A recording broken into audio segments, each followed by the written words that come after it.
transcribed.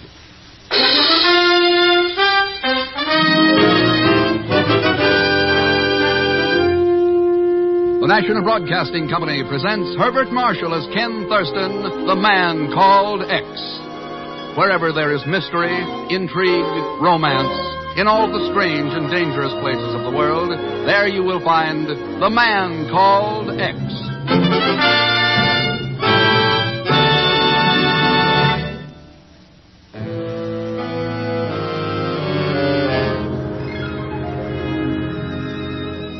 Far south in the vast reaches of the great Pacific Ocean, at the very back door of Asia, lie tiny hidden islands of mystery called the Islands of Spice. Java, Sumatra, Borneo, Bali. Nearby, across the treacherous swirl of the Java Sea, moves a vessel whose cargo is death. But of course, Pagan Zellschmidt knows nothing of these things when he answers the phone in his room in New York. Mr. Pagan Zellschmidt speaking. Listen carefully, Zellschmidt, to what I'm going to tell you. Huh? Who are you? Listen. 1 week from today, the fish peddler will arrive in Batavia by boat. Got it? Sure. The fish peddler arrives in Batavia by boat in a week. So who cares? Mr. X might care. Huh? Why should he? Mr. Who? I don't know anybody with a name like that. If you know what's good for you, you'll get this information to Ken Thurston right away. But if you wanted him to know, how come you didn't call him yourself? Because he'd have figured some way to trace this call. You're not that smart. Hey, wait a minute. Hello? Hang up on me, will you? Well, I'll tell you a couple of things or two, so you think you're wise, eh?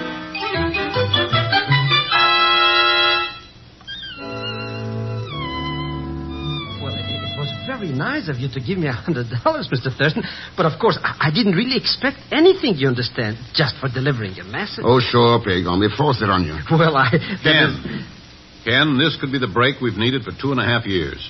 Chief, it seems almost too good to be true. If it is true...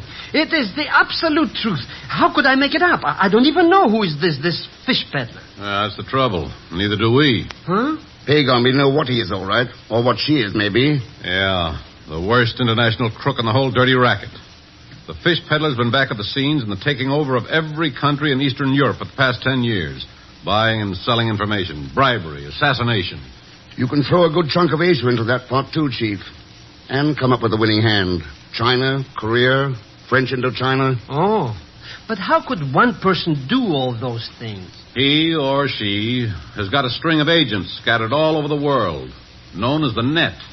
And we don't know who any of them are. But this may be the chance, Chief. It wouldn't be the first time one of those boys got soured up on that kind of a setup. And did some straight-from-the-shoulder talking. Yeah. You think that accounts for the phone call? Could be. Anyhow, Pagan and I are going to the East Indies and find out. Huh? But Mr. Thurston... Pagan, if this turns out to be one of your bum steers, I want to know exactly where to lay hands on you. Chief, I'll wire you from Macassar. Macassar? I thought that message said the boat would arrive in Batavia. The Dutch Airlines office says the only boat due in Batavia 1 week from today is a cargo liner from Macassar. Makes a 3-day run across the Java Sea. And I'm going to be on board.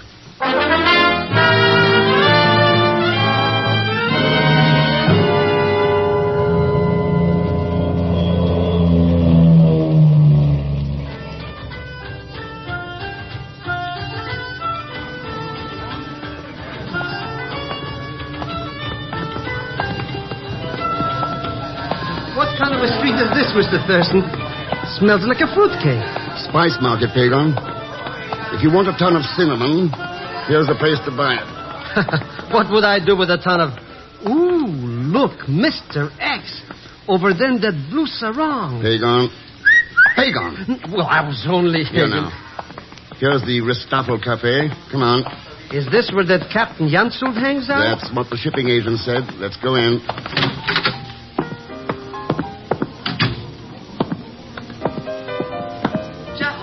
Welcome to the Ristoffel Cafe. Thanks. We're looking Always glad to see a new face. Step right in and shake hands with Michael Joseph Zicciatello, the tomcat of the keyboard. Hiya. The world's greatest hot piano player, bar none. Sit down. You asked me about Ellington, Jelly Roll Morton. I never heard of him. Here, take a listen. How about it? Yeah. Well, that's... Right. Used that as my theme for 16 months at a nightclub off Piccadilly. Went from there to the Follies Bergère. Played a full season back in 27. Hey, remember this one? It brings back memories. Oh, sure. Now, look, I Just wonder call if... me Joe. Everybody calls me Joe. This cafe job's only a fill-in, you understand? Yeah, Got a sure. big engagement over at the Opera House in Batavia next week. A solid 30 minutes. Yeah, that's great, Joe. Maybe we'll catch your act over there. But right now, I want to talk to Captain Jansult. Jansult? Somebody want to talk with Jansult? Wait here, Pagan. Yeah, is that you? Yeah. Captain Jansult. Cargo liner Nampak, Macassar to Batavia. My name's Ken Thurston, Captain. Happy to know you, Mynheer. You want passage, maybe? Yeah, for two. You got room? Yeah, plenty room. Only 3-4 passengers so far. We sail in the morning. Fine.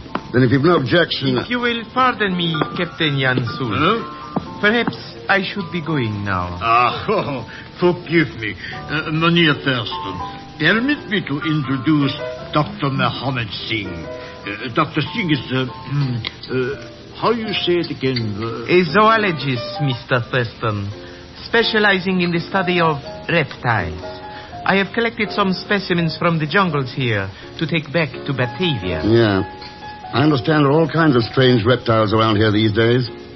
I hope you're satisfied with the specimens you've collected, Dr. Singh. Oh, yes. Yes. Quite satisfied, Mr. Thurston.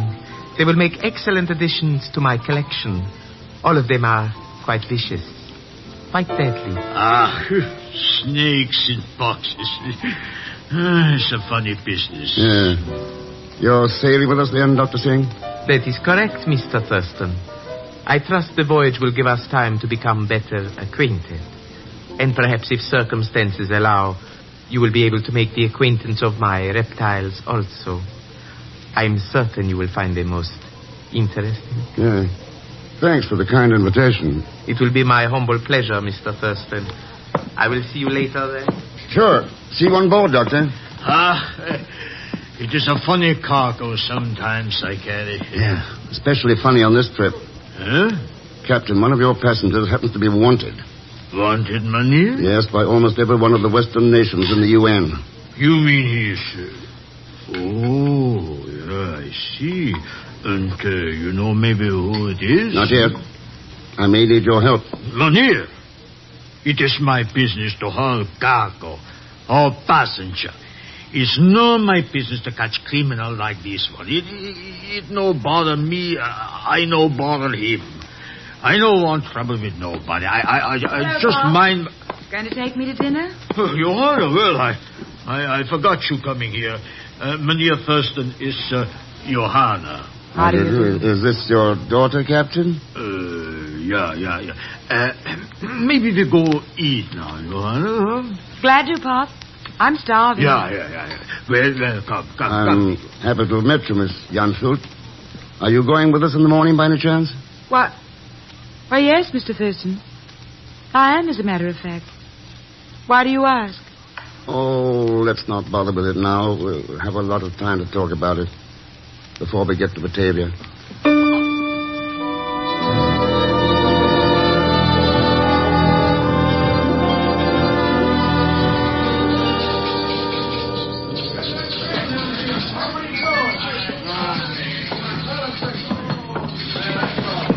There she is, Pagan.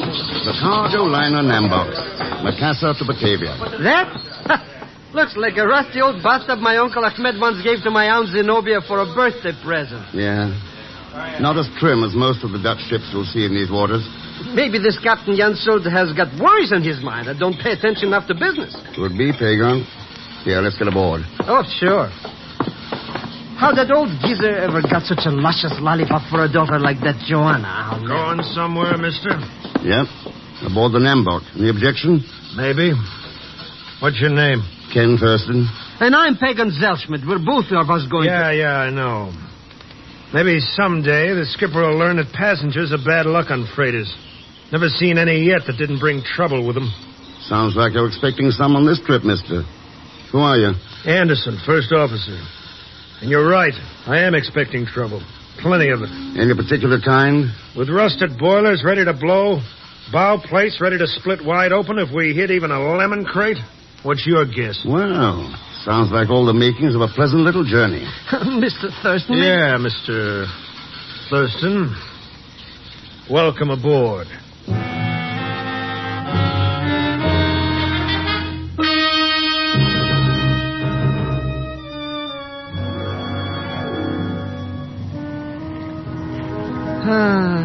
I should have that little cookie in the blue sarong on this trip, Mr. X. I never saw such moonlight before. Yeah, it's like daylight, Pedro. You can almost see the Java coast over there. You do what I told you to? Mr. Thurston, I've been buying drinks for all these characters in the lounge, trying to get them to talk. Well? Well, Joe plays that piano and talks about Broadway back in 1926. All that Dr. Singh cares about the snakes. Captain Yansel talks about eating. Johanna, she spends all her time with you. Yeah, she's very interesting. Mr. X, these people don't know from nothing. I don't think this fish peddler crook is even on board. Anyhow, I'm practically broke. Yeah, the only chance you'd have of making any money is a way that's out of the question. Huh? You mean there is a way? Well, the fish peddler will probably pay plenty to find out who I am. You mean? How about... Like you said, Mr. X, it's out of the question. I wouldn't tell a soul. Oh, I know that. Of course you wouldn't.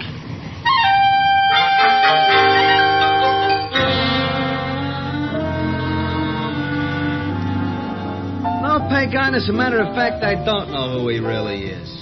Tell me about it. He's the man called X. You don't say. How about that? Well, maybe it's worth about $50 to find out, huh? Joe, my friend? As a matter of fact, Pagan, my friend, I was wondering if I could borrow about $5 from you. Just until we get to Batavia, of course. Of course, I wouldn't tell this to another soul, Dr. Singh, but Mr. Thurston is really called Mr. X. So? I find this most interesting. Most interesting. So maybe it's worth about $100, eh? Mr. Zelsmith, to a poor scientist, such an amount seems staggering.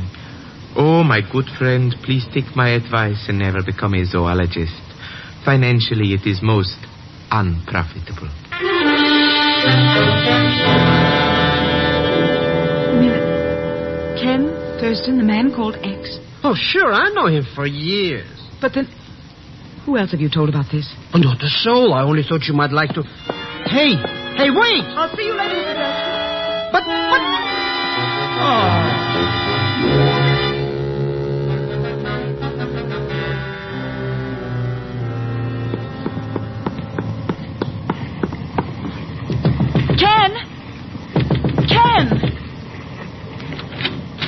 Ken?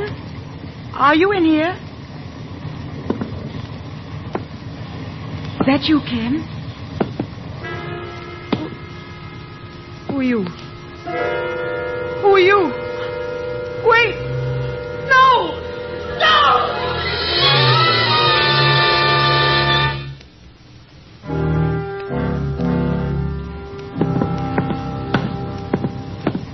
Oh, Captain Jansel. Huh? What are you Thurston? That's right. I don't see you come up here. You look for me, maybe. I thought you'd show up here on the bridge sooner or later. Here, mister, you take this. Good. Why you want to see me, my dear? Same thing. The fish peddler. Fish peddler. I tell you, it's no my business. Somebody that vicious is everybody's business. But you tell me you don't even know who is it, this fish peddler? I may know pretty quick. Oh? And just how do you intend to prove? Mr. Thurston! What is it, Baker? Mr. Thurston, come quick, down to your cabin. What's the matter? It's Joanna. My daughter, what has happened? Well, she's... Oh, come on, let's have it. She's lying in the door at your cabin, Mr. Thurston. Somebody killed her dead. Blood all over.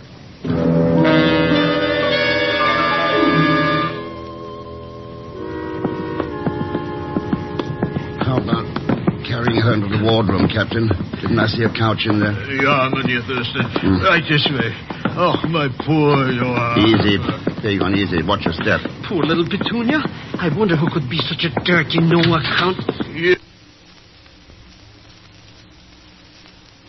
Here, the wardroom. Right over to the couch with her, Pagon. Easy now. There. Now, Captain, what about your first aid equipment? Yeah. Right here it is. But will it be enough for my poor little girl? We'll soon find out. Now, let's see. Oh, poor. Hand me that roll of gauze, Pagon. Here you are, Mr. Thurston. Thank heaven she is not dead. Mynheer Zellsmith, you come to preach and say my daughter is dead, and I think I'll die too. Right there. Well, she looked kind of dead. No wonder. Whoever did that wasn't fooling. Mynheer Thurston, if I ever find who has done this, with these two hands, I break his bones into... And I know someone who'll lend you a helping hand. That's the best I can do. Do you think she will be all right, Mynheer? I'm no doctor, Captain. My guess would be that the sooner we reach one in Batavia, the better. Well, I will order them full speed ahead. If the boilers I burst, I will get my young... Himmel, what is that? Hey, sounds maybe like a torpedo or a pirate or a mine. Or maybe somebody called the fish peddler, Pagon. The fish peddler? Hey, now the engine stopped. Oh, Himmel, what is happening on my ship? I think we better find out. Come on. Yeah, sure, Mynheer. We must get those engines going here. Otherwise, my Johanna might... Well... Doctor. Good day, Mr. Thurston. How long have you been standing outside the wardroom, Dr. Singh? Standing, Mr. Thurston? You are mistaken. I was approaching the door as you opened it. It was my intention to inquire as to the well-being of the young lady. My daughter, Johanna? Yes. I trust her injuries are none too serious. Is that just sympathetic solicitude, Doctor, or a more personal concern? I fail to grasp your meaning, Mr. Thurston. Do you? Then how come you knew that Johanna had been injured in the first place? It was your most estimable friend, Mr. Zellsmith, who informed me. That's a lie, besides which it isn't true. I didn't tell nobody enough. So then, if nobody was telling you, there is only one answer. You were the one who... With these hands of mine, I will take Hold you it, and I... Hold it. Let's get an answer first. All right. But it had better be an excellent one. Yeah. Well, Dr. Singh, what is your answer? The one I gave you, Mr. Thurston. I heard Mr. Zellsmith informing you and Captain Jan Sult of the unfortunate occurrence to Miss Johanna. It was purely sympathetic solicitude, as you put it, that prompted my inquiry as to her present state of health. Now do I receive an answer? If we can repair those engines and get to Batavia fast, she'll be all right. Excellent. Thank you for relieving my mind. Now, with your permission, I shall remove myself to the lounge. Good day, gentlemen. Mynheer Thurston. I don't know. Pagon, why don't you go to the lounge with him? Go with him? But he could be this fish peddling guy. Yes, but maybe he's not. And the real peddler might pay a visit to this wardroom while you're here with Johanna. Sure, that's just what I'm talking. He might? Make up your own mind, Pagon. Come on, Captain. Let's take a look at that engine room. Yeah, Mynheer Thurston, those engines, we must get them running again. But Mr. Thurston. But Mr. X.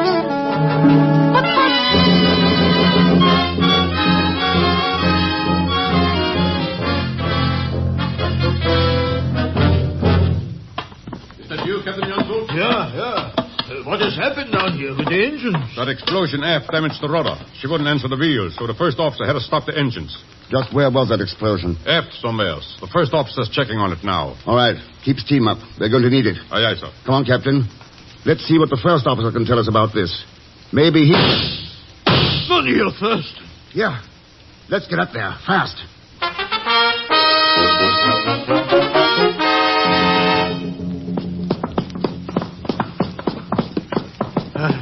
There's the first officer now, Mynheer Thurston. At the head of the companionway. Yes, I see him here. What's going on up there, mister? Somebody took a couple of shots at me, sir, while I was trying to check the rudder controls on the bridge. Well, who was it, do you know? No, sir. They were fired from the shadows. At 10 to 1, it's the same guy who took care of the hatch covers. The hatch covers? What about them? They're all battened down. The whole crew's locked down below decks, except the engineer. Captain, can we reach the crew's quarters through the engine room? No, there's no possible way. Oh, then we can't get them out now. Whoever tried it will be too easy a target out there in the moonlight. That's right, sir. Do you have a gun? No, sir. What about you, Captain? I do not carry one. But we have weapons in a locker in the radio room. 3 pistols, 1 rifle. Good. That should be enough to hold off the fish peddler while we radio Batavia for a seaplane to bring a doctor and a police inspector. Isn't the radio shack just after this companionway? Let's see if we can make that without being shot at. Yeah, I'm with you, Monte. Come along, mister. Okay, sir. So far, so good. Either he hasn't spotted us or... there's the door to the radio shack. Come on. Oh, no. What's the matter, Captain? Radio. All smashed to pieces. What about the gun locker? There it is, Monte. Look for yourself. Yeah. Forced open. Empty. Then that means... That means the fish peddler's doing a pretty thorough job. But why, Monte? Why is this person acting so now? And what is on his mind for the future? I think he's found out who I am and feels he's getting pushed into a corner. So... Oh, him again. Mynheer Thurston, I make that mistake before. I think criminal is not my business. This mistake I do not make again. That's what I figured, Captain. But he is adrift on this ship along with the rest of us. What does he hope to do now? Let's pay a little visit to the lounge and find out.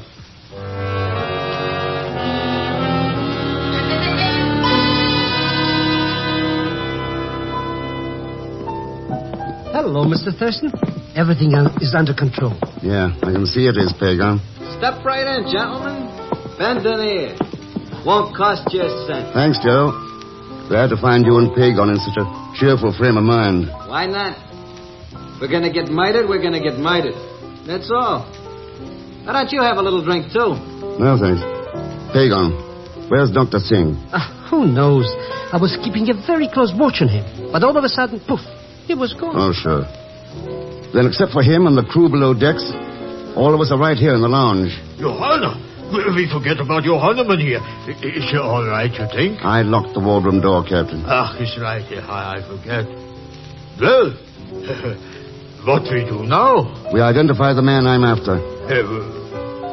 How you find out? Who is he, Mr. Thurston? Right now, he's probably the only person on board beside me who's got a gun. That's all I wanted to know, Thurston. Don't move. Ooh. Well, Joe, so you're the fish peddler. Smart guess, Thurston. Only it's a little late. I'll take your gun. Thanks. All right, now just take it easy. Maybe no one will be hurt. You try to kill my Johanna. Shut up, Pop. Your daughter shouldn't have barged in on me while I was going through Mr. X's cabin. Well, Joe, what are your plans? Very simple for a spur-of-the-moment idea. It's less than 10 miles to the Java coast, so I'm taking the power launch and heading in. I see. And with the ship's radio knocked out and the motors dead, we don't have much of a chance of contacting anybody before sometime tomorrow. That's right. Now let's go out and lower the launch. If you do a good job of it, maybe I'll let all of you wave goodbye to me.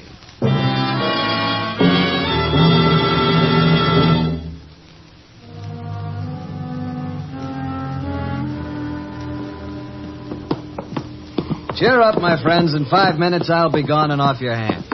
Now, here. Gentlemen, what is happening? Dr. Singh. Been looking for you, Doctor. Come on, fall in with the rest of them. Mr. Thurston, why does this man have a gun? Tell you about that later, Doctor. Right now, we've got to help friend Joe get this launch into the water. All right, Captain Jansschuld. Push out that stern davit. To help murder escape is bad business. I'm afraid we haven't got much choice. All right. Let her down. Glad you're so good-natured about this, Thurston. I was afraid I might have a little trouble with you. What's the use? You're the one who's got the gun. Well, there she is, ready to go. Good. My deepest thanks to all of you. Now move back down the deck. I don't want to get slugged with a wrench when I drop down into this launch. That's it. Keep moving. Farther yet. He'll get away. Nothing can be done. Don't be too sure about that. Oh, what the... Mr. X, And this coil of rope. Guns! Guns! Pagon, will you shut up? So you found him, huh? Hit the deck fast. Give me that gun. He has hidden behind that ventilator. Yeah, he's under cover, but he can't move away from it. But these guns. I found them, where he'd hidden them before we went into the lounge. I was waiting till he went over the side. All right, Joe. Game's over. Come on out. Thurston? I think we can make a deal. Not a chance. Not even for the names and addresses of the net? The rest of my organization? Huh? I've got a list of all 26 of my agents here in a notebook. Well? I can toss it to you, or I can throw it overboard. It's up to you. What do you want for it? Your word that I can leave in the launch without being shot at. It's a deal, Joe. Let's have the book. I thought so. Here. Maybe we'll run into each other again sometime. So long, chums. But none of you first. I'll trade one for 26 any day, Captain. But this is the one who was killed by Johanna. We cannot get out of Batavia in time now. There's plenty of time. She only had superficial cuts. She's all right. All right. But you said... Just trying to get reactions from those aboard. And I wouldn't worry about Joe getting away. We'll have him back by the end of the week. There's no place for him to hide in Java. If you will pardon me, Mr. Thurston, might I disagree with you slightly? In what way, Dr. Singh? I should like to express the probability that Mr. Zicitella will never reach the coast of Java. Oh, why not? I overheard what was happening in the lounge. What a character. He's got ears like a couple of elephants. I took the liberty of emptying one of my specimen boxes into the bottom of the launch. Those snakes. Yes, snakes. Quite deadly. They were rather sluggish, but perhaps by now the heat of the launch motor has made them very lively. Ooh. And he won't even know about them until one of them hits him. Well, it serves him right, Mr. Thurston. He'd just as soon kill anybody as look at them. Yeah, you may be right at that, Pagon. Anyway, there's nothing we can do about it now. Isn't an old proverb here in the East Indies something about the conscience of an evil man being sharper than the fangs of a venomous serpent? Maybe Joe could tell us if that's true or not. Right about now.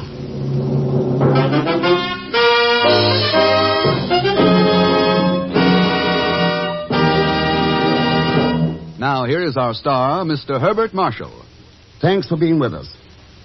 Next week, our story is called A Journey to Xenophon.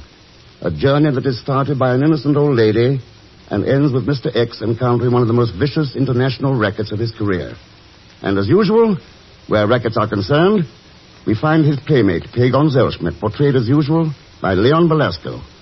So join us, won't you, when next I return as the man called X. Good night.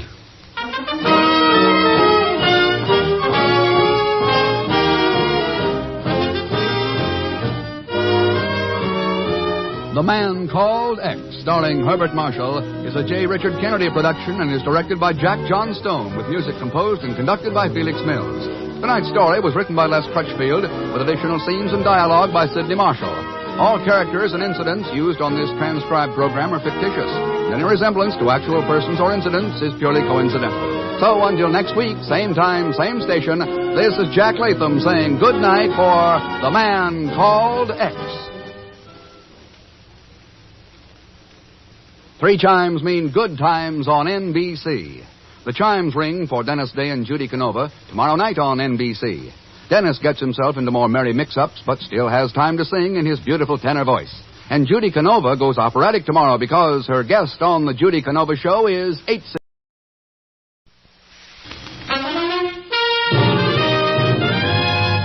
Now we present Herbert Marshall as The Man Called X, the Saturday night feature on NBC's 5-show festival of comedy, music, mystery, and drama. Brought to you by your local Ford dealer, who is now displaying the new 1951 Ford, the car that's built for the years ahead. By RCA Victor, world leader in radio, first in recorded music, first in television. And by the makers of Anacin for fast relief from pain of headache, neuritis, neuralgia.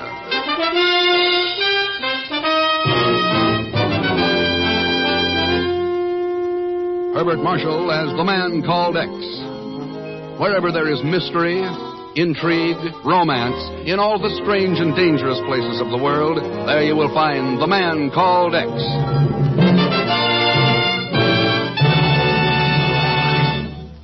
Ladies and gentlemen, I bring you an invitation.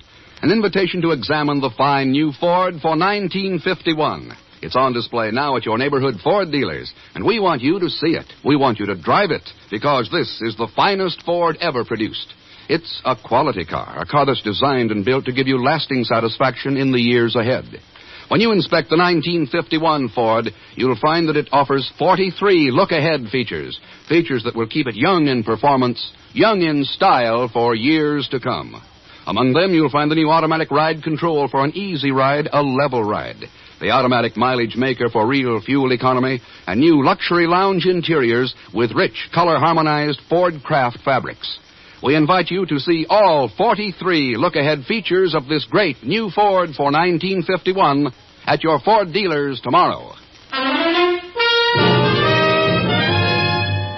Under the frowning volcanoes of Guatemala lie the ruins of a once proud city, Santiago de los Caballeros La Neifa.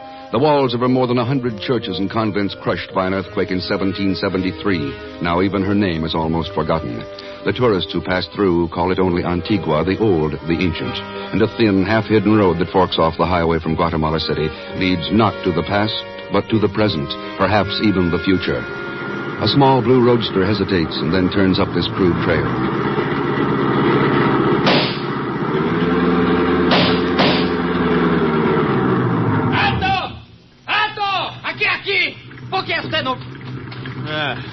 Americano. That's right. The senor has taken the wrong road. Oh? You return to the highway at once. This isn't the road to Dr. Alvarez's laboratory? Laboratory? I do not know what you mean. Who are you? My name's Ken Thurston. Thurston? Oh, sí, of course. Dr. Alvarez is expecting you. I am Capitan Jose Toboso, chief of the guards assigned to the doctor. Huh? You may drive on. I will ride on the running board. That won't be necessary, Captain. I can find my own way. On the contrary, Senor Thurston. The guards ahead have orders to kill any intruder. If you are ready.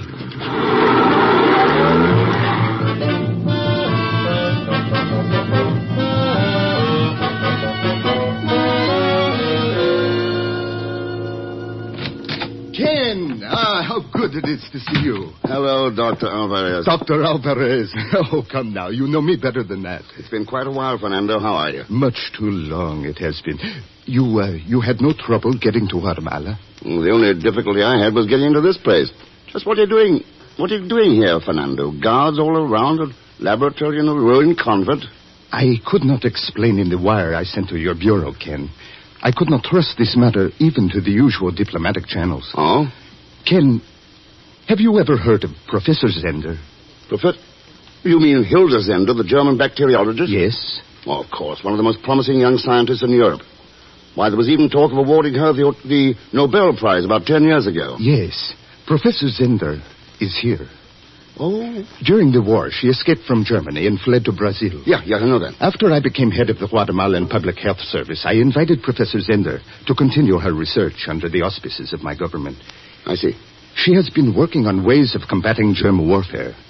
Unfortunately, this work has quite, by accident, produced a new and terrible means of bacteriological attack. A virus cholera. Virus cholera? Yes, Ken. A cholera that spreads through the air, rather than by the usual media of infection. A cholera for which there is, at present, no immunization, no cure. No cure? Fernando, if the wrong country got hold of this... That is why I have sent for you. You must take the virus culture back to the United States. Perhaps your scientists will be able to develop a preventive or a cure. At least, it will be safer there. There have already been 2 attempts to break into my laboratory. Why not destroy the culture? Because, fantastic as it may sound, this cholera virus is apparently indestructible. All right, Fernando. I'll get a plane out in the morning. Good. Dr. Alvarez, I've just discovered that the test... Oh, I did not know you were busy. I must see you alone at once. It is of the utmost importance. This is Mr. Thurston, Professor Zender. Mr. Thurston. Oh, it is good that you have arrived. You see the test tube containing the cholera culture. It has disappeared. What? I have searched everywhere. Someone must have broken in and stolen it. Come with me. I will show you.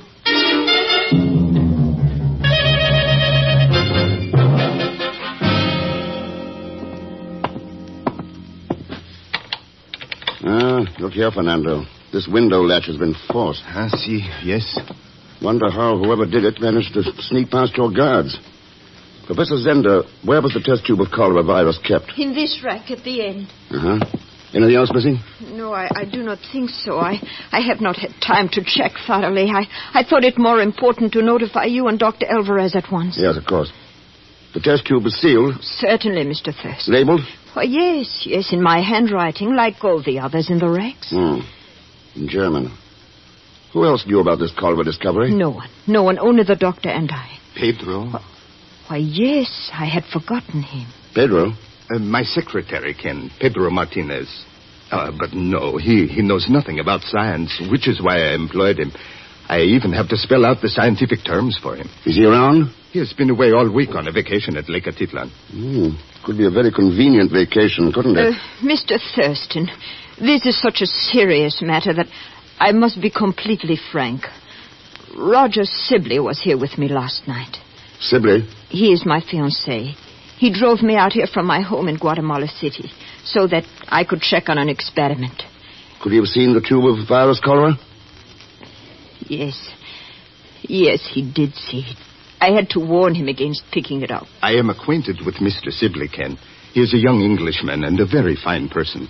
There would be no reason to suspect him. Obviously, then, Mr. Thurston, it must have been someone we do not know, someone from the outside. If whoever has this test tube does not realize exactly what it is, does not understand. Yes.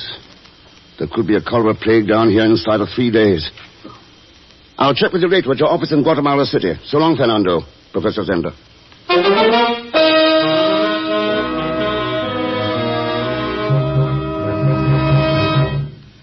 Well, it's about time you called, Ken. There's a situation developing in Formosa, and I think that you'd better... Sorry, Chief. Afraid I'll have to stay here a little longer. Why? What did Alvarez want, anyway? He wanted to introduce me to a friend of his, Hilda Zender. Hilda Zender? What are you talking about?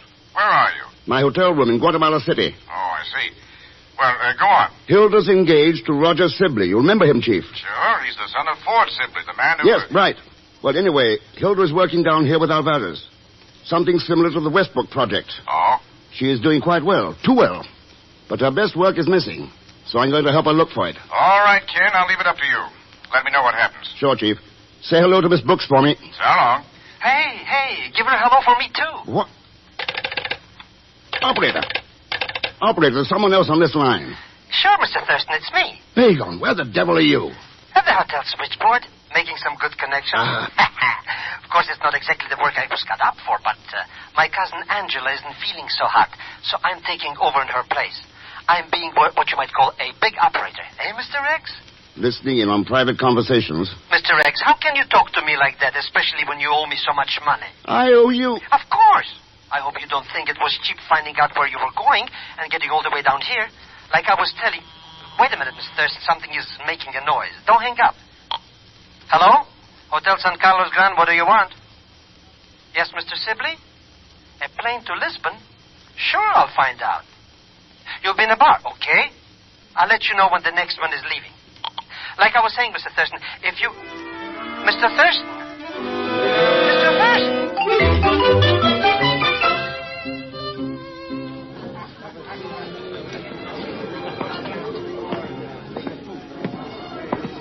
You'll pardon my saying so. When a man drinks this early in the afternoon, it's usually because of a woman. Eh? Afraid I wouldn't know. Sorry, my name's Thurston. How'd you do? You are, Sibley, Roger Sibley. Now, if you please excuse Roger me. Sibley? Oh, then I was wrong about a woman driving you to drink. What do you mean by that? I was fortunate enough to meet your fiancée this morning. She's very charming. You met Hilda? Yes, through Dr. Alvarez. You're a very lucky man. You didn't know her before? No, should I? I just wondered. I understand you're planning to get married soon. No, I don't think so. Engagement's off. I'm leaving Guatemala as soon as I can get out of here. Oh, isn't this a little sudden? Roger, darling. darling. I've been looking all over for you. Hello, Hilda. And Mr. Thurston, you've met each other. How nice. Come along, Hilda. I want to talk to you. But of course, dear. And I want to talk to you. After all, I haven't seen you since last night, and you promised to call me early this morning. Did you forget? Come along, Hilda. All right, darling. Don't be so impatient. Goodbye, Mr. Thurston. We will see you again. Sure. You'll see me.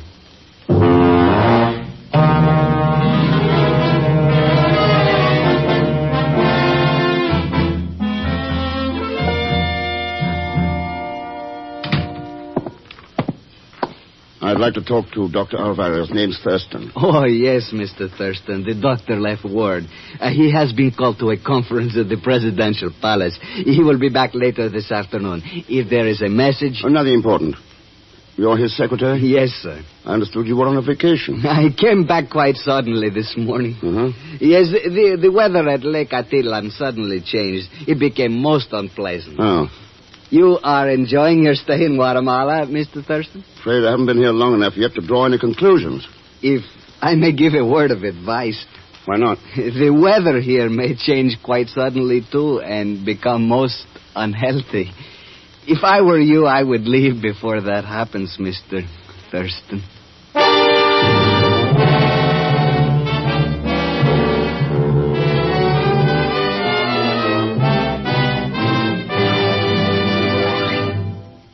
We will continue with The Man Called X in just a moment. Here's a word from RCA Victor. If you've ever built a house, you know it costs far less to include all the rooms you'll ever want at the start than to add them on separately later. Well, the same thing's true about buying home entertainment equipment today. You save tremendously in the end by shooting the works in the beginning, by buying a complete combination set, including console radio by RCA Victor, world leader in radio, console phonograph by RCA Victor, first in recorded music, and, of course, console television by RCA Victor, first in television. You get 3 worlds of entertainment in one beautiful, beautiful cabinet for one beautiful, beautiful price. Visit your RCA Victor dealer soon and experience for yourself the matchless glories of sight and sound pouring from the 16 and 19-inch screens and the golden tone systems of RCA Victor's magnificent console combinations, each built with RCA Victor's most powerful television chassis. Its famous RCA Victor million-proof television, proven in well over 1 million homes. Now, Act 2 of The Man Called X, starring Herbert Marshall with Leanne Belasco as Pagan Zellschmidt.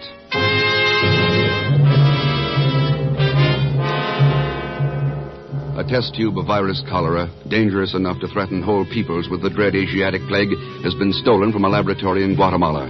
Ken Thurston, searching desperately for the missing disease culture, receives a thinly veiled warning at the Department of Public Health. The weather here may change quite suddenly, too, and become most unhealthy. If I were you, I would leave before that happens. There may be something in what you say, Pedro. Guatemala may become very unhealthy for a lot of people. Even you. I do not think so. I'm a native and accustomed to the climate. Suppose there were a cholera epidemic. Cholera? I do not understand you. It's too bad.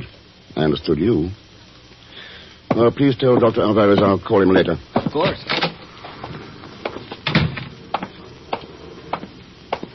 You, Mr. Thurston. I've been looking all over for you. Oh, what happened to your job at the hotel, Pagan? You call that a job? Paid hardly nothing. Anyway, how was I to blame when the manager was talking to that cute little chick in 314? And his wife got cut in on the same line. Oh, no. Boy, did I tell him off.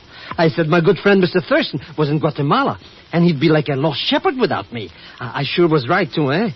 Who else could tell you about that pretty little petunia who came to the hotel asking for you? Pretty? You mean blonde with a German accent? No, a local type. A brunette with a figure like the hands on an hourglass. So, you see how much you need me, Mr. Thurston? I could find out everything about her for just a couple of bucks, say 50. Oh, never mind. You don't want me to find out about who she is and where you can meet her? If it's important, she'll turn up again. Well, if you're going to act that way about her... Her name is Maria Santos, and she makes with the rumba at the Casablanca Dance Hall. She wants you to come there before 8 o'clock tonight, and, see, it's almost 8 now. Any idea what it's all about, Pagan? Oh, I don't know, some double talk about germs or bugs or something. The Casablanca. Come on, Pagan.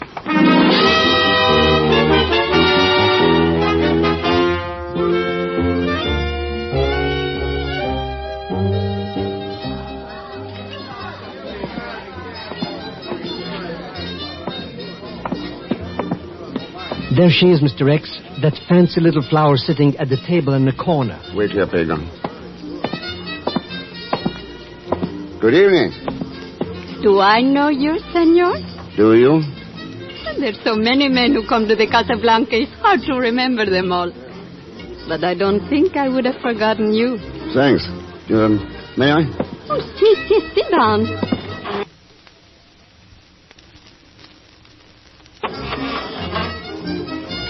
Well, senor? I thought perhaps you do the talking, Maria. Who are you, senor? My name is Thurston. Why did you not say so before? I look all over for you. It's most important. You must leave here and go to a place... Ah, Mr. Thurston, we meet again. How pleasant. Oh, Professor Zender, Mr. Sibley.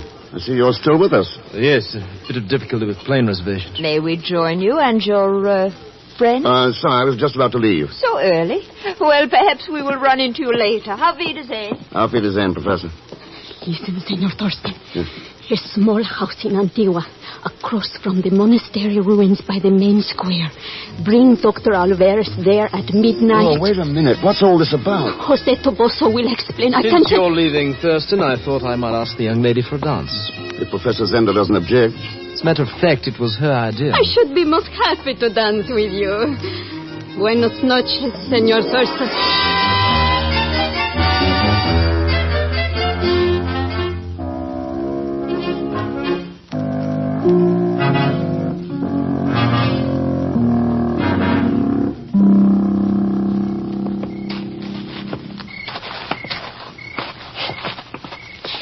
This must be the house that girl described to you, Ken.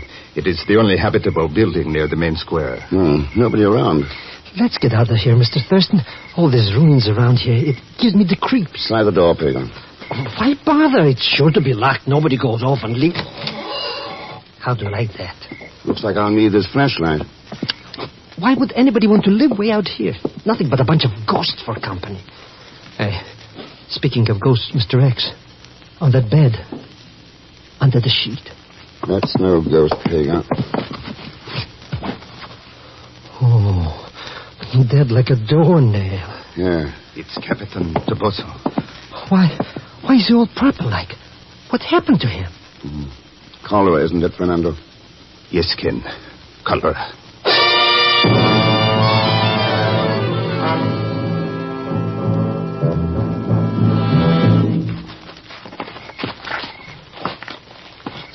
How much longer are we going to tramp around these old ruins, Mr. Thurston? I don't know, Pagan. All this fuss for a little test tube. What difference does it make? You saw Captain Toboso's body. Well, sure, but you mean that's what killed him? The test tube? Why don't we come back in the morning? It'd be easy to find it then. If we haven't found it before morning, this whole area will have to be quarantined. Us along with it. Ken, over here, quickly. Maybe he's got a test tube, huh? Maybe. No, not the virus culture, but this. Roger Sibley. See. Don't tell me this character got the colic, too. No, he was luckier than Captain Toboso. A bullet through his brain. Well, if you ask me, there's enough ghosts around this joint already. There will be more. What's that? Look out, Mr. Thurston. Give me that gun, No, Mary. I kill you just as you killed Jose. I said give it to me. You murderers, all of you. You deserve to die. Yeah, that's better. I got the gun, Mr. Thurston. You killed him. You killed my Jose. No, Maria. He's dead. I just came from his He house. was dead when we got there. I too. don't believe you. Would you believe Dr. Alvarez? Mr. Thurston is speaking the truth. Captain Toboso died of the cholera. I hope you did not touch him. Cholera? The plague? Yeah. But how did this happen? That's what we're trying to find out. When did you last see Jose alive? About noon. He came to my room and asked me to find you. Where had he been before that? I don't know. I can't remember. Jose, I love him so much. I understand that. You don't understand. I was his wife. I would not let him tell anyone. An army officer married to a girl from the Casa Blanca. He would have been laughed at. And now... Try and remember, Maria. Where had he been this morning? I'm not sure. He says something about Pedro Martinez. Pedro. What does it matter now? It won't bring him back to me. Where does Pedro live, Fernando? Guatemala City, 13 Avenida Norte. Come on, Pedro. But, Mr. Thurston, you're just letting this little black-eyed Susan go loose. Maybe she shot this other character with this. Sibley. Not with that gun. It's too small a caliber. Huh? Whoever murdered him used a .38. Come on, Pedro.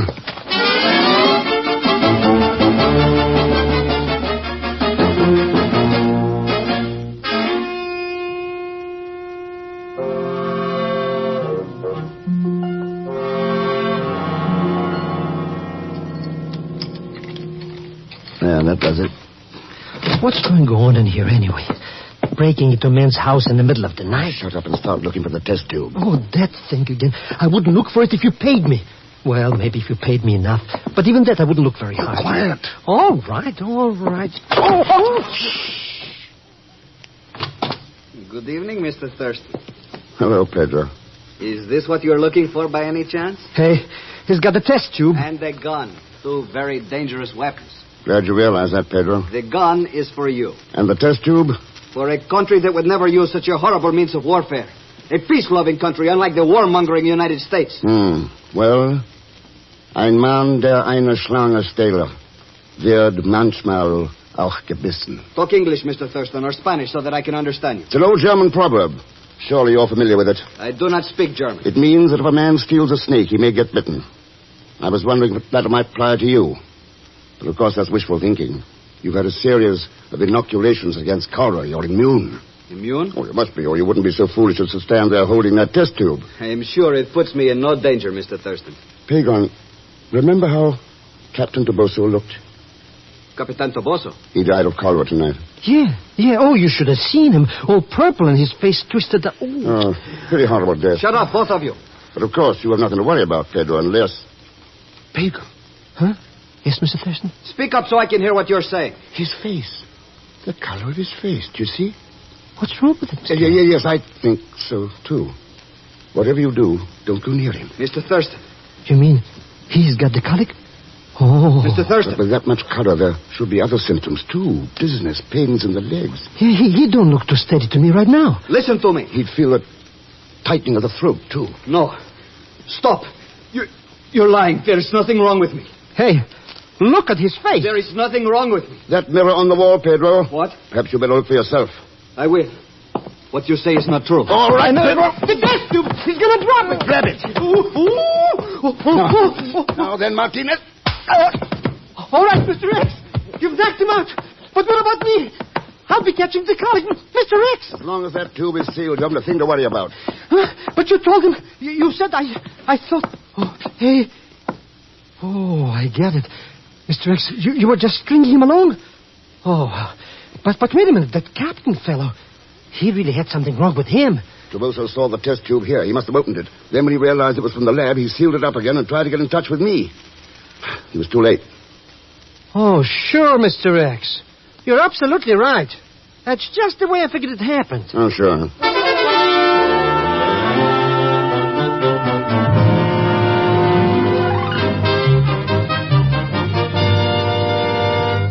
You don't know how relieved I am. This whole thing, I have felt responsible. Yeah? Ken, I think Roger may have told you. We aren't engaged any longer. A few days ago, I would have felt so alone without him, but now, since I've met you... Roger is dead, Hilda. What? That shouldn't be such a surprise, since you killed him. You are not serious. It's Pedro. That gun we took from Pedro hasn't been fired for at least 24 hours. Oh, this is too ridiculous. I do not even have a gun. Why'd you do it, Hilda? I cannot lie to you, Ken. I did kill Roger. I was sure that Pedro had stolen the test tube, and when I found out that Roger was planning to take it to Europe, I had to stop him. Roger Sibley. I worked with his father in England, Hilda. And I know all about the fine job Roger was doing for his government. Ken, Roger found out what you were doing. That's why he tried to get away from Guatemala. That's why you had to kill him. No, Roger was working with Pedro. He ordered him to steal the test tube from the rack in the laboratory. A rack of tubes all marked in German, a language Pedro didn't understand a word of. No, Hilda. He wouldn't have known which tube to steal. He was just a messenger for the cholera culture you stole and passed on to him. And if I did, you will do nothing to me. I am the only person in the world who understands how that culture was developed. You will need me to develop more. I am a scientist, the most valuable scientist in the world. No, Hilda. You're a murderer.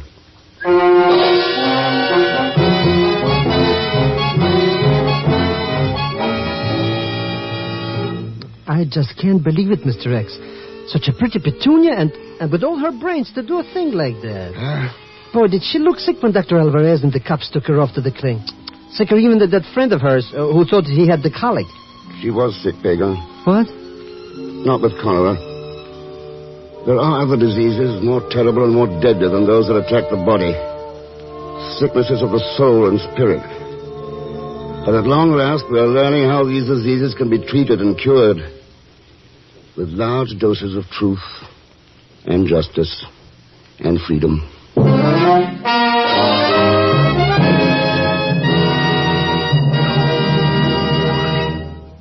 Our star, Mr. Herbert Marshall, will return in just a moment to tell you about next week's story. No matter what you now take for headache relief, we urge you to try Anacin for the incredibly fast relief these tablets bring the next time you're suffering from a headache. Now, the reason Anacin is so wonderfully fast-acting and effective is this. Anacin is like a doctor's prescription. That is, Anacin contains not just one, but a combination of medically proven active ingredients in easy-to-take tablet form. Thousands of people have received envelopes containing Anacin tablets from their own dentist or physician, and in this way discovered the incredibly fast relief Anacin brings from pains of headache, neuritis, or neuralgia. So the next time a headache strikes, take Anacin for this wonderfully fast relief. Anacin, A-N-A-C-I-N. Anacin at any drug counter in handy boxes of 12 and 30. Economical family-size bottles of 50 and 100.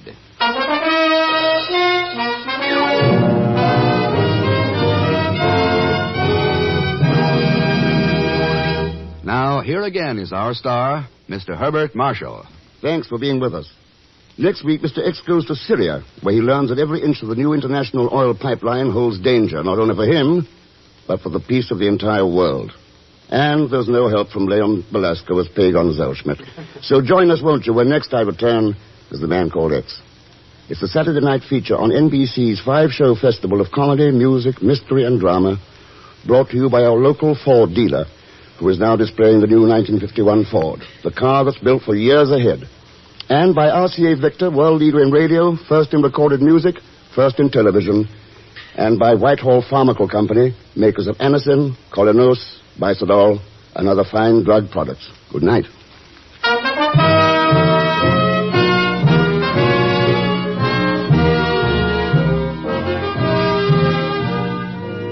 The Man Called X, starring Herbert Marshall, is a J. Richard Kennedy production, with music composed and conducted by Felix Mills. Tonight's story was written by Robert Libet and Frank Burt. All characters and incidents on this program are fictitious, and any resemblance to actual characters or incidents is purely coincidental. Be sure to listen tomorrow evening for The Big Show with Tallulah Bankhead, Margaret Truman, Fred Allen, Danny Thomas, Douglas Fairbanks Jr., Mindy Carson, the Sons of the Pioneers, and Meredith Wilson. And until next week, same time and same station, this is Jack Latham saying good night for The Man Called X. Remember, Margaret Truman visits Tallulah Bankhead and The Big Show Sunday on NBC.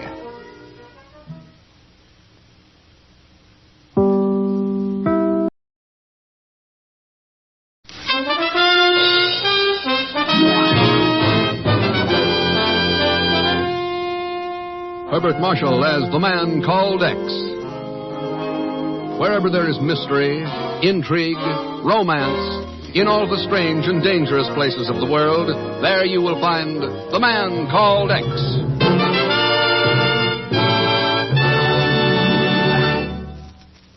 But first, listen for a moment to America's famous singing star. And now, here's Bing Baggy Pants Crosby. Ken, that type of introduction's entirely uncalled for. Well, I'm sorry, Bing, but your clothes are a little rumpled tonight. A little rumpled. Now, look, I can tell you why. I had a very rough train trip up from Los Angeles. Yeah? I had a horrible experience. I shared an upper berth with Bob Hope. That's the last time I ever get stuck in a berth with groaning Lisa. Why did you have to have Hope in the berth with you? He broke out of his crate. Let's move along to something musical, huh? Chesterfield, Chesterfield always wins first place. That milder, mild tobacco never leaves an aftertaste. So open a pack, give 'em a smell. Then you'll smoke 'em. Don't forget to give Crosby for Christmas. Yes, give Chesterfield Christmas cartons with Bing as Papa Santa Claus.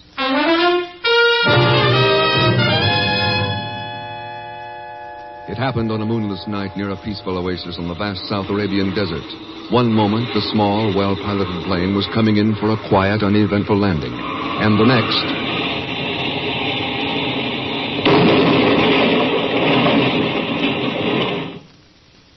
The following morning, the pilot of that plane lies in a hospital room in Beirut, Syria.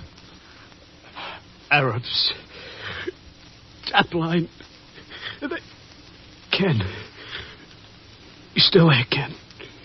I'm here, Jack. Go on, yes. Guns. Somebody's smuggling guns. Explosives. Can't let them, Ken. Can't let them destroy Tap line. Who's behind it, Jack? Who's smuggling these guns into the Arabs? Who's after the Tap line? Mud. Red mud. What about red mud? Red mud. Stop me, Ken. Stop. Jack. Okay, Jack. I'll see what I can do. Oh. Looking for someone? Oh, why, yes. I was looking for the room of Mr. Jack Buckley. You might find that easier by looking for the room numbers above the doors, not by leaning against them. Oh, yes, I see. What did you want with Jack, Miss... Antia. Marilise Antia. I'm Jack's fiancée. I have just heard of his accident tonight. But you have just been in his room. Tell me, how is he? I'm sorry, Miss Anzia. So he is dead. Jack is dead. So young, so much to live for. And now he has been killed by the hand of fate. That's one way of putting it, Miss Anzia. What do you mean? Somebody pumped 2 bullets into his back. So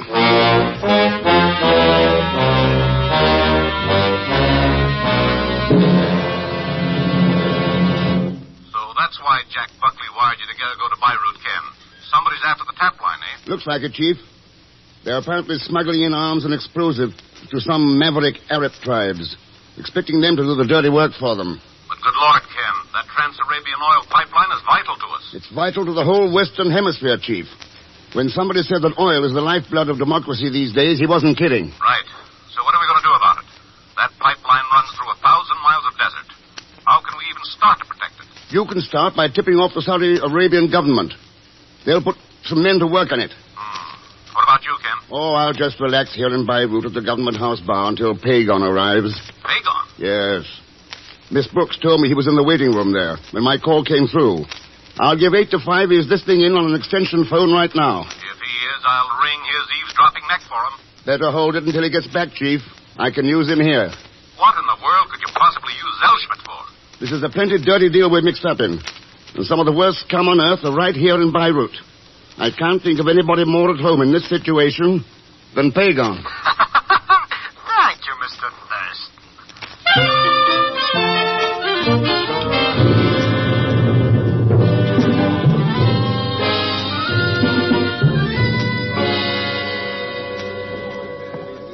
Here you are, Thurston Effendi. A martini with onion. Thank you. Keep the change. 1,000 thanks, Effendi. 1,000 thanks. Well, it's very funny. Waiter. Oh, waiter. Yes, Edwards, Effendi. Scotch and soda for the young lady and myself. Your best Scotch, you understand? Yes, Effendi. A burra peg for you, Hassan. A burra peg, Stephen, if you please. It's not what I please, Hassan. You're the one who has to drink this filthy stuff. That right, Marilise? Stephen, darling, on such a wonderful evening as this, I could not disagree with anyone about anything. Not with Hassan over his burra peg, nor with Mr. Thurston over the onion in his martini. I was wondering if you remembered me, Miss Anzia. How could I forget, considering the circumstances under which we met? I should like to have you meet 2 friends of mine, Stephen Edwards and Hassan Al-Kar. Gentlemen, this is Mr. Ken Thurston. How do you do? Thurston, are you? American, eh, Thurston? That's right, Edwards. I suppose you're in the oil business. In a way, yes. And your recommendations are complete. You're in oil, you're a friend of the delectable Marily's, and I'm sure you'll be delighted to attend a house party I'm giving at Merswa. Merswa? Yes. A large oasis in the Saudi Arabian desert, Mr. Thurston. Stephen has a home there. It has become a mecca for those interested in oil. Oh. Yes, a quite democratic one, too. Stephen has entertained all classes, from King Ibn Saud down to lowly construction engineers such as Jack Buckley. I see. Well, will you join us at Misra? That will depend on how some business turns out for me here. Suit yourself, Thurston. Your drinks are ready, Edwards Effendi. Good. We'll have him at that table in the corner. Come on, Marily's, Hassan. This place gets more depressing by the minute. Of course, Stephen, darling. I do hope you will be able to make it to Mirswa, Ken. I think you will find it most interesting there. Yeah? And I should like to express my hope to see you there, Mr. Thurston. Also, to add a slight note of warning. Warning? Yes. One must beware of mirages on the desert. Please do not disregard them as did Jack Buckley. You see, he was flying to Mirswa when the accident occurred.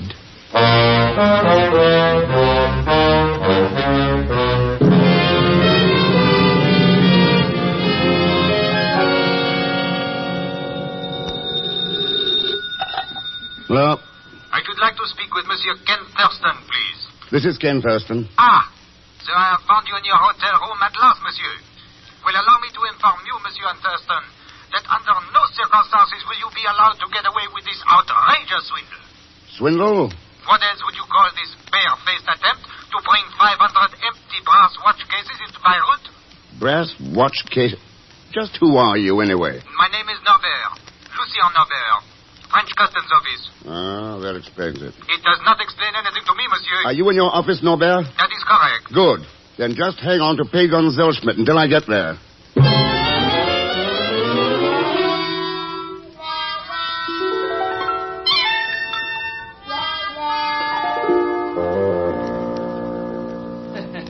But there's nothing to get all excited about, Mr. X. It's all just one big happy mistake. Oh, sure. Oh, sure. After all, this Arabian desert is pretty tough on watches. Yeah. All that sand and stuff and sand. Well, so in case something happened to mine, I brought just a few spare cases. 500 of them. So I'm not an optimist. You were optimist enough to ship them under my name, Pagon, and figure you could peddle them to the Arabs as good American watches. It's lucky that Norbert latched onto them. Well, Monsieur Thurston, your receipt for the fine and for the duty paid on the watch cases. Give it to Zellschmidt, Monsieur Norbert. To me? What do I want it with this? You'll be paying for it. Out of your salary. Mr. Thurston. I trust that this will be a lesson to you, monsieur. An example of our alertness to all attempts at smuggling. You do all right with watches, Norbert, but what about guns, ammunition, high explosives? And what is your interest in all this, Monsieur Thurston? I'm interested in oil, Norbert. Tapline oil. Ah. Oui, I understand. So? I would not know of this smuggling of firearms, monsieur, officially. And unofficially? What would you do, monsieur? We are badly undermanned. There are many long kilometers of uninhabited coastline. On any dark night, a ship could move into shore undetected. Yeah. Its cargo could be picked up by plane. There are natural landing fields near practically every large oasis. What about Merswa? It has a private field owned by Monsieur Stephen Edwards. Uh-huh. And this may be of interest to you, Monsieur Thurston. Not far from that landing field is one of the tap line's main pumping stations.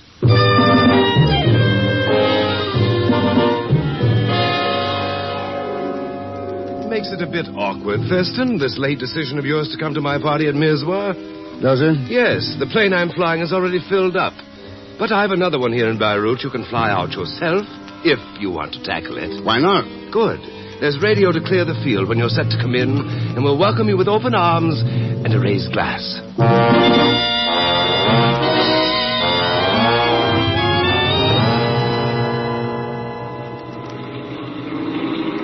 You know something, Mr. X?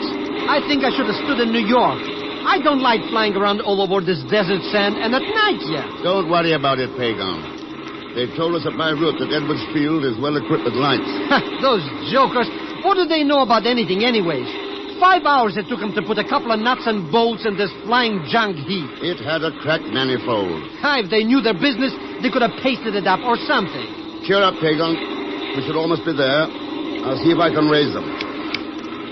This is Thurston calling Edwards at Merswa. Thurston to Merswa. Can you read me? Over.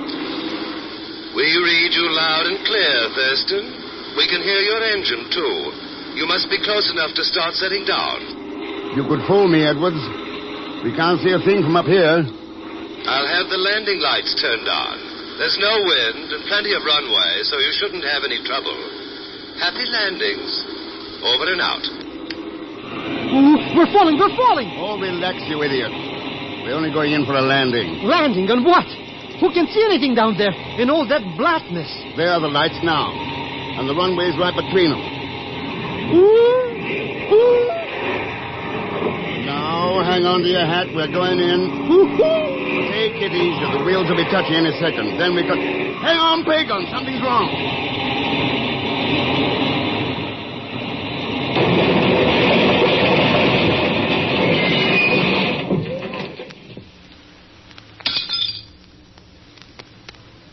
We will continue with The Man Called X in just a moment.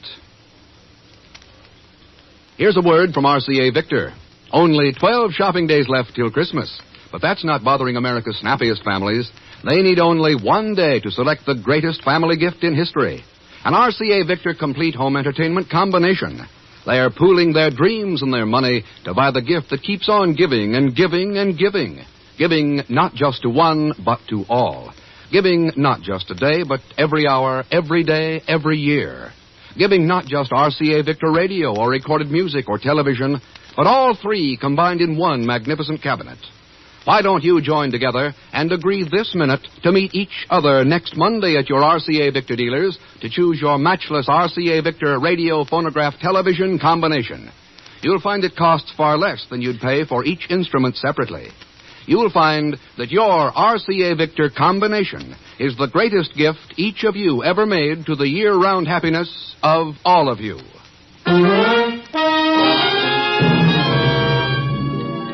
Now, Act Two of The Man Called X, starring Herbert Marshall, with Leon Velasco as Pagan Zellschmidt.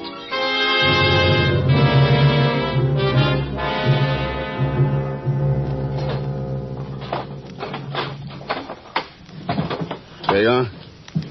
You okay? Pagan. Go away, don't bother me. Huh? I just found an angel who's a sucker for empty brass watch cases. I'm sorry, Pagan. You're not dead yet. I'm not? But after that crash, I got a pig. That's what somebody else thought. Come on. Let's get out of here. What happened anyways? Somebody threw us a curve. Huh? Hey, what kind of a runway is this? Nothing but sand. That's right. But the custom guy that Lucien Norbert said there was a good landing field in Merswa. There probably is, but this isn't Merswa. Please, Mr. X, don't be playing 64 questions with me. I told you someone threw a curve at Pagan by stringing portable landing lights out in the middle of the desert.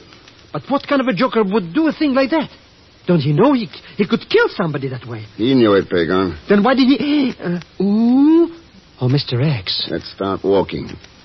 I think we'll find the rest of the answers at Merswa.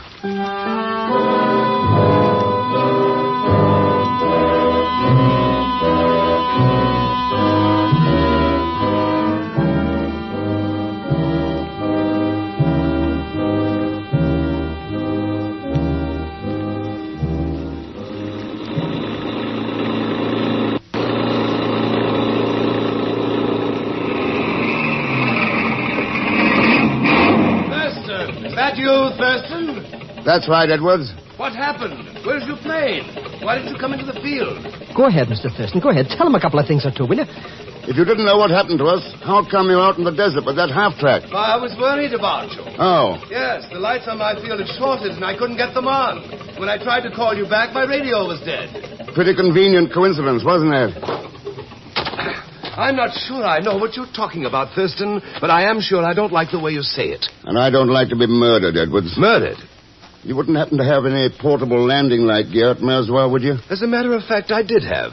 But it was stolen. Before or after Jack Buckley's plane crashed? Before, but I failed to see... And that plane he cracked up in, was it one of yours? Was he trying to land at Merswa when he crashed? Now, look here, Thurston. You're right about all of these things. But I'll be hanged if I'm going to stand here and be cross-examined about... Wait a minute. Are you trying to say that you cracked up, too? And you think that somebody used fake landing lights in order to get both of... You're doing all right, Edwards. Why stop now? I will see that you're flown back to Beirut in the morning. What's the matter? Afraid something might happen if I stick around? No, but apparently you are. And who knows, Thurston? You may be right.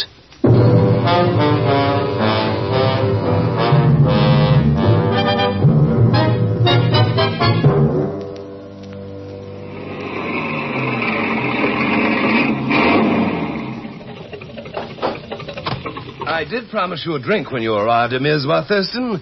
If you care to join me, I'll be in the bar. Make mine a triple scotch, Mr. Edwards. Sorry, Peon. You've got work to do. Work? I want you to snoop around here, talk to the servants, learn whatever you can about smuggling, particularly arms and ammunition. But, Mr. Get Rex... started, Pagan. But...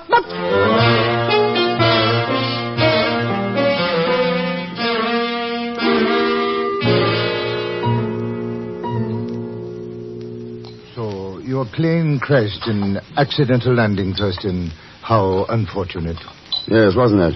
The only trouble, Hassan, is that our unappreciative guest doesn't think it was an accident. But what else could it have been, Stephen? Ask Thurston. He's the one with a suspicious mind. Let's skip it, Meredith. Maybe that crash shook me up a little too much. Maybe I'm seeing things around there. A change of heart, Thurston, or a cover-up? They're your questions, Edwards. What do you think? Here's your drink. That discharges my duties as a host. One of the servants will show you to your room when you're ready to retire. Aren't you being a little rude, Stephen? A matter of definition, my dear.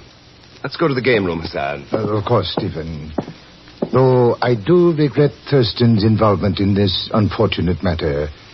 It was to be expected, however. Was it, Hassan? It is only natural that Western strangers run into difficulties when they attempt to pry into Middle East affairs. See you later, Thurston. Yeah. Coming, Meredith? Stephen, I feel badly about... Are you coming, Meredith? Yes, Stephen, of course. Good night, Thurston. Ken, there is a fountain at the rear of the gardens. Meet me there in 10 minutes. Huh? Because you are right, Ken. Someone did try to murder you. As they murdered Jack Buckley. And I can tell you who that someone is.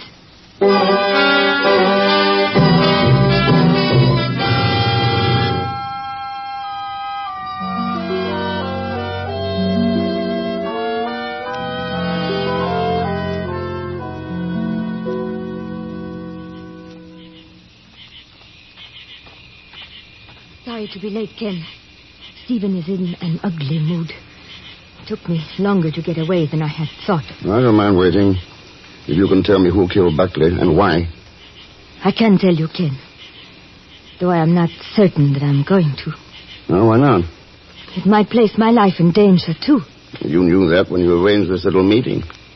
I think it only fair that I be paid for the risk I take. So that's it. What else did you think it could be, darling?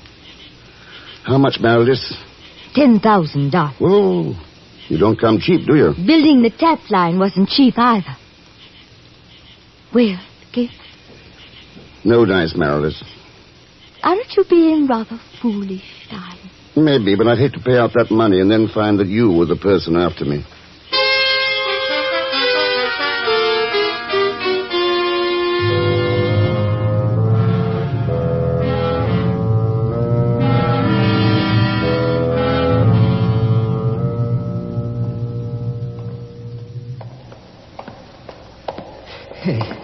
Why are we wandering around in this aeroplane garage anyways, Mr. Thurston? Well, I wanted to see what kind of planes Edwards was flying out here. So you're finding out. So what? So he's got 4 DC-3s, transport planes, heavy cargo carriers. Could they carry us back to Beirut? They could also carry arms and ammunition, Pagan. And look here. Look at the mud caked on those landing wheels. Red mud. And Jack Buckley said something about red mud just before...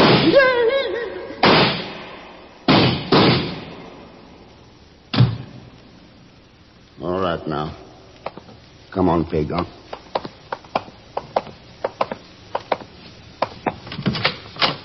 Going somewhere, Thurston? Hassan, what are you doing out here?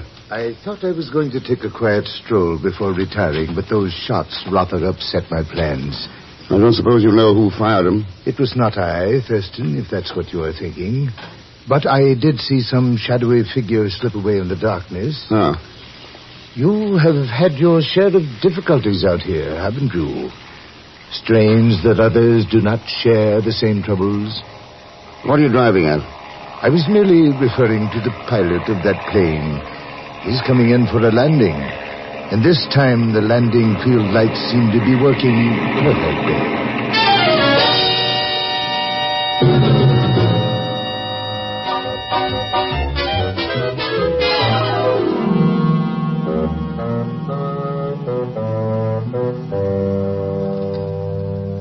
So you've got good news for me, Norbert? Oui, Monsieur Thurston.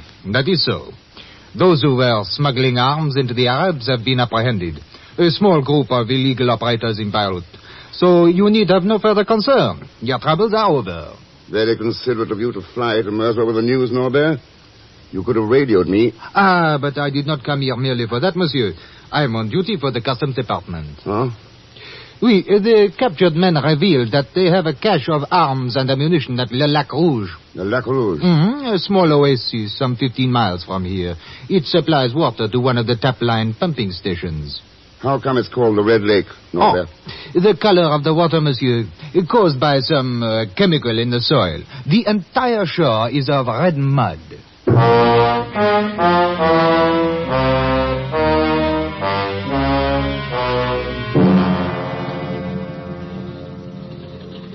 How about it, Norbert? You willing to let us fly to Lac Rouge with you? Well, I don't know, Monsieur Edwards. But we are all getting bored with each other's company here, Monsieur Norbert. Hassan, Stephen, and I.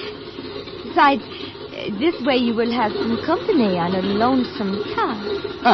Well, I have never been able to refuse the desires of a beautiful woman, mademoiselle. But what of you, Monsieur Thurston? Edwards has a plane ready for me, Norbert, to fly back to Beirut. Now that you've got things under control, why should I stick around?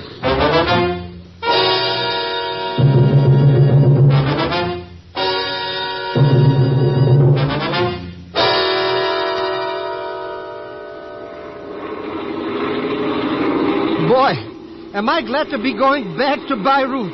We are not heading for Beirut, Pagan. Huh? What do you mean we're not? Mr. X, it's ganging up on us. We're going to crash again. We're going to crash. Not this time. You're just going in for a dead stick landing. Landing? Landing where? On a natural landing field near the shores of the Lac Rouge.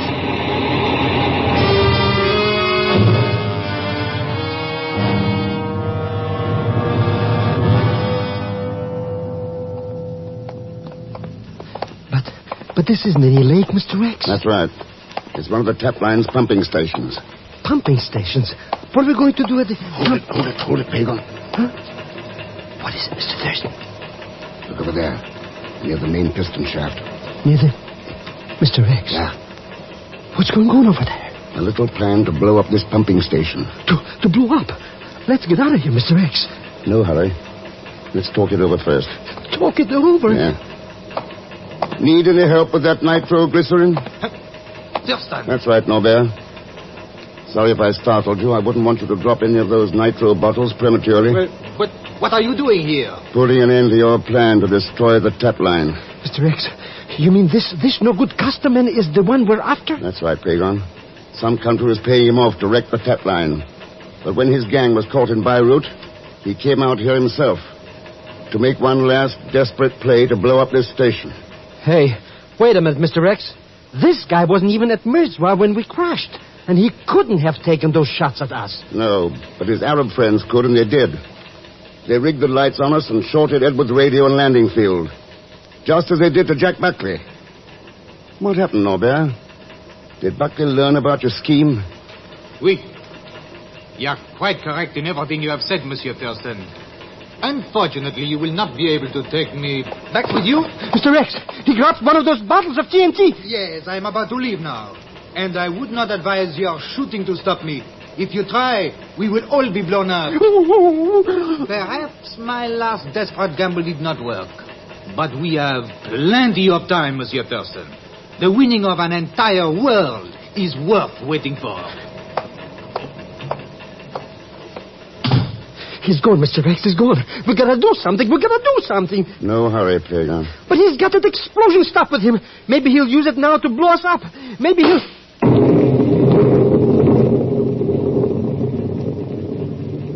Mr. X. What was that? I told you there was no hurry. Hassan's bullet took care of that nitro. And Norbert. Hassan's bullet? But what did Hassan have to do with this? That's what the French and the Arabian governments pay him to do, Pagan.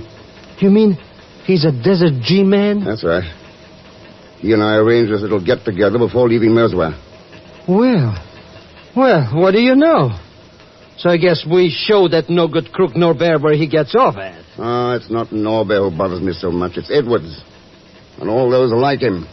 Edwards? Yes. We can protect ourselves against the Norberts of this world. But we can't protect ourselves against the selfish and the blind who put their own personal interests above those of freedom. That's where the real danger to democracy lies. We've got to learn that. All of us.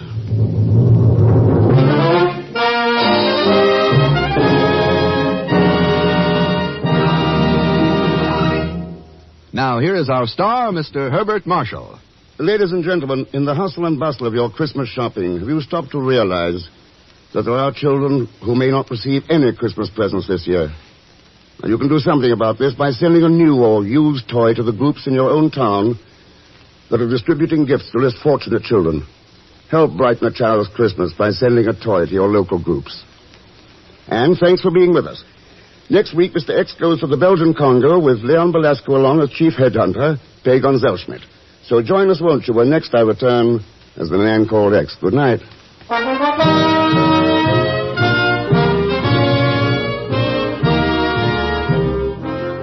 The Man Called X is a J. Richard Kennedy production with music composed and conducted by Felix Mills. Tonight's story was written by Sidney Marshall. All characters and incidents on this program are fictitious, and any resemblance to actual characters or incidents is purely coincidental. The Man Called X, starring Herbert Marshall, and Dangerous Assignment, starring Brian Donlevy, have been brought to you by the makers of Anacin for fast relief from pain of headaches, neuritis, and neuralgia. By Chesterfield, the only cigarette that combines mildness with no unpleasant aftertaste. By your local Ford dealer, who is now displaying the new 1951 Ford, the car that's built for the years ahead. And by RCA Victor, world leader in radio, first in recorded music, first in television. Be sure to listen tomorrow evening for The Big Show with Tallulah Bankhead and a great parade of stars, the Sunday night feature of NBC's All-Star Festival. And until next week, same time and station, this is Jack Latham saying good night for The Man Called X. Hear your hit parade next on NBC.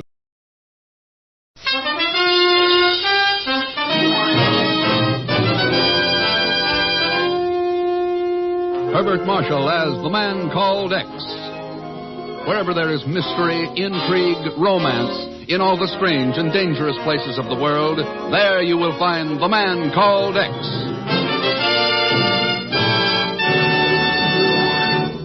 If you suffer from pains of headaches, neuritis, or neuralgia, you should discover what many thousands have known for years, that Anacin brings incredibly fast, effective relief. Anacin is like a doctor's prescription. That is, Anacin contains not just one, but a combination of medically proven active ingredients in easy-to-take tablet form. Probably at some time you received an envelope containing Anacin tablets from your physician or dentist. Thousands of people have been introduced to Anacin this way. Try Anacin yourself the next time you suffer from the pains of a headache, neuritis, or neuralgia. You'll be delighted at how quickly relief can come. Anacin is spelled A-N-A-C-I-N. Your druggist has Anacin in handy boxes of 12 and 30 tablets and economical family-size bottles of 50 and 100 for your medicine cabinet. Ask for Anacin today.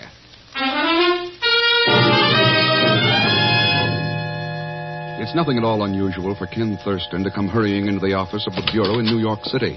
But what is most unusual is the receptionist he finds there this morning. Hello.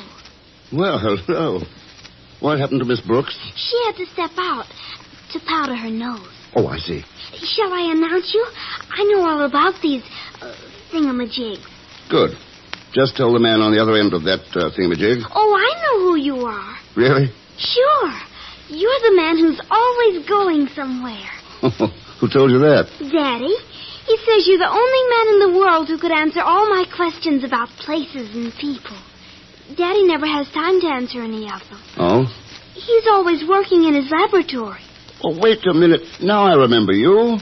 Honest? Of course, your father is Dr. Simon Markov. The eminent physicist. And I'm Marilyn. You came to Mommy's funeral that time. Yes. Marilyn, since you're so interested in places and people, how would it be if I sent you a souvenir for my next stop? Oh, would you? I love even just hearing from faraway places. It's a promise, then. We live in Schenectady. That's in New York. I'll write down the street address. Oh, no, don't bother. After all, I'm the man who's supposed to know all those things. Now, how about announcing me? Oh, sure. Yes, Miss Brooks? Mr. Thurston to see you, Chief. Huh? Miss.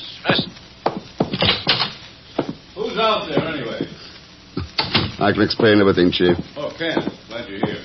Dr. Markov, good to see you again. Mr. Thurston, I cannot tell you how grateful I am to you and the Chief. You make it sound pretty serious. No, it is worse than that. Worse than anything that I could ever have imagined. A security leak, Ken. Oh? Anything to do with the doctor's experiments on a new type of atomic reactor? Oh, you know about that? Yes, I'm not the only one. Mr. Thurston. Ken, yesterday in Strasbourg, a man was shot down while resisting arrest. Turned out to be a red messenger, a courier. Yes, and I still cannot believe he should have had on him information about my experiment. It is impossible. Doctor, it's about time we in the West learned that the red espionage system specializes in the impossible. But every precaution was taken. Now, what can they do but suspect me? Especially with my all-world birth and background. This is a lot more important than just you, Dr. Markov. Oh, believe me, Mr. Thurston, I did not come seeking your help because I know, Doctor, I know. Tell Marilyn I'll be sending her that souvenir from Strasbourg.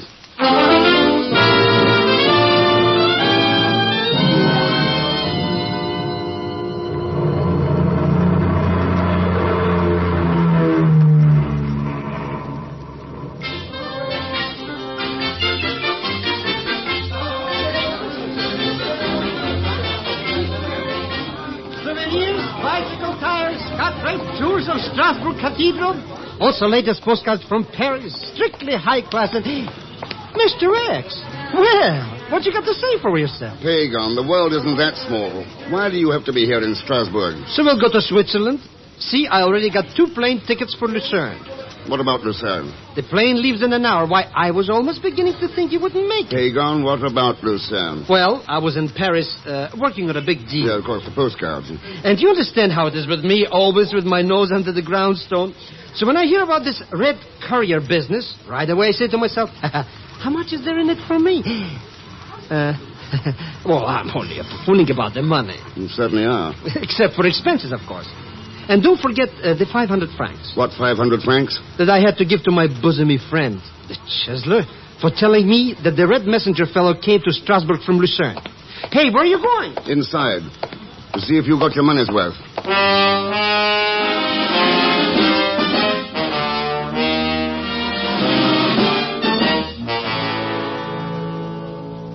I regret, Monsieur Thurston, that we have as yet been unable to learn where the courier was coming from. That is, with any degree of certainty. But you did learn something, Captain. Ah, oui. One informer told us, for 1,000 francs, that the courier was on his way from Lucerne. For 1,000 francs, yeah? Oui. But until we can find some way of confirming the tip of this Weltschmidt person, Listen. It's right outside. Let's go. Where? Trying to call into the sewer. All right, come out of there, Pagan. Let go. I'm an American citizen. You can't do this to me. I'll write to my congressman and cut off you from the Marshall Plan. Oh, Mr. Thurston. Weltschmidt, what is the meaning of this? Search me. It must be a case of mistaken identity. A fellow I never saw before in my life. It goes rat-tat-tat-tat. And what do you think, Monsieur Thurston? I think, Captain, that the information about Lucerne has been kind of confirmed.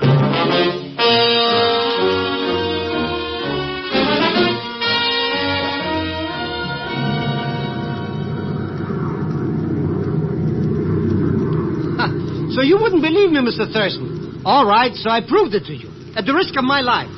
Absolutely, the red agent came to Strasbourg from Lucerne. Pagan, don't you usually charge for your information? Huh? That man right across the aisle from you, pretending to be asleep. He hasn't missed a word of your broadcast. Yeah? Well, I'll tell him a thing or two.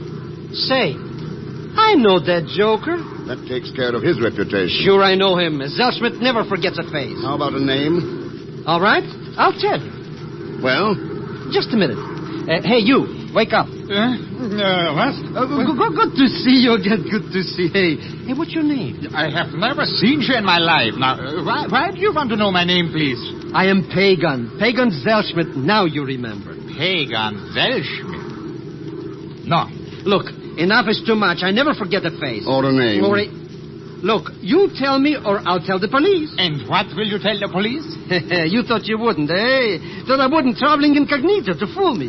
I know all about you and that red messenger. Please, I do not know what you are talking about. But all right, I will tell you my name. Now, it is Anton Bieber. Uh-huh. Anton Bieber. Why, we used to be in the same jail together. No, that's not your name. And why should I lie to you? My name is Anton Bieber. If you want, you can have a look at my passport here. Forged, naturally. But I'll look at it. I live in Lucerne. I travel for a manufacturer of watches. You see, everything is written down here. Now, why should you make trouble here? Ever been to the United States, Herr Bieber? Yeah. Recently? Yeah. Give him back his passport, Pagan. But Mr. Thurston. And keep trying to remember the name you think you've forgotten.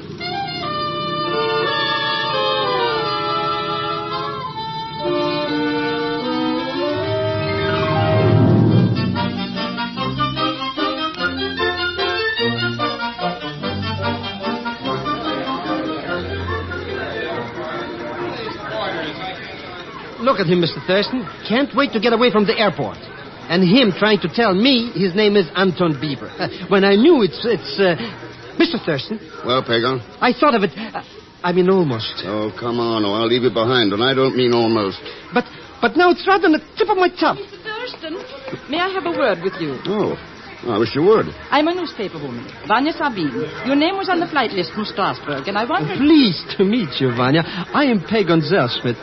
Anything you want to know, just ask me, huh? I will. Suppose we get out of this crowd. What newspaper are you with, Miss Sabine? Oh, none in particular. I'm what you call freelance. Huh? I thought there might be a story in your mission. Oh, sure. What makes you think I'm here on a mission? Lucerne is a good place for the health. Not always. May I quote you on that? That should have been my question. Well, maybe you've still got others. One in particular. What about the Red Courier who was killed in Strasbourg? Yes. What about him? Maybe I'll have better luck interviewing you next time. If there is a next time, Mr. Thurston. You know something, Mr. Thurston? She's got the classiest front page. Yeah, what? What's this? Piece of paper stuck on your coat pocket, so what? It wasn't there when we got off the plane. Probably that luscious Lily or somebody that pushed up against you in the crowd. Oh, it might mean nothing. Then again, it might mean we're near the other end of the Schenectady line. 10,000 in American dollars. Number 60, Holbeinstrasse. Midnight.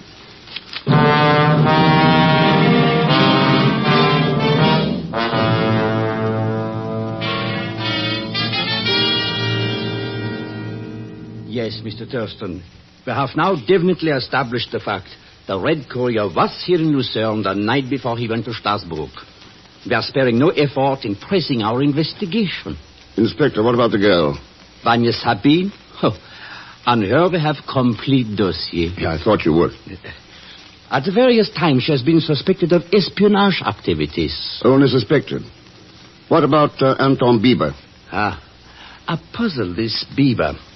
We have reason to believe that there is something in his past which he is hiding. But, again, we can prove nothing. Oh, your pardon. Inspector Fabry? Moment. For you, Mr. Thurston, a call from New York. Oh, thanks. Hello. Hello, Ken. Yes, Chief. Wanted you to know, Ken, that things in this end look worse. Much worse. Oh. Everyone who came into the slightest contact with Markov during his experiments has been given a clean bill. And from the nature of the information found on the Red Courier, The opinion here is that it could only have come from Markov himself. That does look bad. One thing, though, he still maintains his complete innocence. Tell him something from me, Chief. There is such a thing as being too innocent.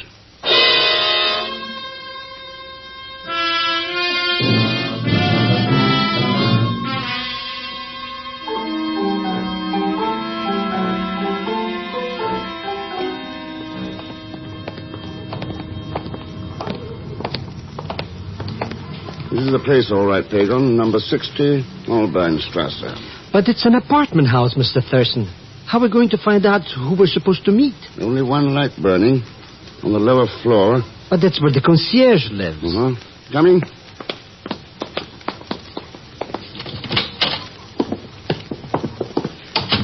Wait, Pagan. Before you knock on that door, let's have a look at the names on these mailboxes. So dark in here. Gives me the creepers. Look, why couldn't we come back in the morning? This match ought to brighten your spirits. Anyway, what good does it do to read the names of the tenants? Just names? Greta Tanzinger, Anton Bieber, Vanya Sabine. Hey. Yes. 3 tenants in the building, and 2 of them we've met. Mr. Thurston, something tells me I should have been told before not to come here with you. No, stop being yourself, Pagan, and knock on the concierge's door. Well? Oh, here. See? Nobody's home. He stepped out. At midnight? See if the door... Yeah. But maybe he wouldn't like us for 2. So that's why the concierge didn't answer. His head. Oh, did he get bumped? Can't have been dead very long. Oh, something clenched in his fist. Mr. Thurston, why don't we just call the police? Get down, Pagan.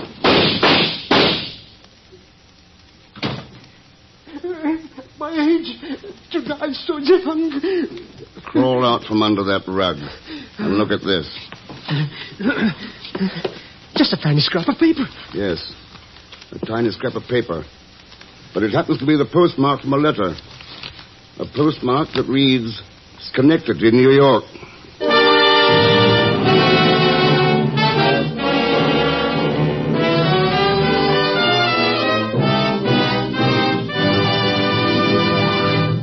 We'll return to Herbert Marshall as the man called X in just a moment. This is Bob Hope.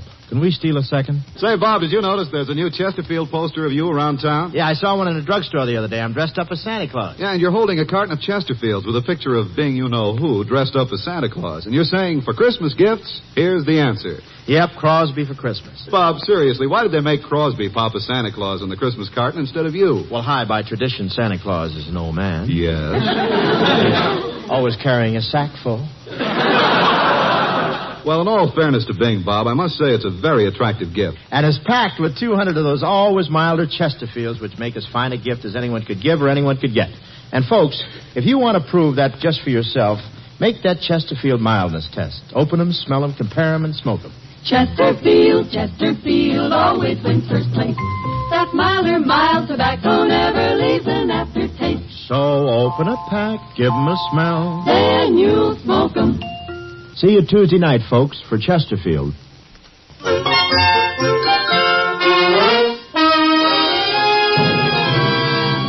And now we return to Herbert Marshall as the man called X, with Leon Belasco as Pagan Zellschmidt.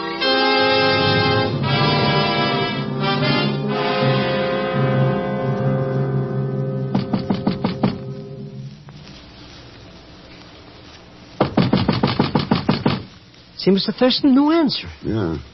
Vanya Sabine seems to keep late hours. If you ask me, the whole apartment house is as dead as that concierge downstairs. Come on, Pagan.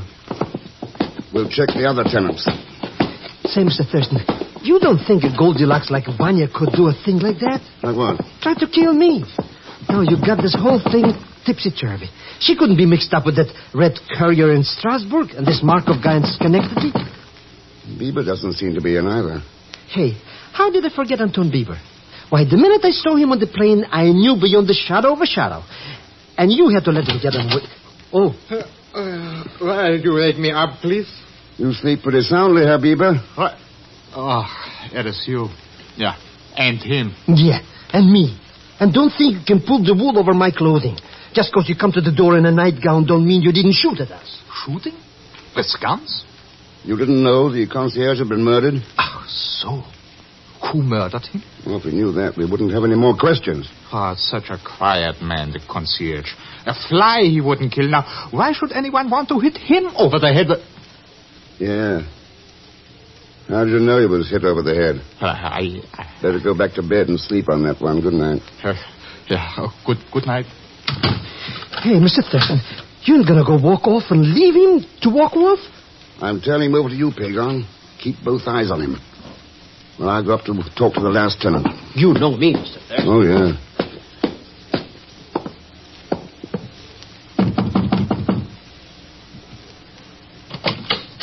Fräulein Totziger?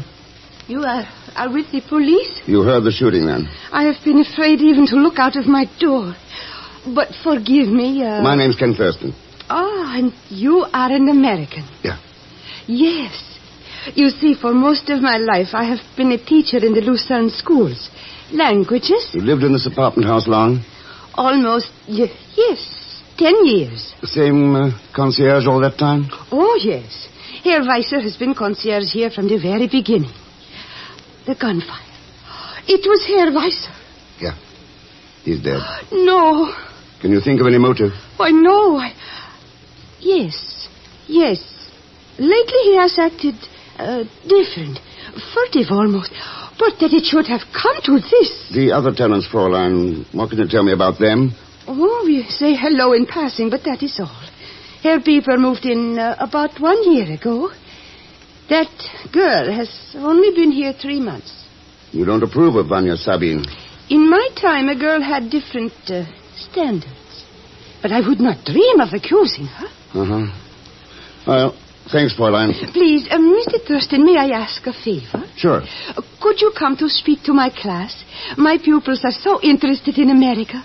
I try to do everything I can to make them pals with this great nation of yours. Anytime you could arrange it, even for half an hour. Oh, it would be a privilege. Oh, thank you. Mr. Thurston, he's sneaking out. Well, follow him, Pagon, and don't lose track of him.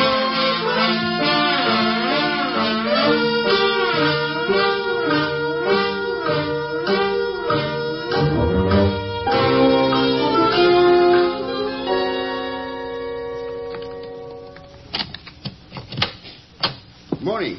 Well, Mr. Thurston, it isn't often that news sources force their way into my apartment. No, I don't imagine so. I trust you found plenty to read while you were waiting? Well, nothing will throw any light on how a certain red messenger came by certain information. Or how a certain dead concierge came by a certain postman. Well, you do gather news, don't you? Or do you make it? In this instance, I happened to run into your confrere, Pagan Zellschmidt. What else did my confrere tell you? That he had lost track of the elusive Herr Bieber. Uh-huh. Now, suppose we talk about you. Oh, yes.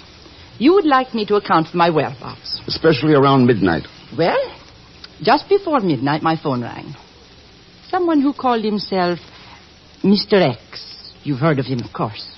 What did he have to say? That if I came immediately to Rutli, he would give me... what is the term they use in America? A scoop? Did this Mr. X show up? No. I waited and finally at dawn I left. Mm-hmm. But you can't prove a word of it. Unfortunately. Oh, maybe that's your Mr. X again. You think so? Hello? Vanya, baby, this is your tall, darkened maybe. Do me a favor, huh? Look outside and see if Mr. Thurston... He's right here. Hold on. Thanks. Hello, confrere. Listen, Mr. Thurston, huh? A fine thing to call me when I finally caught up with this Elias Anton Bieber again. Where is he, Pagon? At the airport. Didn't I tell you all the time that this joker is... This time, don't lose him. Give me time for a quick phone call, and I'll be right over.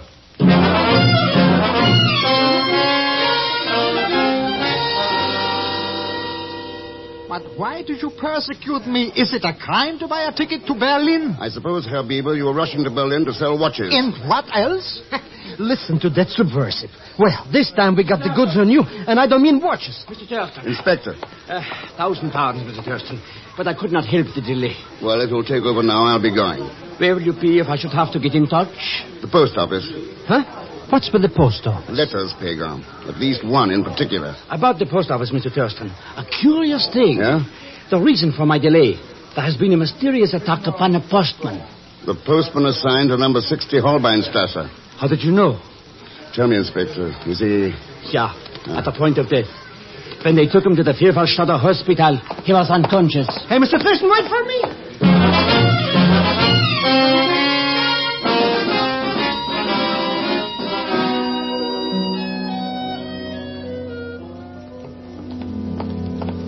Not so fast, Mr. Thurston. I don't see what we're doing in this hospital anyway. As long as we got that alias Anton B. Here, this is the room. Oh, nurse. Yeah? Oh, you are from the family of the dead man. Dead? When? 4 minutes ago.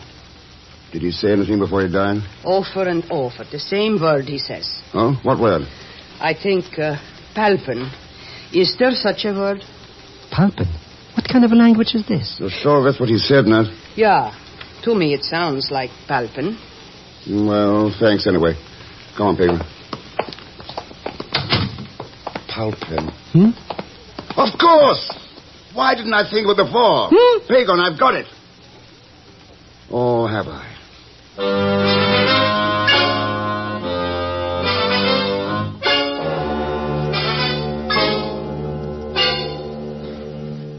Yes, operator, I'm still waiting for that call to be put through. Well, I suppose you three are wondering what this is all about. Just so there's a story in it. Oh, I think I can promise you that, Vanya. As for me, Mr. Thurston, I only wish that my pupils could be here with me. Oh, how excited they would be to listen in on a transatlantic telephone call. Maybe some other time, Fräulein. Look at that alias Anton Bieber, Mr. Thurston. He's got nothing to say for a change. That's just as well. Okay. Go ahead with Schenectady, New York. This, as you Americans say, had better be good. No, Vanya. Hello, Dr. Markov. Ken Thurston. Oh, Mr. Thurston, you have learned something? I'm always trying to learn. You are calling from Lucerne, Switzerland. Yes. Happen to know anyone in Lucerne? No. Sure? Positive. Thought you'd say that. What? Dr. Why do you Markov. ask? Is your daughter awake? She's right here at the telephone. When she heard that you... Put her on, please. Hello, Marilyn. Hello? Is that really you, Mr. Thurston? Talking to you from Lucerne, Switzerland. Oh. Tell me, Marilyn, you know anyone there? Here? Oh, sure. Living at number 60 Holbeinstrasse? Uh-huh. One of my pen pals. And did you play a little game with this pen pal, a game in which you copied down things from the papers in your daddy's study? Why, Mr. Thurston, how did you know? That was our big secret. You had better hang up now, Mr. X. Huh? What did you say, Mr. Thurston? I didn't hear. Sorry, Marilyn. Got to hang up now. Your pen pal is pointing a Luger at me. The nurse told me you were at the hospital, Mr. X. You were very clever to have realized that the postman was not saying pal pen, but pen pal. Too bad I wasn't clever enough to get you before you got him and the concierge. That is because I am even more clever than you are. So clever, in fact, that I will live on to have other innocent pen pals, from whom I will coax other secrets, which will bring top prices in the espionage market. Try to follow me, and I shoot. Auf Wiedersehen. Mr. Thurston, quick, before she gets away. Don't bother, Pagan. I asked Inspector Faboy to have his men waiting outside. You see, they're never clever enough. These people, they prey on the innocent, the unthinking, the unsuspecting. And in the end, well, you just heard what happened to the Fräulein.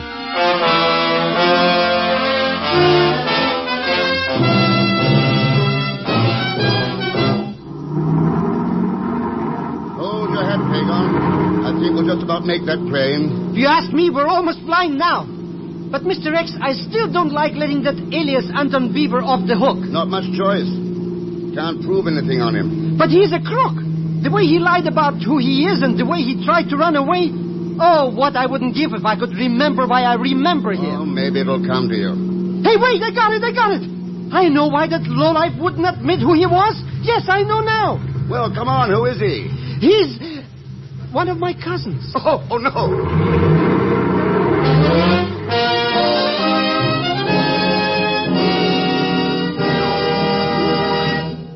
Our Our star, Mr. Herbert Marshall, will return in just a moment to tell you about next week's story.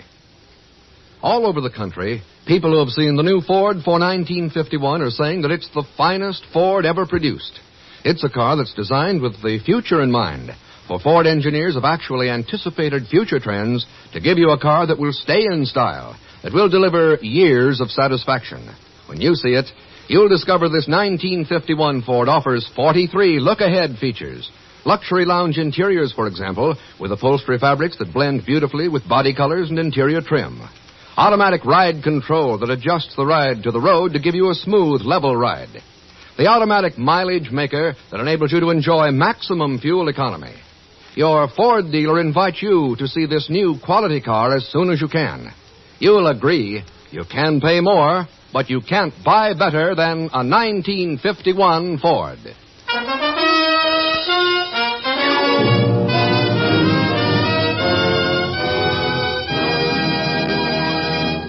Now, here again is our star, Mr. Herbert Marshall. Thanks for being with us. Next week, by request, we're repeating a story that proves that anything can happen at Christmas time, even to Mr. X and, of course, even to Leon Belasco as Pagon Zellschmidt. So join us, won't you, when next week I return as the man called X. Oh, and tune in half an hour earlier for Dangerous Assignment, starring my friend Brian Donlevy. Both shows have been brought to you by RCA Victor, world leader in radio, first in recorded music, first in television. By Chesterfield, the only cigarette that combines mildness with no unpleasant aftertaste. By the makers of Anacin for fast relief from pain of headache, neuritis and neuralgia. And by your local Ford dealer, who is now displaying the new 1951 Ford. The car that's built for years ahead. Good night.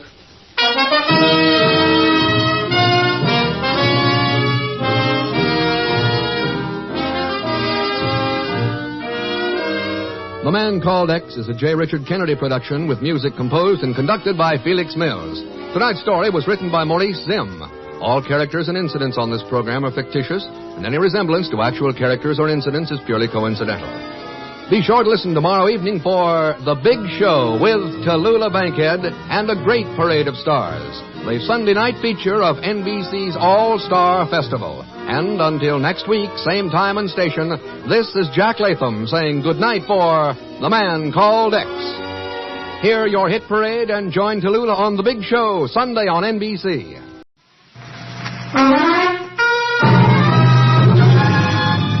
Now we present Herbert Marshall as The Man Called X, the Saturday night feature on NBC's 5-show festival of comedy, music, mystery, and drama, brought to you by RCA Victor, world leader in radio, first in recorded music, first in television. And by the makers of Anacin for fast relief from pain of headache, neuritis, neuralgia.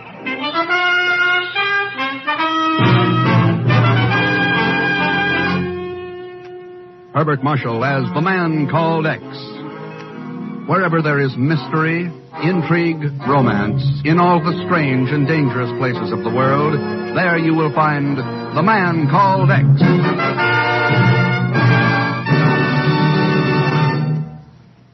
Tonight you can sit back and relax and enjoy a good feeling because Christmas shopping is over for another year. Tomorrow you may want to put the last fancy ribbons and wrappings on the packages and scatter them under the tree. And you're going to have an enchanted Christmas this year if you're one of the thousands who will wrap a big, bright ribbon around a beautiful new RCA Victor television, radio, phonograph combination and proudly place it by the Christmas tree.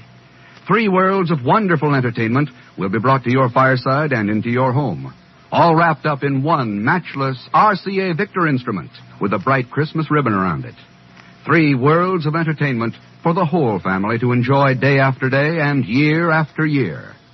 If you're one of those happy families, you're in for a wonderful time this weekend and all year because RCA Victor, world leader in radio, first in recorded music, and first in television, will bring into your home that special morning a very special Merry Christmas. By special request, we're repeating this story as a reminder that Christmas is one time of the year when even miracles can happen. A time for a shabby world to lift up its tired eyes and learn once again to hope and to dream. And a time for the strangest adventure in the whole career of the Man Called X.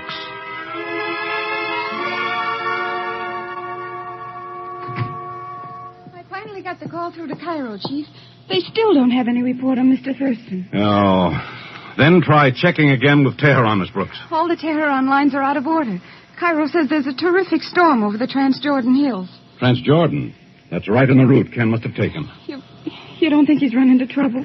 All I know is that Ken chartered a plane in Tehran and took off for Egypt with Pagan Zelsman aboard. Right now, he's 4 hours overdue at Cairo, and there's been no report on him. He must be all right. He's got to be all right. What were you planning to do Christmas, Miss Brooks? Take a trip? Well, no, I thought I'd probably stay here in the city. I mean, I see. Well, he still has time to get home for Christmas. Oh, but, Chief, I didn't It's all mean... right, Miss Brooks. I understand. I don't know. There's a dozen simple things that might have happened. But believe me, I'd give a lot to know what Ken's doing right this minute.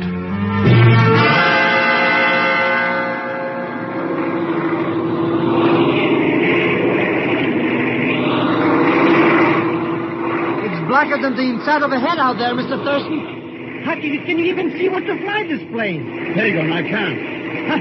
Then what are we going to do? I know what I'd like to do is that mechanic can tear around. Not an instrument on this board is working right. Oh. The way we've been kicked around in this storm, I don't even know what. Mr. Rex, the engine's come out. Yeah. What do we do now? If I could only get one look at the ground, I don't even know how far up we are. I think I'm as good as Death Pigeon right this. Look, and there's lightning flash. Here. Top of a hill. Get ahead.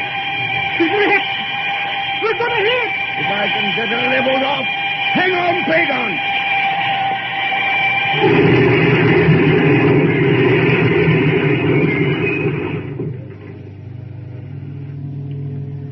Mr. Thurston, we gotta do something.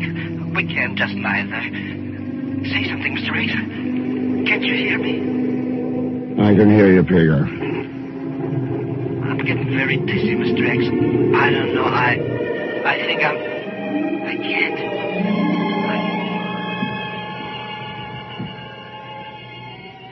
Come out now.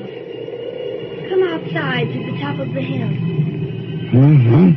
Come out. Out into the night. Stand with me here. And look at the world. Yes. All right, I'm coming. Wait for me.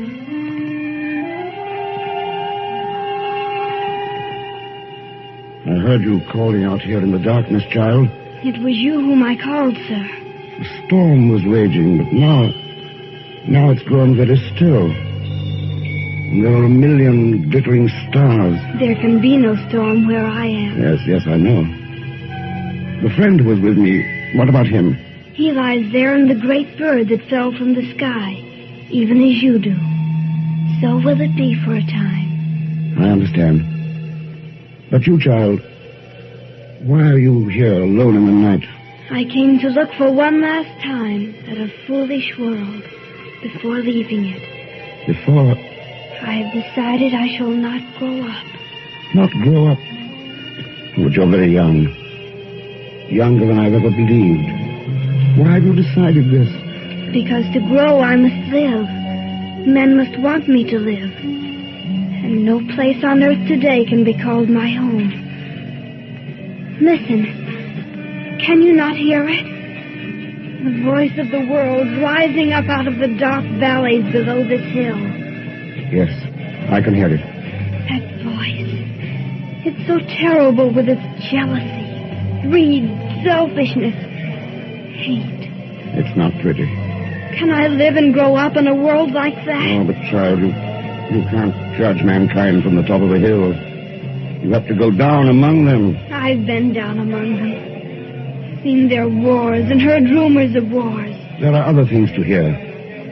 When you know how to listen, and I can show them to you. Come with me now. Down there? Down in those valleys? How can we? Why not? It's Christmas, so anything can happen. Come along, child. Come with me.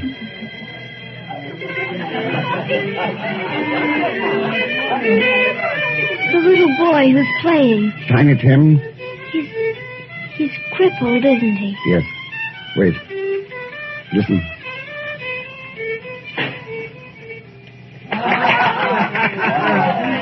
Lad, you play it better every month. It's a great virtuoso you'll be, Tiny Tim. It's a marvelous song, Jimmy boy. Oh, thank you, everyone. Maybe when spring comes, I shall be able to play for pennies in the streets. Then I'll be a help to you, Father. Bless you, lad. Now I think I should tune my fiddle. One string was ever so slightly flat, you know. Such a serious lad. He says strange things sometimes. He told me in church this morning he hoped all the people would see him and remember who made lame beggars walk and blind men see. It's a lucky family we are, Robert. There's few in this world that have as much as we. Oh, that's something of a joke, my dear, with the little I'm able to give you. Robert Cratchit. When I think of all the years we've had, and such wonderful children, and you always so cheerful and understanding of our needs. Oh, go along with you now. And what about that surprise? After life, I'd almost forgotten it. Quiet, everybody. I have a surprise for you. I'll bring it right in. Now, I wonder what it could possibly be. I'll wager I can guess, Father. Look, everyone. Here it is. A plum pudding blazing like the sun itself. It's saying Merry Christmas to all of us. Yes, and God bless us. God bless us, everyone. Timmy, lad, such a beautiful dish needs a real salute. Take your fiddle and play us an overture to the pudding. Yes, an overture to the pudding.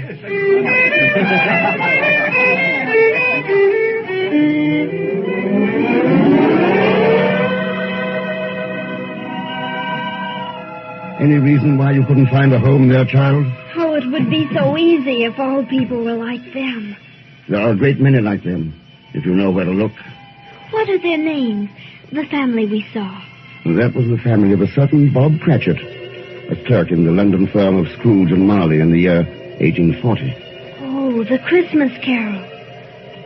Those were not even real people. They came from a book. Must I live then only in old books? This is here and now. Things are different. Are they so very different? Look up. Aren't those the same stars that glittered overhead 100 years ago? Or 1,000? Or 10,000? Real people sleep in the dirt and never look at the stars. Not all of them. I can think of one right now on the other side of the earth. In a little flat in Queens. I could walk up a certain stairway there tonight and ring a doorbell. Ken Thurston. Hello, Marion. Oh, Ken, come in. Oh, it's good to see you. Here, let me take some of those packages. Well, thanks.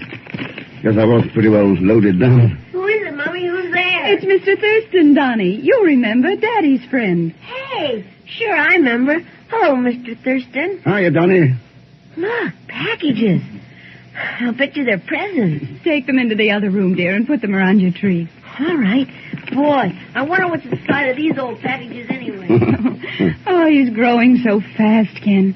And every day he looks more like Jerry did. Yes, I've noticed that. I wouldn't want it any other way, Ken. That's how it should be.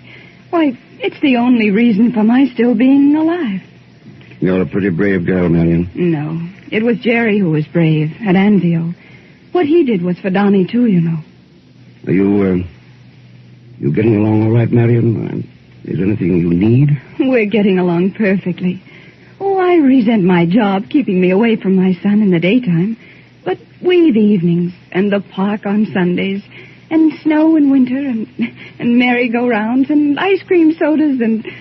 Oh, don't worry about us, Ken. We'll be all right. Yes. If there's one thing in this shaky world I'm certain of, it's that. You'll be all right.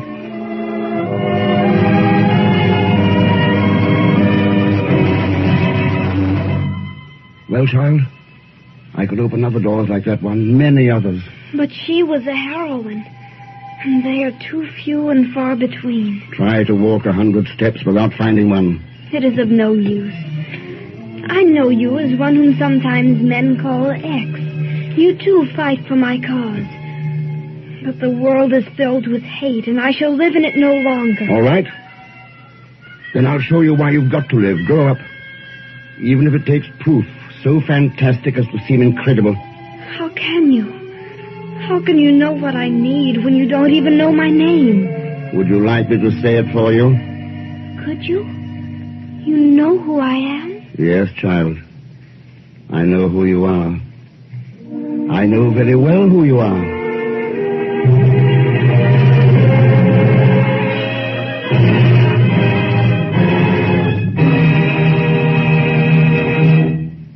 We'll continue with The Man Called X in just a moment. The next time you suffer from pains of headache, neuritis, or neuralgia, take Anacin. You'll bless the day you heard of this incredibly fast way to relieve these pains. Now, the reason Anacin is so wonderfully fast-acting and effective is this. Anacin is like a doctor's prescription. That is, Anacin contains not just one, but a combination of medically proven active ingredients in easy-to-take tablet form. Thousands of people have received envelopes containing Anacin tablets from their own dentist or physician, and in this way discovered the incredibly fast relief Anacin brings from pains of headache, neuritis, or neuralgia. So, the next time a headache strikes, take Anacin for this wonderfully fast relief. Anacin, A-N-A-C-I-N. Anacin comes in handy boxes of 12 and 30. Economical family-size bottles of 50 and 100. Get Anacin at any drug counter.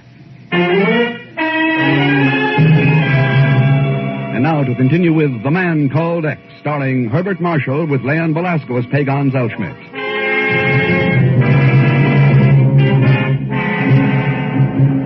Somewhere between Cairo and Tehran, a plane carrying Ken Thurston and Pagan fought its way through a raging storm. In a blinding flash of lightning, a hilltop loomed ahead, and a second later, the plane smashed into it.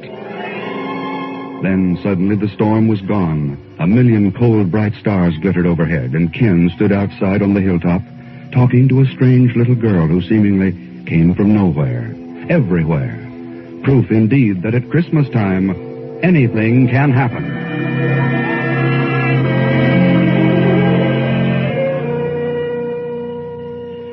Know that I want to live and to grow. I've loved this world, seen beautiful things happen in it, and found hope in them. And then each time I've seen that hope die. The world has not grown wise nor clean.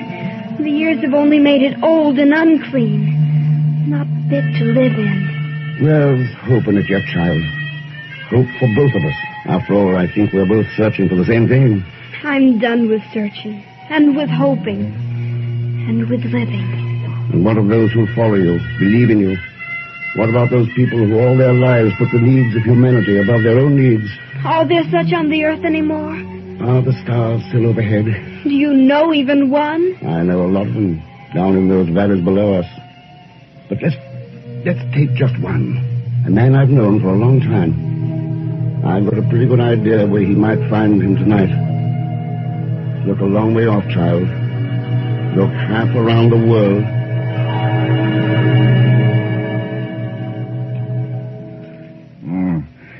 Possibly some stricture there, all right. A thrombus, maybe.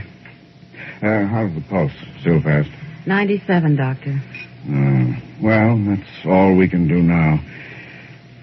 What time is it, Miss Nelson? After midnight. Oh, good Lord. No wonder I'm tired. Dr. Richards, I've been a supervisor with this hospital long enough to have a right to contradict you once in a while. About what? You're not tired because it's after midnight. You're tired because you haven't had a decent night's sleep in 5 years. Oh. What's more, you had a checkup at the clinic 6 months ago. I happen to know what they told you. Oh, they didn't know what they were talking about. A bunch of crepe hangers. They told you to work only 4 hours a day. Now, when are you going to start doing it? 4 hours a day. When people are dying 24 hours a day. There are other doctors. Yeah, and there are other problems for them, too. Why, you've seen kids like this come in here year after year, and we can never do a darn thing for them. Well, now, after 5 years, I can do something for them, and in another year, I'll have the technique perfected so every doctor can use it. If you live long enough. Yes, well, I'll live long enough. If I stopped now, threw away the chance to beat this thing just so I could live another 20 years, then, why, there'd be no sense to anything in this world. You've got a life, too, Dr. Richards. Poppycock. I suppose you think I'm a fool, Miss Nelson. If I told you what I think you are, you'd just laugh it off. No, No, Dr. Richards. I don't think you're a fool.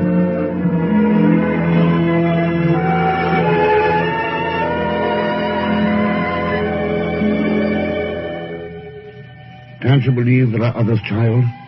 Other people who think of their fellow men first and themselves second. Yes.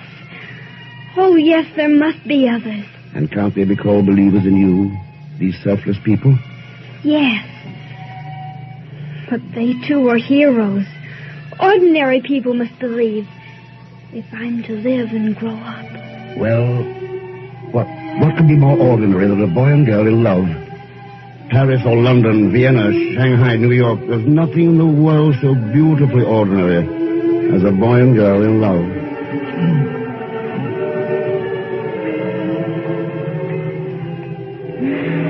It's lovely out there across the harbor, even like tonight when it's foggy. As long as you're in it, honey, the whole world's lovely. We're terribly lucky, you know. Supposing we hadn't found each other. Well, we couldn't miss. We're a natural. How could you tell? The first time, I mean. What made you know you were in love with me? You came down the street in a crowd. And all of a sudden, there wasn't any crowd. Only you. So I decided I must be in love.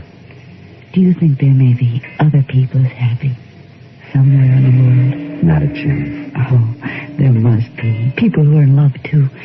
Millions of them. Oh, I love every one of them. Now I am jealous. No, but you do, too. You know you do. It makes you feel close to them. Yeah. I guess I do it there. Listen. Isn't that a mournful sound? I can't hear it. When I look at you, all I can hear is music. I know. I can hear it, too. The most beautiful music in the world says I love you. I love you, my darling.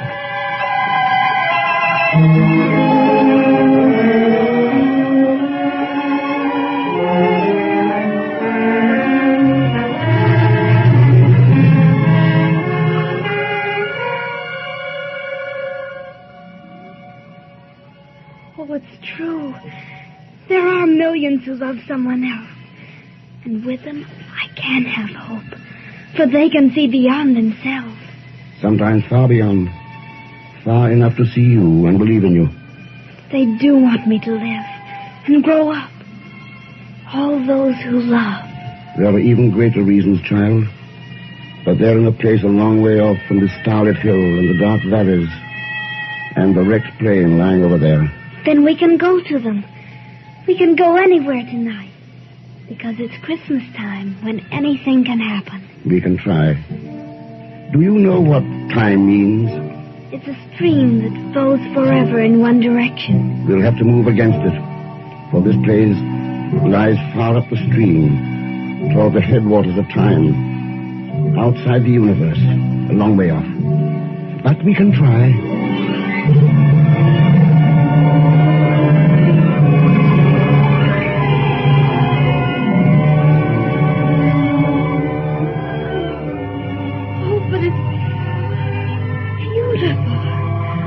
What glorious place is this? To what wondrous spot in all eternity have we come? This is the realm of tomorrow. But all of these wonderful things, I have no names for them. There are no names for them, child. They're still a part of tomorrow. This one, how beautiful. Look at it, just look at it. It's one of tomorrow's dreams, child. Gilded with expectation, gleaming with fulfillment. And this one, oh, how lovely. That's one of tomorrow's hopes. And here's another, so proud and so splendid. It's an ideal, not yet realized. Another part of tomorrow.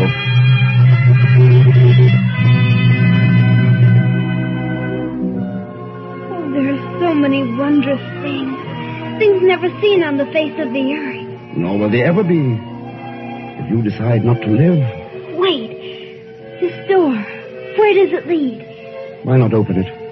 Find out. I will.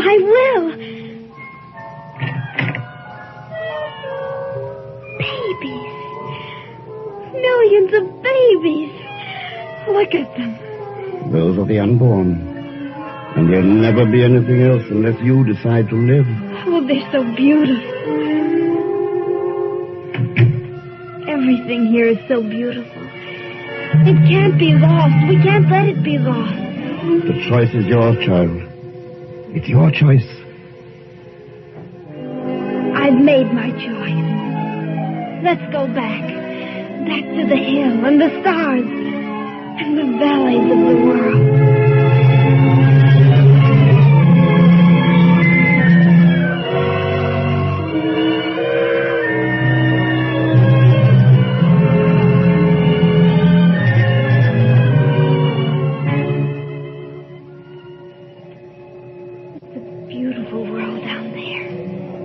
Why did I ever think it wasn't?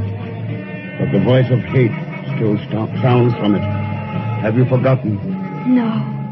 But hate only sounds big because it has the loudest voice.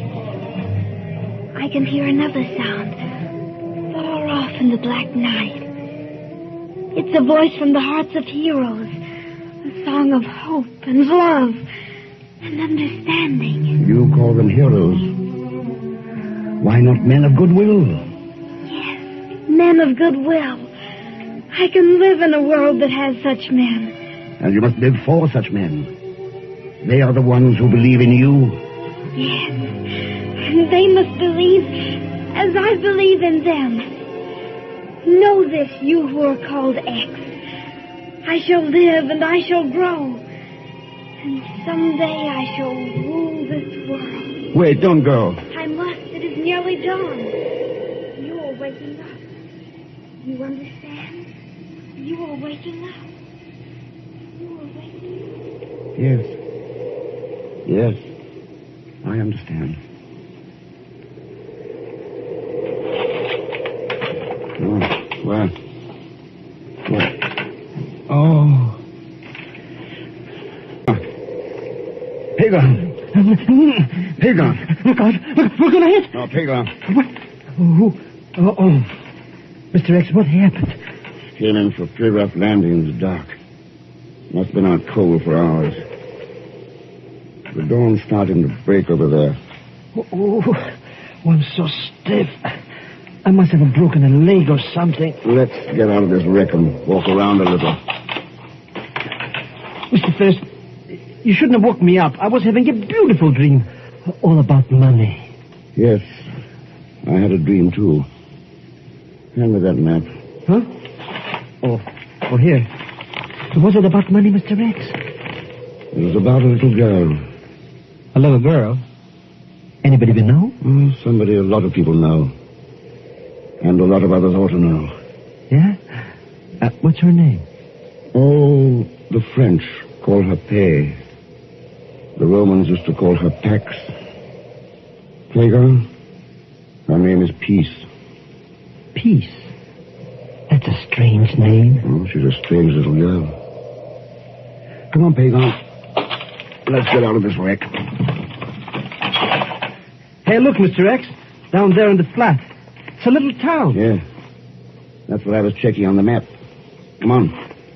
I want to get a wire off to the chief. Which way? Down this path? No, Pagan. Straight ahead. Toward the sunrise.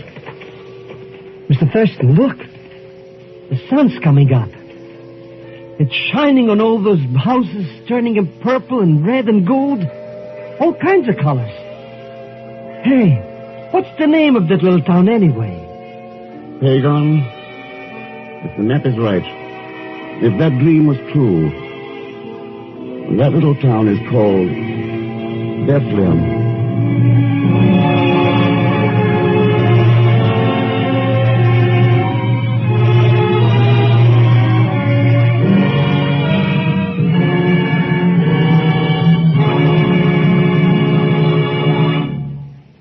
Here is our star, Mr. Herbert Marshall. Thanks for being with us. And thank you, Ann Whitfield, for your sweet performance. I wish I could see all of you out there, see you and talk with you and shake your hand. Because almost anything can happen at Christmas, I almost feel that I can. And so, I say to you, each of you, for all of us on the Man Called X, from the bottom of our hearts, Merry Christmas. Next week, Mr. X goes deep into the jungles of the Belgian Congo, the land of voodoo and superstition. And not the least of the things he has to contend with is that old headhunter, Pagon Zellschmidt, played as usual by Leon Belasco. So join us, won't you, when next I return as the Man Called X. Good night.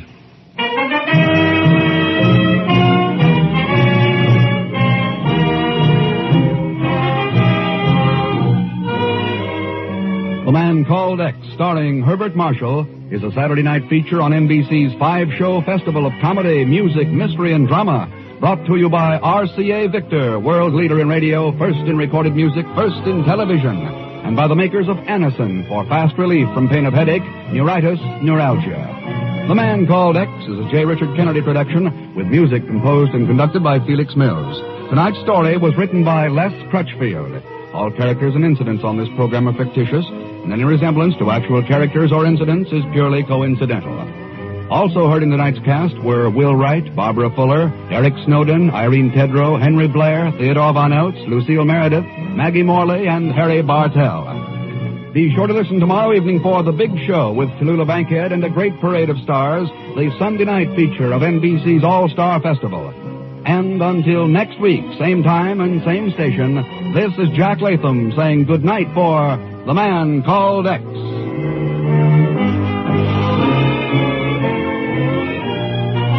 Now the hit tunes of your hit parade. Tomorrow it's The Big Show on NBC.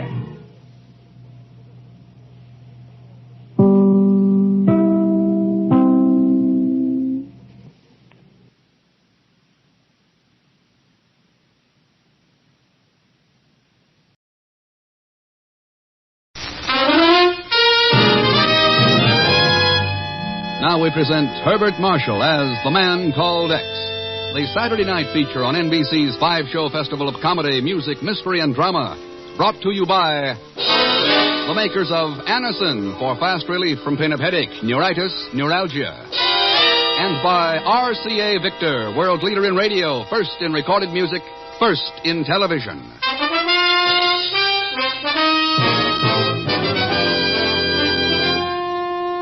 Herbert Marshall as The Man Called X.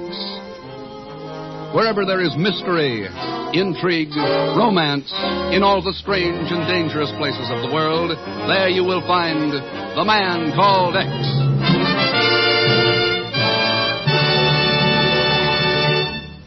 When we ask you to try Anacin for the relief of pain due to a headache, neuritis, or neuralgia, we are not asking you to try a new or unproved method. For there are many people listening in now who have been introduced to Anacin tablets by their own dentist or physician. You who have received Anacin this way know the effective, incredibly fast relief these tablets bring. Anacin is like a doctor's prescription. That is, Anacin contains not just one, but a combination of medically proven, active ingredients in easy-to-take tablet form. People by the thousands are using modern Anacin today instead of other ways. Doesn't their experience seem worth following? Try Anacin the next time you suffer pains from headache, neuritis, or neuralgia. You will be delighted with the results. Ask your druggist for Anacin today. Anacin is spelled A-N-A-C-I-N.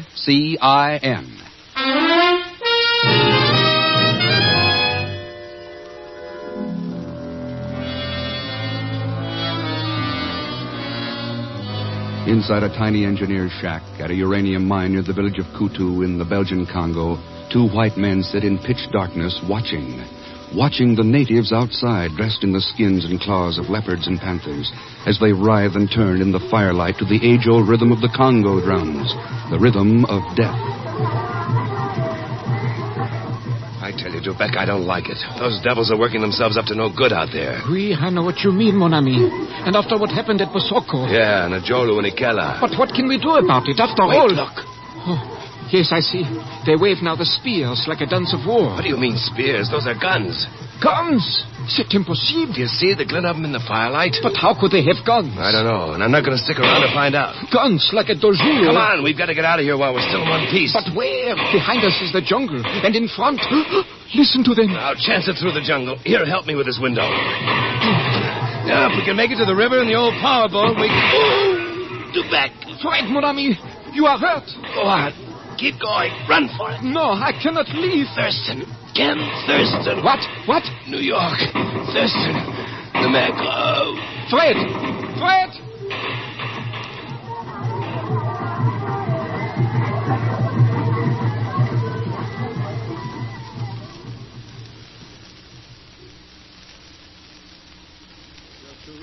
Dubeck, Ken. Well, all I know about him is what he says in his letter, Chief, that he was associated with Fred Stevenson in the mining operation in the Congo. Stevenson, yeah. And apparently Fred told him to contact me just before he died. You remember Fred? Helped us out in that Brazilian copper setup. Oh, of course. Top-notch mining engineer, wasn't he? That's right. That's too bad. But what is he doing in Africa? He's working as mine supervisor for an outfit called Congo Uranium Limited, a Belgian-American-British combine licensed under a Belgian government permit. They've been shipping out a lot of high-grade ore, most of it directly to Oak Ridge. Oh, well... According to Dubeck, 4 of the company's 5 major installations have been forced to shut down because of local opposition, strikes, and native raids. Oh, yeah.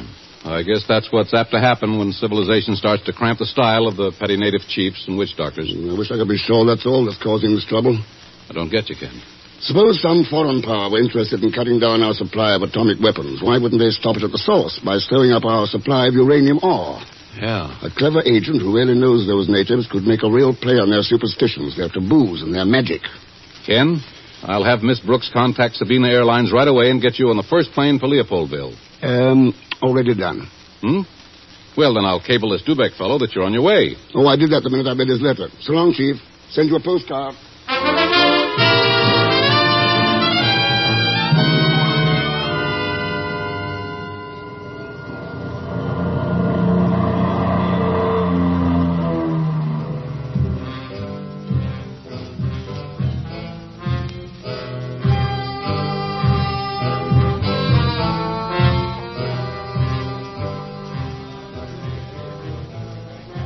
The Royal Albert offers little luxury, Monsieur Thurston, but it is the best we have in Leopoldville.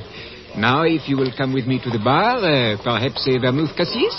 Well, I'll settle a dry martini with an onion. C'est bon. But our bartender Galou is a full-blooded Bakongo tribesman. Galou? I do not think he will understand the martini.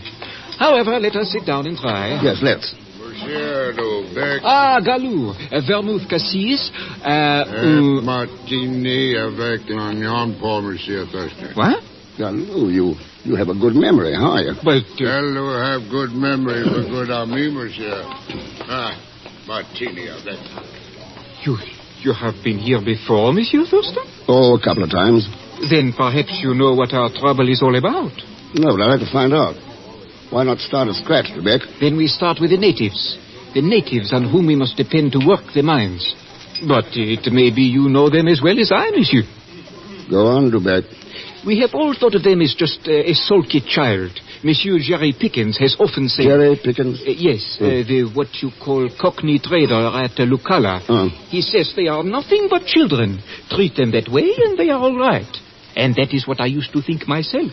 Until 6 weeks ago, when the trouble started. Your letter said something about playing on their superstitions. Yes, we employed some 3,000 native workers, and one day, none of them reported for work. You mean no matter how much you offered them in trinkets and money, they wouldn't come back? It was as though some spell had been cast. 4 of the mines were destroyed, the buildings burned to the ground. I tell you, monsieur, when you sit in a tiny board shack and watch those devils twist and turn to the beat of those drums, the hysterical cries of the witch doctor, it is hard to think you are not bewitched. Yeah, I can believe that. What about the witch doctor? Is it always the same one? I think so, for he always wears the same skin, that of the giant black leopard. Well, is he from one of the loyal tribes? Who knows? He might be from here, or the Ivory Coast, or Mozambique. He might even be a white man. Yeah? Or a woman. Who knows? Dubeck, you haven't told me how you managed to escape the night Fred Stevenson was shot. Both cassis, martini. Oh, fine. Here, Galou. Merci. Martini in the middle of the jungle. Your friend must be a very important man to deserve such a luxury, Gaspar. I should enjoy meeting him. Tanya Stevenson, Monsieur Thurston. How do you do? Tanya was Fred's wife. Oh, well, I can't tell you how sorry I... Thank you. Oh, please sit down. Well, won't you join us? Well, just for a moment. There. Thurston, I'm sure I heard Fred speak of you. Oh, but of course you're Ken Thurston from New York, isn't it? More or less. Whatever are you doing in Africa? Oh, I spend a lot of time just traveling around. Monsieur Dubec has been kind enough to invite me to visit the mine at Lucala. Oh, what a coincidence. If you are leaving tomorrow night, we shall be on the same riverboat. Tanya, surely you are not going to Lucala? Oh, but of course, Gaspar. The company has been kind enough to offer me work as a bookkeeper. To carry on the work that Fred was doing. The work that cost him his life. And now, if you will excuse me, I must begin packing. Until later, Mr. Thurston. Goodbye, Gaspar. A man can never understand a woman. And he is a fool to try. Any woman, Dubec, or that one in particular? That one especially. While her husband was alive, she refused to go near the mines. She hated Africa and begged him to give up his job. She even threatened to divorce him if he would not. And now... Yeah. I see what you mean.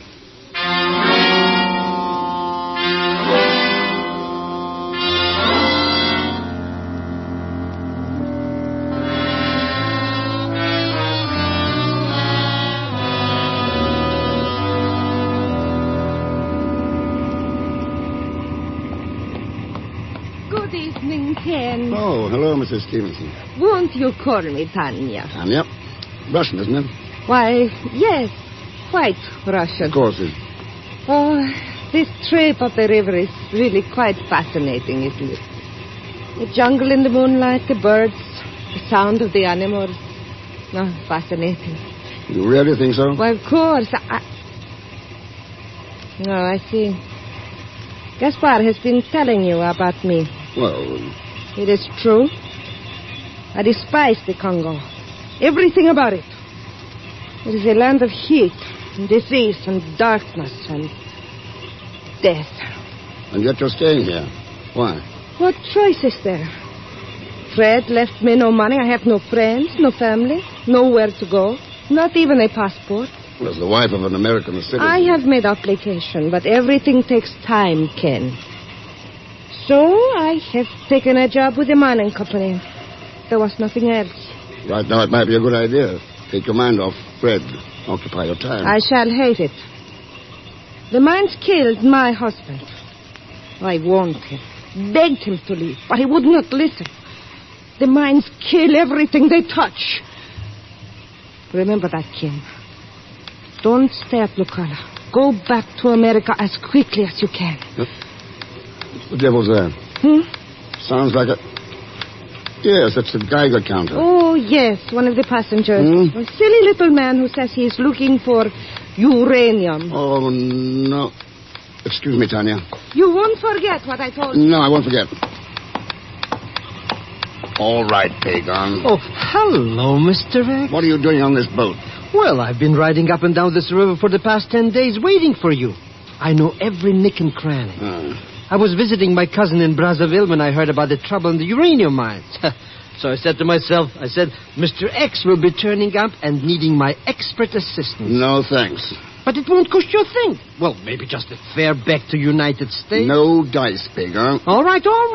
If that's the way you feel, I'll go along for free.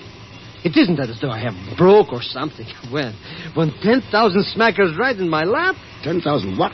Sure, didn't you know? That's what you get for finding a uranium mine.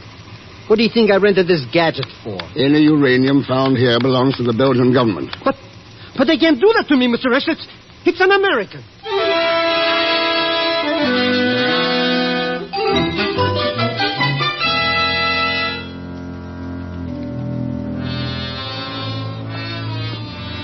Good morning, Monsieur Thurston. Oh, hello, Dubec. We ought to be getting to Lucala pretty soon, hadn't we? Yes. The village is just around the next bend. But from there to the mine is nearly a 6-hour trip. I see. Dubec. Yes? Is that the village up ahead? Why, yes, it... Monsieur Thurston, that's smoke. There must be a fire. There was a fire. What? Lucala's been burned to the ground.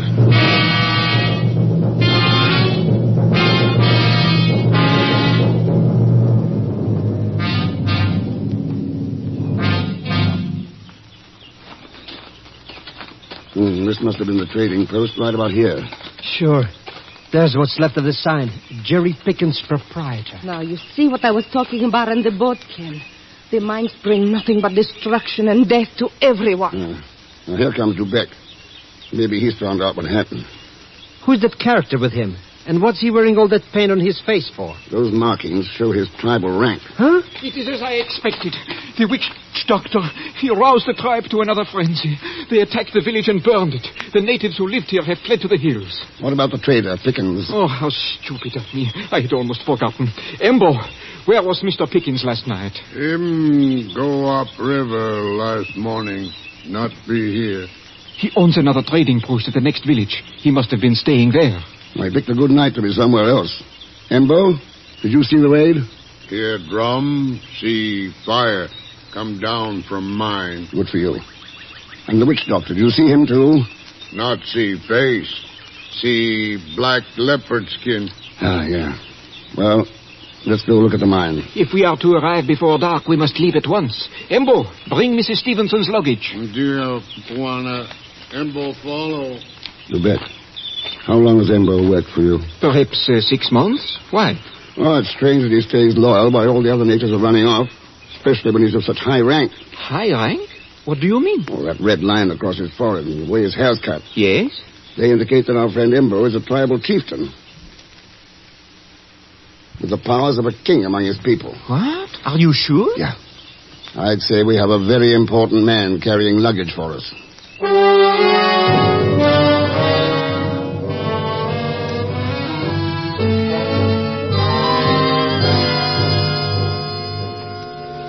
Do we have to keep going so fast, Mr. Thurston? We've been walking all day and I'm getting tired. You invited yourself on this safari, pig, huh? I don't like that Ember character behind us neither. He looks like he would double-cross his own grandmother for $50. Hello? Who's on the minute? Jerry Pickens. Oh. Been trying to catch up with you chaps all day. Oh, hello, Mrs. Stevenson. Heard you was coming up to work at the mine. Sorry, I don't believe I've had the pleasure of meeting you, sir. This is Ken Thurston, Jerry Pickens. My pleasure, sir. Surely we've met before, maybe at Leopardville. Oh, I don't think so, Mr. Thurston. At least it ain't likely. Ain't been there for the last 6 months. Spends all my time trying to keep my trading posts running. Not that it's done me much good. I am most sorry about the fire at Lucala, Mr. Pickens. We saw what has happened. Ain't it a crying shame? There's not 5 shillings of salvage left. I just takes one look and decides to hightail it off to you. How'd you find out where we were? Some of the natives come sneaking back. They've been watching you from the hills and tipped me off. I practically had to run all the way to catch up. We had better move on. It will soon be dark. Embo? Dio. Embo lead way now. That won't be necessary. Embo will... Let's see in dark. Embo will lead way. All right, whatever you like. But we must hurry. Hey, Mr. Thurston. What's that noise? Talking drums, Pagum. The natives are sending some sort of message. Embo. Yes? What do the drums say? I, not know. Of course you do. What do they say? I no want to tell. Embo, answer Mr. Thurston's question. Drums say, evil one in jungle, very evil, destroy mine tonight. Destroy power of evil one. Evil one? What does that mean, Embo? Drums say, man called X.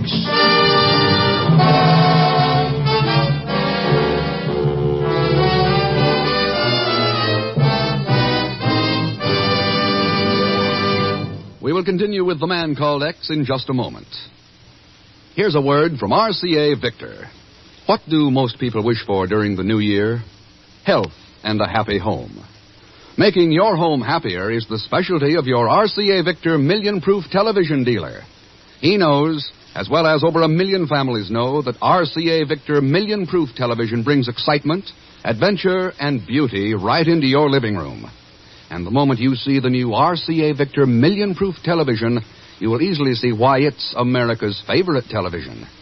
Your RCA Victor dealer will show you RCA Victor million-proof television in a wide variety of models, every one a thrilling buy. But the most exceptional buy of all is an RCA Victor television radio phonograph combination, which gives you 5 great instruments in one luxurious cabinet for much, much less than comparable instruments would cost separately. See your RCA Victor dealer soon and make your home happier in 51 with RCA Victor Million Proof Television. Now Act 2 of The Man Called X, starring Herbert Marshall with Leon Belasco as Pagan Zellschmidt.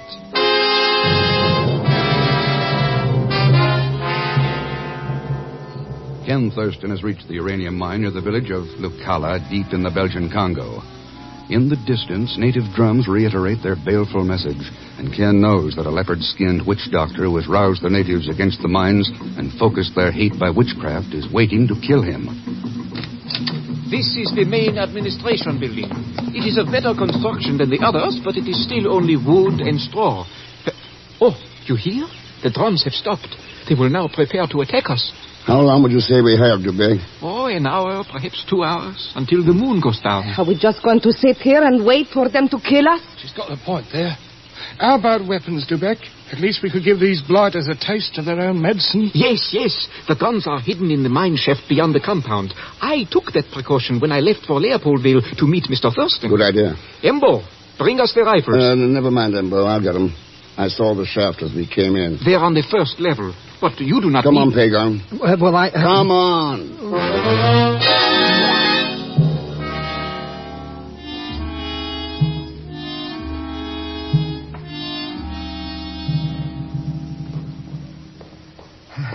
So this is a uranium mine, eh? Well, maybe we're going to stop and take a few samples. Hey, maybe there is $1 billion worth in here. Oh, shut up and flash that light over here. Well, what do you know? A pile of rifles, just like Mr. DeBeck said. Yeah. Only one trouble, these guns are empty. How do you like that? What are we going to do now? I'll take these rifles to the others. You wait here for about 5 minutes and then join us in the administration building. Wait here. But, Mr. X, I don't like this. You're in one of the richest spots in the world, Pagan, so relax and enjoy it.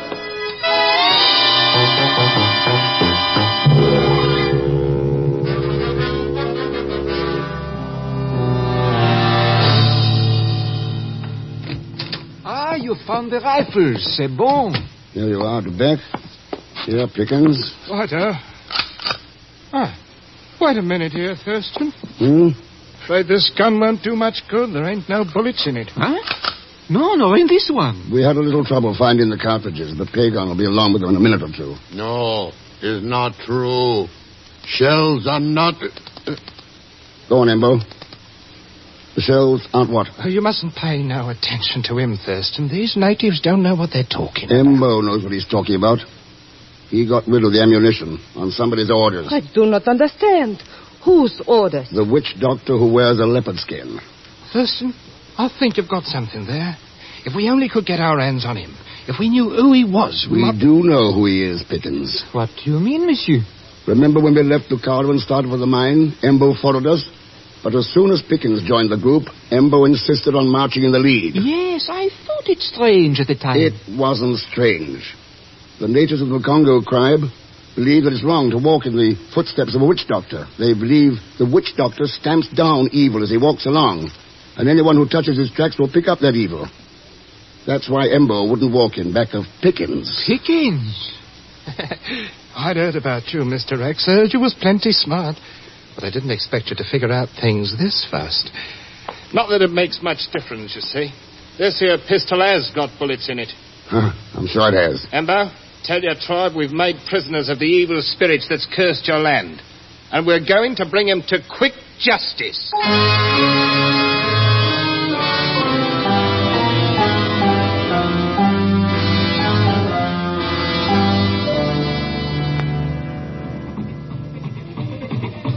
Why are they keeping us in this hut, Mr. X? Well, I imagine they're preparing the fires, Pagan. Fires? Yeah, these natives think that the only way an evil spirit can be destroyed is by flame. You mean if I ask what's cooking, the answer will be it's me? Come now. Everything ready. You really intend to burn us, Embo? Afraid he hasn't got much choice, Thurston. Evil must be destroyed. Natives won't have it any other way. That's the native religion, I know that. But what about the preliminaries? Preliminaries? Sure. The accused is entitled to trial. Trial by poison. Huh? You've had all the trial you get, Mr. X. As witch doctor, I'm the only judge here. And I says you're guilty. What about it, Embo? If we really are evil ones, the trial will prove it. And if not... Him speak true. Old wise men always test by poison. I'm your wise man now, Embo. And I say that... Embo still chief. Embo say evil wants to have trial. Huh? You fix poison. Come. Now. All right, but it'll only prove what I've been telling you all along. I don't get it, Mr. X. What's all this talk about poison? The natives who practice black magic... Black magic? ...believe in what they call trial by poison. Yes, I have heard of it. The accused person and several other members of the tribe drink a mixture concocted by the witch doctor. Then the guilty one falls to the ground in agony, while the others apparently feel no pain. What a trial. It don't make sense. Psychology, pagan, like all witchcraft. Say, you're right, Thurston. Sure. The so-called poison is just strong enough to cause a little nausea. But the guilty one exaggerates the sickness in his mind and thinks he's really been poisoned. Well, I'm glad to hear that, Mr. X. You know, I was afraid I might lose you. Not a chance of that, pagan. You see, you'll have to drink the poison, too. Yeah.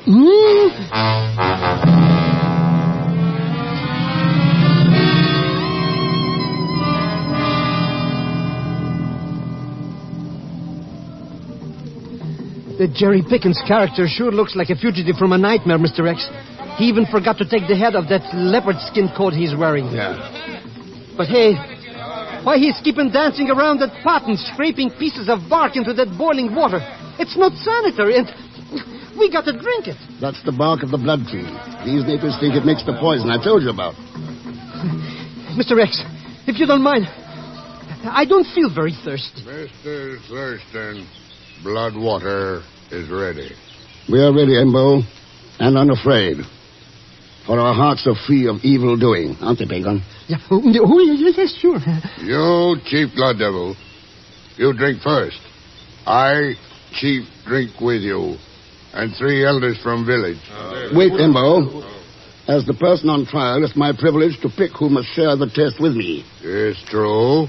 It's tribal law. Then I choose your witch doctor, Mr. Jerry Pickens. Hey, what? You're crazy. I makes the stuff. You drink it. This time you're going to drink it, too. Oh, no, I'm not. You heard, Embo? It's the tribal law. Or are you afraid that my magic will turn out to be good? That you'll double up in pain from the evil inside you? Don't be ridiculous. Make him drink up, Embo. Let's get this over. How about it, Embo? You're chief, and the law is the law. Embo ask elders of tribe. Elders say witch doctor drink, or no make true medicine. All right, but he takes his first. No. If you not evil, blood water no hurt. You drink first. No, I won't do it. You go on, Jerry. You're an intelligent Westerner. You know it's under the bark of a tree, isn't it? I tell you, I won't touch the stuff. Drink. No. I won't do it. You can't force me to. Get away from me. Drink. No.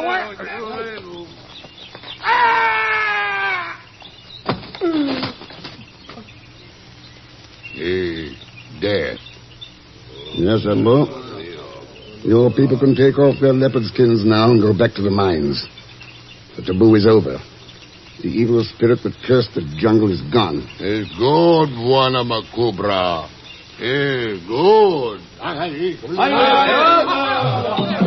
Mr. X, that blood water sure finished off that Pickens character. You see, monsieur, why I tell you we must almost believe in this witchcraft? It wasn't witchcraft that killed Jerry Pickens, Quebec.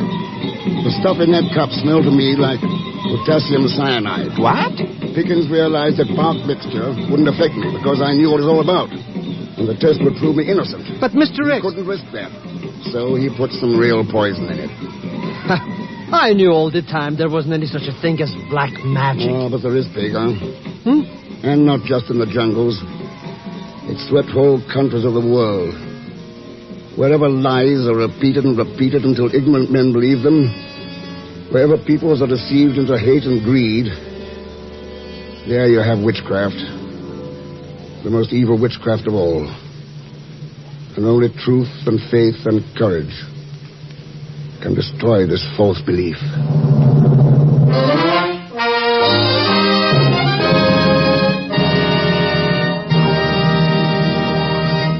Now, our star, Mr. Herbert Marshall. Thanks for being with us. Next week, our story is called Operation 50, and it concerns the most important $50 bills in the world. Though, come to think of it, any kind of money would be important to Leon Belasco. I mean, Pagon Zelsbeth. And I think you'll agree it's an important story, too, especially in these days. So join us, won't you, when next I return, without a cold, I hope, as the man called X. Good night. The Man Called X, starring Herbert Marshall, is a Saturday night feature on NBC's 5-show festival of comedy, music, mystery, and drama. Brought to you by the makers of Anacin for fast relief from pain of headache, neuritis, neuralgia. And by RCA Victor, world leader in radio, first in recorded music, first in television. The Man Called X is a J. Richard Kennedy production with music composed and conducted by Felix Mills. Tonight's story was written by Robert Libet and Frank Burt. All characters and incidents on this program are fictitious, and any resemblance to actual characters or incidents is purely coincidental.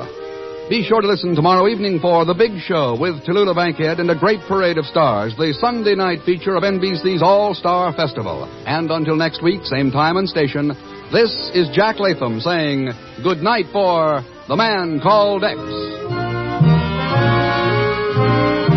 Now the hit tunes on your hit parade. Tomorrow it's The Big Show on NBC.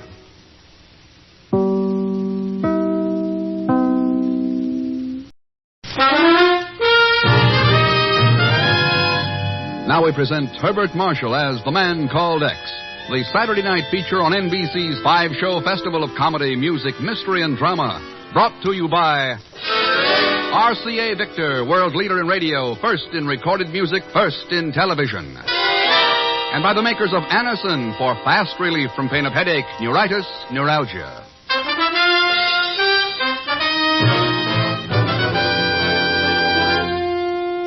Herbert Marshall as The Man Called X.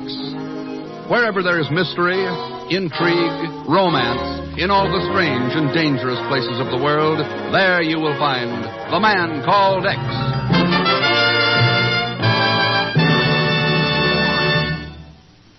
Here's a word from RCA Victor. Big as life and just as natural. That's the picture you get on RCA Victor's new 19-inch television sets. What a picture that 19-incher is. It's clear, it's sharp, it's steady, because it's locked in place by the exclusive RCA Victor Picture Synchronizer. It's powerful because behind it are RCA Victor's newest extra rugged television circuits. And it's dependable, with all those matchless qualities of engineering and performance which have made RCA Victor million-proof television the proven pride of over 1 million American homes. Your RCA Victor dealer will be pleased and proud to introduce you to 4 models of RCA Victor 19-inch television. The York, a compact, inexpensive table topper. The Hillsdale and the Northampton, 2 glorious consoles with cabinets so beautiful you'd think the price applied to the cabinets alone. And the Sedgwick, the 19-inch television, radio, phonograph combination. When you start on the television way of life, start at the top with RCA Victor million-proof television. 19-inch size.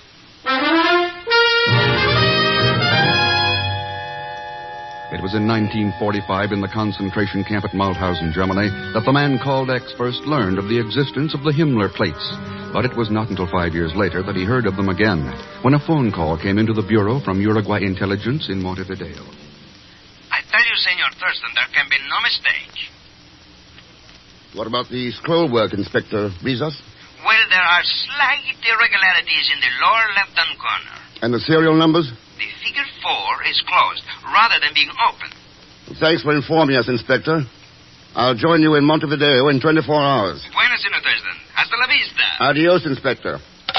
Chief, they've turned up again. The Himmler plates. The Himmler plates? Good Lord, Ken. I see you remember them. How could I forget them? Why, those Nazi engraving plates turned out the most perfect counterfeit American $50 bills ever made. That's right. Hitler's gang used millions of dollars worth to buy war materials from neutral nations. But, Ken, we found records stating that the plates had been destroyed. What if the records were faked? And the Himmler plates were smuggled out of Germany? No. If they were, this would be a job for Treasury, not for the Bureau. The inspector says the bills are being passed in Montevideo by a Bureau agent. Well, that's impossible. We don't have any men assigned down there. That's right, Chief. Miss Brooks, Book passage for Ken Thurston on the first plane from Montevideo, Uruguay. Thanks, Chief. I'll be seeing you. By the way, want me to give your regards to Pagon? Pagon? What's that chiseling crook got to do with this? Oh, didn't I tell you? Our non-existent agent down there is Pagon Zellschmidt.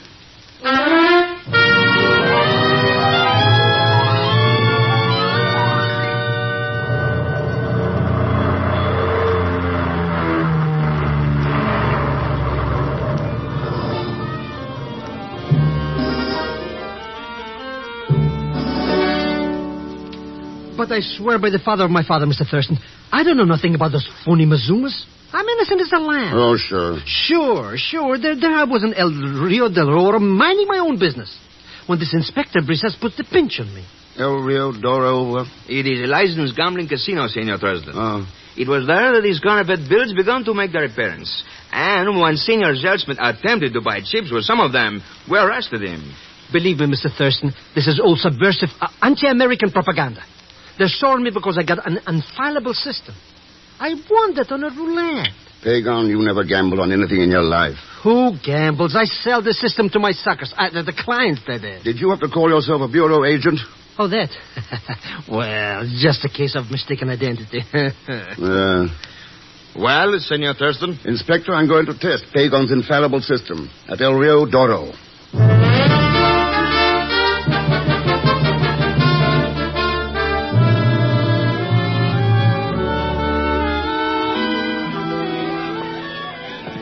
Some gambling joint, eh, Mr. X? Believe me, Las Vegas is only a hole in the carpet next to this place. And look at that scenery. Quiet, you idiot. Oh, but I know her, Mr. Thurston. Yes, I do. Her name is Anna. Look, she's coming over now. Sometimes I don't know how I do it. Really, I don't. So there you are at last, Senor Pagon. I have been desolate waiting for you. Well, that's the way it goes sometimes, my little cucaracha. Us busy business type executive, you know. Perhaps I will forgive you then, if you will introduce to me your Americano friend. Friend? What friend? My name's Ken Thurston, senorita. Oh. If you are going to play the wheel tonight, Senor Thurston, why do you not join me? I have a strange feeling it would be most fortunate for both of us if you did so. I'd be delighted. Me too, but you I've bet. a little business to discuss with the cashier first. May I join you later? But certainly. At the second wheel to the right. Second wheel to the right. Bueno. Until later, then, Senor Thurston. Oh, you bet. We'll see you later, Mr. Thurston. Now, like I was saying, my little... Could you change these $100 bills for me, please? But of course, senor. In pesos? Oh, American dollars, 50s. I regret, but we do not have any on hand at the moment. Perhaps 20s or 10s? 50s will do. And the next time, close your cash drawer first.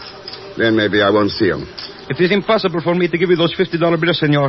Any other denominations, I should be happy All right, to... Juan. Give the gentleman what he wants. But, senorita... Let him have the 50s. There you are, senor. Thanks, Miss Wilson.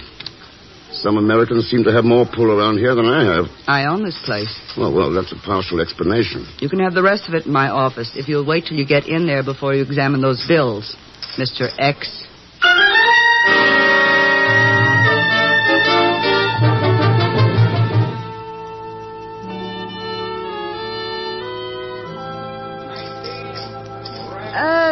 This friend of yours, Pagon, this Senor Thurston, he seems to be a most charming man. Oh, sure.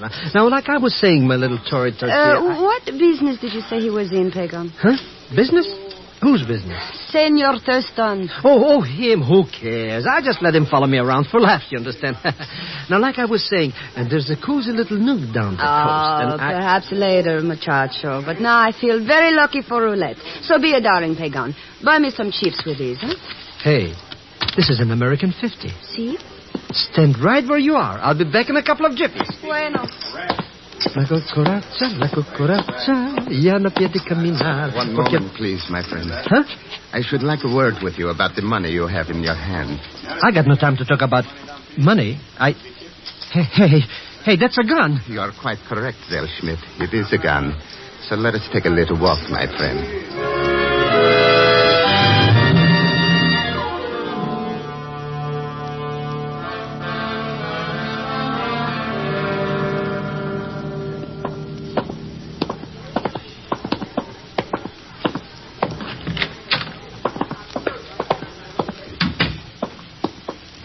All right, Thurston. Let's get down to cases. You're snooping in the wrong place for those phony 50s. So get out of my casino and stay out. What are you afraid of, Miss Wilson? Look, I'm doing a big business here. If rumors get around about me paying off in phony bills, I lose my customers. That why your cashier hung on to these 50s? That's right. I'm taking no chances on phonies being passed out. To your customers or to me? You've got the bills. Check them. I will. Well?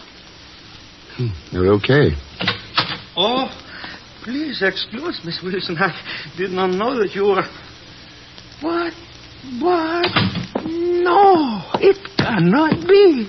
You are Ken Thurston. That's right. Of course, I could not be mistaken. Do you not remember me, Mr. Thurston? Wait a minute. Warsaw, 1939. You're Stefan Grabowski. That is right, Stefan Grabowski. Oh, how good it is to see you again. How good it is. Old friends? Mr. Thurston saved my life in Warsaw. Now we meet again. Oh, we have so much to talk about. Some other time, Stefan. We've got business to talk over. Oh, yes, it's so. But would you visit me at my home, Mr. Thurston? Be my guest there. Here is my card. You will be there? Sure, Stefan. Maybe I'll even drop in later tonight. That would be wonderful, wonderful. Imagine meeting you here after all these years. And we should both have business with Miss Wilson. Quite a coincidence. Maybe not. What else could it be? 11 years ago, Stefan Grabowski was working for the Polish Treasury as an expert engraver. Or didn't you know, Miss Wilson?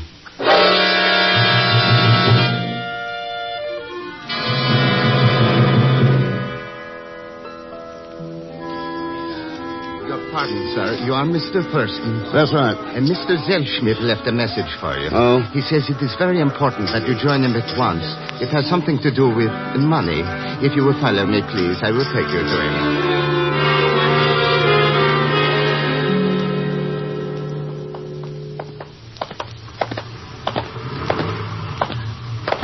Here we are, Mr. Thurston. He's waiting for you in this car. Oh, now, wait a minute. You will put up your hand, senor, and seguido. Well. And listen to me. I will speak only once. You will make no further effort to contact the one who has the Himmler plates. Furthermore, you will get out of Uruguay within 24 hours. You almost sound as though you mean that. Believe me, I do, Mr. X.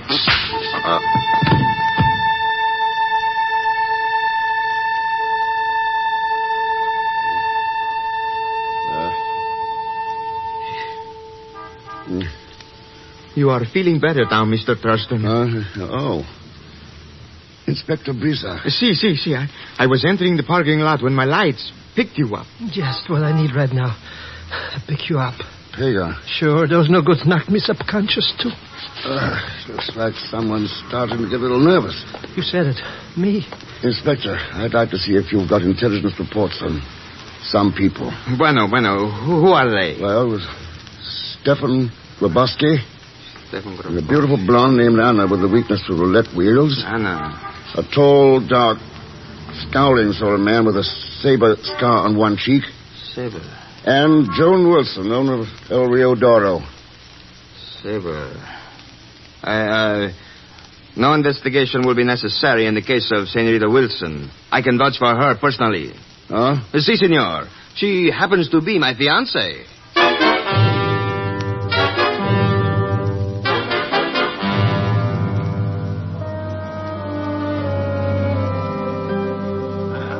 You have my story, Mr. Thurston. Warsaw, concentration camp, Uruguay. You still in the engraving business, Stefan? I have a tiny little printing shop where I do some novelty engraving. It provides a very poor living, but we are content with it.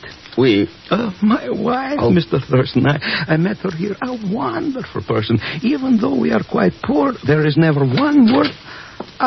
she must be arriving home now. Stephen, darling, have you returned yet? Yeah, and I'm with a very special guest. This is Mr. Ken Thurston. Mr. Thurston, my wife, Anna. How do you do? I am most pleased, Senor Thurston. But I must apologize for my husband. Apologize, darling? You say that Senor Thurston is a very special guest, yet you have made no attempt to serve him anything special, not even a drink. You are That's all right, man. That is an oversight I shall remedy at once. I will get some yerba mate first. On such an occasion, nothing is too good for our guest.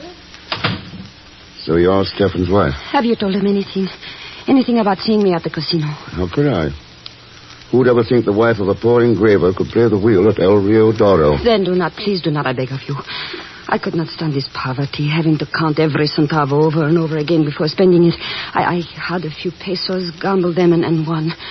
But it would break Stefan's heart if he learned I was not content with the living he makes for us. Oh, are you afraid he might find out that the money came from somewhere else? Ever hear of the Himmler plates, Anna? The Himmler plates? Yeah, that turn out the most perfect counterfeit bills ever made. Counterfeit? I do not know of any counterfeit. Senor! Come on. Stefan! Talk to me, my darling. Talk to me. Stefan! How's he, Anna? He's dead. My Stefan's dead. Who could have killed him? Why? Suppose you tell me.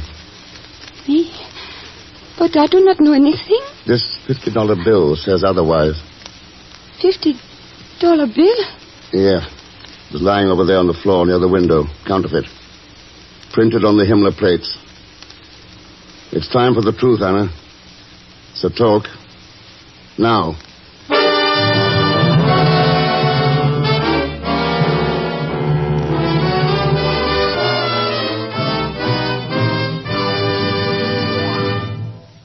We will continue with The Man Called X in just a moment.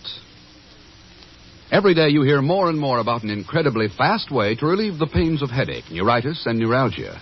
It's Anacin. A-N-A-C-I-N. Now, the reason Anacin is so wonderfully fast-acting and effective is this.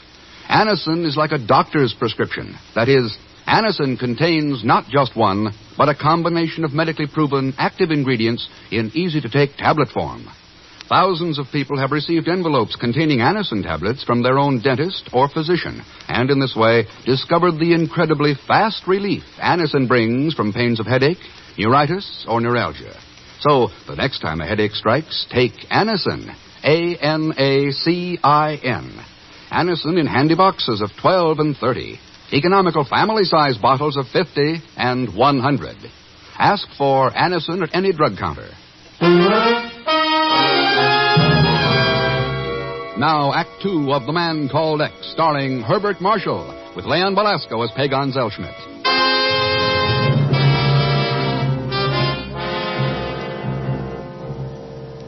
It's time for the truth, Anna. So talk. Now. All right. I will tell you everything. I know everything. Let's start with these $50 bills. What do you know about them? I found them, senor, hidden away in Stefan's printing shop. Huh? See, that is where I get the money to play the wheel, senor, and that is all I know of them all. Except that they were counterfeit. No, I swear to you, I did not know that. I know only what I have told you. Now leave me alone, please. Leave me alone. Oh, Stefan, what have I done to you, my darling? What have I done?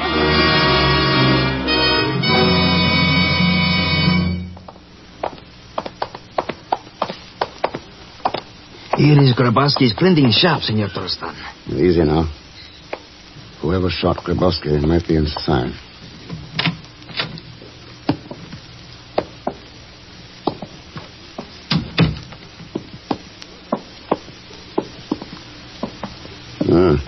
What is it, senor? Look here, Inspector. An electrolysis vat. Electrolysis vat? Yeah. It's a way of putting a thin coating of metal over other metal. And here, some pieces of pure copper. And I bet this stuff's copper sulfate. Does this mean something to you? I don't know. But I got an idea. Senor! Yeah. Someone's in that back room. Come on.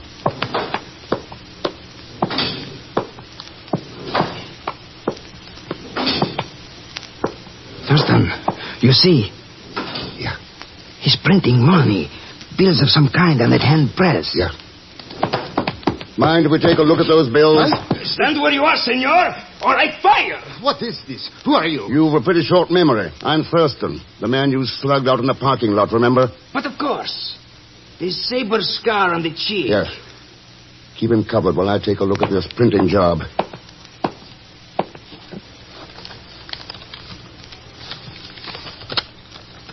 Well, Senor Thurston? They're engraving plates, all right, Inspector. And these bills are phonies. Aha. But they were only made for children. Children? Yeah. Our friend here was printing play money. Toy bills for kids to play with. But I don't understand. Maybe he's got an explanation for us. But of course I have an explanation. My name is Vardas, Anton Vardas. I am Stefan Grabowski's assistant. We are behind in some small orders for these children's money, so I am attempting to get caught up. Stefan will be most pleased when he arrives in the morning. Grabowski is dead. Stefan? Dead? No. No, I do not believe that. Why not, senor? You killed him, did you not? Me? Kill Stefan? The man I would risk my life for? You must be crazy. Would you risk your life for him or for the Himmler plates? I do not know what you mean. Grabowski was one of the engravers the Nazis forced to make those plates, wasn't he, Vardas? And you figure that after the Allies moved in, Grabowski got away with them. That's what you're after, isn't it? You are right, Mr. Thurston. Up to a certain point. I did suspect Stefan of having those plates. But I was not interested in them. Only in saving Stefan from the consequences of his acts. You are a fool if you expect us to believe that story. Did you not attack Senor Thurston, wanting to leave the country and forget about those plates? Only to protect Stefan. I wanted time to convince him to turn in the plates to the proper authorities. How do you know who I was, Vardas? And how do you happen to know so much about Grabowski and the plates? Your friend, Mr. Zellschmidt, talks too much, Mr. Thurston. And as for Stefan, I was at the same concentration camp with him. He saved my life there. Senor Thurston? Let him go, Inspector. As you wish. But you better get some men and tear this shop apart. Find those plates. They've got to be around. It shall be done. And you, senor? I'm going back to the casino to talk to Miss Joan Wilson. May I ask why, senor? Do we not already have a full explanation on this matter? Not quite, Inspector. We don't know who killed Grabowski. And we don't know why the same perfume Joan uses was on that counterfeit bill I found next to his body.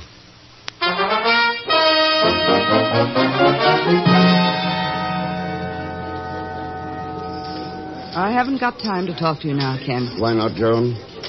Too busy looking for counterfeit 50s or trying to pass them? We went round and round about that once, didn't we? We didn't go around far enough. Stefan Grabowski interrupted us. Well, he won't interrupt us again. Won't he? He's dead, isn't he? How'd you know about that, Joan?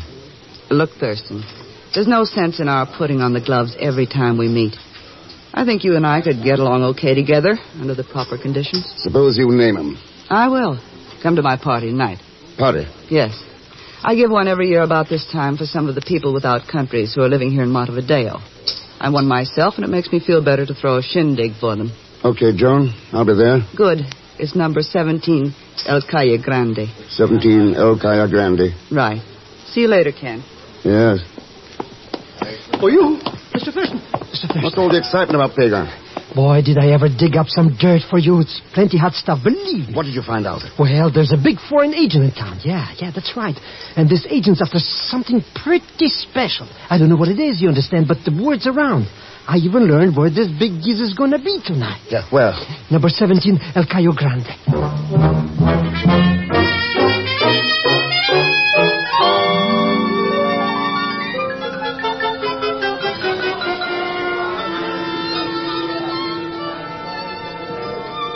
Are you enjoying my little party, Ken? Yeah, it's nice to be among friends so far from home.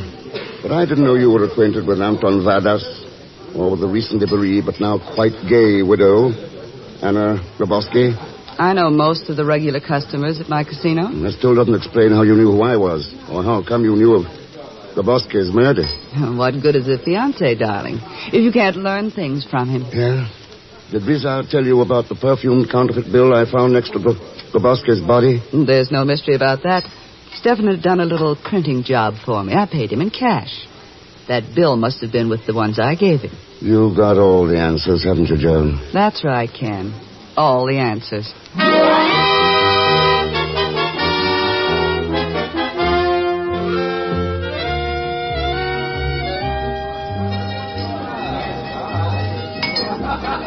Well, Mr. X, your worries are over. Everything's taken care of slick as a thistle. You told all of them? Every mother's one of them. They all think you know where those phony plates are, who has them, and what's going to cook. Good. Now we'll wait for one of them to make a move. You don't have to wait. Huh? Yeah, you know that Inspector Brisa's guy? Well, his car drove away just a couple of minutes ago.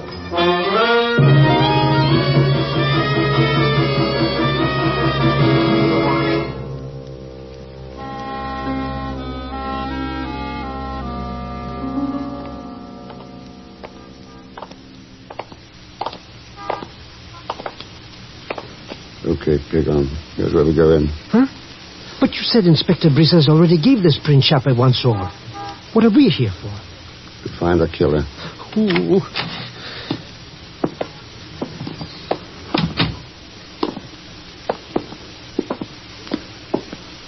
Hey, there's nobody home here.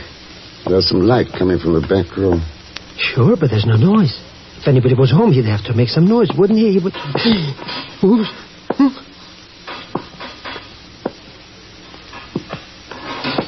Mr. X, look who's there. Yes. But what's going on with that printing press thing?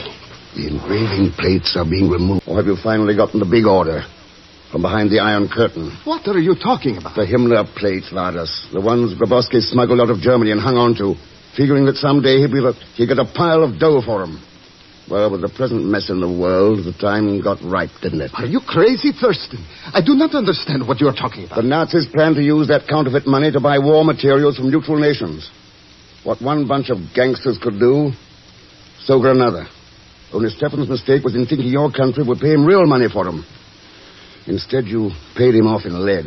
Mr. X, you mean this guy is the one who bumped off Grabowski? There's the proof in his hands, Pagon.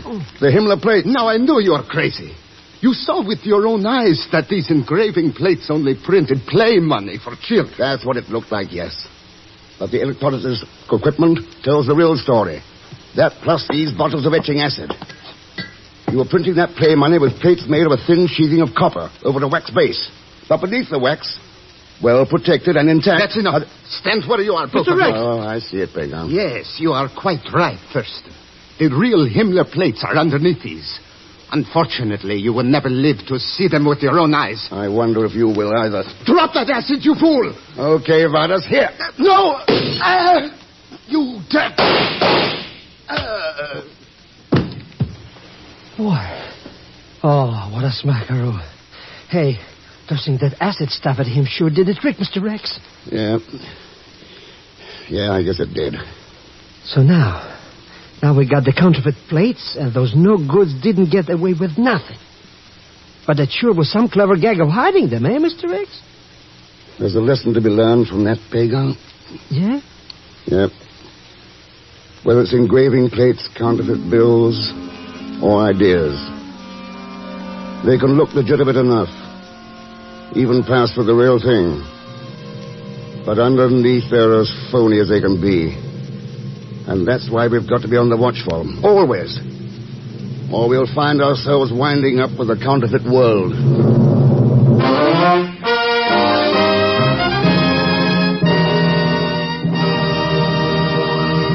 Now, here is our star, Mr. Herbert Marshall. Thanks for being with us.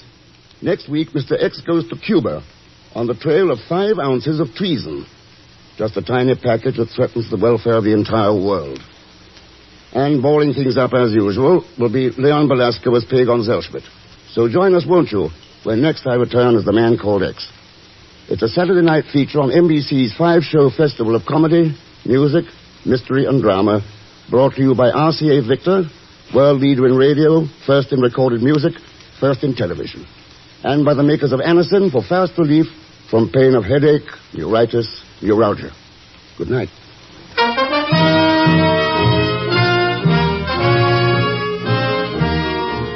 The Man Called X, starring Herbert Marshall, is a J. Richard Kennedy production, with music composed and conducted by Felix Mills. Tonight's story was written by Sidney Marshall. In tonight's cast, you heard Joan Banks, Maggie Morley, Will Wright, Stan Waxman, Dawes Butler, and Lou Merrill. All characters and incidents on this program are fictitious, and any resemblance to actual characters or incidents is purely coincidental. Be sure to listen tomorrow evening for The Big Show with Tallulah Bankhead and a great parade of stars, the Sunday night feature of NBC's All-Star Festival. And until next week, same time and station, this is Jack Latham saying good night for The Man Called X. Now hear your hit parade. Tomorrow it's The Big Show on NBC.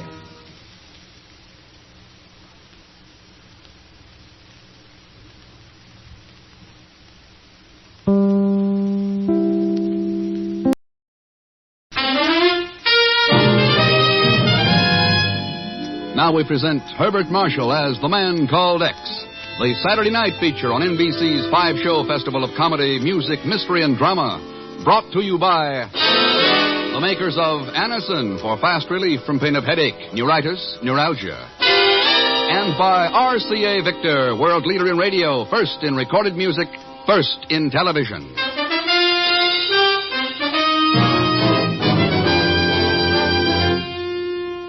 Herbert Marshall as The Man Called X. Wherever there is mystery, intrigue, romance, in all the strange and dangerous places of the world, there you will find The Man Called X.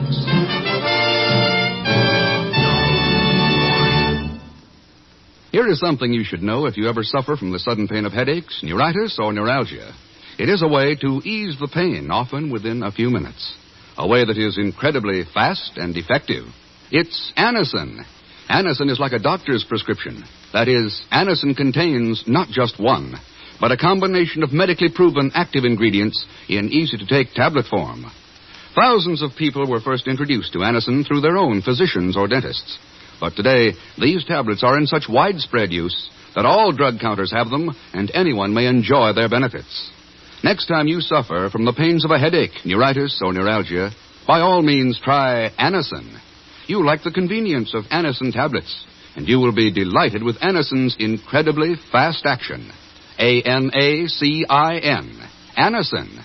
Ask for Anacin by name today at your druggist's.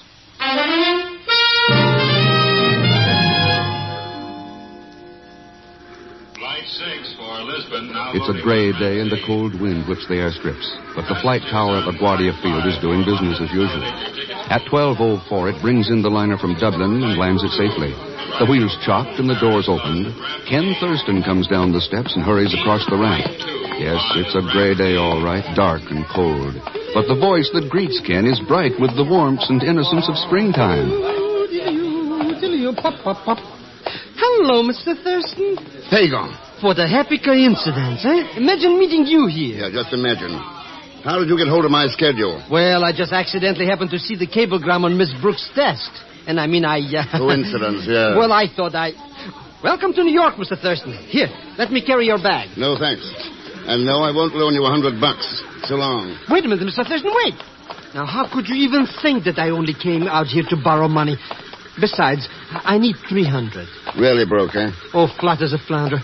I've only got $50 or $60 left, and of course, that's nothing. Nothing?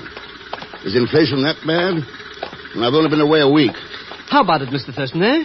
After all, it's only money and... Hold it, Hager. Huh? You mean that guy there by the guardrail? Yes, he looks like, By George, it is. Is it? Yeah, I mean, is who I mean? Pedro Andolera. Pedro! Must be him. He turned around. Pedro, wait a second. Hey, look, he's running away. Yeah, now what the devil... He crawled under that guardrail. He's on the ramp. I can't understand what it... Pedro! That plane! You don't see! Pedro, look out! Hey, oh, Mr. Thurston. Oh, Mr. Thurston. Yeah. He ran straight into that propeller.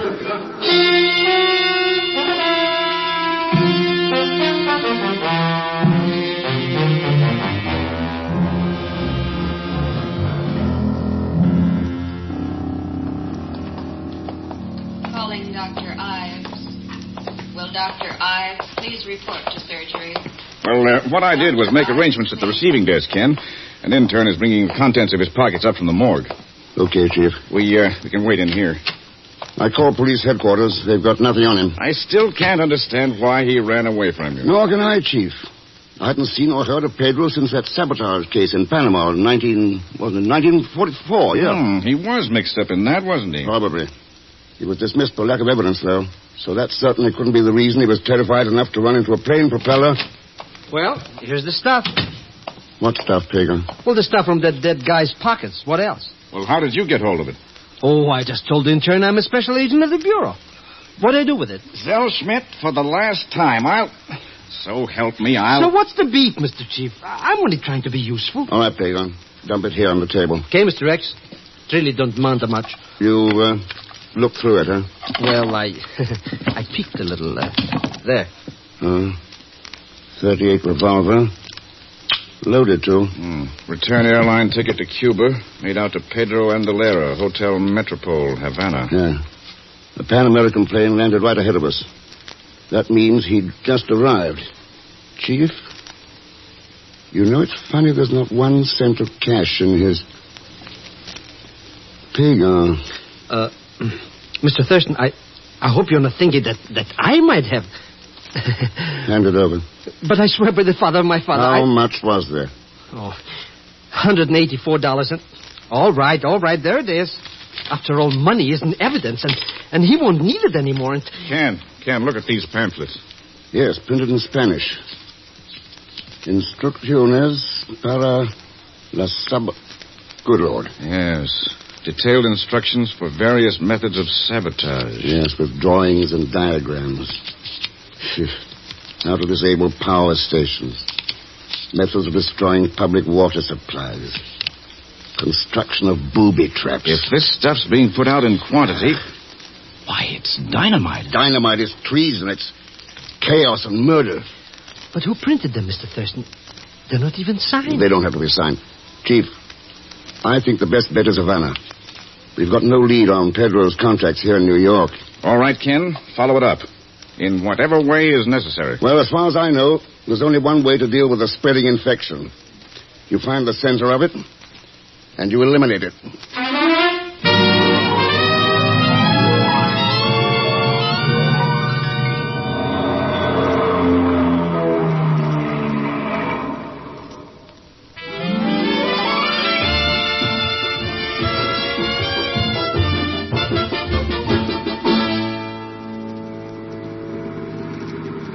Well, here we are, Mr. Thurston. And what a crummy-looking dump. Nobody asked you to come along, Pagan. You should have stayed in New York. With all my creditors? How could I afford it? Which reminds me... Sorry, no loans. Not even $10? I mean, just for tips? No, not even.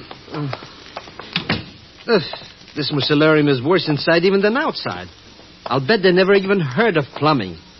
This is the dirtiest joint Senores? Oh. Good morning, senorita.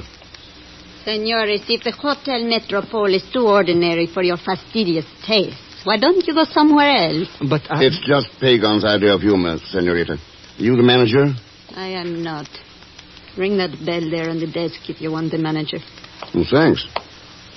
You're Americans, no? That's right. Americans. Why don't you go back where you came from? Why don't you stay there? Always running around the world, sneering, bragging. I hate all of you. Anka. Why don't you stay home? What's going on here? Seems the young lady doesn't quite like us. Anka, this is no way to talk. You must stop it at You once. Americans. I don't even care to stay in the same room. What a flamethrower she is. My apologies, senores. I am Lovilla, the manager. May I help you? Yes, we'd like a couple of rooms. But of course. You sign here and I will have the boys show you. I should like Pedro Andalera's room. Pedro's? But he is not here now, of course, but he is coming back tonight. He won't be back. He's dead. Dead? What happened to him? Threw himself into the propeller of an airplane. But why, senor? I thought maybe you could tell me why. No, senor. I know nothing about it. What do you know about Pedro? Pues... nothing, senor. Well, he lived here, didn't he? See, he lived here for, maybe 2-3 months. But I know nothing about him. Well, did he have any friends, visitors? Quien sabe, in a hotel like this, people come and go all the time. Whether to see him, I do not know. After all, All right, let it go. Have you a room available across the hall from Pedro's? Let me see. Pedro has number 44. 44. And, see, the room across from it is empty. Number 45. Good. We'll take the two of them. But I am not certain it is permitted, senor. The police should be notified. I've already seen the police. Here's your authorization. Bueno. In that case, Miguel, véngase. Me llamo, Senor Ovilo. It was very nice of you to rent number 45 for me, Mr. Thurston. You'll be in 44, Pagan. Yes, I was afraid I might have to sleep on the part, you know. Oh, no. Oh, no, you don't. What's the matter? You know what's the matter. 44 is Pedro's room. I'm not going to be the live bait in this booby trap. All right, then. Go find yourself a room somewhere else. But I'm broke. You know I spend all my money for plane fare. Well, in that case... Oh, what a sitting bull I turn out to be.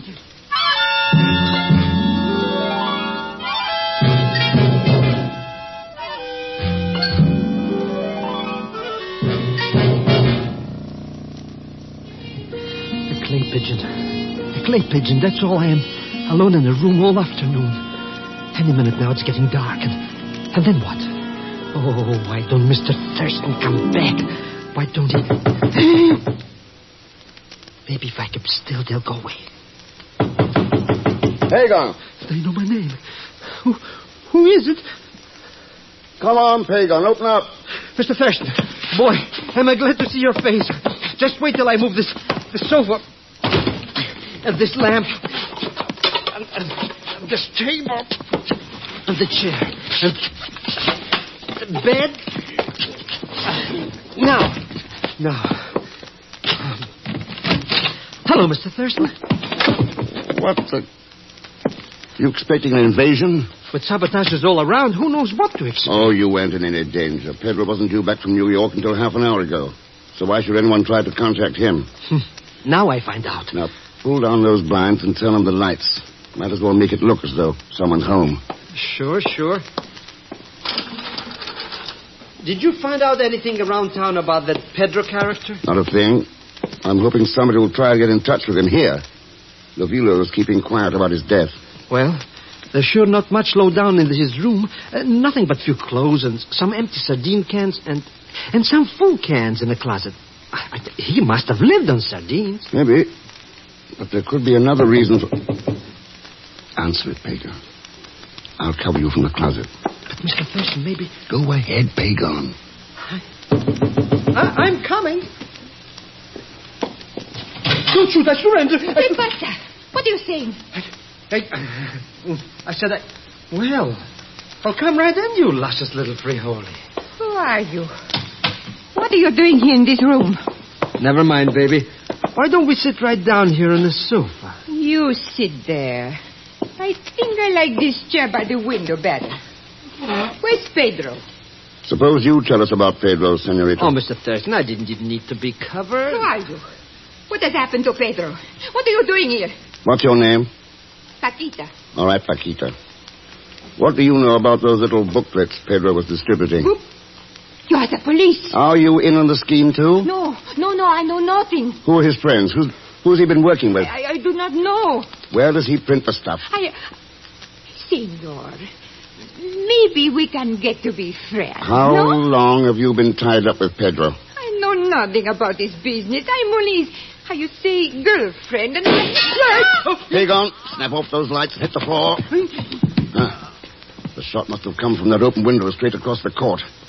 Too dark to... Mr. X, I think she's hurt. Here, let me shade this flashlight. Easy now, Paquita. Tell me who it was. No use, senor. I wish to know Pedro. His Island Export Company. Island Export Company? See, tell Miguel I'm sorry. Miguel? I want... Mr. Thurston, is she... Yeah. What she was trying to say there? What's it mean? It means we've finally got a lead. Come on, Pagan. Let's have a look at that room across the court.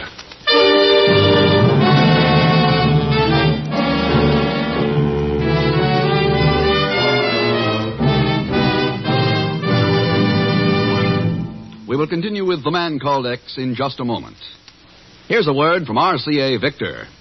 What's the television picture today? Well, one thing's for sure, the television picture today's a big one. More and more people are enjoying it every day and on bigger and bigger television screens. Why not start your family at the top with 19-inch television and start right with America's favorite television, RCA Victor Million Proof. That's the kind of television that well over 1 million families have chosen for their homes. Yes, you get a bigger value, too, with your 19-inch RCA Victor. You can watch those big million-proof pictures comfortably whether you're close-up or clear across the average living room. And here's another thing that's important to you. Only RCA has a nationwide service company to install your set and to give you continued service wherever you live. Ask your television dealer about the RCA Victor Factory Service Contract. And remember, you can buy this contract only with RCA Victor television. It's one more big reason for making your choice a big 19-inch RCA Victor. Now, Act 2 of The Man Called X, starring Herbert Marshall, with Leon Velasco as Pagan Zellschmidt.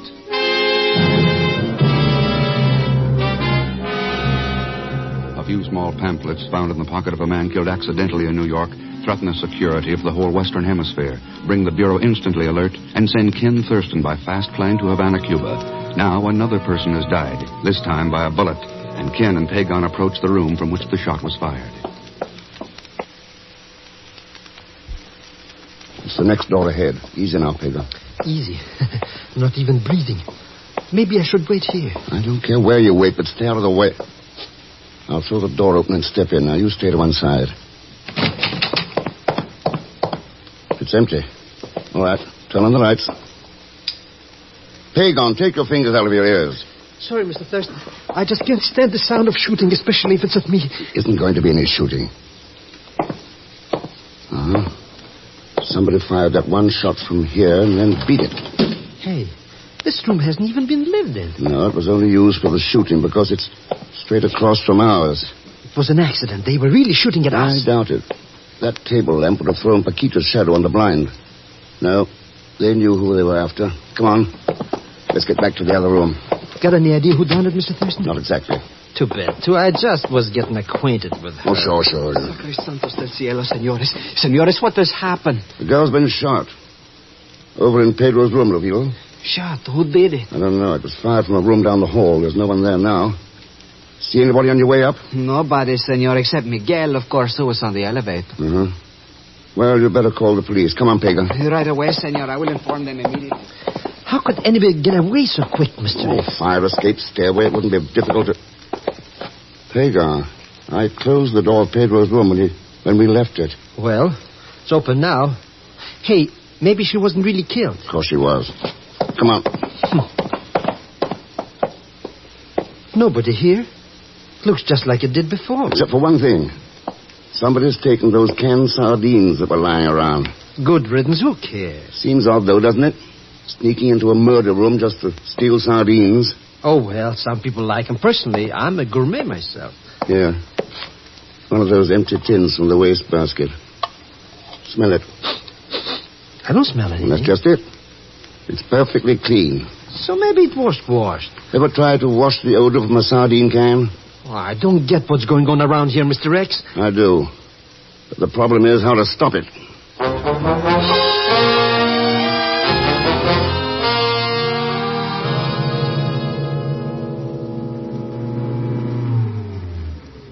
Well, here's the elevator, Mr. Thurston.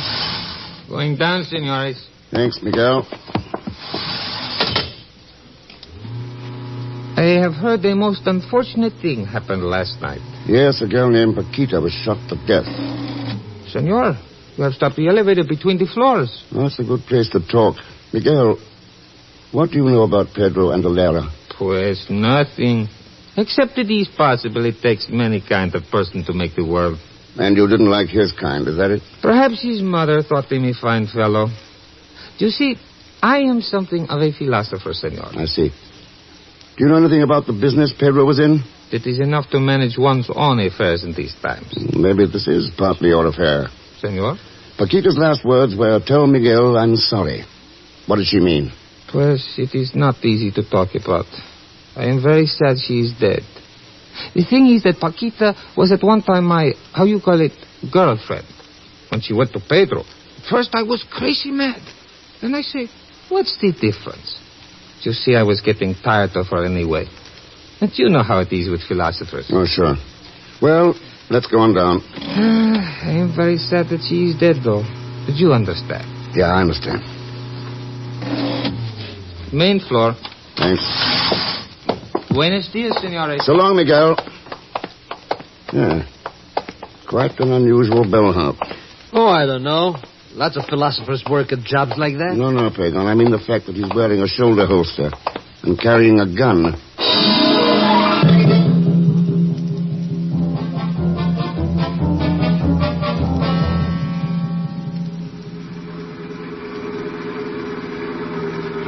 Well, Pedro, this looks like the place.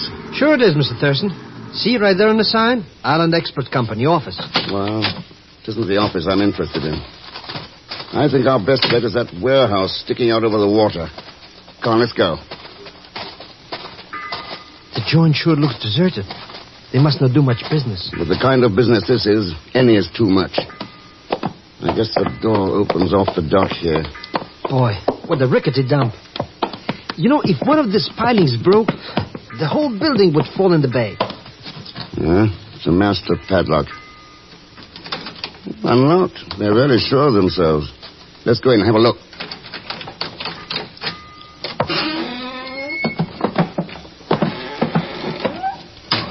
No windows. It's dark in here. Wait, there's a light switch here by the door. Sure don't look much like a warehouse. It's not intended to. Hey, look. That's a printing press. And what's this Rube Goldberg gadget? That is a canning machine, Pedro. What? Sure. Let's open up some of these sardines. You mean that's what is in all these boxes? That's right, all crated and ready for shipment to agents all over the Western Hemisphere. Here we are. You hungry, Mr. Thurston? Not for this kind of stuff. Here, Pedro, have a sardine. Have a Look, it's full of little books. They're packed in that can, just like sardines. Yeah, 5 ounces of treason. The perfect way to ship the stuff. Distribute it. Sabotage, the rottenest game in the world. Well, I guess the addresses on these crates give us what we need. Sure. It's got who the stuff's going to, but who is sending it? The name is on the crates. Lo Vilo. We don't know of any Lo Vilo. But we know a Lovillo. Oh, that hotel manager. You mean he's no good guy who... Quiet, there's somebody coming. Get away from the door.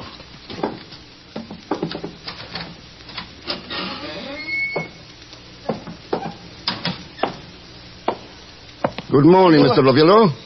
Senor Thurston. Get your hands up. Si, senor, look, they are up. Please do not shoot me, senor. I have done nothing. Nothing? What you call the murder of Paquita last night. What about this layout here? These pamphlets and shipments to agents with your name on the crates. You call that nothing? But I am not the one, senor. It is my sister, Anga. Hey, that's the hard-boiled little chicken who insulted us, Mr. Thurston. Si, senor. She is the one. She is bitter and dangerous. Since she has come back from Europe, she has those ideas. She and Pedro forced me to help them. Help murder Paquita, for instance? No, I had nothing to do with it, senor. I swear I did not. She was the one. I will help you, senor. I will tell you anything you wish to know. Wait a second. Carry on. You smell. You mean like sardine cans or... smoke? This place is on fire. And somebody's locked the door on the outside. Lovillo. But we got to get out of here. We'll get burned up like rats in a tinderbox. Anga, she's trying to destroy the evidence. And all of us along with it. No windows. No other door. All of us? She must not know I am here. I see. So you weren't forced. You are a full partner. Here, Pedro. Let's get the handles off this press. Now, shove the bar in this crack in the floor. Yep. And let's pry it up. It's coming, Mr. Thurston. Good. Now, the next one. It's a good thing this building is so ramshackle. Senor, I hope you do not misunderstand. Never mind. Let's get out of here. Drop through that opening into the water, Vilo. Go ahead. It's only 10 feet. That's it. Hang by your hands. Good. Carpega. Maybe you don't believe it, Mr. Thurston, but I paid $200 for this suit. I'm paying, of course. Oh, sure. Cheer up, Hagar. If this building caves in, you'll never have to pay for it. Now swim.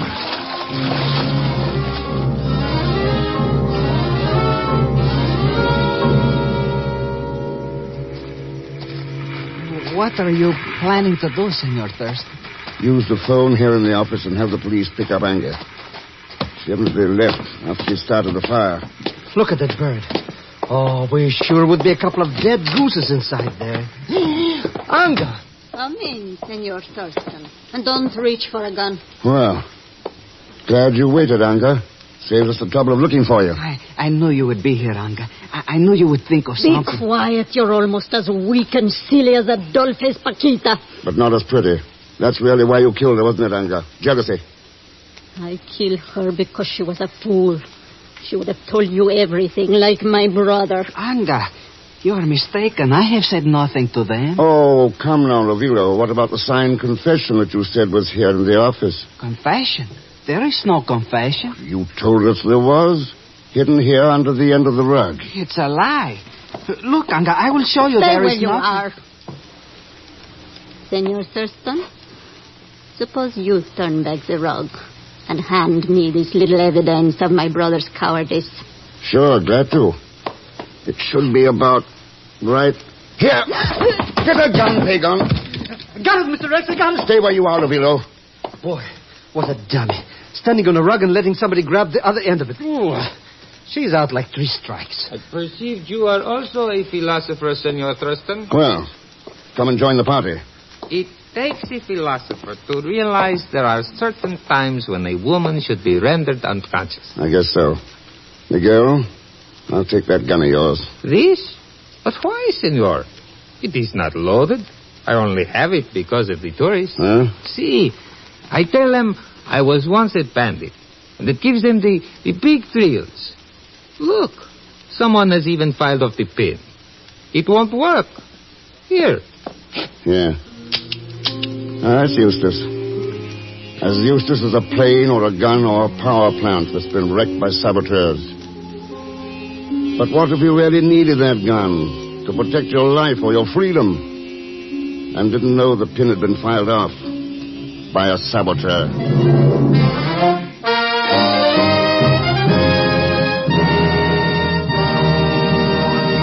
Now, here is our star, Mr. Herbert Marshall. Thanks for being with us. And I think you'd like to know that in tonight's cast you heard Peggy Webber, Lois Corbett, Harry Bartell, Frank Gerstle, and Ted Von Eltz. Next week, Japan, for a crack at one of the most dangerous underground organizations in the world today. And Pagon Zellschmidt? Sure, he'll be along as Leon Velasco.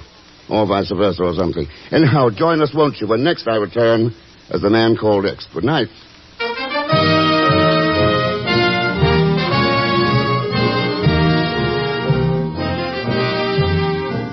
The Man Called X is a Saturday night feature on NBC's 5-show festival of comedy, music, mystery, and drama, brought to you by the makers of Anacin for fast relief from pain of headache, neuritis, neuralgia, and by RCA Victor, world leader in radio, first in recorded music, first in television. The Man Called X, starring Herbert Marshall, is a J. Richard Kennedy production with music composed and conducted by Felix Mills. Tonight's story was written by Les Crutchfield. All characters and incidents on this program are fictitious, and any resemblance to actual characters or incidents is purely coincidental. Be sure to listen tomorrow evening for The Big Show with Tallulah Bankhead and a great parade of stars, the Sunday night feature of NBC's All-Star Festival. And until next week, same time and same station, this is Jack Latham saying good night for The Man Called X.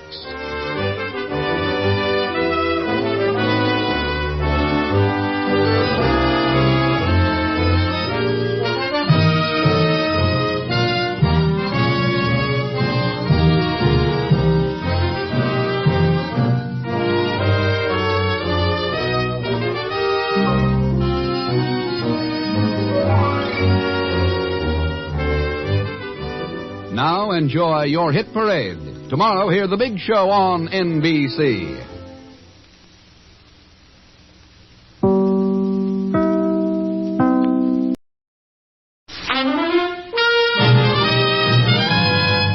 Now we present Herbert Marshall as The Man Called X, the Saturday night feature on NBC's 5-show festival of comedy, music, mystery, and drama. Brought to you by RCA Victor, world leader in radio, first in recorded music, first in television. By the makers of Anacin for fast relief from pain of headache, neuritis, neuralgia. And by your local Buick. Introduce the new 1951 Buick. Be sure to see it.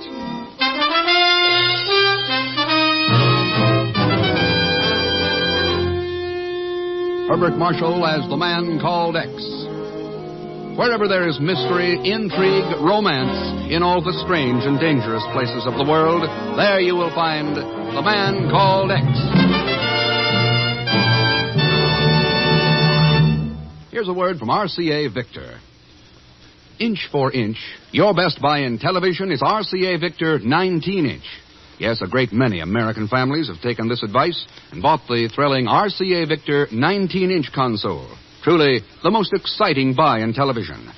When you set out to become an RCA Victor million-proof television set owner, remember that the set you choose will be the very hub of your home for years to come. So select the model you really want most, and chances are that model will be the Kingley RCA Victor 19-inch console. Inch for inch, your best buy in television. Your 19-inch set will give you, in a great big way, all the matchless million-proof qualities of sight and sound possible only to the world leader in electronics. Yes, inch for inch, your best buy in television is indeed RCA Victor 19-inch. And with it goes wishes to you and your family for all the warmth and good cheer of million-proof television by RCA Victor.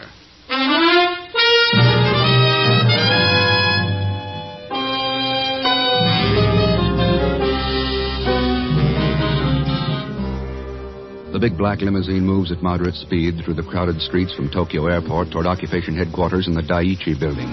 Within the limousine are one of our highest state officials. Traveling incognito is Mr. White and Ken Thurston, the Man Called X.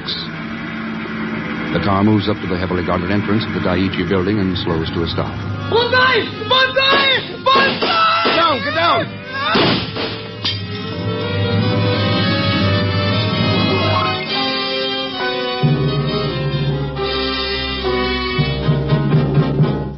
Well, Colonel Cecil, you identified him? Yes, we have, Thurston. His name was Suzuki, a young student at Keio University. Keio University. And as you know, Mr. White's arrival here was a closely guarded security secret. Yeah. How did Suzuki get past the MPs? Well, that's something I thought you could tell us. Me? Yes. Suzuki was carrying a bureau pass, signed by Ken Thurston.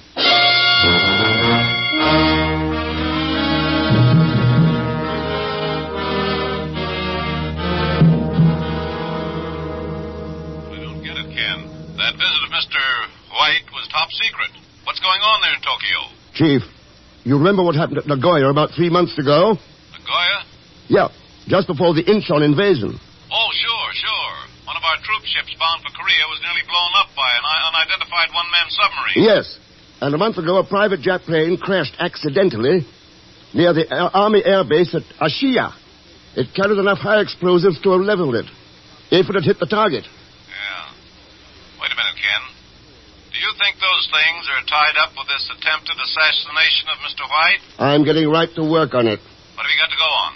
Keio University and the man who forged my name on Suzuki's bureau pass. Any idea who it is, Ken? Chief, only one man in the world has had enough practice to get away with it.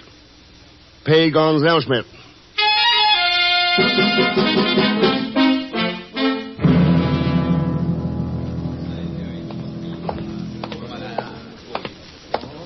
I beg your pardon, Mr. Thurston.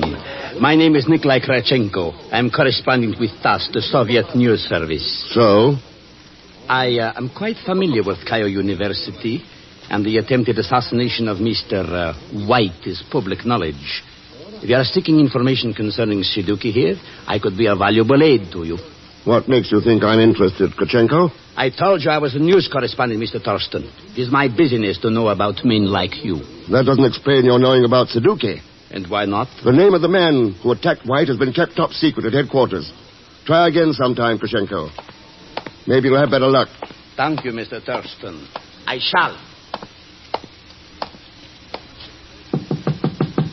Come in, please. Well, You are surprised at something? no, I'm pleased. Is Professor Hawkins in? Yes. I'm Natasha Koroya, his secretary. And you must be Mr. Thurston. That's right. Professor Hawkins informed me that you would be calling upon him this afternoon. How unfortunate. Oh. A girl has her dreams, you know, Mr. Thurston. Knights in shining armor. And what happens? When such a one walks into his office, he wishes to see Professor Hawkins. Oh, well, If you have some spare time after discussing assassinations and Suzuki with Professor Hawkins, perhaps we might have a drink together. I'm rather tired of sipping sake with Russian news correspondents. Ah, thanks for telling me that you know Krachenko. Now perhaps you will wonder what else I might know and attempt to worm the information out of me. Over, shall we say, martinis? You win, Miss Koroye. The Hotel Imperial Bar at 8:30 tonight? Hotel Imperial, 8:30.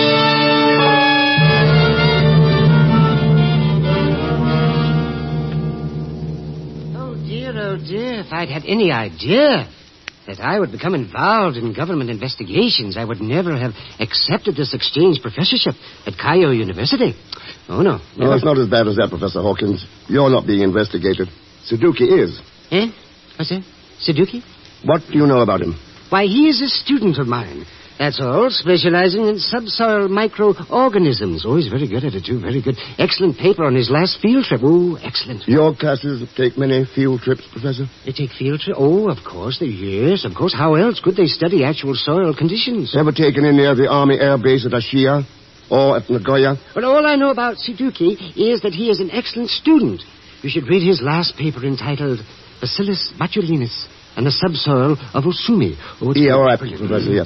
Yes, what information do your files show about him? You know, it's strange that you should ask me that, Mr. Thurston. That's very strange. Oh? I checked our student files just prior to your visit here. It was very surprising. Very.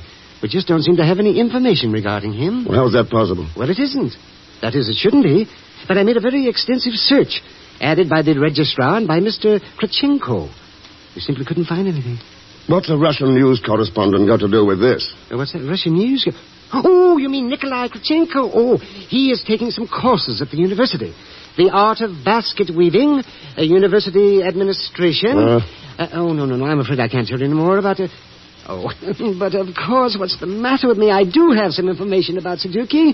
It's right here in the paper he wrote about Osumi. Yes, here it is, on the flyleaf. It's his home address. Well, that's something. What is it? Oh, I'm sorry. I thought I told you. Bacillus botulinus and the subsoil of Osumi. I mean Suzuki's address, Professor. Oh, yes, of course, yes. It's number 213 Kobe Road. 213 Kobe Road. Oh, pardon me, please. Professor Hawkins speaking. Who? A Mr. X? No. There's no one here by that name. That calls for me, Professor, if you don't mind. Hello? Hello, Mr. Thurston. Pagon. That's right. Long time no see, eh, Mr. Thurston? Where are you? Outside in the reception room, talking to this cute little cookie, Natasha. I'm all ready to drive you to your next stop. Huh? Sure. Number 213 Kobe Road.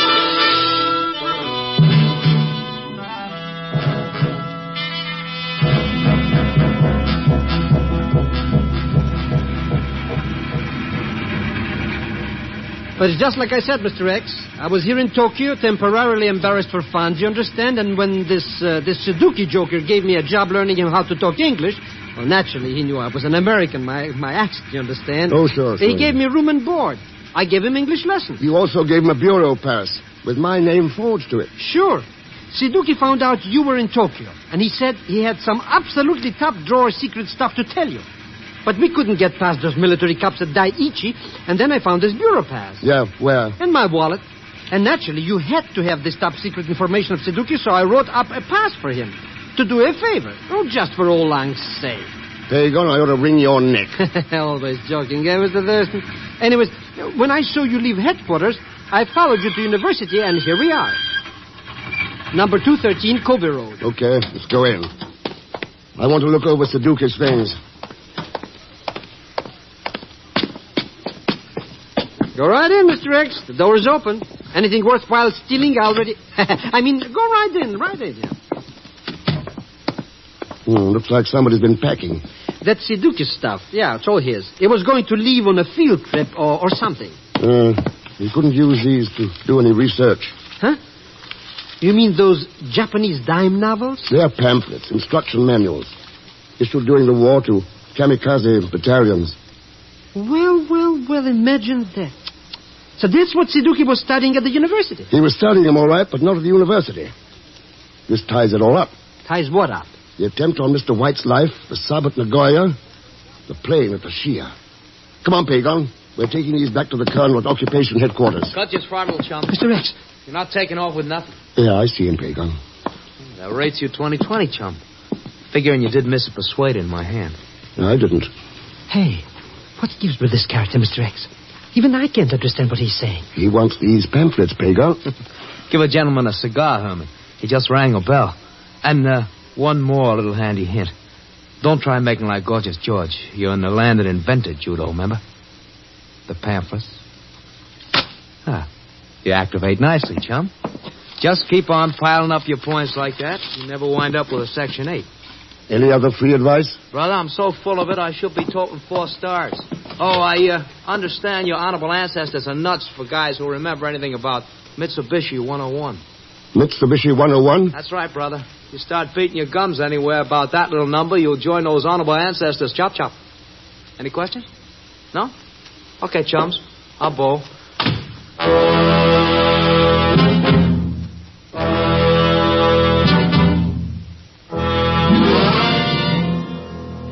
You're sure about your identification, Thurston? That ribbon in his lapel cinched it, Colonel Cecil. I was there when they gave it to him. He's Nicky Hidayo, all right. A Nisei who won the Congressional Medal of Honor in Italy. All right. I'll have every available man in G2 start tracking him down at once.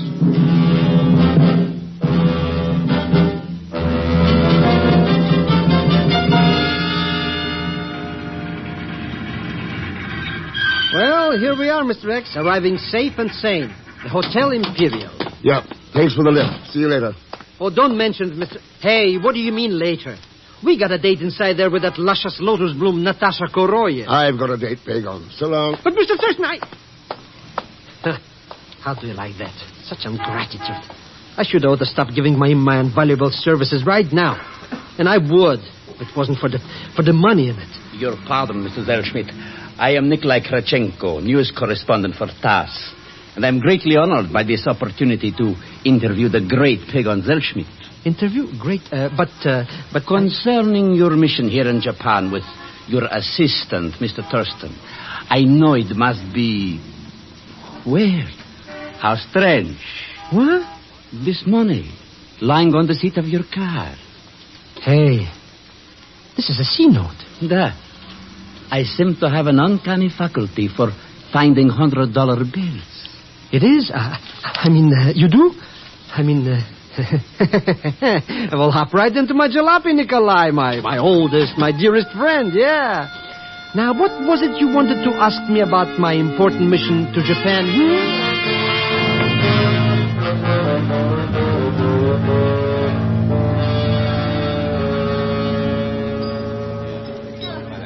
Well, I didn't expect to see you here tonight, Professor Hawkins. Eh? What's that? Oh, it's you, Mr. Thurston. Oh, it's a ghastly place, isn't it? Ghastly. Why, that girl insisted upon us coming here. I didn't know you'd been invited to Natasha's little party. Oh, yes. Natasha was most insistent that I be here. Did she tell you why? No. Come to think of it, she didn't. Now, that's strange, isn't it? Yes, that's very strange. Your pardon, gentlemen. Would one of you be Mr. Ken Thurston? Here, waiter. So, it is a telephone call for you, Mr. Thurston, if you would care to receive it, sir. Sure. Where is it? Oh, this way, if you please, sir. I'll be right back, Professor. Oh, of course. The telephone is here, please. Thanks. Oh. Oh? Ken, is that you, Ken? Yep. What's up, Natasha? Something has happened. It concerns Suzuki. Oh? Yes. Ken, you must come up here to my room at once. All right, Natasha. What's the number? It is 314. And hurry. Natasha! Natasha, what's going on there? Mitsubishi 101. What? Mitsubishi 101. Mitsubishi.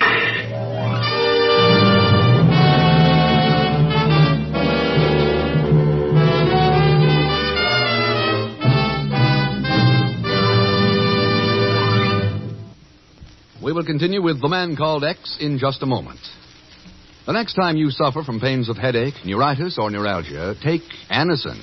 You'll bless the day you heard of this incredibly fast way to relieve these pains. Now, the reason Anacin is so wonderfully fast-acting and effective is this. Anacin is like a doctor's prescription. That is, Anacin contains not just one, but a combination of medically proven active ingredients in easy-to-take tablet form. Thousands of people have received envelopes containing Anacin tablets from their own dentist or physician, and in this way discovered the incredibly fast relief Anacin brings from pains of headache, neuritis, or neuralgia. So the next time a headache strikes, take Anacin for this wonderfully fast relief. Anacin, A-N-A-C-I-N. Anacin comes in handy boxes of 12 and 30, economical family-size bottles of 50 and 100. Get Anacin at any drug counter. Now, Act Two of The Man Called X, starring Herbert Marshall, with Leon Velasco as Pagan Zellschmidt.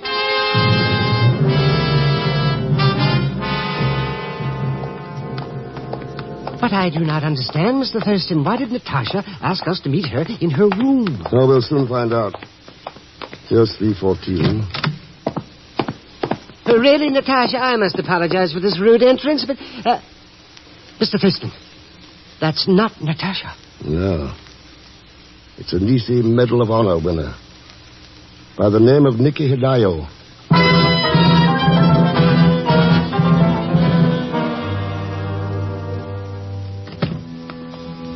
He's conscious now, Thurston, but the doctor says he only has a few minutes left. Thanks, Colonel.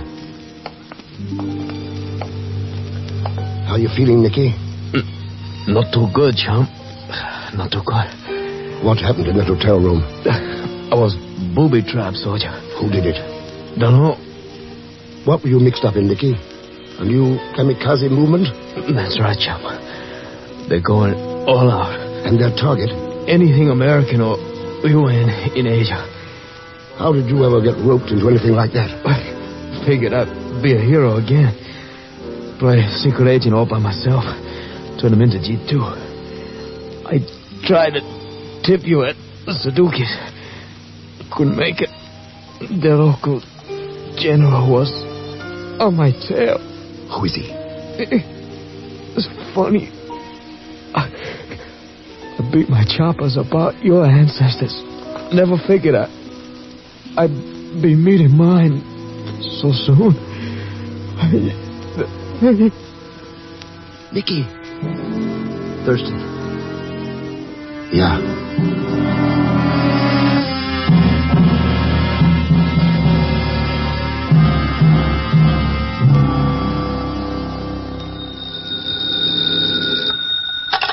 Oh, hello, Professor Hawkins' office. This is Ken Thurston, Professor. Oh, yes. How do you do, Mr. Thurston? Do you still have that field trip report of Suzuki's? The field trip? Yes, I have it. It's right here. Then hang on to it. I'll be right down.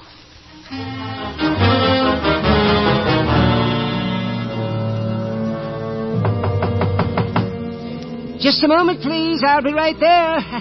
Sorry to have locked the door, Mr. Thurston. My nerves are not of the best.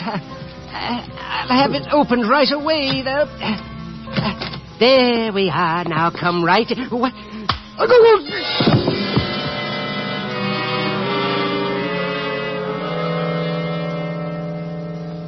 And that's all I remember, Mr. Thurston. Whoever this person was struck me. When I regained consciousness, Suzuki's field trip report was gone. Then my hunch was right. Hunch? Yep. What was the title again, Professor? Was Bacillus botulinus in the subsoil of Osumi. Osumi. That's a small island off the coast near Tokyo, isn't it? Yes, it is. What's that?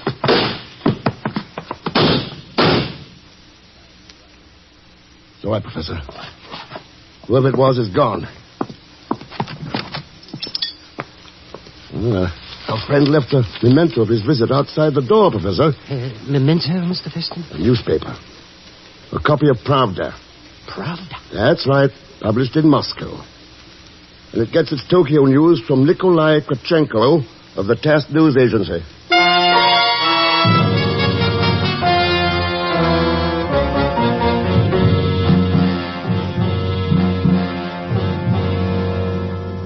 Why, yes, Thurston, I remember the island of Osumi very well. Matter of fact, I planned several raids on it during the war.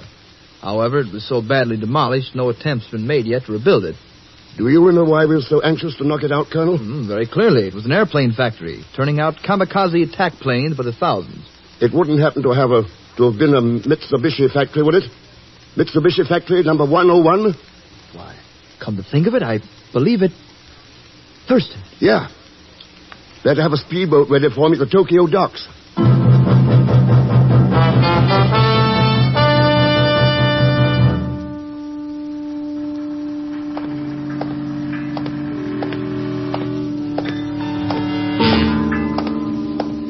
Good evening, Mr. Thurston. Kravchenko.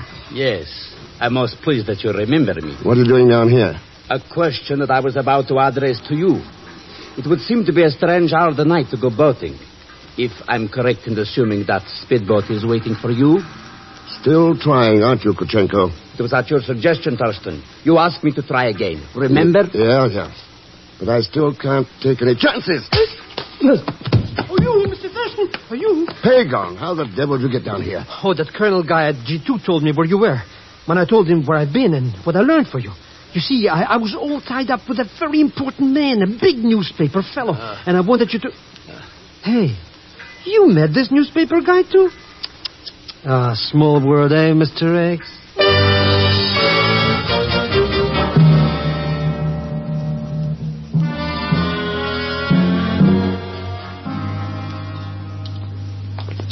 I don't get it, Mr. Thurston.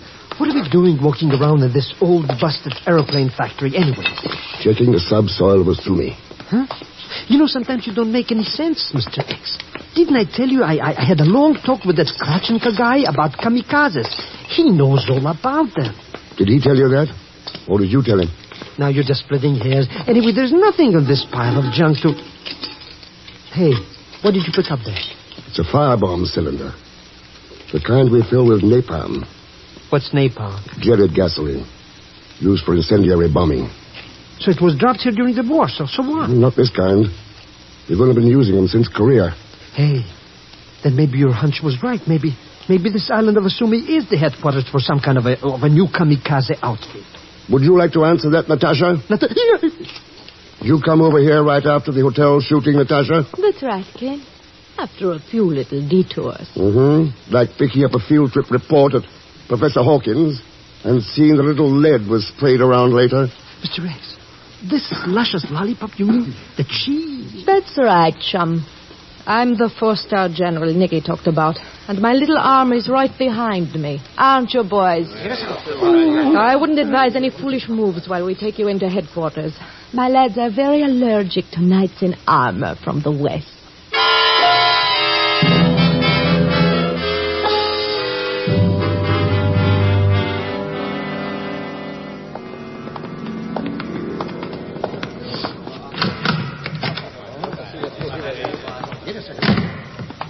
Well, Ken, what do you think of our little headquarters for the kamikazes? It explains your interest in Suzuki's field trip report. You were afraid something in it might tip me off to this place. What happened at the hotel? Did you see Nicky around and figure he might spot us in the bar and spill something to me? Of course. And I wasn't going to take any chances with the wool I intended to pull over your eyes. So I planned on meeting in my room. Only he walked in on me while I was forming, so... Boy, you shoot people for practically nothing. No, not for nothing, Zellschmidt. From here, we control our entire movement throughout Japan. Train our leaders, choose our targets. Ease us for the Asiatics, and we'll not rest until that goal is achieved. Letting your slogan run away with you, aren't you, Natasha? It's not Asia you're after, it's the world. Look, this is all a very interesting and educational type talking, but what about me? What's going to happen to me in all these things? I'm afraid that neither you nor Mr. Thurston will be around to see it. I won't? You mean... Yes, my friend. Oh, Mr. Thurston. Relax, Pagon. You're not dead yet. Don't let that comfort you. You will be soon. Mr. Rex. Going to play executioner yourself, Natasha? No. The gun is merely to prevent you from getting any ideas while I call some of my students. A few of them can use some practice at this sort. What was that? Just something you overlooked, Natasha. What's going on out there? Maybe the colonel at G2 got nervous when I didn't radio. What are you talking I about? told him I'd report in 30 minutes after we got here. Those are Navy patrol boats starting to land. I'm afraid your students won't last very long. And just so you won't get any ideas, Natasha, I'll take that gun. Lock that door, Pagon. Believe me, Mr. Rex, it's practically dead. Ah, good. Now we can all settle down and relax for a few minutes. It shouldn't take too long until Mitsubishi 101 is rendered harmless again. Well, I guess we taught these kamikaze suiciders a lesson, Mr. X, eh? Boy, listen to those lovely guns. There's nothing lovely about them, Pagon. Why? As long as people anywhere can hear that sound, we haven't taught anybody a thing. Slogans, guns. They don't settle anything. They only lead to suicide. Not only for kamikazes, but for the world. That's the reason we've got to teach Natasha and all the rest of them. Yeah. And maybe even ourselves.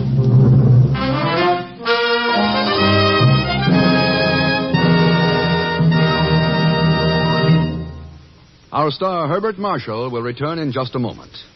You've read about them coming, you've heard about them coming, and now they're here. The new 1951 Buicks. Today, your nearest Buick dealer took the wraps off Buick's new all-star lineup for 51. A lineup that stretches the imagination of even Buick owners. With its new features, new style, new design, the 51 Buick hits a new high in smartness and distinction. You won't believe it until you see it. So, see the new 51 Buick first chance you get at your nearest Buick dealers. Your first look thrills you, your first ride tells you, the smart car, the smart performer, the smart buy for 51 is the new Buick. See it at your nearest Buick dealers now.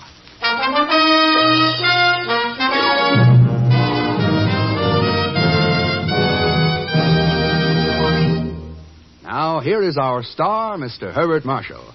Thanks for being with us. In tonight's cast, you heard Gene Bates, Will Wright, Wilms Herbert, Stan Freeberg, Howard McNair, and Tony Barrett. Next week, Mr. X rides the Orient Express, the most famous train in the world for international crime intrigue. And believe me, he finds plenty of both, along with Leon Belasco as Pagon Zellschmidt. So join us, won't you, when next I return as the man called X. Good night.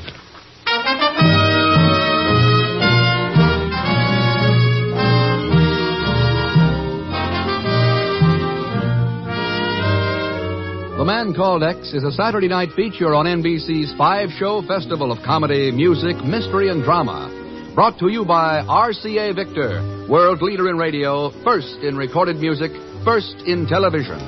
By the makers of Anacin for fast relief from pain of headache, neuritis, neuralgia. And by your local Buick dealer, who just today introduced the new 1951 Buick. Be sure to see it. The Man Called X, starring Herbert Marshall, is a J. Richard Kennedy production with music composed and conducted by Felix Mills. Tonight's story was written by Sidney Marshall. All characters and incidents on this program are fictitious, and any resemblance to actual characters or incidents is purely coincidental. Be sure to listen tomorrow evening for The Big Show with Tallulah Bankhead and a great parade of stars, the Sunday night feature of NBC's All-Star Festival. And so until next week, same time and same station, this is Jack Latham saying good night for The Man Called X.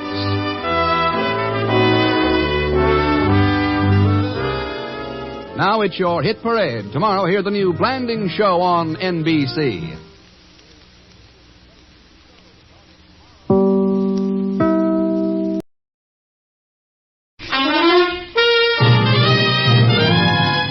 Now we present Herbert Marshall as The Man Called X, the Saturday night feature on NBC's 5-show festival of comedy, music, mystery, and drama, brought to you by the makers of Anacin for fast relief from pain of headache, neuritis, neuralgia. And by RCA Victor, world leader in radio, first in recorded music, first in television.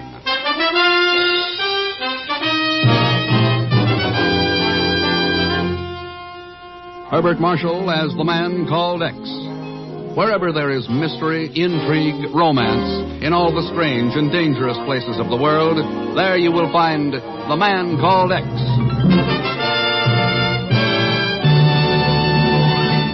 If you suffer from the pains of headaches, neuritis, or neuralgia, you should discover what many thousands have known for years, that Anacin brings incredibly fast, effective relief. Anacin is like a doctor's prescription. That is, Anacin contains not just one, but a combination of medically proven active ingredients in easy-to-take tablet form. Probably at some time you've received an envelope containing Anacin tablets from your physician or dentist. Thousands of people have been introduced to Anacin this way.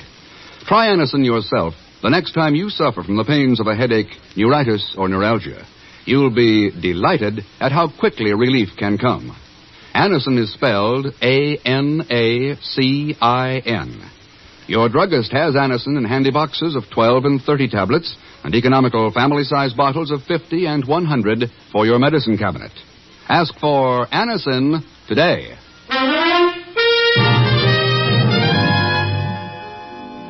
Within the apartment on the second floor at Austerplatz 7 in Stuttgart, Germany, all was quiet, ominously quiet, as two men moved softly along the corridor, stopped, and listened intently outside the door.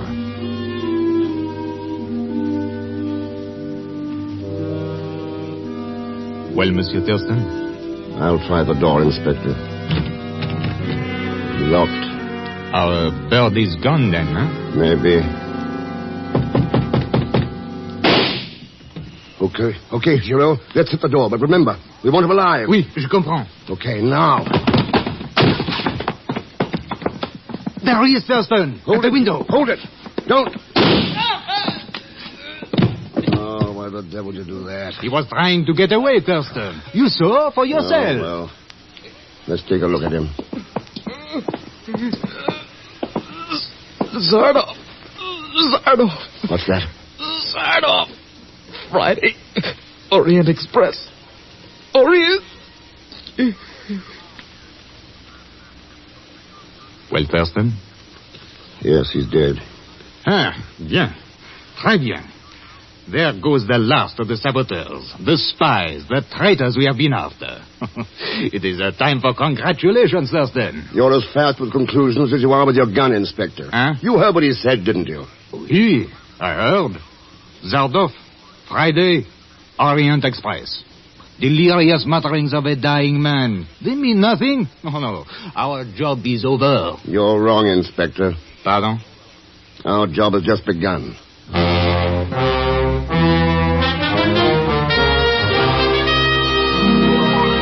Did you say Zardoff, Ken? That's right, Chief. What do we know about him? He's the dirtiest international agent in the business. Wanted by at least a dozen of the United Nations for sabotage, treason, revolutions. Yeah, that's all right, but what do we know about Zardoff? I just told you. Oh, yes. Yes, you're right, Ken. Everything we've learned is hearsay. We haven't any background, no description. Come to think of it, we don't even know Zardoff's sex. Chief, do me a favor. Get together all the dope you can about Inspector Giraud, French military intelligence. Giraud? Well, he's the man you worked with in Stuttgart. Yeah. He's also a little too fast with a gun. What? You'll be hearing from me, Chief. So long.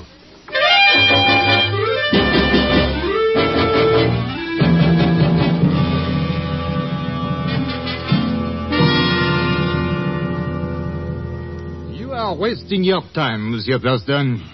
Even if Zardoff was connected in some way with this affair, why should he risk traveling on the Orient Express, huh? The express goes from Stuttgart to Bucharest via Munich and Vienna. A nice direct route to behind the Iron Curtain. Ah, and you believe you can stop him before he gets there? I'm going to take a crack at it. Very well, Thurston. But you might keep this in mind. You have absolutely no personal knowledge regarding Zardoff. But I am certain Zardoff knows all about the man called X. I do not think I would care to face the odds that you will face aboard that train.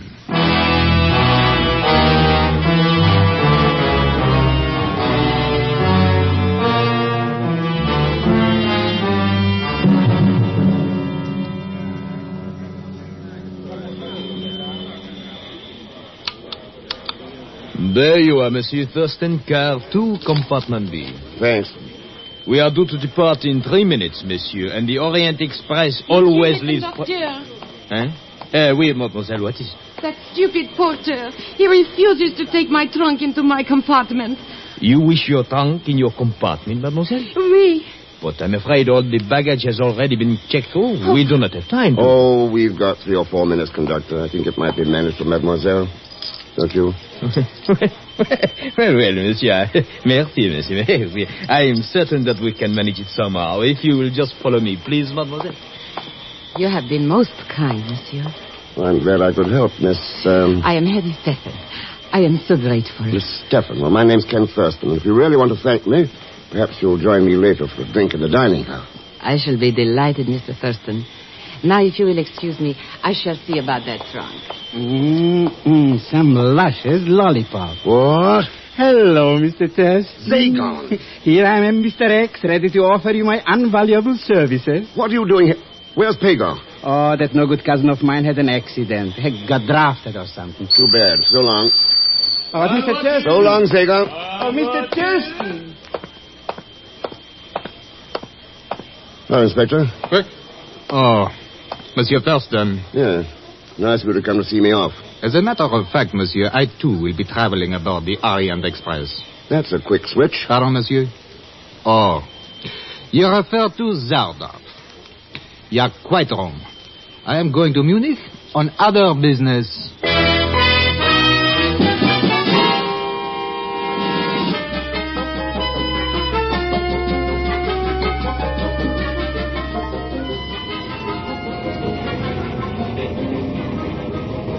Well, this is a break for me, Thurston, sharing this compartment with another American. I guess Jim Wilson just wasn't cut out for traveling in foreign territory. You here on business, Mr. Wilson? Well, you might call it that. I've been visiting shoe factories over here. That's my line. I've been studying production style, maybe picking up an idea or two. You know how it goes. Yeah, sure. I thought I was all finished last week. Then I sold myself a bill of goods. Decided to make sure there weren't any factories I'd missed in Eastern Europe. But the truth of the matter is, ever since I was a kid, I've had the yen to ride the Orient Express. I just had to find out if it was as romantic and adventurous as the movies made it out to be. How have you found it? Thurston, I've been bored stiff all the way from Paris. Not a spy or foreign agent or one of those femme fatales in the carload. Why, there's no more excitement aboard this train than on the milk run from Peoria to Chicago. If something... Wilson, those were shots. Shots, but where? Next compartment. Come on. Sure thing. Please, don't shoot. Don't shoot. I'll go, but don't shoot. What? Zagon. Mr. Thurston, help. She's trying to shoot me, kill me, make me dead even. By golly, Thurston, she does have a gun. What's going on here, Miss Stephen? If you know this animal, Mr. Thurston, suppose you ask him for an explanation. Well, Zagon? I did it all for you, Mr. Thurston. I couldn't let you take this trip without me to protect you, so I got on board. Could I help it if I got in the wrong compartment by mistake? By mistake? What kind of an excuse is that? It's true. And the little lady looked so lonesome. I could see right away that she needed company. How was I to know she gets so mad just because I tried to hold her hand? Hold my hand.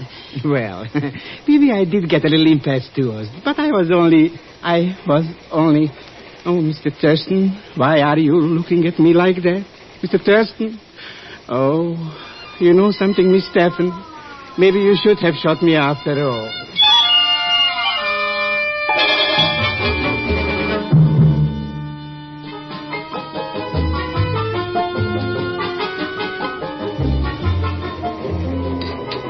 You know, Ken, I am not at all certain I should be having a drink with you. Why not, Heidi? I think perhaps you are a very dangerous man for me to know. You do? Yes. I am not at all certain how safe it is for me to be acquainted with an enemy as Zardov. How much did Zagon tell you? Only enough to whet my curiosity. He had other things on his mind. Yeah. Would you care to tell me more? Suppose you tell me something first.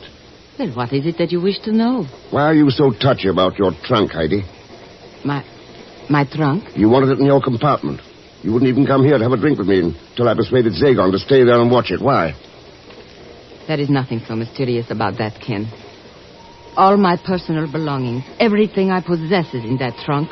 That's a partial answer. It is a most complete one. To a person like me, a homeless wanderer on the face of the earth. No permanent address, no family. The war, Heidi? Yes, Ken. It was not too easy in Germany for anti-Nazis. I'm not finding it too easy for myself now. You have only yourself to blame for that, Heidi. Carl. Yeah? So you still remember me? Yes. Yes, I remember you, Carl. Mr. Thurston, this is Dr. Carl Schmidt. Carl, Mr. Ken Thurston. Yeah, Thurston? Doctor? I happened to overhear your conversation, Heidi, and I cannot help but remind you of the advice I gave some 10 years ago. Do you still remember that also? Oh, I remember that very well. You said that the average man would avoid much trouble if he would pay attention only to his own business and not to politics. Exactly. The ideas, the ideologies of a nation are best left to those few most qualified to judge. Oh, sounds like what the Nazis sold to Germany, Doctor. It didn't work then. It won't work today. Nonsense, Herr Thurston. The average man is like a stupid sheep. It takes a superior person to tell him what to think, how to act. Mr. Thurston! Mr. Thurston! This train is filled with crooks, with murderers, with killers even. Wait a minute, Zagon. What's all this excitement about? They tried to kill me, murder me. They even knocked me subconscious. Well, who did? Where? All I know, I was in the compartment and all of a sudden the roof falls in. My trunk, Selschmidt. What about my trunk? Huh? Has anything happened to it? Is it all right? Your trunk? Who knows? It's gone.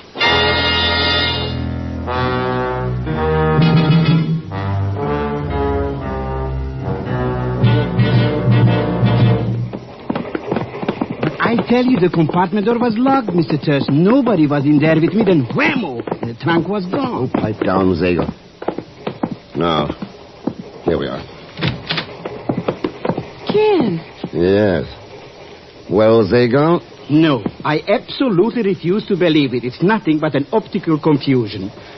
Is it your trunk, Heidi? Yes, it is mine, Ken. But it can't be. Why should some joker want to slug me, take the trunk away, and then bring it back? Better open it, Heidi. Open it? Yeah. Maybe somebody was after your valuables. Well, there's nothing of value inside to anyone but me. Look, I will prove it to you.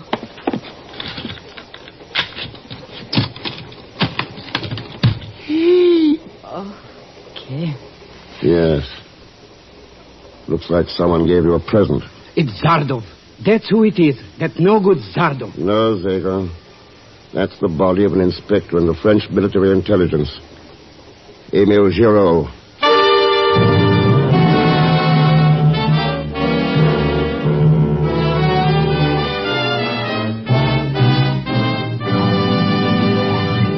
We will continue with The Man Called X in just a moment. Here's a word from RCA Victor. For you people who are buying television now, that word is combination. Yes, an RCA Victor combination, which brings you AM and FM radio, recorded music in all 3 speeds, and famous RCA Victor million-proof television.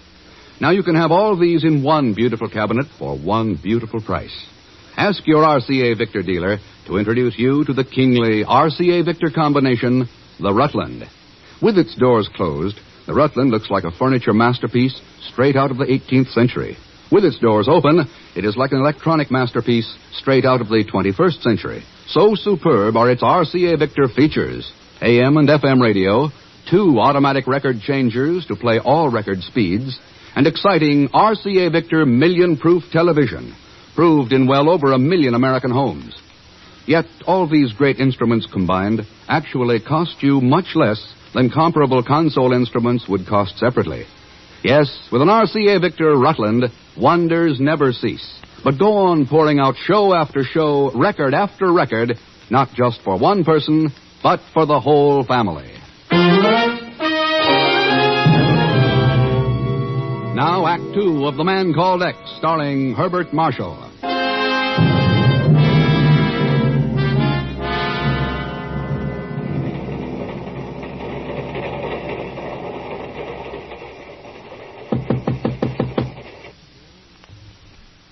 Come here. You are alone, Monsieur Thurston? That's right, conductor. Come in. I was looking for the other passenger in this compartment, Monsieur Wilson. Oh. He went to the dining car. Can I help? I wish to obtain his statement regarding this unfortunate affair, along with the others. Well, I've already checked with him. He was dozing. Didn't hear a thing. No, that's too bad. I had thought that with Mademoiselle Stephan's compartment right next to this one... Yeah. What goes on now? Mademoiselle's compartment shall remain locked, Monsieur Thurston. All of you must consider yourselves under arrest. When we reach Munich, this car will be sidetracked in the yards and the military police will take over. You're fine. You are certain there is nothing further you can add to what you have already told us? Not unless you can turn up Zardov for me. Zardov, Monsieur? Oh, never mind. Zagon said her compartment door was locked from the inside. Could it be opened with a train key from the corridor? It could, Monsieur. And who carries those keys? Only the car attendants, and, of course, myself. Ever run into anything like this before? As a matter of fact, Monsieur, this is the first time I have worked on the Orient Express, and I must say that I know... Monsieur, what is that? Maybe we'd better find out. All right, Wilson, hold it. Oh, thanks for coming to the rescue, Thurston. I guess I'm not as young as I used to be. This guy almost got away. What is the meaning of all this, Monsieur? I came by and caught him trying to jimmy his way into Miss Stephan's compartment. How about it, Dr. Schmidt? The statement is preposterous. I was standing here knocking on the door. I merely wish to speak with Miss Stephan. He's talking through his hat, Thurston. He was trying to force that lock. If you ask me, he looks like a plenty good suspect to question about that murder. Murder? You do not mean that Heidi was... Where is she? Where is Heidi? Being questioned by my assistant at the moment. And I think you, Monsieur Wilson, and I will join them. I should like some logical answer for your conduct. Good idea. Though I don't think you'll get the answer we need. Oh? And what is that, Monsieur? How the person who killed Giraud got into that locked compartment. Unless he was using a trainman's keys.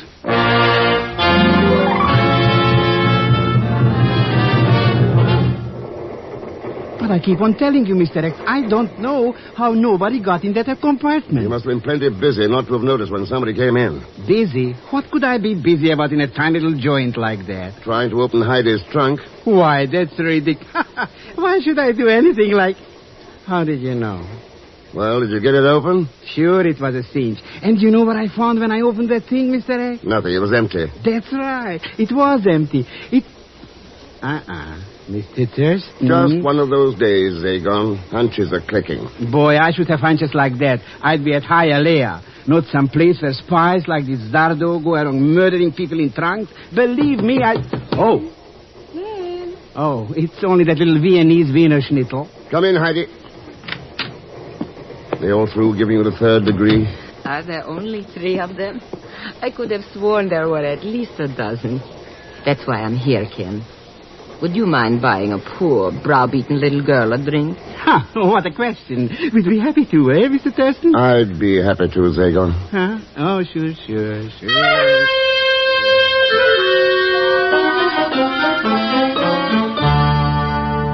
Boy, what a life.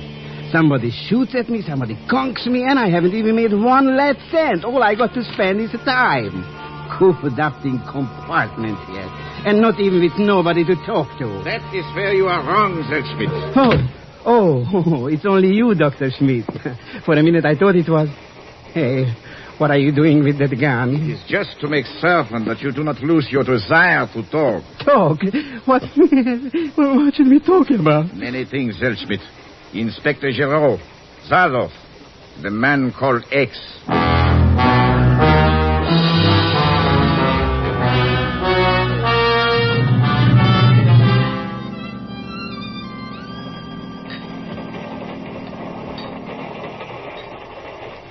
Ken, I feel that I should propose a toast to you, but I am not certain how to phrase it.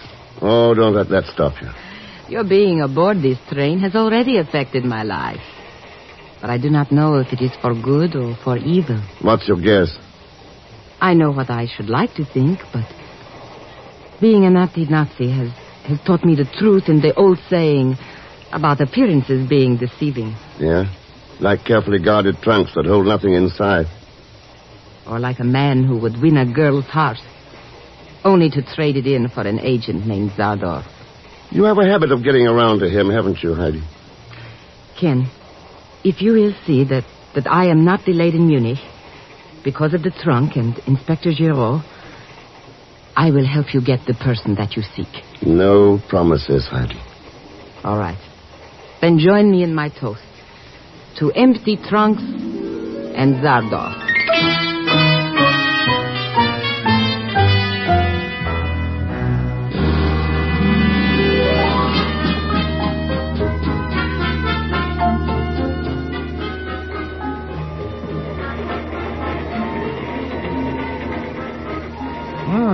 Looks like we might be pulling into Munich. We are, Wilson.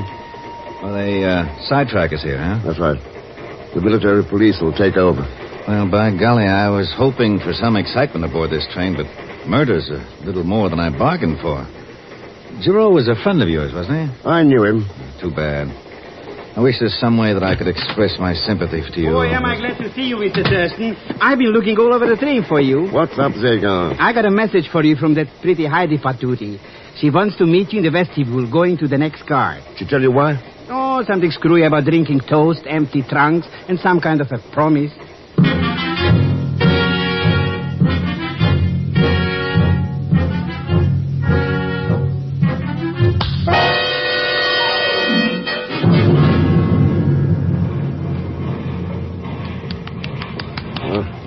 Wake up, Mr. X.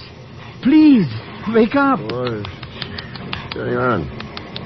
Zagar. Sure, who else? I found you out in the vestibule, subconscious, and pulled you out into this next car. Oh, what happened anyways, Mr. X? Did that Heidi dame slip you a couple of Mickeys in the drink? Nothing as subtle as that. It was so that's what they were after. Huh? My wallet and passport. They're gone. Wait. They're picking up speed.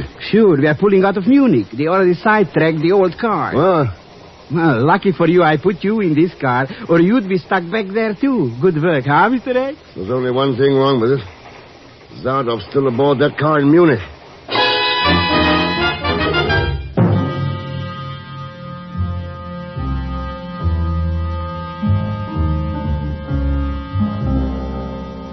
I can assure you, Herr Conductor, that there will be an investigation into these high-handed methods of yours.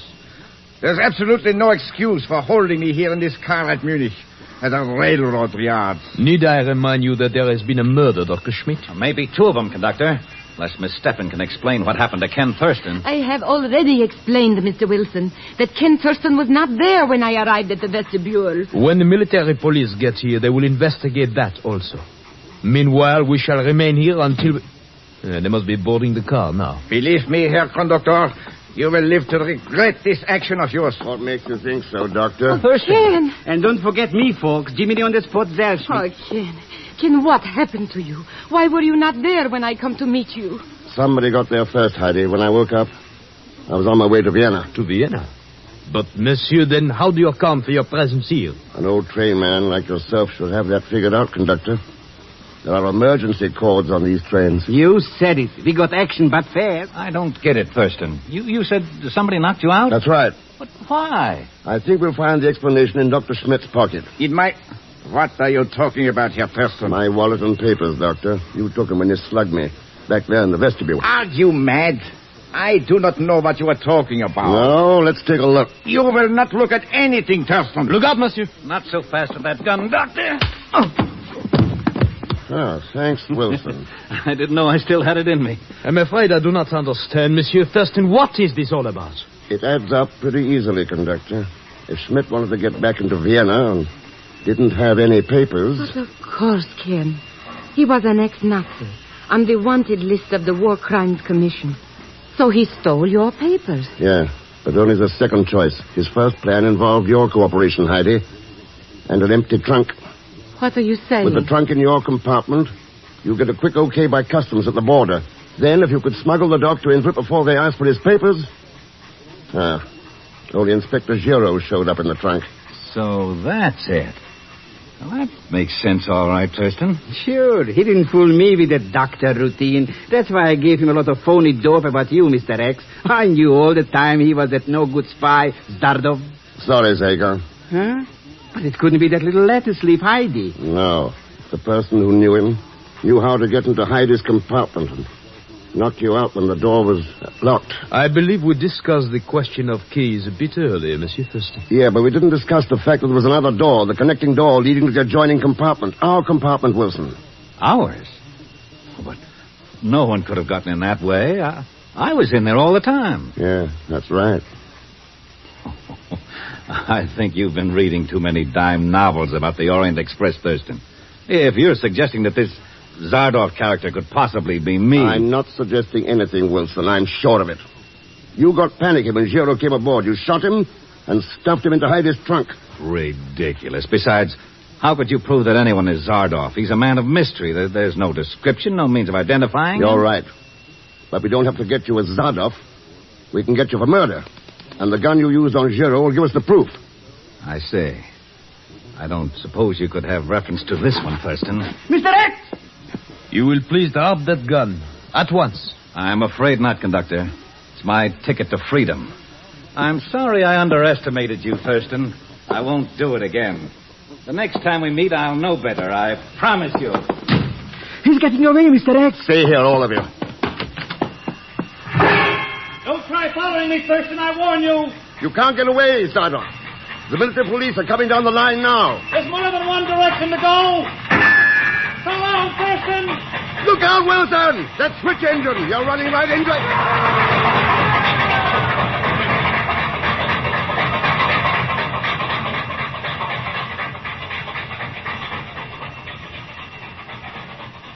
Boy, what that engine did to him. Yep. They just won't learn, Zager. Huh? The Zardoffs of this world. They keep on trying to get away with their phony Americanism. Well, if we're going to survive, we'd better open our eyes to them. All of us. Before it's too late.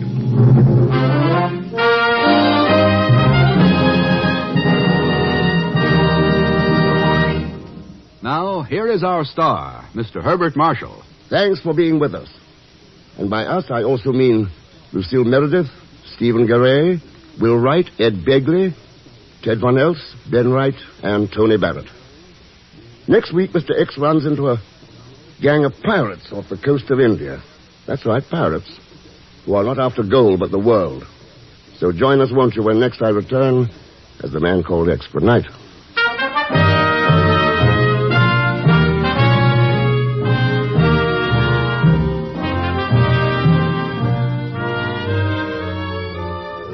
The Man Called X is a Saturday night feature on NBC's 5-show festival of comedy, music, mystery, and drama. Brought to you by the makers of Anacin for fast relief from pain of headache, neuritis, neuralgia.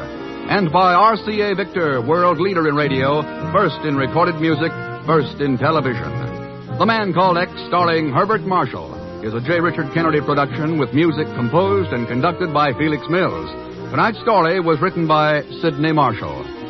All characters and incidents on this program are fictitious, and any resemblance to actual characters or incidents is purely coincidental. Be sure to listen tomorrow evening for The Big Show with Tallulah Bankhead and a great parade of stars, the Sunday night feature of NBC's All-Star Festival. And until next week, same time and same station, this is Jack Latham saying good night for The Man Called X.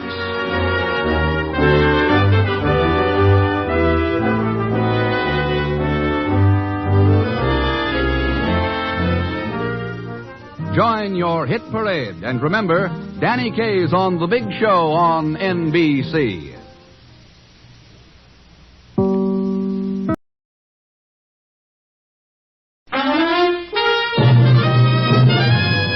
Now we present Herbert Marshall as The Man Called X, the Saturday night feature on NBC's 5-show festival of comedy, music, mystery, and drama.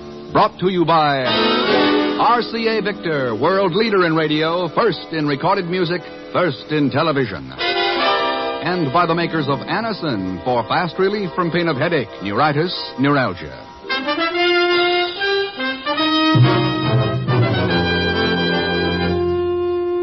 Herbert Marshall as The Man Called X. Wherever there is mystery, intrigue, romance, in all the strange and dangerous places of the world, there you will find The Man Called X.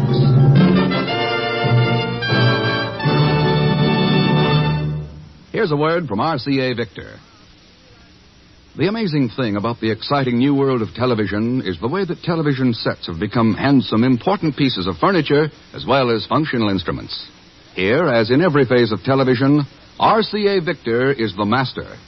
Take the fabulous new RCA Victor console with million-proof television, America's favorite television picture.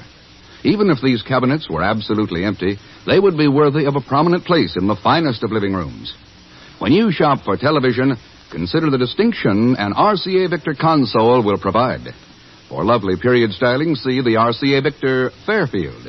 Have your dealer show you the RCA Victor Regency. For the sophisticated living room, there's RCA Victor Modern. True modern through and through. And RCA Victor offers you a breathtaking cabinet in the Provincial. Yes, when you shop for television, be sure to consider the distinction of an RCA Victor console.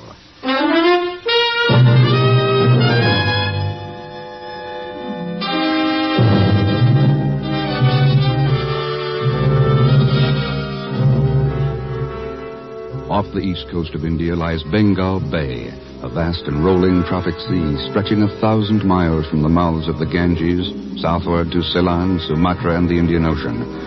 Many an adventurer of the past sleeps damply beneath its dark waves, and even now on starless nights, others of the living go to join the dead. Steady, keep the searchlight on that fishing dhow. Yes, sir. Still no sign of life on board. Scared, I guess. Yeah, I imagine. Better fire another shell into it. Okay, sir. Try for the waterline. Right. On target. Steady, all. Steady it is. Blew her right out of the water. Good shooting, Kronko. Ahoy's the tower. Prepare to submerge. Lash the gun and let's go below. Prepare to submerge. Oh, yeah. I'd better take that flag down. We may need it again. We sure didn't need it tonight. Not a single survivor again. It's better that way. Survivors mean witnesses. Witnesses mean trouble. You mean trouble spelled with an X? It's always a possibility. Let's go below.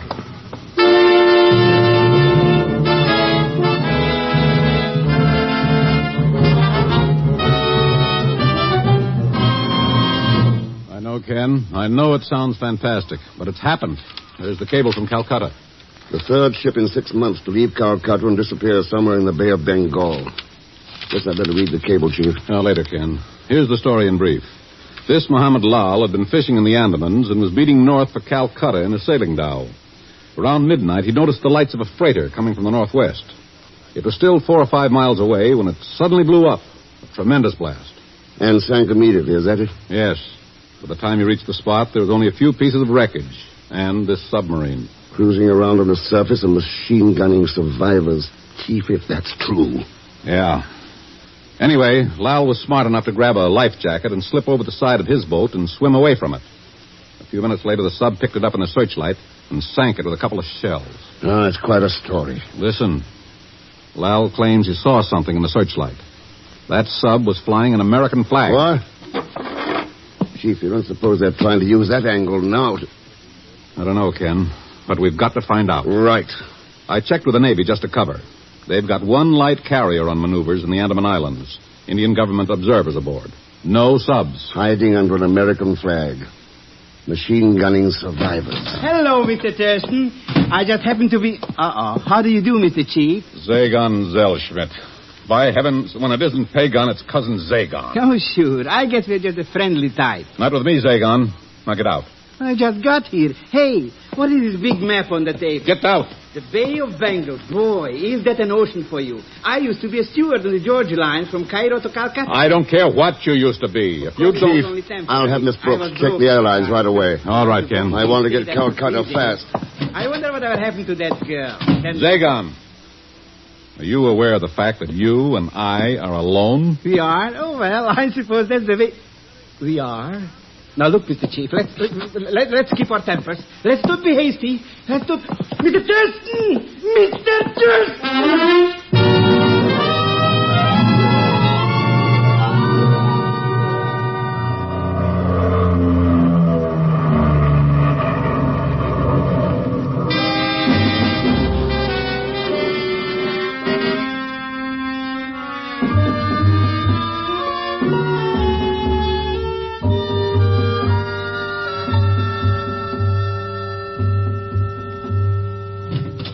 Mr. Thurston? Yes? Inspector Ram Singh, Calcutta Harbor Department. Oh, how do you do? I must apologize for keeping you waiting. That's all right. I've been looking over these cargo and passenger lists, the final voyages of those 3 missing ships. Yes. Sailings to destiny, rendezvous with the unknown. You have a poet's viewpoint, Inspector. The influence of the Orient, Mr. Thurston. The proximity to strange occurrences. Now, according to these lists, the missing freighters were all carrying small, highly valuable shipments in their strong rooms. Rubies, gold, sapphires. And on the last one, the Mozambique, nearly $1 million in platinum bullion. It's possible, of course. They also carried passengers. True enough, but accomplices. That submarine had to have help from somebody on board the ships. Some to knock out the radio, break open the strong room, so on. The radio, of course, to prevent distress signals. That's right. In one or more cases, at least. Pardon me. Inspector Singh? What? Oh, yes. Yes, I see. Thank you. Mr. Thurston, I told you I'd arranged for a car to take us to the hospital to talk with Mohammed Lal. Yeah. Shall we go now? It won't be necessary. Mohammed Lal is dead.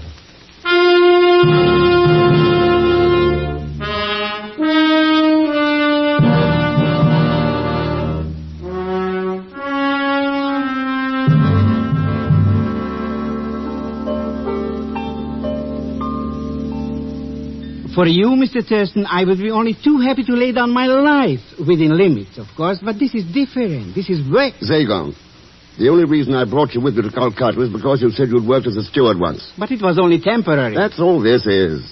You don't have to make a career of it now. The Bangalore sails day after tomorrow. Why don't you get that Mohammed Lal to be a steward? Because he's dead. Huh? I thought he was doing okay. He was. Until his wife came to visit him this morning. The old battle-axe, huh? Oh, very pretty, according to the hospital authorities. Strange thing, though, Zagon. What do you mean, strange? I did some checking up on Mohammed Lal. He wasn't married.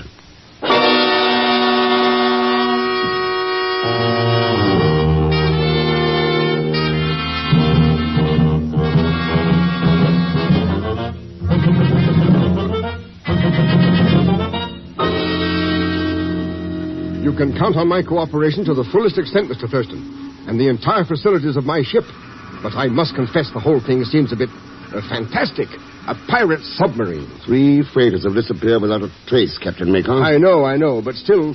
Well, we'll sail in a few minutes now. Captain Macon. Yes, what is it, Mr. Winslow? Sparks has Batavia on short wave, sir. I think you wanted to talk with the port agent there. If you'll excuse me, Mr. Thurston. Oh, of course, yes. See you later. Hello. Well... I hope you don't disapprove of informal introductions between fellow passengers. I'm Carla Reaver. I'm Ken Thurston. How do you do, Miss Reaver? Has your table been assigned yet? Oh, I'm at the captain's, I believe. Oh, nice. Yours, too? Why else would I say how nice? Miss Reaver, I'm beginning to form a very high opinion of the cuisine on the Bangalore. Oh, there you are. Hello, Mr. Thurston. I beg your pardon? Huh?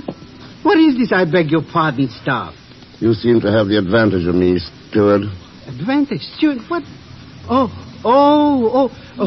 you remember, Mr. Thurston, the George line. Zellschmidt, I worked on B deck. Of course, Cairo to Calcutta run. Well, small world, isn't it? You said it, and crazy, too.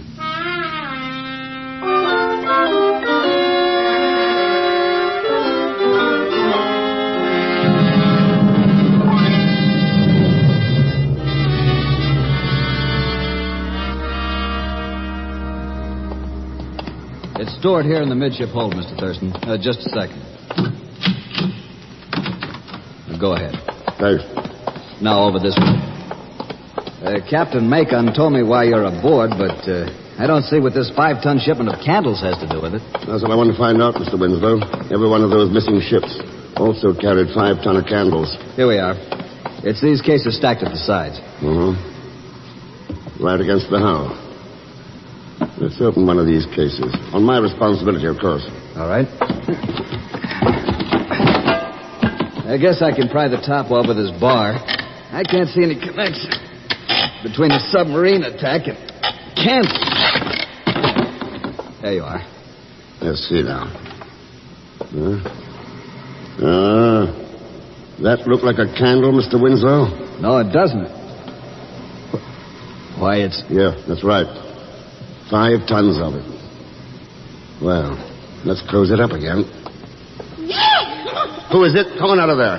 All right, I'm coming. Just keep your... Hello, Mr. Thurston. Oh, for the... Steward, what are you doing down here in the hold? Oh, just catching up on a little sleep. What? Oh, no, I'm not really a steward. I'm just... You tell him, Mr. Thurston. Tell him what? But... I never saw you before in my life. But... What have you got in your pocket? This, just a little pussycat, see? Kitty, kitty, atapata, atapata. The cook gave him to me. I don't care who gave it to you. Get rid of it, and then get back to work. Now, listen, sir, Commodore. Hey, Admiral. Oh, shut up. Someone's coming in. But, Jove, I didn't know anyone was here. Passengers aren't allowed below decks, Mr. Humphrey. Ridiculous. Red tape. Just doing a bit of sightseeing, you know. Besides, you're wrong. Mr. Thurston's a passenger. He's here. Mr. Thurston requested special permission from the captain. I suggest you do the same. Stuffy attitude. Suit yourself, though. I'll go. Ship's officers, little tin gods. Good day, gentlemen. Hey, maybe he wanted to look at them cases I was sleeping on. Could be. How come all the excitement about them? What have they got in them? Dynamite. Oh, dynamite.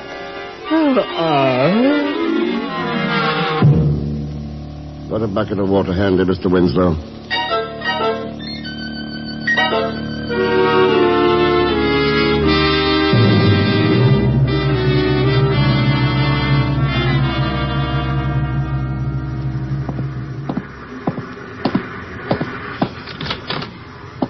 So, Zago, you decided to take over my cabin? Mr. Thurston, you are looking at a worn-out brake horse. Oh, I should have stayed in New York. Oh, there are worse jobs. That first mate Winslow guy is nothing but a Silas McGee. Oh, sure.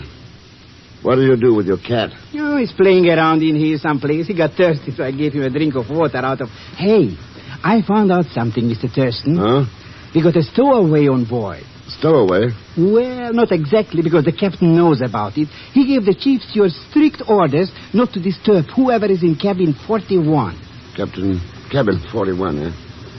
See if we can find out who it is. Oh, I'll be only too happy. How much? Never mind how much. We'll talk about that when... Zagon? What's the matter, Mr. Thurston? Where did you get that drink of water you gave the cat? Why, out of this pitcher, here on the table by your bed. I didn't think you mind. I don't. The cat's lying here dead.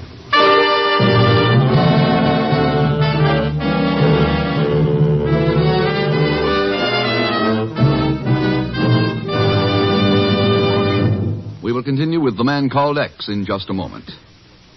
No matter what you now take for headache relief, we urge you to try Anacin for the incredibly fast relief these tablets bring the next time you're suffering from a headache.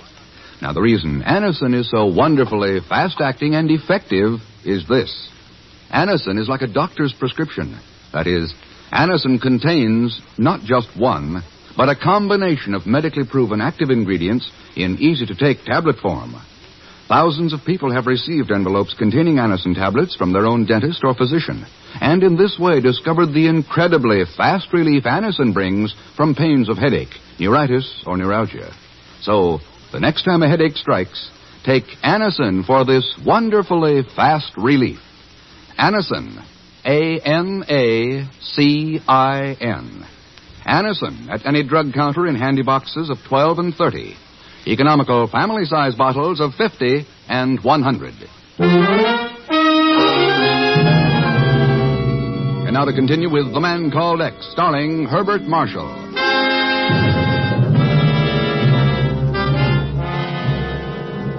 9 o'clock at night, and the freighter Bangalore plows steadily southward through the warm swells of the Indian Ocean. On board, 5 tons of dynamite, a mysterious passenger, a dead cat, and a poisoner. Ahead, waiting somewhere in the darkness, a submarine, violence, and death. I'm always such a fool on an ocean voyage. About friendships, I mean. Rest of the world so far away, nothing seems to matter but just living. But the rest of the world still exists, even if it is far away. No, not for me. When I close the door of cabin 25, that's my word. What's that, Miss Reaver? 25's your cabin? Yes, I'm a next-door neighbor to Mr. Thurston. That's right. I'm in 26. Well, my neighbor, too, then. 27's mine. Miss Reaver and I have you hemmed in, old boy. Right between Scylla and Charybdis. Between... Pardon me. Oh. Here is your coffee, Mr. Thurston. Thanks, steward. What about the captain? Meet me outside on the deck, Mr. Thurston. I got a hot tea. Right, Satan. Maybe you can tell us, Mr. Thurston, the captain. Why doesn't he show up for dinner? Oh, I don't know, Mr. Humphrey. Navigation problems, I suppose. The Indian Ocean isn't quite as tame as it seems. Oh, but you're wrong, old boy. Still in the Bay of Bengal, you know. Northeast of the Andaman Islands, if I'm correct.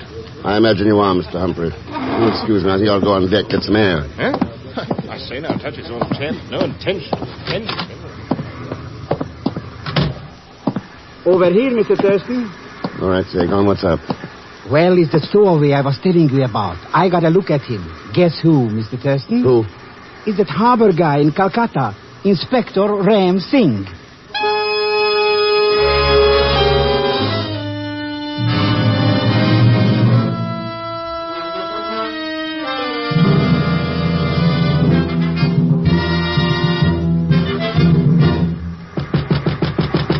Inspector. It's Ken Thurston, Inspector. Open up.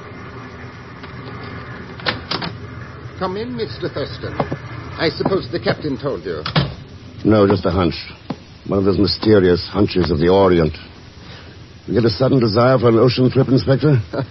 Your attitude is most interesting, Mr. Thurston. Glad you like it. It implies a distrust of me, whereas I am here because of distrusting you. Well, we could go over my credentials again. Credentials? In the Orient, there is nothing so easy to obtain as false credentials. Like those of a harbor inspector, for example? I have held the job for 10 years, Mr. Thurston. Quite a length of time to fool the man who signs my paychecks. All right, then. Let's assume we're both here for the same reason. Good. I have one lead of my own I might mention. There's a steward aboard who's been acting very strange. I think I know the one you mean. A short fellow. Speaks with an accent. That's the one. He's always prowling about, seldom does any work at all. I believe you've hit on something there, Inspector. It sounds definitely suspicious. Watch him.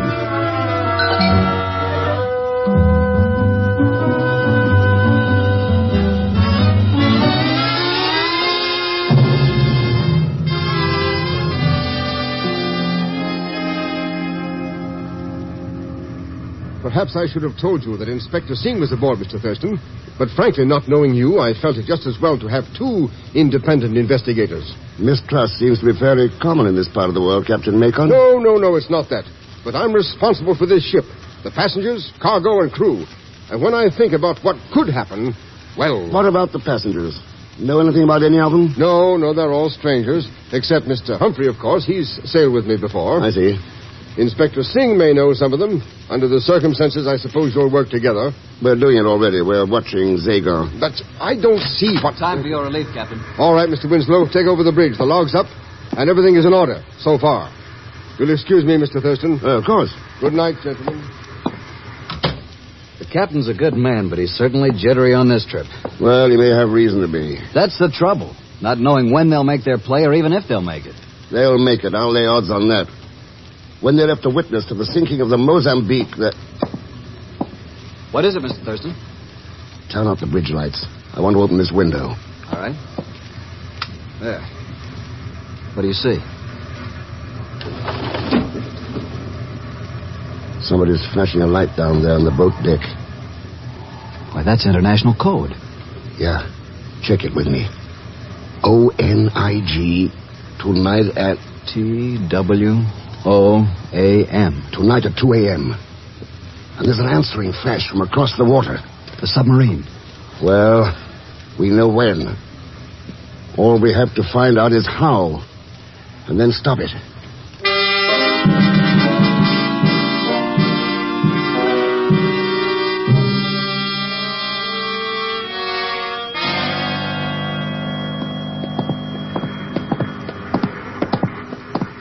Number 26. This is it. Do you have those passkeys? Yeah, right here. Wait a second. The fool. It isn't even locked. Come on.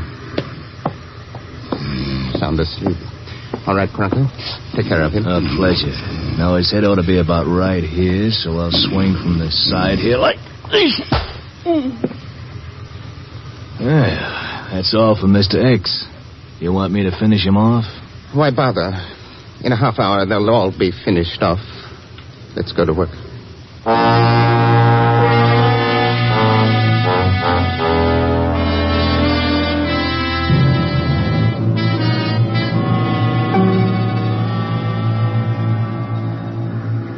Sparks isn't in here. The wireless room's empty. It doesn't matter. The important thing is to smash that radio. We can take care of Sparks later. Come on. Tear off the mic and the key first, Bronco, and then we... Insomnia, Inspector? Thurston. But I slugged him. It can't be insomnia. You're dreaming. All right, Mr. Winslow, put the cuffs on them. Okay, boys, turn around. Not me, you don't. I said hold it. All right. Poor Bronco. I much prefer the handcuffs. Mr. Winslow. You're opposed to personal violence, Inspector. Only when it has no chance of succeeding. I'm a fatalist, Mr. Thurston. Influence of the Orient. I'll get it. Wireless room, Thurston. Good. All right, Captain. Take him to the lounge. I'll meet you there. The boys in the hold just caught 2 men setting a time detonator on the dynamite. There's still been no move in the strong room. Sing! Who else is in with you? I fear I won't be much help to you, Mr. Thurston. I don't feel very talkative. Too bad. We might have had an interesting conversation about your next move, for instance. Breaking open the strong room and then using one of the ship's boats to get out there to the submarine before the explosion. What about that sub, Mr. Thurston? Suppose they get suspicious and try to board us. Well, it's 1:46 now. They'll probably stand by for another 15 or 20 minutes at least. That's enough time. Maybe you'd better open up the radio and make contact. All right, sir. Then you want me to search that cabin, right? Right. I'll see you in the lounge. Well, Inspector, pick up your friend and let's go join the party.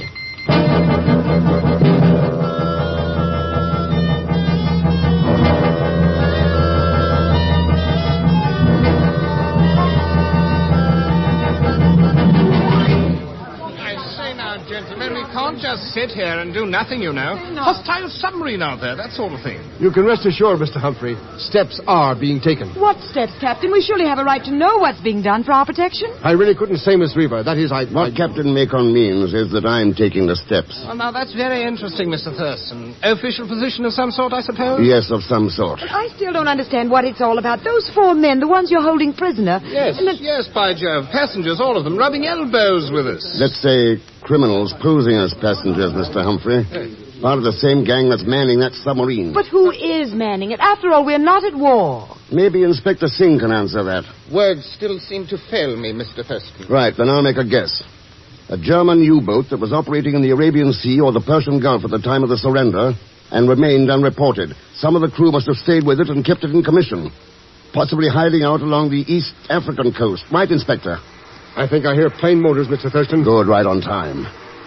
Anyway, by some means or other, the sub-crew contacted Inspector Singh at Calcutta, made a deal with him, and went into business. Piracy. Singh was in a position to pick out the ships for them, supply course data, plant accomplices on board, and so on. It worked 3 times in a row. And the Bangalore was intended to be the 4th victim. Also the last, probably. Since they let a witness get away and the heat was on. I say now, what is this, Mr. Thurston? Where do those planes come from? They're light bombers from a U.S. carrier on maneuvers in the Andaman Islands. I radioed for help. Look, they're dropping flares on the water. And there's the sub. Yeah, surfaced. And with half the crew on deck. Caught cold. Oh, yes, by heaven, they're going to fight. They've manned the deck guard. Chance. The planes are circling back. Men the lifeboats! Men the pumps! Men alive!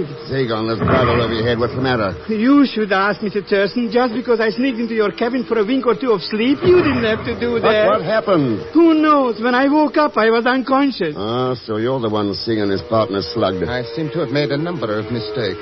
So did your friend out there on the submarine. Those planes will blow him out of the water. Well, there's the first one now coming in for a bomb run.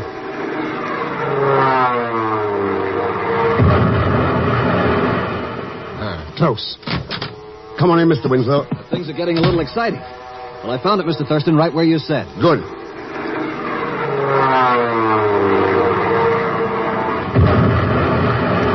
missed again. They've cleared the deck. Looks like they're going to submerge. There's still two things that haven't been explained. Mohammed Lau's death in the Calcutta hospital and the poisoning of Zagon's cat. Oh, come now. Hardly the time to track down cat killers, old boy. I think it is the time, Mr. Humphrey. Particularly since the poison used in both cases has just been found in Miss Reva's cabin. What? Oh, well, that's ridiculous. You surely can't It's think really that I no had been- use, Carla. Mr. Thurston holds all the cards. I've often told you one had to be a fatalist in this sort of game. She was most valuable, Mr. Thurston, in keeping the pursers of the ships occupied. Yes, I imagine.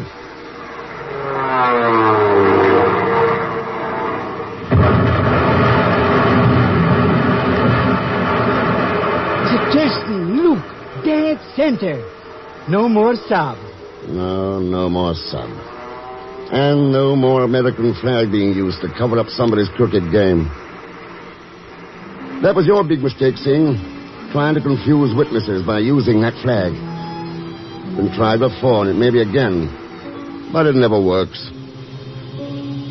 You were right about one thing, though. The man who plays that game had better be a fatalist. Because that's a game that's always fatal.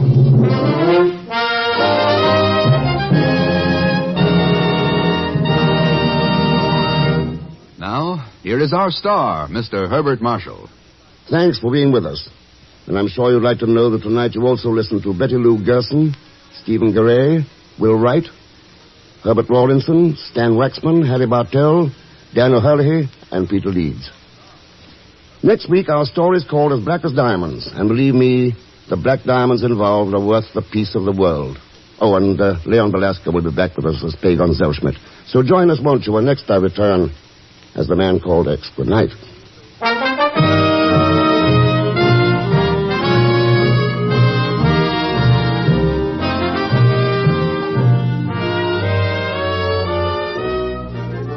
The Man Called X is a Saturday night feature on NBC's 5-show festival of comedy, music, mystery, and drama. Brought to you by RCA Victor, world leader in radio, first in recorded music, first in television.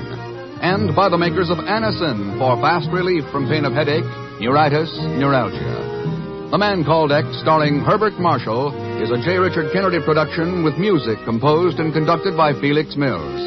Tonight's story was written by Les Crutchfield. All characters and incidents on this program are fictitious, and resemblance to actual characters or incidents is purely coincidental. Be sure to listen tomorrow evening for The Big Show with Tallulah Bankhead and a great parade of stars, the Sunday night feature of NBC's All-Star Festival. And until next week, same time and station, this is Jack Latham saying good night for The Man Called X.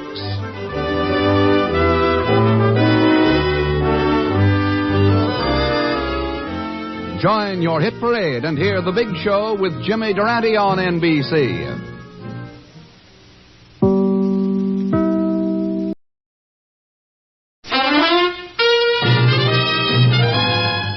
Now we present Herbert Marshall as The Man Called X, the Saturday night feature on NBC's 5-show festival of comedy, music, mystery, and drama. Brought to you by Chesterfield, the only cigarette that combines mildness with no unpleasant aftertaste. The cigarette that brings you Bing Crosby and Bob Hope. By the makers of Anacin for fast relief from pain of headache, neuritis, neuralgia. And by RCA Victor, world leader in radio, first in recorded music, first in television.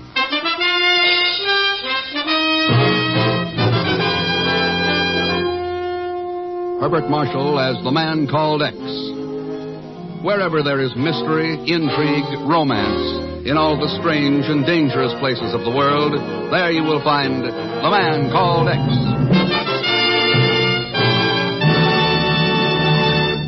Hey, Bing, Bob, come on, you're on. Say, Bing, you got a minute? Oh, sure, Bob. I got all the time in the world. Don't tell me you own that, too. Oh, never mind that stuff. Get to work with it. Okay. Folks, better tasting Chesterfield is the only cigarette that combines for you mildness with no unpleasant aftertaste. And you can prove that yourself. Just make our mildness test. Buy Chesterfields, then open them and enjoy that milder, mellow aroma. Now light one up, and you'll know Chesterfield's milder because it smokes milder. And Chesterfield leaves no unpleasant aftertaste. That fact has been confirmed by the country's first and only cigarette taste panel. Yes, mildness and no unpleasant aftertaste are what you and I and every smoker wants. Hurry up, Dad. Here comes the music. Chesterfield, Chesterfield always takes first place. That mild tobacco never leaves an aftertaste. So open a pack, give 'em a smell, then you'll smoke 'em.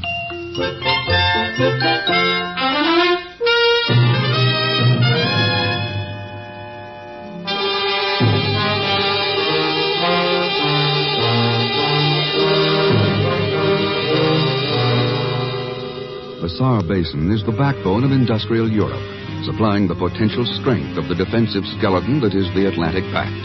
And within this giant of white-hot steel and black coal, there cannot be allowed to form the red, cancerous rust of dissidence, turmoil, and false ideologies. A small black car weaves its way through the pandemonium that is traffic in the gay city of Paris. Then, eventually, it reaches the comparative quiet of the side street known as the Rue Didier. I got the latest figures on coal production in the Saar just before we left the ECA offices, Ken. Not too encouraging. More work stoppages in the mines, Chief. More accidents. That's right. Particularly in the Kobza mines at Birkenfeld. Ken, we've got to do something about that, and fast. That's what we're here for, Chief. When I think of how badly that coal is needed to build up Europe's... why, it's more valuable than diamonds. So are the people in the Saar. Huh? Those mines shutting down mean no work for them. No money, no food. Chief, people like that will turn anywhere for help, even to cockeyed promises from the East. That's our real job, to keep those people on our side working and happy. Well, if the mayor of Birkenfeld brought the information he promised to Paris, we'll have a lot more to go on. Maybe he even knows who's responsible for those accidents at the Kobza mines. I will soon find out. Here's the pension you're staying at. Hello, Mr. Thurston. Zellschmidt. That's right, Mr. Chief. Plenty happy to see me, eh, Mr. Thurston? Would you like to take over, Chief? With pleasure, Ken. Zellschmidt, for the past 3 days, you've hounded us all over Paris. Now you're through, permanently. Not another word, Mr. Chief. This time I'm holding the palm in my hand. What? Well, I don't care one way about the Kobza mines and the Birkenfeld place. But if you're interested in some red-hot Johnny-on-the-line information about them... What do you know about those mines, Pagan? Please, Mr. X, would you want me to tell tattles on a friend without getting paid for it? Ken. They came from inside the pension. Let's go. Which way, Ken? That door's open. Let's try it. That is far enough, gentlemen. Ken. Step over to the other side of the room, please. Quickly. Well, yes. Come on, Chief. Oh, Ken, they're in the corner. Yeah. Mind if we take a look at him, Miss... We can forget the amenities. As for the mayor of Birkenfeld, there is nothing anyone can do for him now. I can see that. I would suggest you wait at least 10 minutes before attempting to follow me. It might prove very dangerous if you try to move before then. Auf Wiedersehen. Come on, Ken. After her. Why bother? Why bother? For Pete's sake, you just killed a man. Chief, I'm going to pay a visit to the Saar Basin. I'll discuss it with her there. But what good will... Wait a minute. You mean you know her? I've seen her picture in the paper. Well, who the devil is she? She's usually identified as the very rich and very wild Aline Kobza. Kobza? Owner of the Kobza mines at Birkenfeld.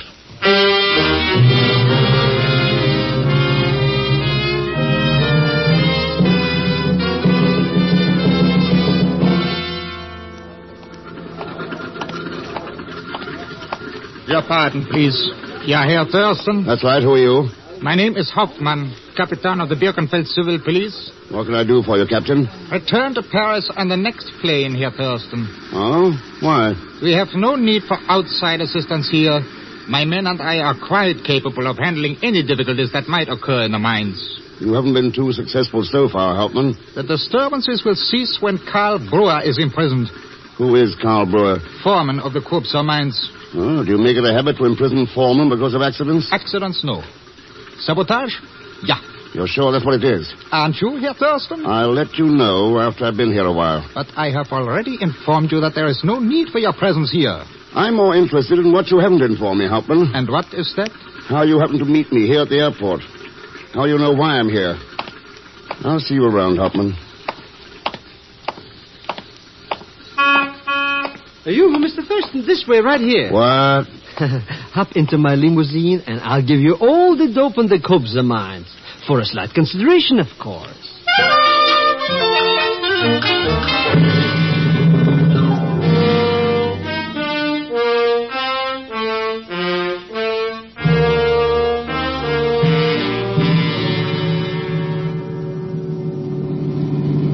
So Aline Kobza sent this car for me. Sure. I got to know that cute little Kuchen in Paris. I knew right away after I read about her in the papers that we had mutual interests. She was rich and you were broke. That's right, she was... Mr. Thurston. So you wangled a job as her chauffeur. Chauffeur? Oh, it explains a lot of things. What you were doing at the pension, your cracks about the Kobza mines, and you probably told Captain Hauptmann I was coming here. Well, after that accident to the mayor, I knew you'd be following us down here. Naturally, I wanted to meet you. So I asked that Hauptmann joker to check you for me. Oh, he was plenty happy, too. Yeah, I can see that. Well, anyways, now that we're working together, I guess there'll be no more trouble in the little cookie's mines. Hey, Mr. Thurston? Guess again, Pagan. Huh? A mine whistle blowing at 3 in the afternoon doesn't mean lunchtime. Step on it.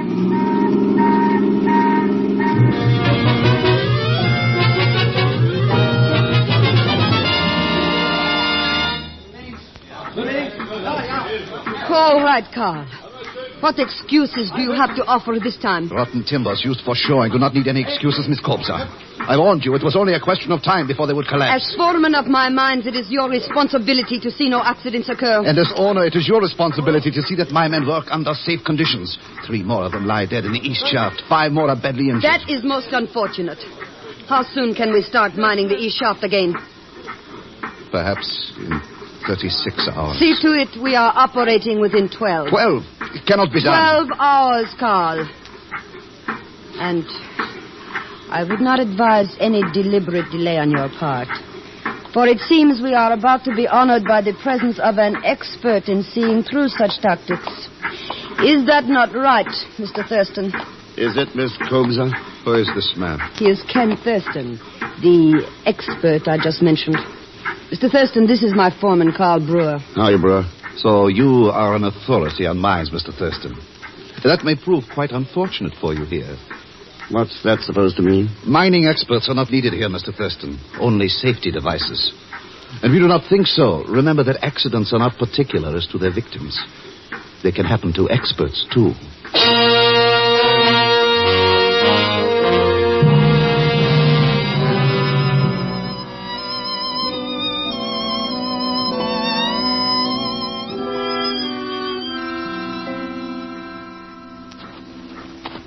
This way, please, Mr. Thurston. My office is this way.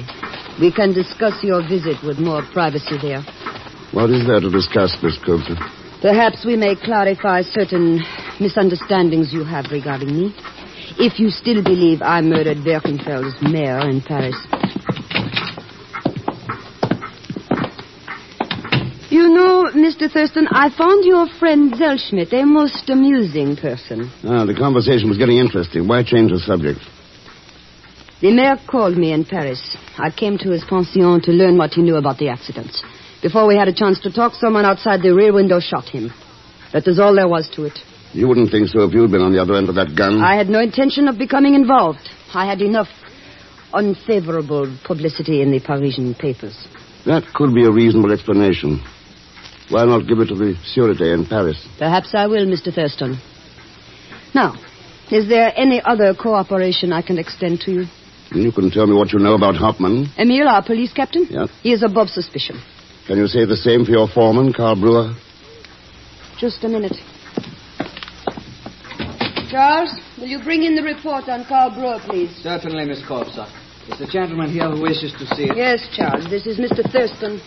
Mr. Thurston. Charles Groen, my office manager. Glad to know you, Groen. It is a pleasure, sir. Here is the information Miss Kobza requested. Brewer's entire personnel record, as well as all the background we've been able to obtain on him. Thanks. Yeah, it'll take a little time to... I see Brewer was with the French resistance movement during the war. He was. Why is he penciled in question mark after the statement? I can explain that, Mr. Thurston. I was in the same unit of the Marquis as was Brewer. He was suspected at the time of being a Gestapo agent who had slipped into our ranks. Any proof? No, neither of his guilt nor innocence. It is quite unfortunate, too, particularly since the series of accidents here at the mine. Yeah. It's about time we gave somebody a chance to prove something about those. You forget we have been trying to do that ever since the accident started. I'm afraid it will not be too easy to accomplish, even for such an expert as you, Mr. Thurston. Oh, it shouldn't be too tough, Miss Kudzer. If sabotage is involved, somebody will start giving himself away. What makes you think that? I'm going to start spending some time down in the mine.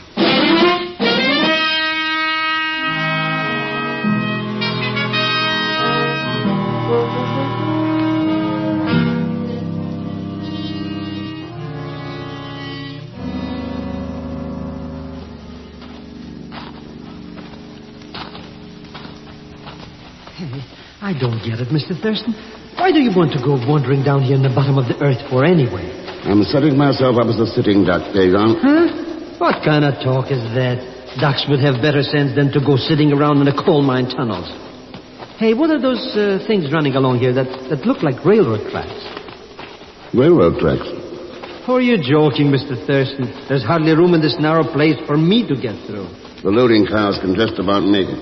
Loading cars? They carry the workers to the mine headings and bring out the coal. Boy, private railroad cars to go to work in? Pretty soft for those miner jokers. The three who died in that accident didn't think so. Hey, this is the end of the tunnel. Yeah, let's start back.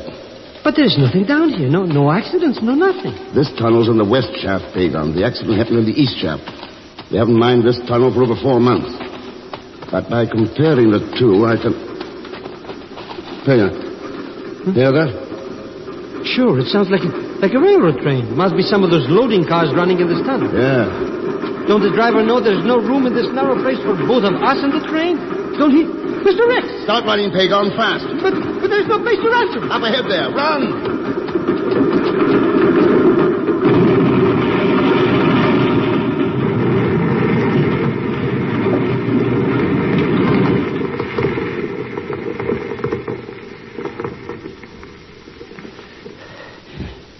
Oh, boy. Yes. Yeah, that train mashed itself flatter than the flapjack at the end of the tunnel.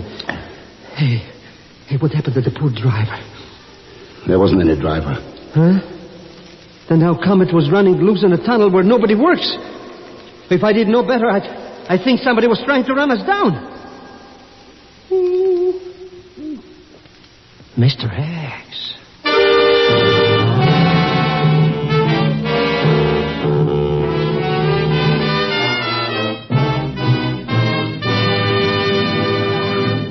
We will continue with The Man Called X in just a moment. When we ask you to try Anacin for the relief of pain due to a headache, neuritis, or neuralgia, we're not asking you to try a new or unproved method. For there are many people listening in now who have been introduced to Anacin tablets by their own dentist or physician. You who have received Anacin this way know the effective, incredibly fast relief these tablets bring. Anacin is like a doctor's prescription. That is, Anacin contains not just one, but a combination of medically proven active ingredients in easy-to-take tablet form. People by the thousands are using modern Anacin today instead of other ways. Doesn't their experience seem worth following?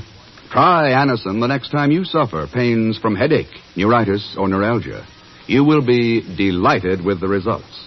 Ask your druggist for Anacin today.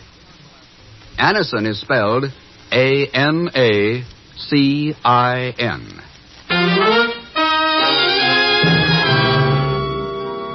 Now, Act Two of The Man Called X, starring Herbert Marshall, with Leon Velasco as Pagon Zellschmidt.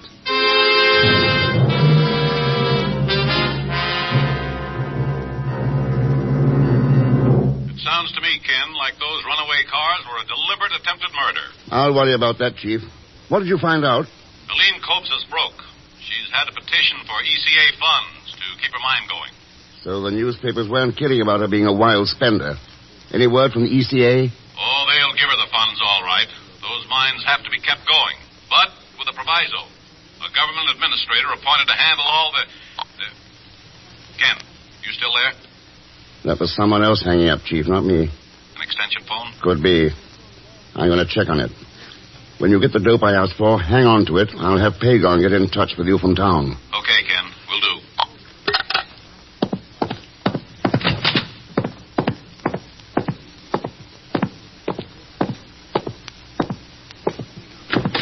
Were you looking for something, Mr. Thurston? Yes, your extension phone. It wouldn't happen to be in the library there with you, would it? As a matter of fact, it is. Did you enjoy your little eavesdrop? It was not too enlightening. After all, it is no news to me that I need money badly. Some people could make a pretty strong motive out of that. Oh? Yeah. A woman who likes to spend money like you do might not be too particular where it comes from. You're saying, Mr. Thurston, that such a woman might even take pay to destroy her own mines? That's right, Aline. What do you think? Why not? If the mines no longer provide her an income.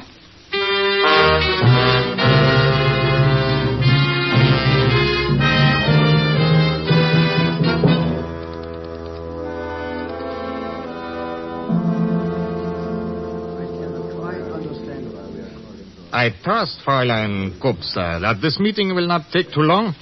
I have my duties to perform. So also have Mr. Groen, Mr. Brewer, and myself, Captain. But since Mr. Thurston seems to know what the Marshall Plan will require I'll of make us... it short. This meeting's a council of war.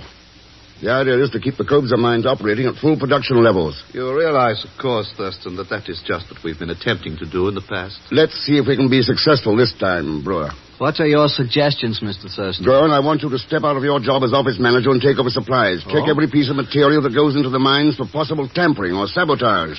That means everything. Timbers, rails, drills, blasting powder. Handling the supplies has always been my job, Thurston. Well, you're going to be too busy stepping up protection to handle anything but your men. So far, Herr Thurston, I fail to see why I have been included in this meeting. Your job is to supply police guards at the mines, Hoffman. Enough of them, so there won't be any more accidents. And, what of me, Mr. Thurston? Surely you have some job for me to perform also. You like finances, Aline. Suppose you handle that end of things. It will be a pleasure. All right, Thurston. I will see that my men produce the work. But one more accident, and I will refuse to order them down again. My men will work for a decent life, Thurston, for their homes, their families, their country. But nothing could make them work for an owner who will deliberately sacrifice their lives for money.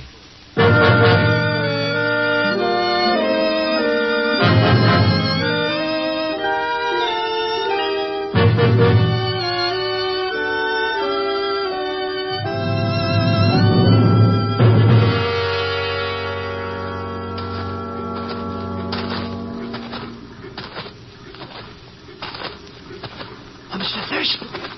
You. Are you out here, Mr. Thurston? Quiet, you idiot. Oh, there you are, Mr. X. I thought I saw you wandering around in the dark. What are you doing over here near the powder house? Mr. X. Yeah. I just found him. Oh. Why do you always have to go around finding dead bodies? Who is he? The night watchman. But who? What's going on? That little talk of mine earlier. Looks like it's starting to break things open. Have you still got the keys to Aline Cobza's car? Who needs keys? Okay. Get into Birkenfeld. Call the chief. Tell him I need every bit of dope he's got right now. Sure, Mr. X. But where will I find you? I'm going to check the powder house first, then the mine. Now beat it. You bet, Mr. X. I'm off like a couple of bunnies.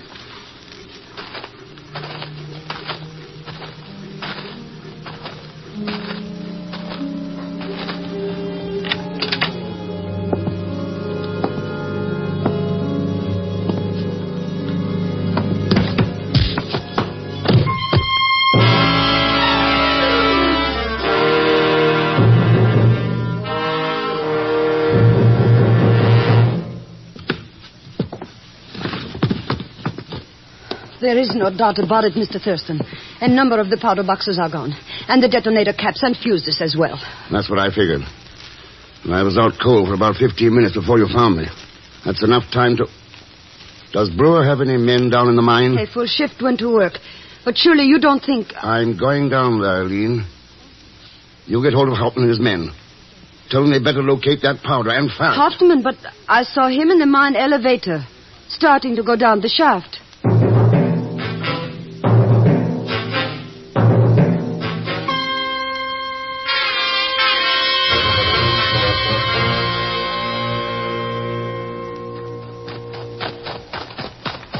What's your hurry, Brewer? Thurston, there's a powder charge laid down here somewhere. We have to find it. How do you know about that? Because I was in the powder house. I know what is missing there. You wouldn't happen to know who knocked me out, would you? Of course I know. I did. Well, that's frank enough. In the dark, I couldn't tell who you were. I thought you might... What difference does that make now? We have to find the powder, and I have looked everywhere I could think of. You didn't happen to check the loading cars, did you? The loading cars, no. But what... Thurston, there are some cars coming this way now. That's right. Good Lord. The powder is aboard one of those cars, and the train is a runaway. Yeah. One guesses to what will happen when it hits the end of the track.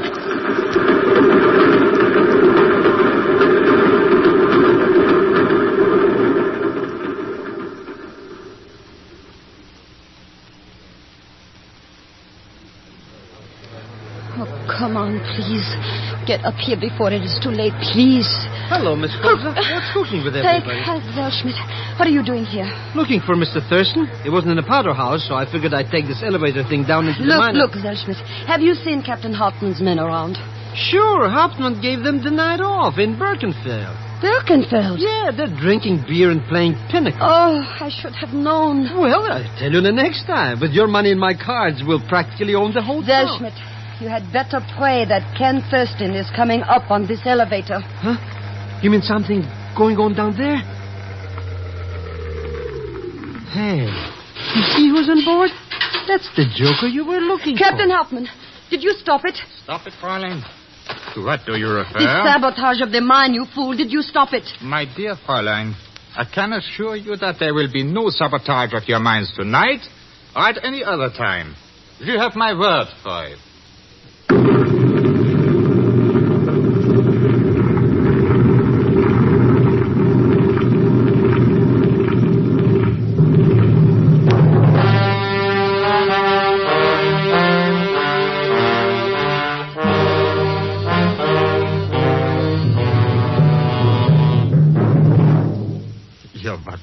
But I assure you, Fräulein Krups, I did make a most thorough check. There was not the slightest trace of blasting powder. It is not possible. All right, Hauptmann. All right. It is all over. The mine is gone. Who cares about the mine? Mr. Thurston was down there. He's the one who's gone. Oh, what am I going to do now? I have sent some crews down to check the damage, but I'm afraid it will be several hours before we hear anything. Why wait that long, girl? Ken! Yes, sir. I'll give a report now. It's you. It's really you. But I do not understand, Herr Thurston. The explosion, it must have blown the tunnel into bits. It did. In the west shaft. The west shaft? But that's the one where there's no coal, no nothing. Not quite, Pagon. There are still tracks for the loading cars and switches to route them in there. Ah, so the powder was aboard loading cars, and you switched them into the west tunnel. Yep. But Brewer says he'll have the mine in operation again by daybreak. Hey, then we're in business, Mr. Thurston. Yeah, there's to be plenty of coal coming out of the Kobza mine. Plenty of it, Pagon. As for future accidents, well, we'll put an end to them. Captain Hauptmann. Yeah, Herr Thurston. You may as well arrest Charles Goen now. Charles? You are joking, of course. How about it, Pagon? You got the report from the chief? Huh? Oh, that one, yeah, sure. Said something about this Groen character being a Gestapo man or something in the French resistance. No, you are mistaken, Zellschmidt. That is Karl Brewer you speak of. It won't do, Goen. The files in Paris don't make mistakes. Even granting that you are right, there is no proof against me. No? Someone tried to run me down with those loading cars. I'd a hunch the same trick might be tried again. So I laid a trap. A trap, Thurston? I smeared a light mixture of graphite and grease on the throttle of every shuttle engine in the mine. When you set that powder train going, you got that mixture on the palms of your hands. Not so fast with that gun, Goen. Oh, boy, you really powdered him, Mr. X. He's out like it. Hey, look at his hands. There's nothing on them. I know. But, Ken, a mixture of graphite and grease? His palms should have been black. Yeah. But he didn't have any on his hands. Mr. Thurston, you mean all that stuff you told him was just a gag? That's right, Pagon. He didn't have to have any black on his hands. His conscience was black enough.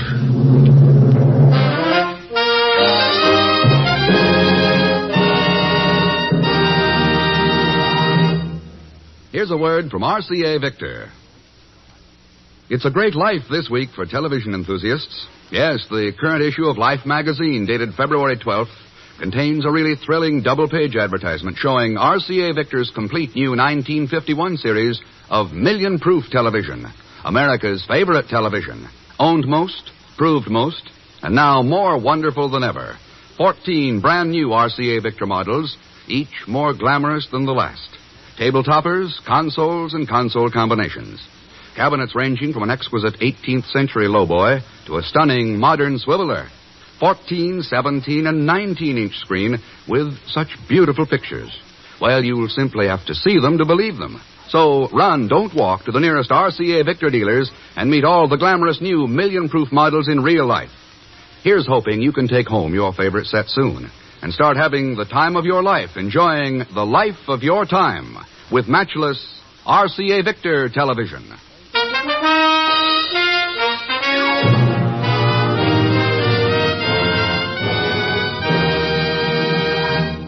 Now, here is our star, Mr. Herbert Marshall. Thanks for being with us. And before I say anything else, I think you ought to know that those in tonight's cast were Joan Banks, Will Wright, Hy Averback, Harry Bartell, and Ben Wright. Next week's story is called North of 38, and I don't think I need tell you where it takes Mr. X. It's a story filled with plenty of danger and high adventure, and complicating matters as usual, but will be Leon Belasco as Pagon Zellschmidt. So join us, won't you, when next I return as The Man Called X. Good night.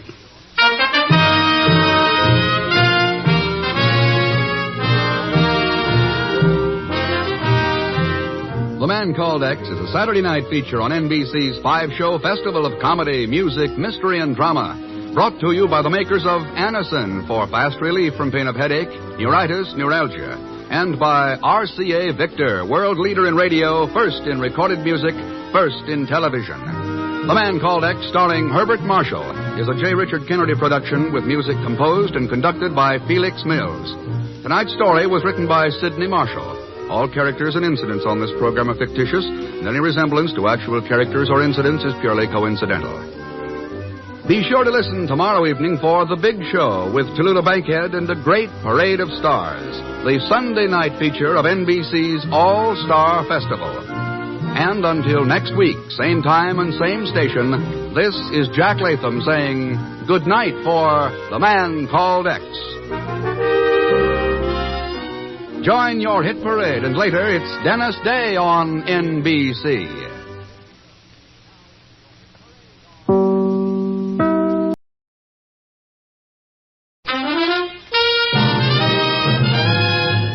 Now we present Herbert Marshall as The Man Called X, the Saturday night feature on NBC's 5-show festival of comedy, music, mystery, and drama. Brought to you by Chesterfield, the only cigarette that combines mildness with no unpleasant aftertaste. The cigarette that brings you Bing Crosby and Bob Hope. By RCA Victor, world leader in radio, first in recorded music, first in television. And by the makers of Anacin for fast relief from pain of headache, neuritis, neuralgia.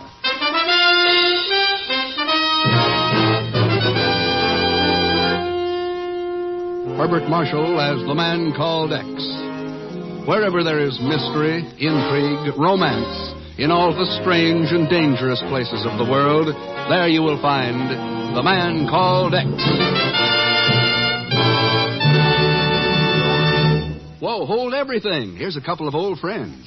Now here's Chesterfield's answer to Cyrano de Bergerac. Bob Hope. I'd top you easy, Dad, but we only have a minute here to sell Chesterfield. Okay, well, let's get to it. Better tasting Chesterfield is the only cigarette that combines for you mildness with no unpleasant aftertaste. The mildness is a cinch to prove. You just make the Chesterfield mildness test.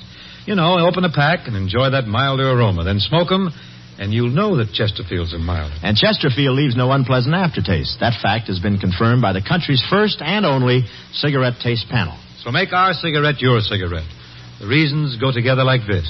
Chesterfield, Chesterfield always takes first place. That milder, mild tobacco never leaves an aftertaste. So open a pack, give 'em a smell, then you'll smoke 'em.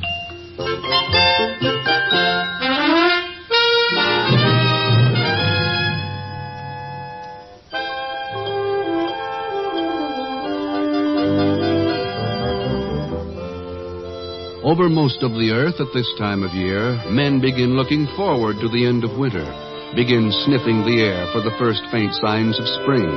Much too early, they begin repairing trout rods, poring over seed catalogs, planning vacations, and longing for the joy and freedom of an outdoor summer. Or at least they did these things in times gone by, in the years before North Korea.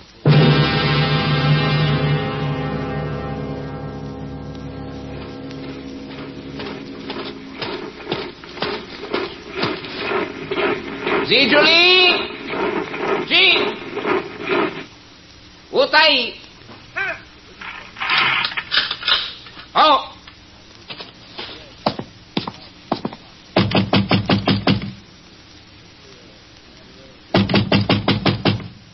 Toi, Dina Ali.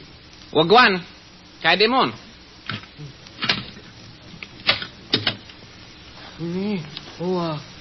You are Li Chan, I believe. You speak English? A concession to your many years of professorship in the subject at Harbin University, Professor Li. I am no longer a professor. Since the war, I have become a shoemaker. So I am informed. I am Lieutenant Te Mao of the People's Army of North Korea, now in charge of this sector. The village of Chinchung is greatly honored, Lieutenant Mao. I am also informed that you are not generally considered cooperative to our government, Professor Li. I have caused no trouble. You have a granddaughter, I believe, Li Song. Yes. Very pretty, I am told. What do you mean, Lieutenant? I mean you will become much more cooperative immediately. Do we understand each other? Yes. Good. Woman Chu! Tain!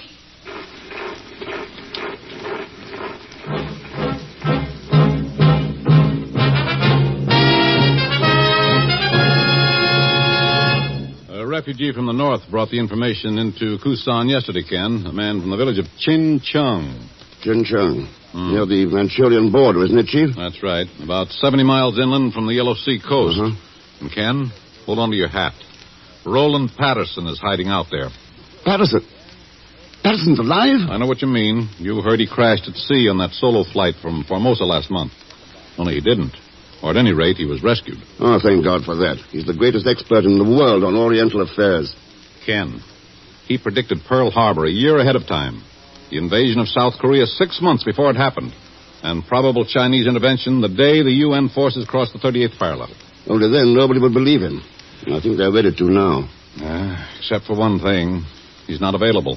He's in North Korea, hiding out with a man named Li Chan. Used to be a professor at Harbin. I've heard of him. Apparently, Patterson's in no shape to try and escape on his own. Well, we've got to get him out some way. That's right. And from here, it looks like a one-man job. I'm afraid so, Ken. If the enemy finds out he's there, well, that'll be that. It's got to be secret. And it's got to be smooth. Well, we're in contact now with the Army and Navy in Tokyo. They'll cooperate fully. Anything you want. In that case, I guess I'd better plan the operation from there, Chief. You'd get a plane out in an hour. And, watch yourself, Ken. Oh, sure. Incidentally, it's almost too good to be true, but what's happened to Zellschmidt lately, I hope? Pagan. The last time I saw him was when he got a telegram from Uncle Ahmed and took off for Washington. Washington, huh? You know something? I wish you hadn't asked me. Why not? Oh, well, you know. Speak of the devil. Chief, I'll call you from Tokyo.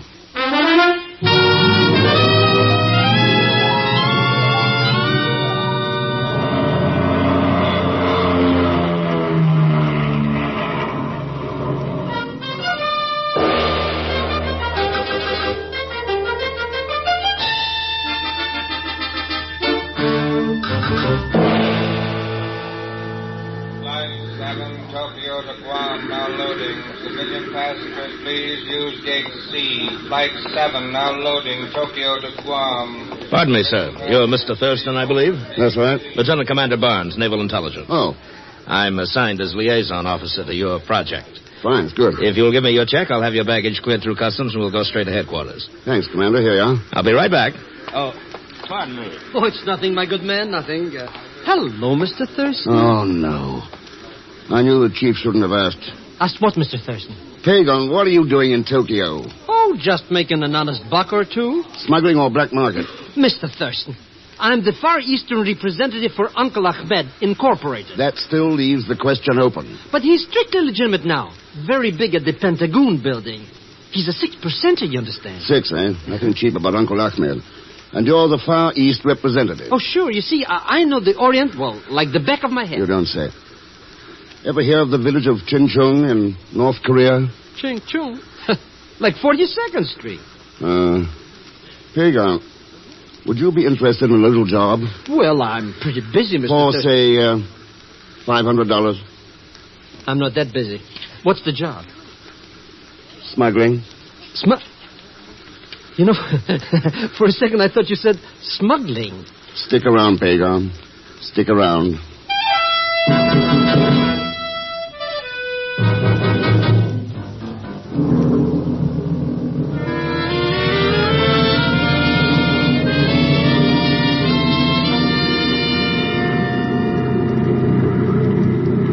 We're crossing the main ridge of the Paisang Range now, Mr. Thurston. That Ching Chung's that spot of light right ahead of us there.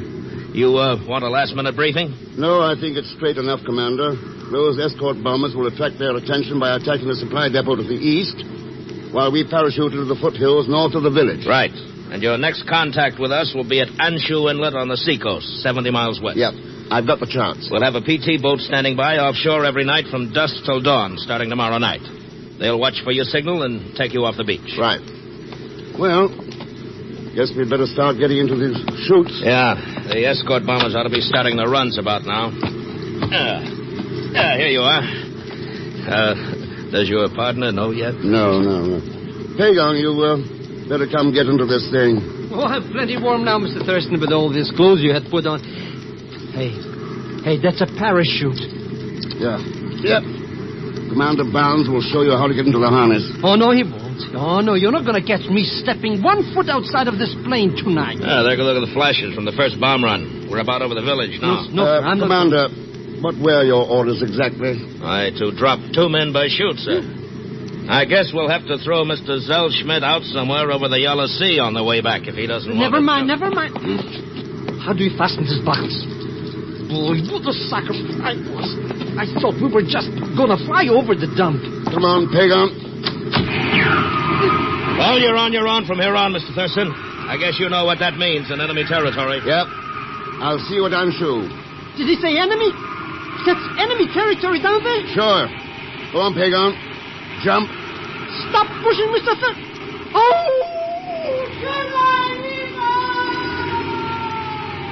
So long, Commander. Good luck.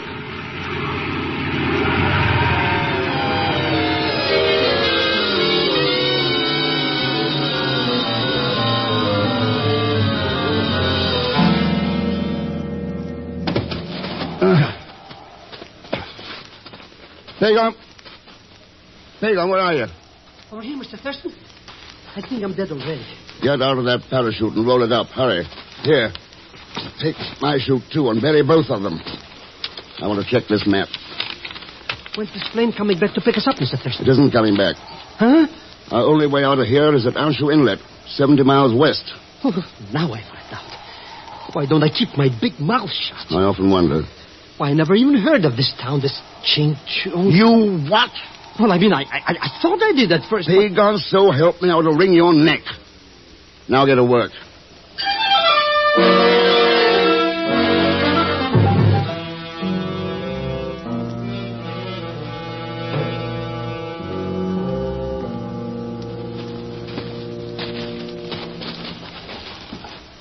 There it is.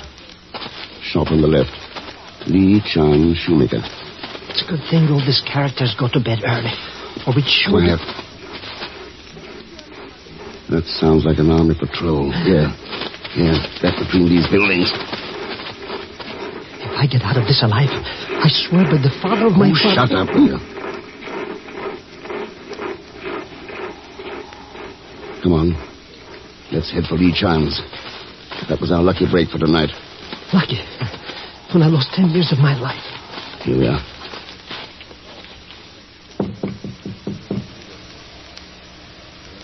Oh, Good. Nobody home. Let's go. A friend. Open up. You're Professor Lee Chan? Yes. My name is Ken Thurston from the States. We've come for Roland Patterson. Thank heaven. Come in quickly. Then my message did get through. Yeah, how is he? Very sick. Unconscious most of the time. Here, let me light the lamp. I was at my wit's end. They're very suspicious of me out here. Who is it? 2 men who have come to take Mr. Patterson out of Korea. Oh, I'm so glad. Gentlemen, my granddaughter, Lee Song. Oh, how are you? Where is Patterson, Professor Lee? Right above us here. There is a narrow loft between the ceiling and the roof. Good.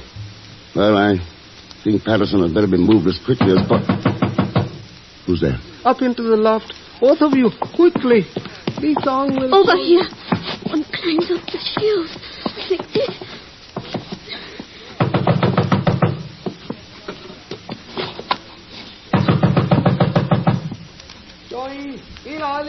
Ready.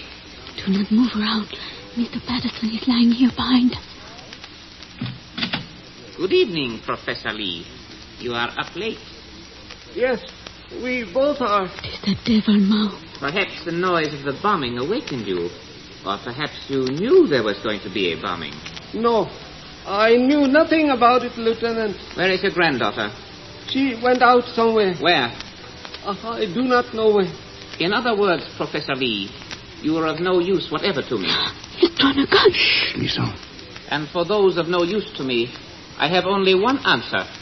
This. Oh! He killed my grandfather. Oh, Lisa. He killed my grandfather. What are you going to do, Mr. X? Nothing. Too late to help Lee Chan, and the important thing now is to get Patterson out of here. Oh, I wish I would have stayed and talked to you. Why? This way you're learning about life. The kind of life they live in North Korea.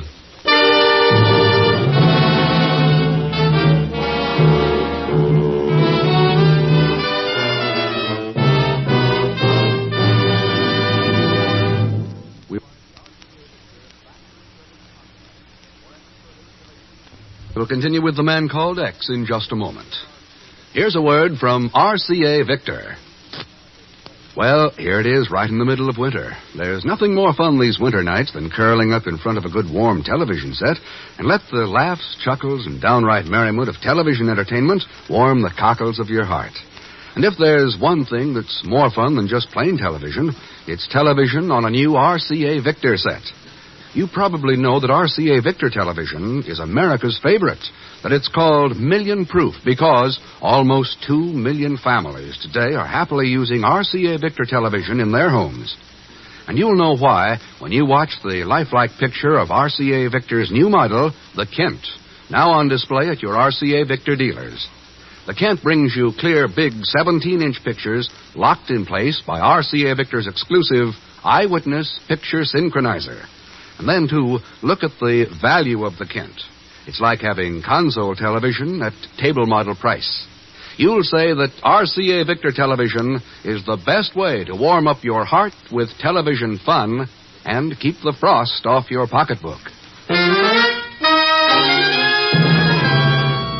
Now, Act Two of The Man Called X, starring Herbert Marshall, with Leanne Belasco as Pagon Zellschmidt.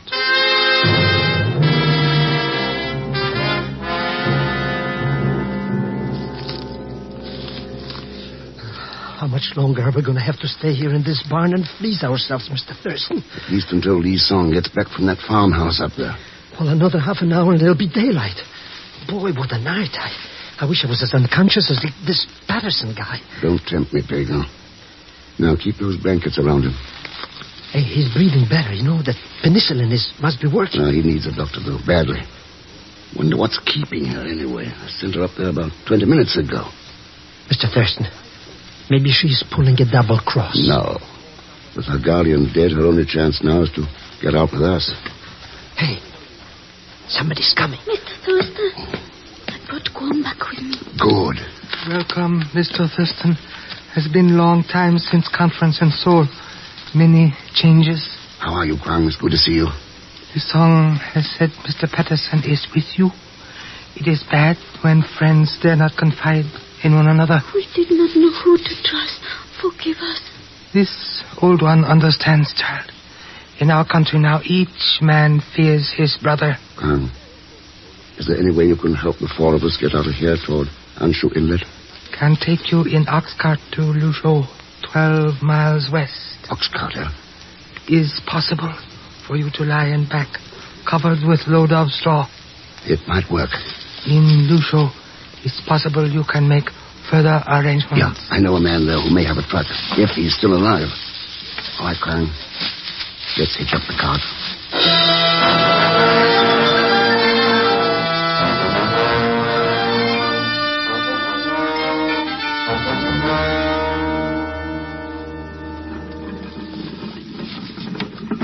From a haystack in a barn to a haystack on wheels. And twice as cold, Mr. Thurston. You know, we're getting nowhere fast.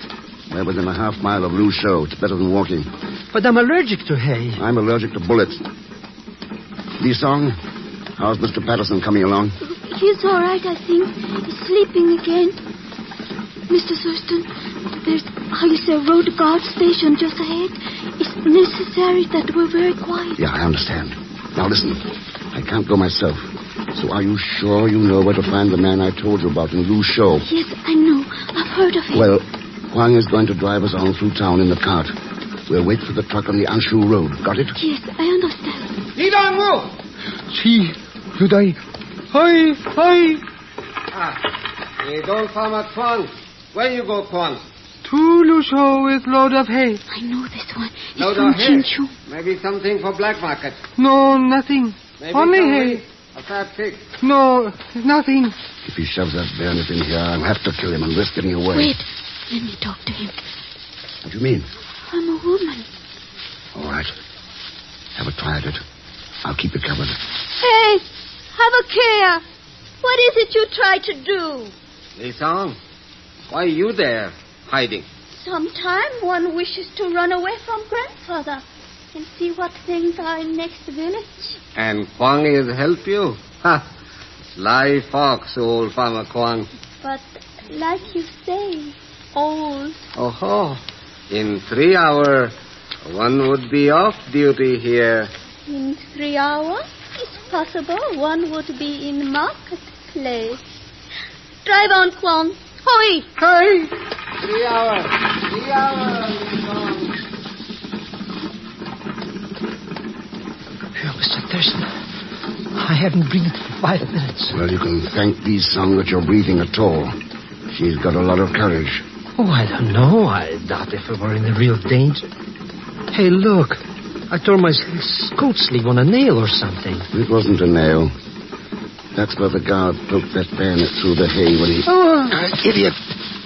Oh, this is a fine time to faint.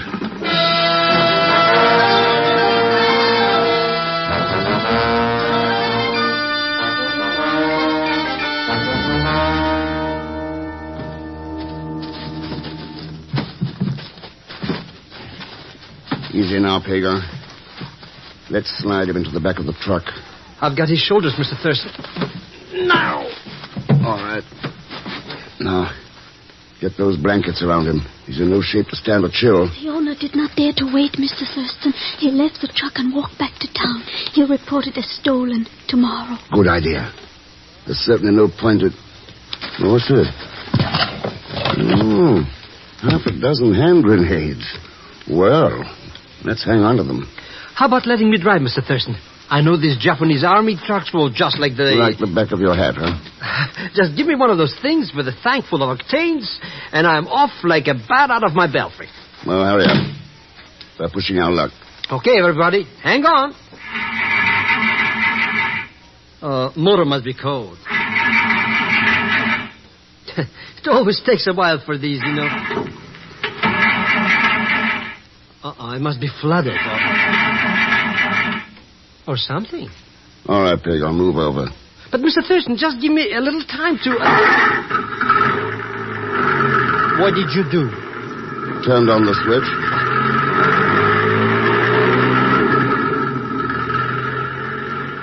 Well, it's 50 miles to Anshu, and from here on, anything can happen. But why? It's all open country. There are no more guard stations. Oh, well, just call it a hunch. Things have been too easy, Lee Song. Far too easy.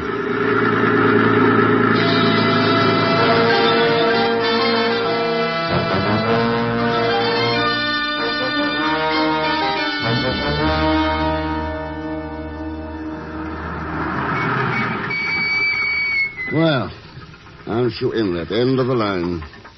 Boy, so dark I can't see the nose in front of my face. How will we find the boat, Mr. Thurston? We won't. It'll find us as soon as I signal. Let's get Patterson down to the beach first. Do not move, any of you. You are covered by a dozen rifles. Banchadi, light the lanterns. Lieutenant Lamau. Yes, my dear.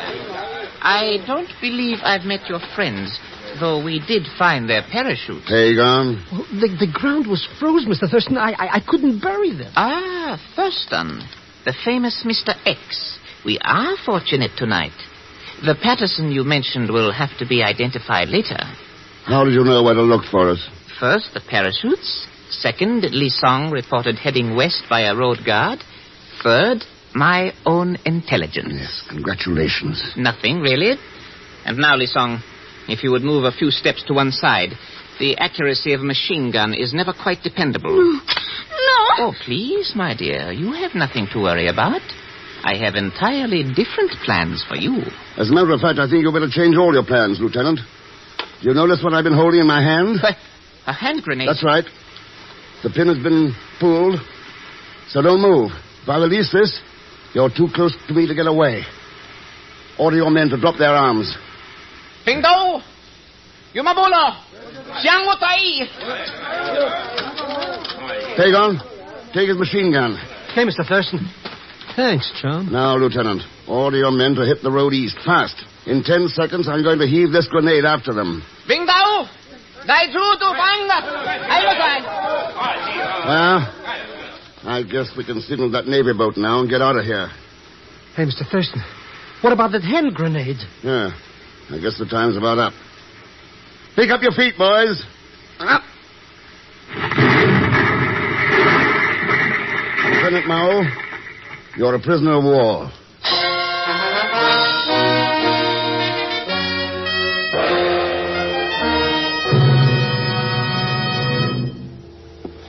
All right, boys, lay him there in the center of the launch and keep him covered up. We've got a Navy medic there on the PT boat. Good. Now, he's come through it pretty well, Commander, but he should have attention. Oh, sit here, Lee Song. Thank you, Mr. Thurston. Okay, shove off. Keep your eye on that prisoner. Mr. Thurston, if I ever leave this United States again, it's only going to be over my dead body. All right, kick him over. Let's go.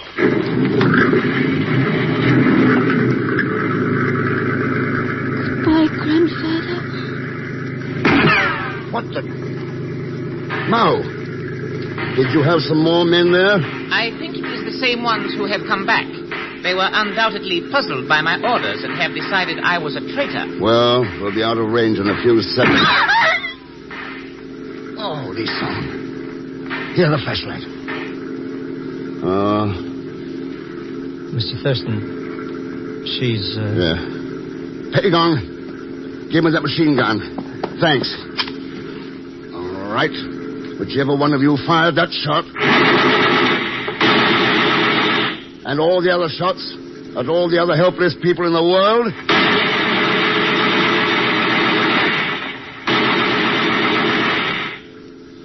That stopped them, Mr. X. They're not shooting anymore. I'm afraid it's too late to do her any good, though. I know. Well, at least one thing worked out all right, Mr. Thurston. You rescued the expert you went after. Yes, and we need him. We need any man who can tell when and where the next war may strike. No question of it. But even more, we need a man who can show us how to end wars. And when you come right down to it, the kind of expert mankind needs most today is an expert on mankind.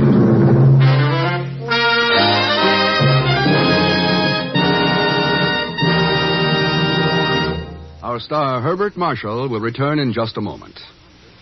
If you would like to know a quick, easy way to ease the pain of headache, neuritis, or neuralgia, then by all means try Anacin. Your own dentist or physician may, at one time or another, have handed you an envelope containing Anacin tablets. Then you already know how incredibly fast and effectively Anacin brings relief. Anacin is like a doctor's prescription. That is, Anacin contains not just one, but a combination of medically proven active ingredients. For your own sake, try Anacin. Anacin is sold to you on this guarantee. If the first few tablets do not give you all the relief you want, as fast as you want it, you may return the unused portion and your money will be refunded. You can get Anacin tablets at any drug counter. Anacin comes in handy boxes of 12 and 30 tablets and economical family-size bottles of 50 and 100.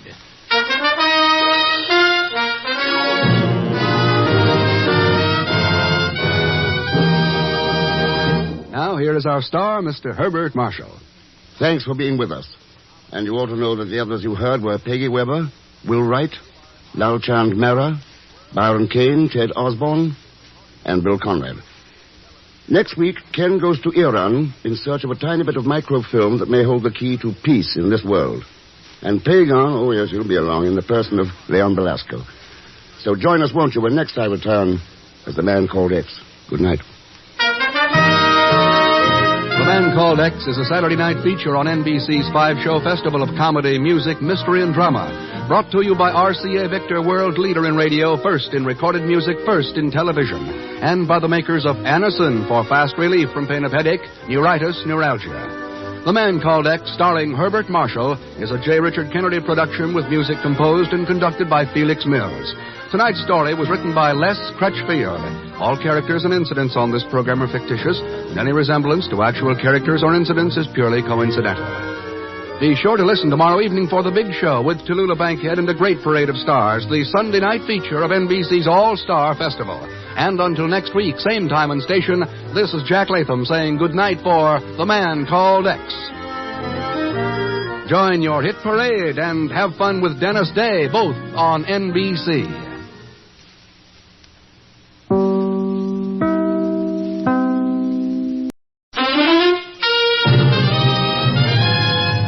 Now we present Herbert Marshall as The Man Called X, the Saturday night feature on NBC's 5-show festival of comedy, music, mystery, and drama. Brought to you by Chesterfield, the only cigarette that combines mildness with no unpleasant aftertaste. The cigarette that brings you Bing Crosby and Bob Hope. By the makers of Anacin for fast relief from pain of headache, neuritis, neuralgia. And by RCA Victor, world leader in radio, first in recorded music, first in television.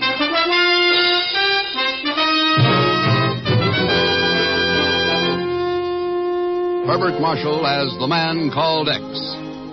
Wherever there is mystery, intrigue, romance, in all the strange and dangerous places of the world, there you will find The Man Called X.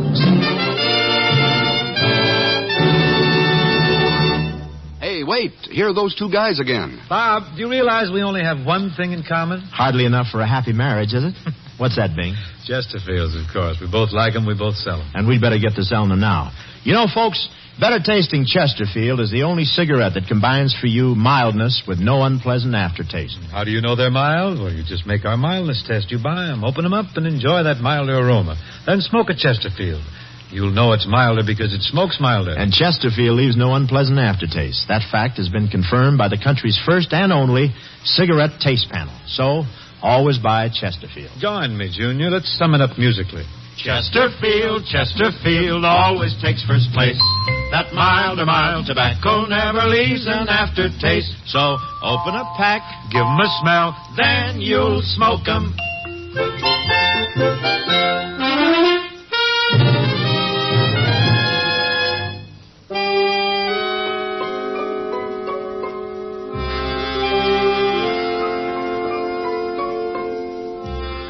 There are some who say that the history of modern man began in ancient Persia, now called Iran. And there are others in the capitals of the Western world who fear that the end of modern man may begin there also. with the thunder of the weapons of war as the hordes from the north march down to seize the oil-rich lands of the Middle East.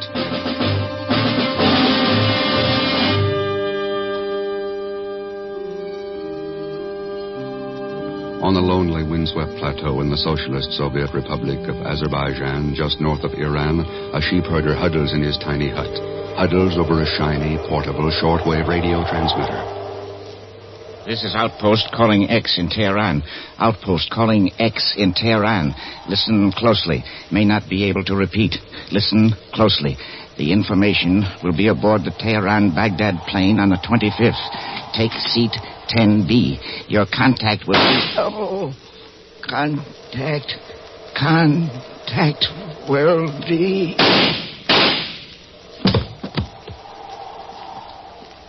Pig. So, Dagilev, we have finally caught up with the traitor. It was inevitable, comrade. But the message he was sending about the information, we found him too late, Dagilev. No, we did not find him too late. I assure you that information will never reach the man called X.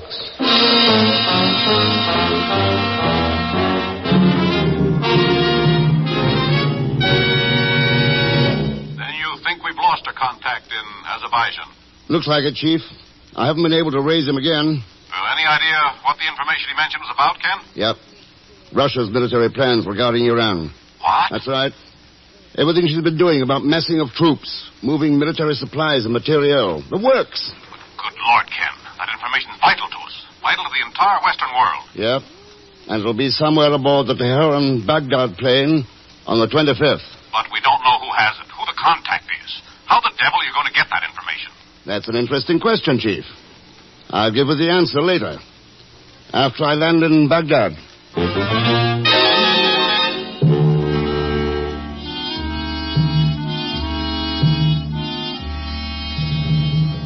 Tehran-Baghdad plane is now ready at gate 2. All passengers will please get aboard at once. This is the last call for the Tehran-Baghdad plane. That's the entire passenger list, Major Churga? That is correct, Mr. Thurston. And we have complete intelligence dossiers clearing all but 3 of them. Who are they? The first is a Professor James Gilbert, an English archaeologist. James Gilbert. He was recently stricken with a heart attack and is accompanied by a nurse, Riza Hussein. And the third? He terms himself a financier from Luxembourg. Rather strange person. What's his name? He calls himself Count P. Vonetsu Zelschmidt. Zelschmidt? Yeah. He is perhaps the contact you were seeking? He'll contact me, all right, but as for being the man I'm seeking... Oh, time for you to get aboard, Mr. Thurston. Yeah, thanks for the help, Major Chugga. Let you know how I make out. But please do, until we know definitely just how strong is the threat from the north. There is little sleep for anyone in Iran. That goes for the rest of the world, too, Major. Be seeing you. Good luck, Mr. Thurston. Oh, your pardon, Effendi. Your pardon. It is nothing, sir. Nothing. Did you recognize that man, Dagilev? Major Chugga, Iranian intelligence. Then we must be right, Dagilev, about the information being aboard. There is no doubt of that, comrade. The man with whom Chugga was speaking is the man known as X. The man called... Once you let him get aboard the plane, Dagilev, once he obtains that information and lands at Baghdad... There is no cause for alarm, comrade. That plane will never land at Baghdad.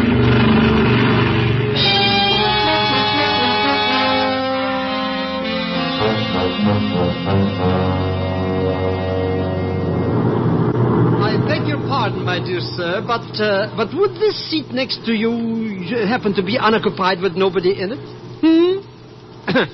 Like I was saying, my friendly traveling companion, if this seat is empty without any passengers, and you would like to spend a few pleasant moments discussing financial type matters with a brother financier. Sit down, Pagan. Thank you. Pretty clever how I did it, eh, Mr. X? Nobody on board this flying jalopy could even know we know each other. All right. What's the pitch this time? Pitch? I don't get it, Mr. X. I'm not after no money from you. Then who asked you to get aboard this plane?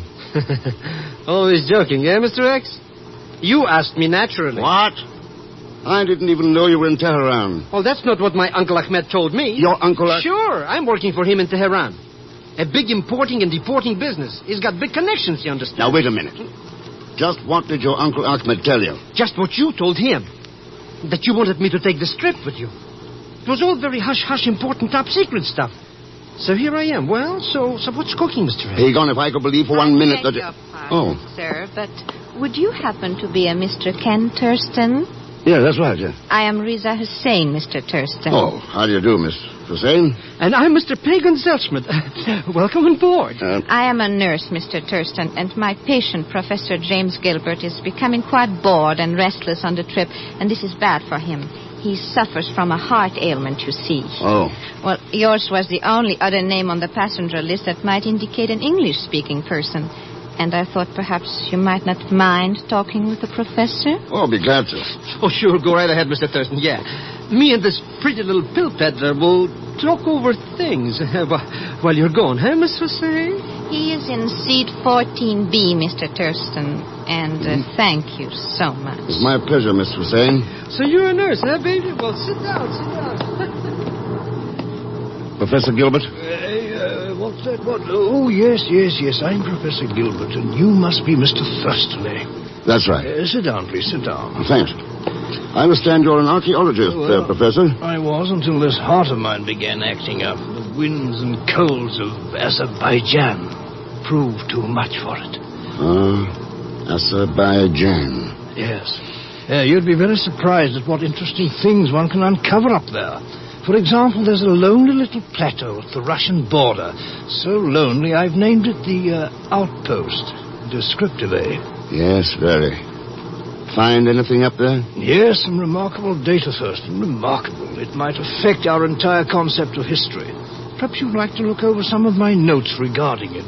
Or would that bore you? I doubt it, Professor. Good. Now, if you'd be kind enough to call Miss Hussein, she can help you. Good. And what was that? That's an explosion in one of the rear compartments. Sabotage. Better tell me where those notes are before we crash. Right. You'll find everything you want for complete data stashed away in the...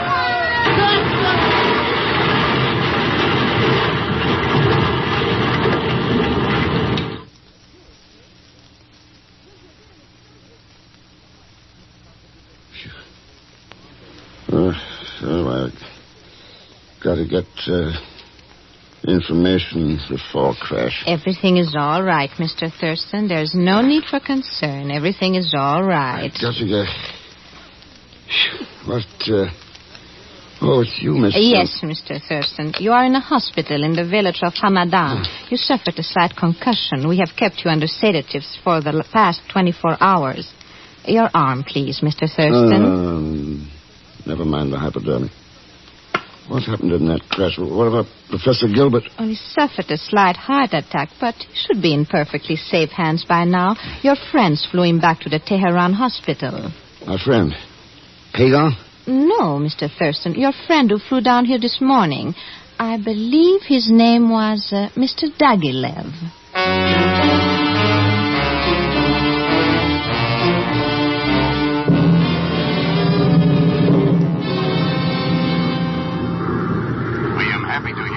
Feeling better, Mr. Thurston. Are you returning directly to Tehran in the plane I sent for you? That's right, Major Chugga. I've got to learn what happened to Gilbert. What have you turned up there? There would seem to be no doubt that he was your contact. The one carrying the information about Russia's military plans regarding Iran. We have since learned that he is a British agent. I was pretty sure of that. What about him now? Have you located him? No such person was admitted to the Tehran hospital. And so far, our dragnet has failed to pick him up. Major, I've got Pagan and Riza Hussein aboard. As soon as we land, I'm going to send her over to your offices. Maybe she can find a picture of this man named Dagilev. And what of you? I'm going to visit Pagan's Uncle Ahmed.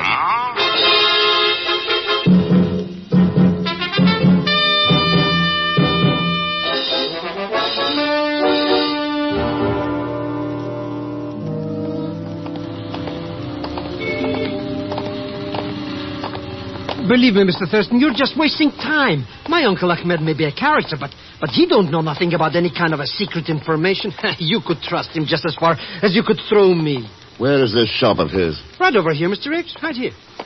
Some classy joint, eh? Ahmed's import and export establishment. Sheepskins, tobaccos, carpets, also tricks with dice and cards. Just something to add life to the line, you understand? Oh, sure, yeah. Hey, what's been going on here? Look at this joint. Like a bull in China. And where's Uncle Ahmed anyways? And what's been happening since... Mr. X, the lights just went out. Yeah. Where's the main switch? Huh? In a strange storage room in the back. Well, let's go. But it's practically pitch black in here. Oh, you got a pencil flash. Why do you always have to think of everything? Come on. There's nobody in here, Mr. X. Wait. Listen. That sound. What is it? Look up there. At the rafters. Mr. X. Yeah. Oh, it's my Uncle Ahmed. Hanging from a rope. It's my Uncle Ahmed. Yes, again, Pagan. Huh? It's Professor Gilbert.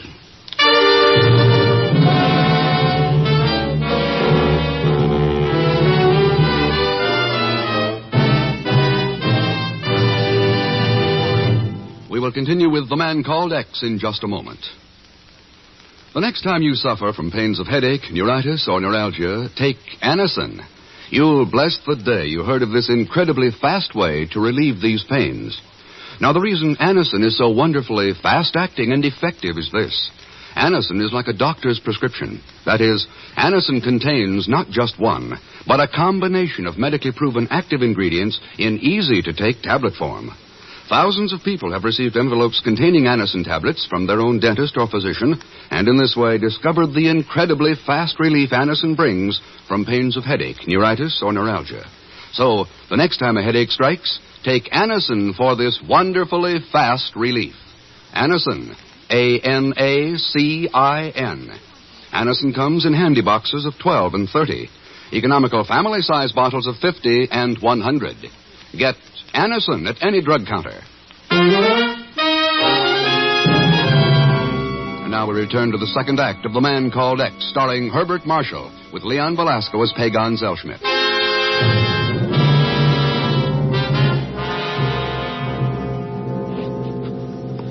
What about it, Mr. X? Is he... Oh, we got him down too late. Oh, the poor professor. Yeah. But look at him, Mr. X. What happened to him?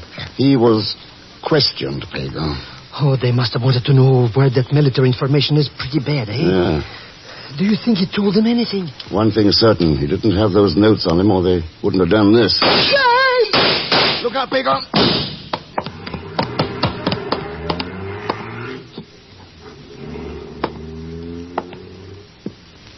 Pagan. Pagan! Here, Mr. X. Over here. What are you doing under those carpets? Oh, I started to running, to your rescue. You understand? Somewhere along the way I got lost. Oh, come on, let's get out of here. But maybe I ought to stay here in the shop, Mr. Thurston, just in case some customers come in or something. Don't be an idiot. That man in the alley's in no condition to hurt anyone. The rest of them are gone. Oh, well, in that case. Come on, Mr. Thurston. Let's get out of there. Boy, you really gave this character what he had coming to, Mr. X. That'll serve him right for... Hey, that's the guy. What guy? The guy I saw in Hamadan Hospital with Dagilev when they kidnapped Professor Gilbert. Well, that answers one question. Gilbert didn't talk. Huh? How do you know? If they'd found his notes, they wouldn't be hanging around looking for me. Pagan, you better go find your Uncle Ahmed. You think you know something, Mr. X? There's $50 in it if you find out. Huh? Where'd they collect? I'm going to Major Churga's office. The intelligence guy? What are you going to do there? About time I talked to our little friend Reza.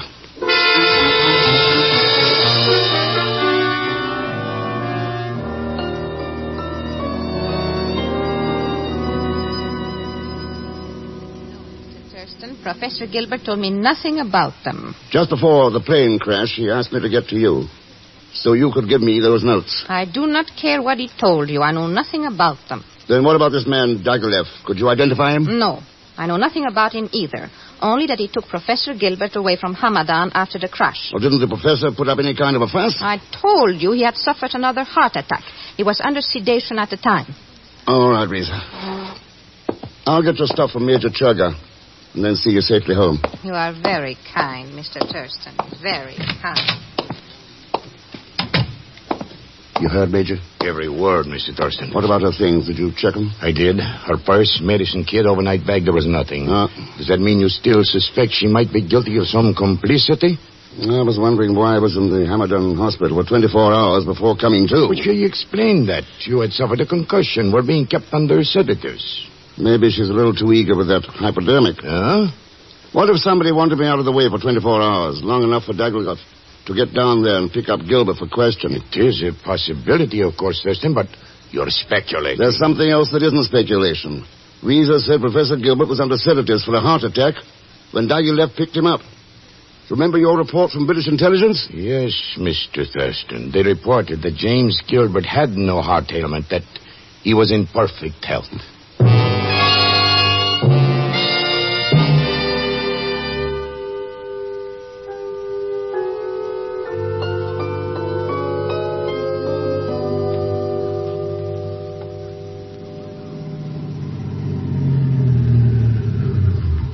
It was most kind of you to see me home, Mr. Thurston. Here, I'll take that medical kit. Thank you.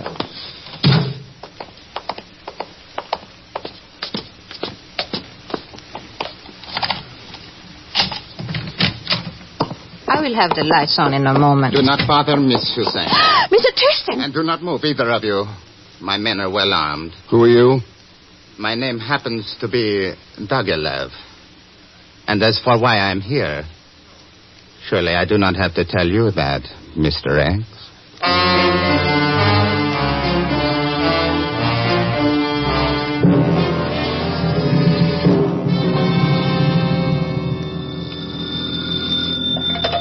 Major Churga.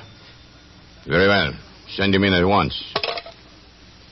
I got it, Mr. Thurston. I got it. Believe me, this case has blown up higher than... Hey, Mr. Thurston isn't here? That is correct, Sir Schmidt. He has taken Riza, his son, home. But I got some real hot dope for him. Concerning your Uncle Ahmed? How did you know? Mr. Thurston asked me to take your information for him. Oh, no, you don't. Oh, no, you don't. Nobody gets what I know but Mr. X himself. No, nobody. He also left me $50 in American money. Except, of course, you, my oldest, my dearest friend, Major Churga. Boy, 50 smackaroos.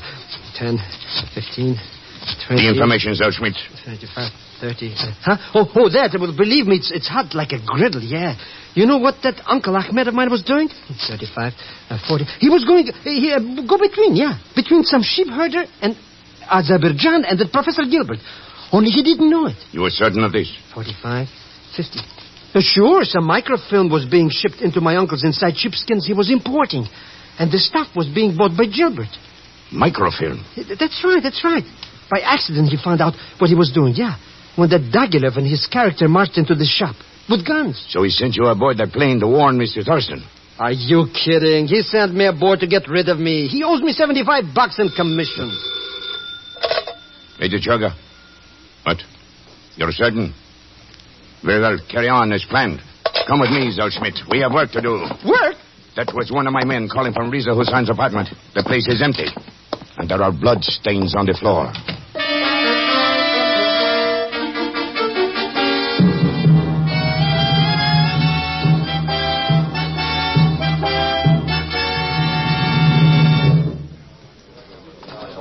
This way, if you please, Miss Hussein, Mr. Thurston. You will find my farmhouse quite comfortable, even though a bit off the beaten track. Sergei, stand guard at the door. Da, Comrade Diaghilev. So, we are here. What do you think of my headquarters, You didn't bring us here for small talk, Diaghilev. Really, Mr. Thurston, must we proceed so quickly to business? I am proud of this farmhouse. You will not find many like it in Iran.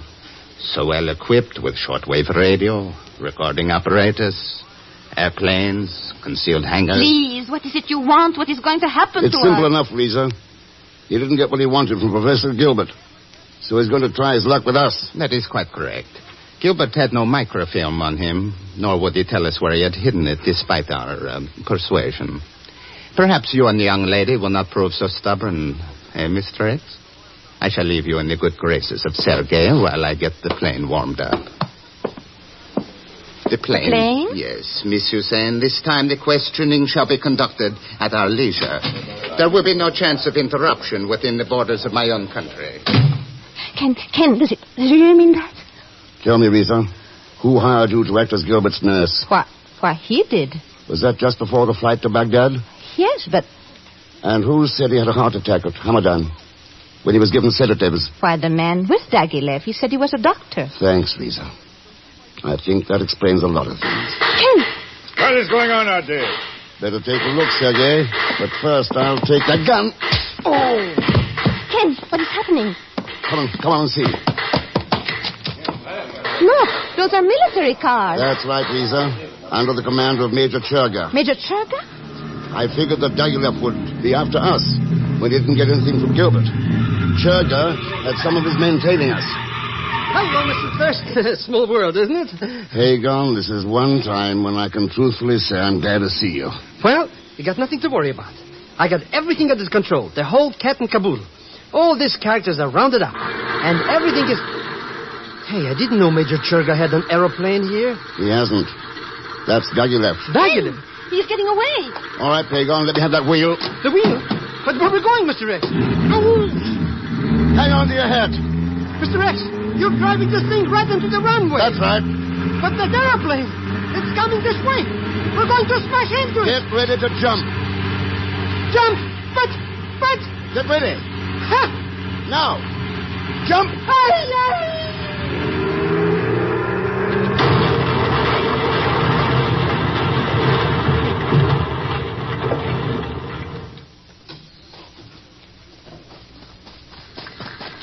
Ken, are you all right? Thurston, are you hurt, Thurston? No, I'm all right. What about Pagon? I don't know what it is, Mr. Thanks. But every time I try to help you out of some kind of a mess, I get in trouble. Why do you always have to... Hey. Oh, look at that aeroplane. Yeah. Dagilev and his agents are no longer a problem in Iran. Oh. However, we still have the much greater problem of locating that missing microfilm. I think Risa can give us that, Major. Me, Ken? Yeah. There's only one reason why Gilbert, a perfectly well man, hired you as a nurse to carry the film for him. To carry the film? Risa, did Gilbert order any special medicines? Why, yes. Penicillin. What would a man suffering from heart disease want with penicillin? Oh, I don't know. I wondered about it, but... You've still got the kit, Risa. Take a look at those ampules. Of course, Ken. Here is one. Thanks. Thurston, the film. The information about Russia's plans. Mm-hmm. Well, that's that. It's all over, Mr. X. No, Pagan. Huh? You mean we can't relax and take things easy? Not as long as plans like these are still around. Plans for war. We've got to be ready. For anything. But there's one everlasting satisfaction about all the sacrifice. Peace on earth is well worth fighting for.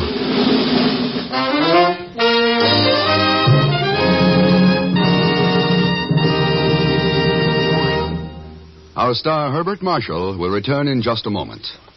Here's a word from RCA Victor. It's been said that the entire history of the American people during the past 50 years can be summed up in one sentence. The automobile took them out of the home, and the television set brought them back. And the set that does most of the bringing back is an RCA Victor.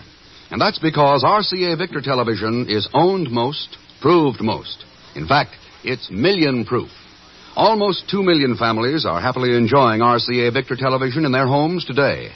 If you want to see a set that turns gadabouts into homebodies, look at the new RCA Victor Regency console, one of the 14 new RCA Victor models for 1951. It has great big 17-inch television, clearer and more powerful than ever. framed in a luxurious cabinet of authentic Regency styling. See the RCA Victor Regency console, and then bring your family happily homeward every day with America's favorite and best-looking television, RCA Victor.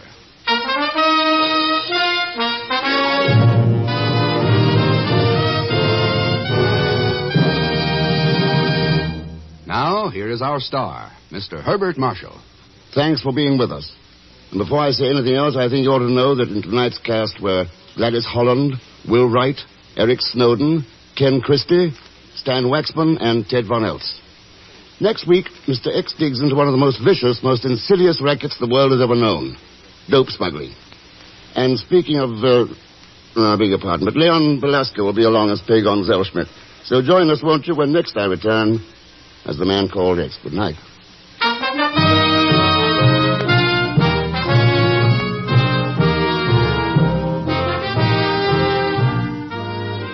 The Man Called X is a Saturday night feature on NBC's 5-show festival of comedy, music, mystery, and drama. Brought to you by the makers of Anacin for fast relief from pain of headache, neuritis, neuralgia. And by RCA Victor, world leader in radio, first in recorded music, first in television. The Man Called X, starring Herbert Marshall, is a J. Richard Kennedy production with music composed and conducted by Felix Mills. Tonight's story was written by Sidney Marshall. All characters and incidents on this program are fictitious, and any resemblance to actual characters or incidents is purely coincidental. Be sure to listen tomorrow evening for The Big Show with Tallulah Bankhead and a great parade of stars, the Sunday night feature of NBC's All-Star Festival. And until next week, same time and station, this is Jack Latham saying good night for The Man Called X.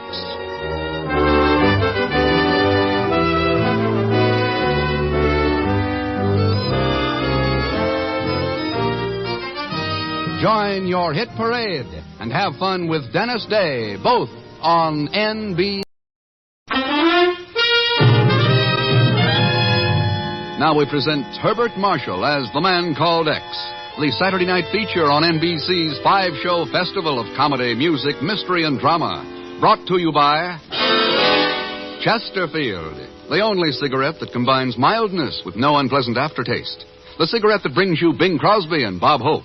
By RCA Victor, world leader in radio, first in recorded music, first in television. And by the makers of Anacin for fast relief from pain of headache, neuritis, neuralgia.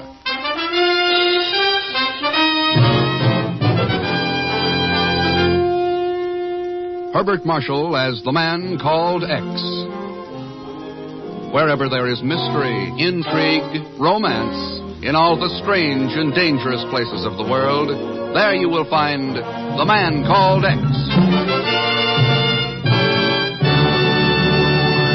Hey, fellas, come on, you're on. Say, Bing, you got a minute? Oh, sure, Bob. I got all the time in the world. Don't tell me you own that, too. Oh, never mind that stuff. Get to work with it. Okay. Folks, better tasting Chesterfield is the only cigarette that combines for you mildness with no unpleasant aftertaste. And you can prove that yourself. Just make our mildness test. Buy Chesterfields, then open them and enjoy that milder, mellow aroma. Now light one up, and you'll know Chesterfield's milder because it smokes milder. And Chesterfield leaves no unpleasant aftertaste.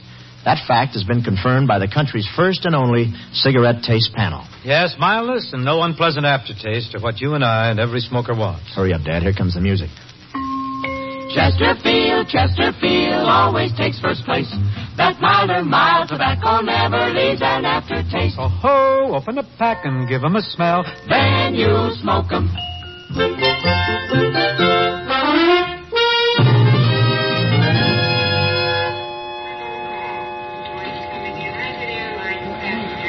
The international airport at Los Angeles is a main port of entry between the West Coast and Mexico. The volume of business is large, and the U.S. Customs inspectors who man its gates have their hands full. They deal with all kinds of people in the course of their work, good and bad, honest and dishonest, and shrewdly place them in various categories. But one of today's passengers has a category all his own. Zellschmidt is the name, Inspector Pagon Zellschmidt, Vice President of the Axel Beverage Company, butlers of the famous soft drink... Never heard of it. Oh, you will, my good man, you will, yeah. I'll hold my breath. All right, unlock your bag. Sure, why not? I've just got this one bag. What's in those boxes? Oh, just some spices and herbs. What kind of spices and herbs? All kinds. Hey, look out. You're going to knock that box off the table. Oops. Oh, fine. Busted wide open. Well, that's okay. I can just gather it together. Hey, wait a sec. Let's have a look at that. All kinds is right. Huh? Including opium. Okay. But... Stay where you are. You're under arrest. Well, I demand a habeas corpus. I want a lawyer. I want my congressman. I want Mr. X.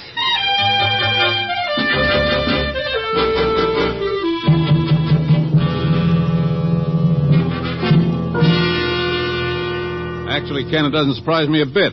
I hate to say I told you so, but... But you will. Is that it, Chief? Yes, confound it. Because I have told you so, Ken. Zell Schmidt is a conniving, swindling little two-bit crook who'd sell out anybody, including you, at the drop of a hat. Sure, I know that. Well, if you know it, why do you let him hang around you? Oh, a lot of reasons, Chief. He's useful for one thing, has shady contacts all over the world. Yeah. And he'll sell out the other side, too. Anyway, I kind of like him. Oh, even when he's caught red-handed smuggling opium? I simply can't buy that one. The opium racket just doesn't fit Pagon's personality. I don't see why not. He's done everything else. That's the point, Chief. Everything else. I think he's been made the fall guy for somebody. For whom? I'll know more about that when I get back from L.A. Ken, if you go out there and try to help that good-for-nothing little bum, you'll just be wasting your time. Chief, aside from Pagon, even if he weren't mixed up in this, it would hardly be a waste of time. What do you mean? I mean opium. That's the lowest, dirtiest game in the world, wherever it's played. Any chance to smash it is never a waste of time. I'm going to Los Angeles.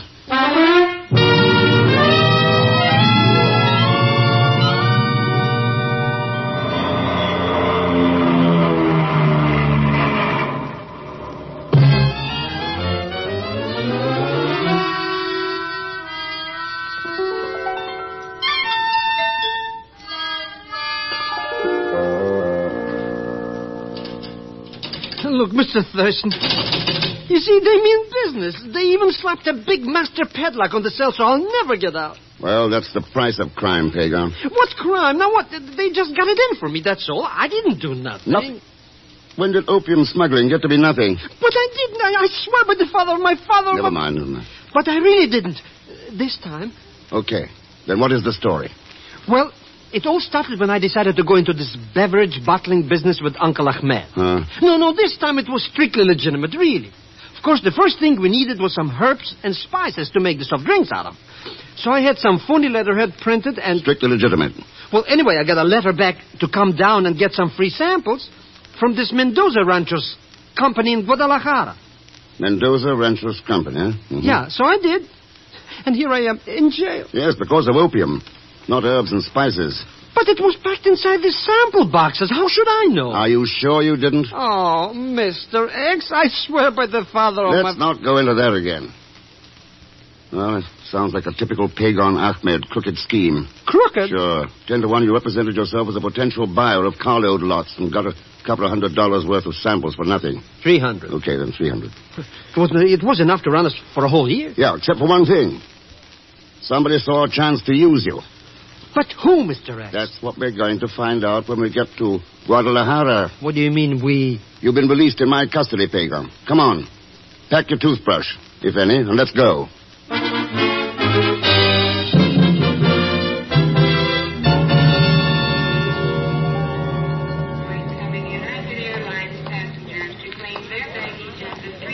Straight ahead, Pagon. Gate D, there at the end. Hey, that's our plane now, Mr. Thurston. It's taken off. No, it's the one past it. Come on. Boy, I won't feel safe until I get in the air and out. Oh, I'm so sorry. That is quite all right. Jose, what are you doing here? Well, Mr. Thurston, I want you to meet a very dear old friend who I met on the plane coming up from Guadalajara. Senor. Jose? How come you're here at the airport? You meeting somebody? No, as a matter of fact, I'm taking the plane to Guadalajara. But you just got here 2 days ago. You said you There has been a change of plans.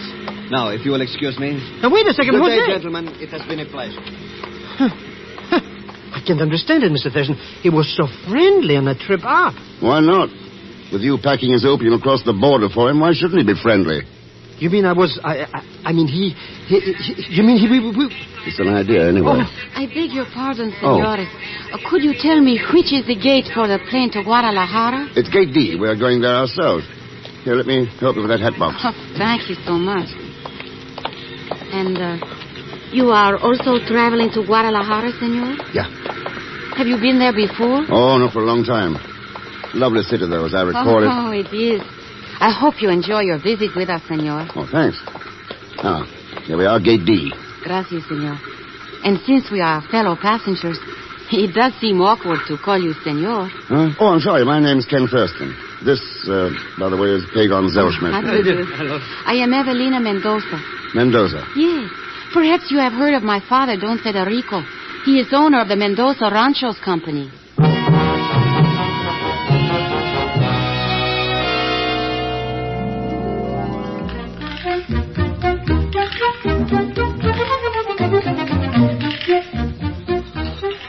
Hey, taxi, senores? You like nice taxi, huh? Take you any place. Want to grab this guy's hack, Mr. Thurston? Just a second, Pagon. Oh, you have been charming, Mr. Thurston. It has been a most pleasant trip. Thank you, Miss Mendoza. And you will come to dinner this evening. Both of you, of course. Right, at 8. Then I'll say hasta luego. Until this evening. Bye. My name is Pancho, senor. You take my taxi, huh? It's a real fine car. We go like the wind. Might as well, Mr. Thurston. He's got our bag. Okay, one cab's as good as another. All right, Pancho, let's go. Si, senor. Si. This way, huh? You coming, huh? I wonder what happened to Jose. I never did see him get off the plane. I did. He was the first to leave. Well, hadn't you to follow him, give him the business, or put the log on him? Why? Well, you could. I mean, he was... Well, he didn't like me. If that's a crime, I'll have to go back to New York and arrest the chief. Say, Pancho, where is this taxi anyway? Oh, it's only a bit more now, senor. We're clear down the other end of the terminal. But it's no matter, senor. It's only around this corner now. Just a little bit more, huh? All right. Watch it, Pagan. Be ready for a move. Move? You mean... Oh, no, I'd rather be back in jail. Ahorita! Hit the dirt, Pagan. It's that car by the corner of the building. If I can just get a clear shot at... too late. Mr. Thurston, is it all right? It's all over, if that's what you mean. Car took off and Pancho disappeared into the underbrush. You should live so long. And now somebody else doesn't like us. Not necessarily. What do you mean? The guy in the car, the one who fired those shots. That was your very dear old friend, Jose.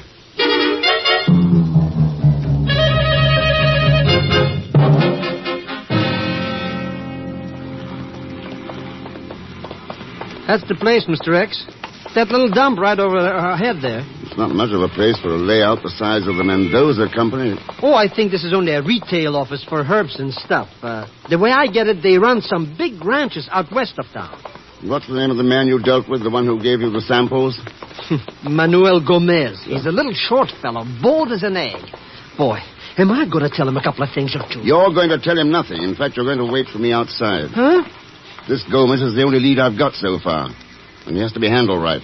You wait here.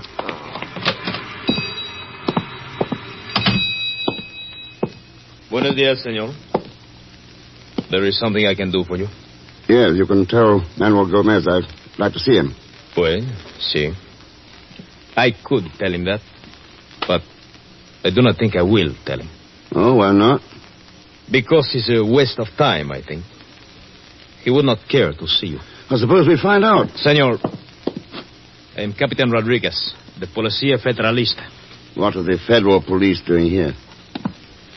Senor, if you really wish to see Manuel Gomez, then I do not have any objections. Permit me to turn back the sheet. Mira, senor.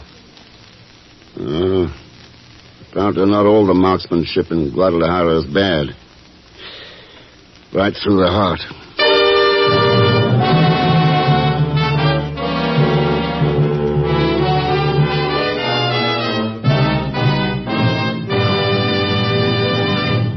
We will return to The Man Called X in just a moment. Here's a word from RCA Victor. Inch for inch, your best buy in television is RCA Victor 19-inch.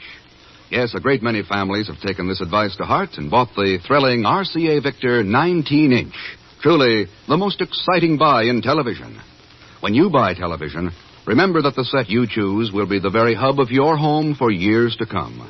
So select the screen size you really want most. The bigger and better RCA Victor 19-inch pictures are the just right size for family viewing. Big enough to watch from across the room, and yet so clear and sharp you can sit up close. That's RCA Victor's million-proof quality for you. Quality proven in over 2 million homes. Your dealer can show you RCA Victor 19-inch television in a table model, a console floor model, or a combination television radio phonograph. See them. Learn why inch for inch. Your best buy in television is RCA Victor 19-inch. And now to continue with The Man Called X, starring Herbert Marshall with Leon Belasco as Pagon Zellschmidt.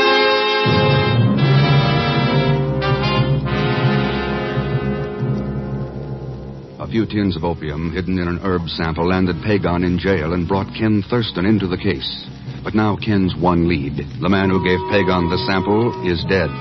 So Ken is following a blind trail as he talks with Don Federico Mendoza in his Guadalajara home.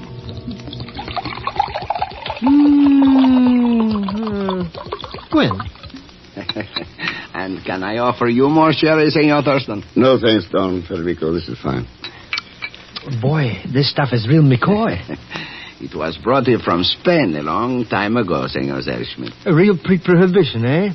I think I'll just have another little snore. I fear I live a much too isolated life, Senor Thurston. Believe me, I am most happy that Evelina has brought you home to dine with us. I told you you would like him, Padrecito. Well, thanks again to both of you. Of course, I imagine your ranches keep you too busy for much of a social life. No. Unfortunately, I must admit to being a farmer only by inheritance, not by inclination or ability. Oh, that is not true, Padre.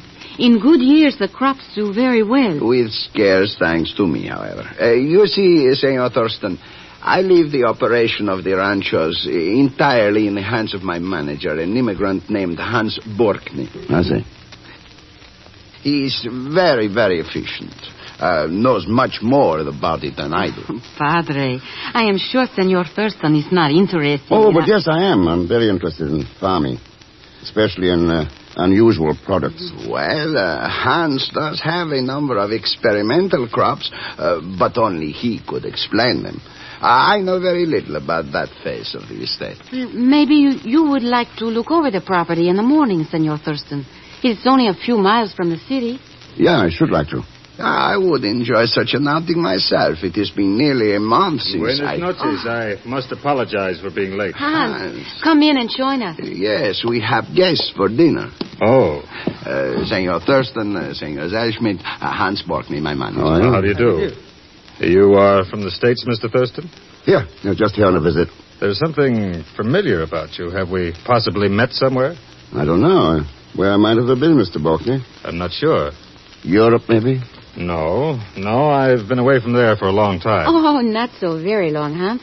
You only came here 3 years ago. Well, I was in many other places first, Evelina. Don Federico, that trouble at the office seems to be settling down a little. Oh, excelente. Oh, no serious trouble, I hope? Oh, no, Mr. Thurston. Trouble? You mean that murder? Please, Senor Zellschmidt. Such things as you mention are a part of the world outside. I never permit them to intrude upon the social life in my home. Shall we go into dinner now?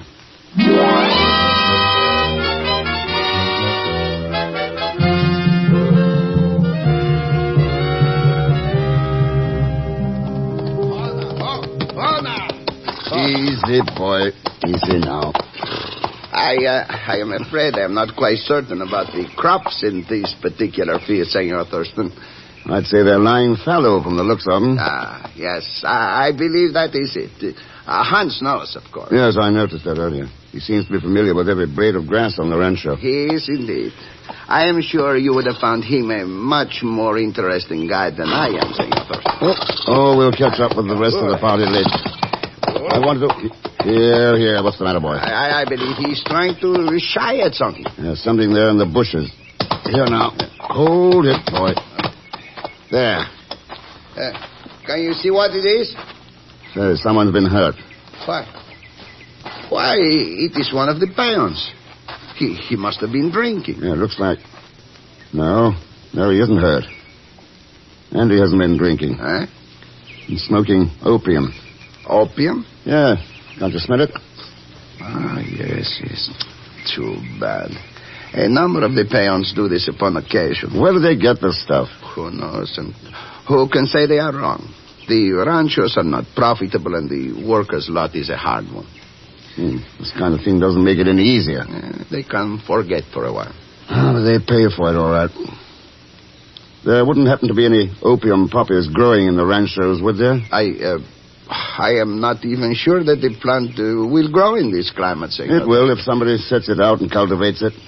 Then who can say? Somebody can. I'll bet on that. Well, I really know very little about the matter, Senor Thurston. Shall we join the others now?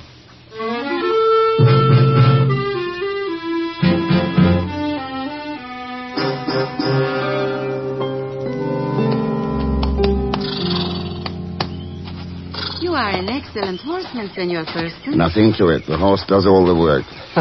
I sure wish mine would. Well, sir, I think you've seen almost the entire rancho now. Maybe you have decided you would like to be a farmer. Well, I might, if I knew as much about crops as you do, Hans. Anything which has roots to put it in the ground, I can make it grow. Ah, yes. Hans, Senor Thurston was asking me a while ago about the opium poppies. Opium poppies? You see, whether they would grow in this climate. Do you happen to know? Of course. They will not grow in this climate. There is not the least doubt about it, Mr. Thurston. I see. Oh, Senor Thurston, I just remembered a place we have not seen, and I would love to. I haven't been up there for years. Cañón Perdido. Lost Canyon. Sounds interesting. Oh, Evelyn, my dear, I am much too tired to ride up there today. Please, some other time, eh? I am sorry, Padrecito. I should not have mentioned it. Senor Thurston, I did not realize how long we have been. Well, some other time, maybe. I will have the car brought here if you wish, and one of the peons can take the horses back. Excelente, Hans, excelente. I have had enough exercise to last me for a month. Tell me, Senor Thurston, what do you think of it? It's a nice layout, Don Federico. Good example of diversified farming. Ah, yes. And those experimental fields. I think I saw at least one specimen of every crop that can possibly be grown. That is, in this particular climate, of course.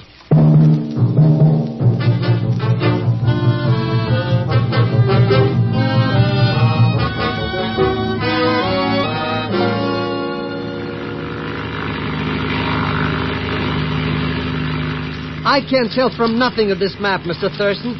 Where are we, anyhow? Well, about 10 miles out of Guadalajara. That's the east boundary of the Mendoza ranchos, right below us.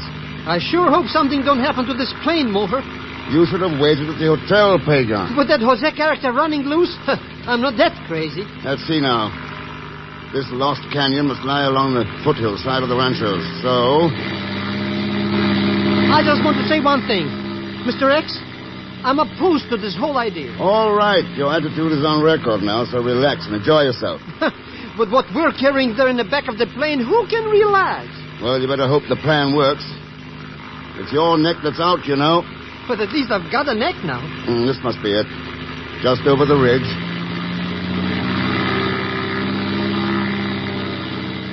Look, they're growing stuff down there in that canyon. I'll say they are. Let's drop down and circle back over it. You think it's that lost canyon, Mr. Thurston? Yeah. And a crop of opium. See it down there? 40 acres or more. But whose is it? Who's growing it? Let's go down and find out. Mr. Thurston, the motor's come down. Sure I did. I cut the switch. But why? Because there's somebody down there I want to meet. Who? A killer. Operator of one of the rottenest businesses in the world. Jose. Maybe. Hey, is that why the back of the plane is... Hang on, Pagan. We're going to land.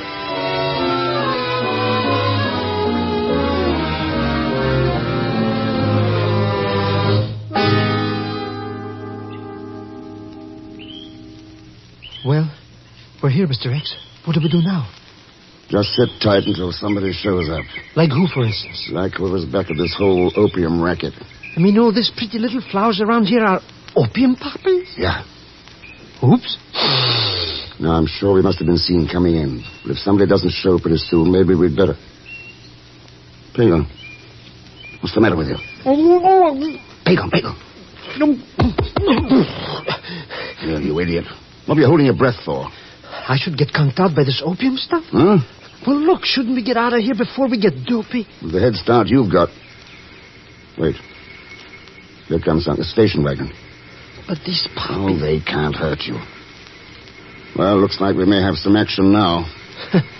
Action what I don't want, Mr. X. Not the kind we're gonna get. Would you rather do 20 years for smuggling dope? Right now, yes.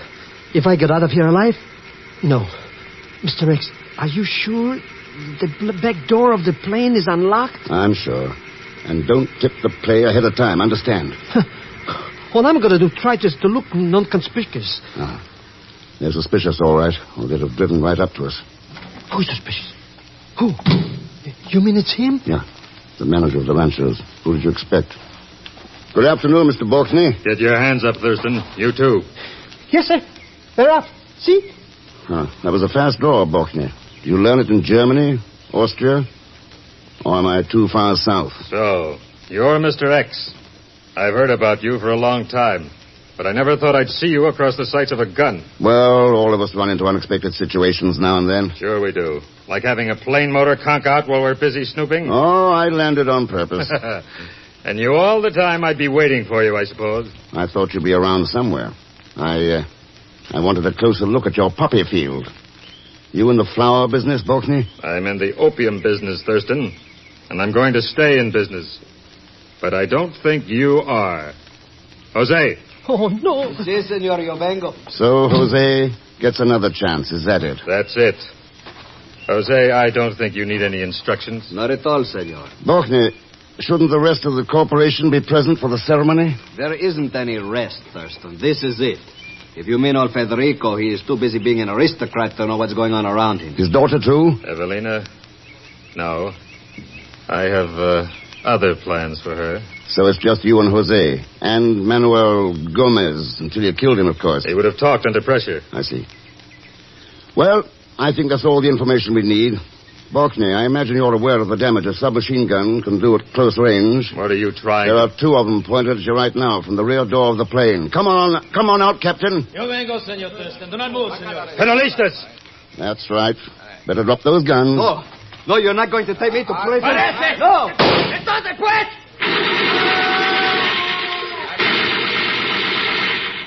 Oh, Mr. Thurston, he must have been crazy to try that. Why, he didn't have a chance. Pagan, he didn't have a chance before he tried it. A dope peddler never has a chance. Matter of fact, there's all kinds of dope being peddled in the world today. Far too many people are falling for it. It looks like good business for the peddler, too, for a while. But sooner or later, a dope peddler never has a chance.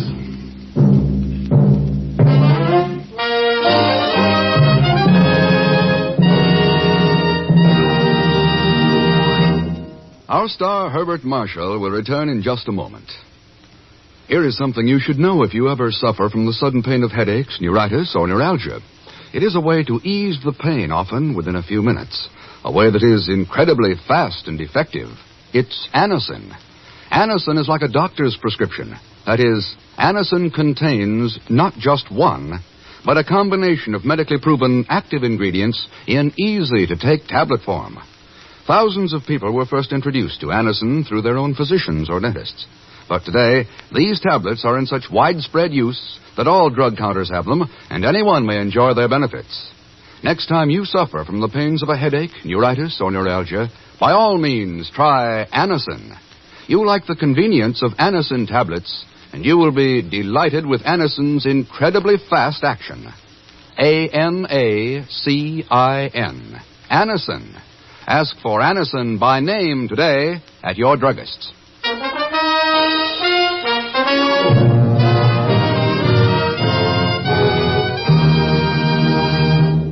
Now, here is our star, Mr. Herbert Marshall. Thanks for being with us.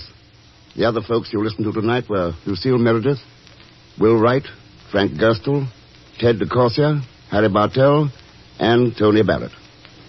Next week, our story is called Cargo Contraband, and it involves smuggling of one of the most treacherous things in the world, people. Of course, that includes Leon Belasco, who'll be along again as Dagon Zellschmidt. So join us, won't you, when next I return as the man called X. Good night.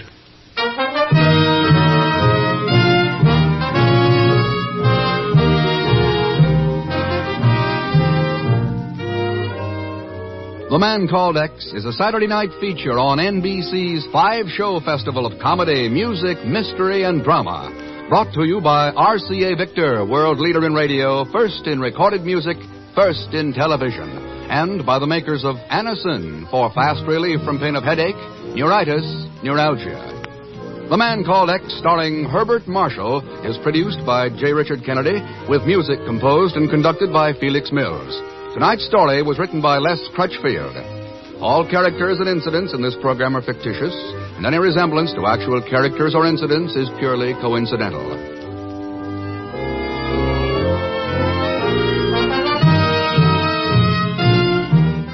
Be sure to listen tomorrow evening for The Big Show with Tallulah Bankhead and a great parade of stars, the Sunday night feature of NBC's All-Star Festival. Also, on the Theater Guild on the Air tomorrow, you'll hear John Gielgud with Dorothy McGuire and Pamela Brown in a great performance of Shakespeare's Hamlet. And until next week, same time and station, this is Jack Latham saying good night for The Man Called X.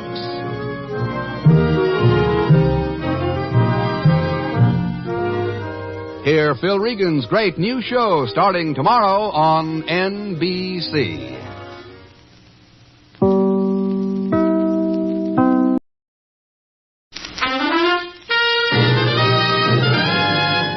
Now we present Herbert Marshall as The Man Called X, the Saturday night feature on NBC's 5-show festival of comedy, music, mystery, and drama. Brought to you by Chesterfield, the cigarette that has for you what every smoker wants. Mildness plus no unpleasant aftertaste. The cigarette that brings you Bing Crosby and Bob Hope.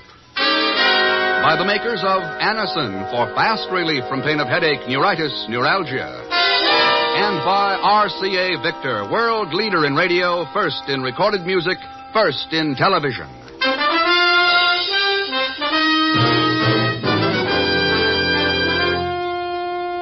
Herbert Marshall as The Man Called X. Wherever there is mystery, intrigue, romance, in all the strange and dangerous places of the world, there you will find The Man Called X. Hey, wait, listen to this. Now here's Chesterfield's answer to Cyrano de Bergerac. Bob Hope. I'd top easy, Dad, but we only have a minute here to sell Chesterfield. Okay, well, let's get to it. Better tasting Chesterfield is the only cigarette that combines for you mildness with no unpleasant aftertaste. The mildness is a cinch to prove. You just make the Chesterfield mildness test.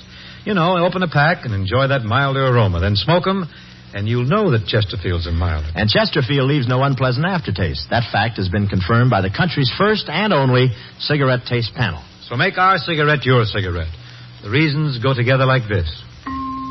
Chesterfield always takes first place. That milder, mild tobacco never leaves an aftertaste. Oh ho, open a pack and give 'em a smell. Then you smoke 'em.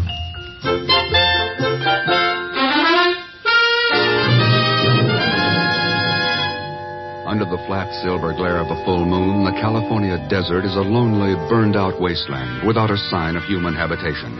But in a dense clump of mesquite and chaparral, two men crouch silent and hidden, watching as a two-engine transport plane lands in the midst of this utter desolation.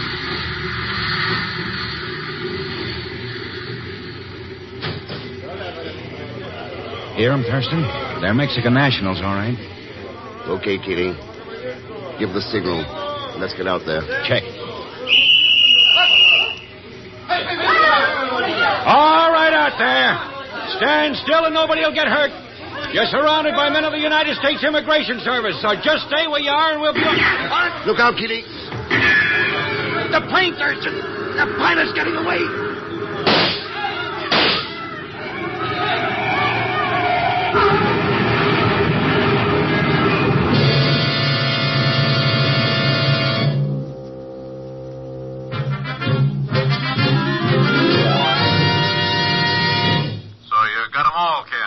Apparently that tip from Pagon's cousin puts That's right. Good. You heading back to New York now? No rush, Chief. I think I'll stay out west for a little while. But why, Ken? It's just a routine thing. Another bunch of Mexican nationals picked up for attempting illegal entry. Chief, did you ever hear of Fedor Kolenda? Fedor Kolenda? Yeah. Sure. During the war, he was one of the biggest international agents in the business. He was also one of the passengers aboard that plane. What? That's right. He's the fourth big-time alien agent we picked up in the past 60 days. Illegal entry, all of them. How many more have gotten in without it being spotted, we don't know. But I have a hunch we're being flooded with them. If you're right, Ken, we've got to put a stop to it. Right. Now, Colenda's in the hospital at Blythe with a bullet in his shoulder. He's in no condition to talk, even if he wanted to. But he had a telegram in his pocket that may give us a lead. Well, what did it say? It confirmed a reservation he'd made for a vacation. Vacation? Where? At the Flying Mustang, a dude ranch in Helena, Montana.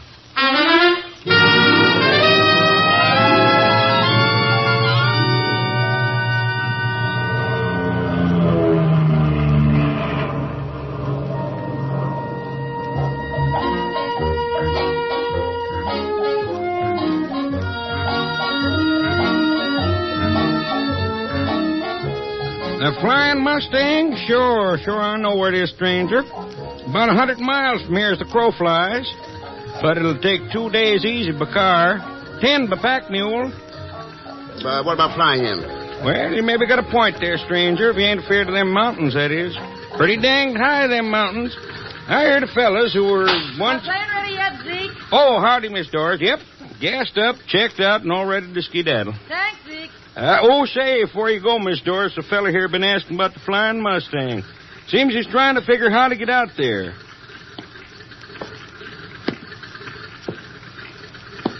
You the man Zeke's talking about, mister? Maybe. What's your interest in getting to the Flying Mustang? Well, that comes down to the heading of private business, doesn't it? It's my business, too, mister. Oh, why? Why? Why? Because she's Doris Crandall, stranger. She owns the outfit, that's why. And I'm asking, mister, what's your interest in getting out there? You're not very cordial to your guests, are you, Miss Crandall? Who are you? My name's Ken Thurston. We're full up, Mr. Thurston. Better wire for reservations the next time. Maybe sometime next fall. Would Fedor Kolenda have to wait that long? What's Kolenda got to do with this? His vacation plans have been interrupted, and I thought I might be able to take his reservation. Zeke? Yep, Miss Doris. Tell the boys at traffic control that I'm changing my flight papers. I'll be carrying a passenger.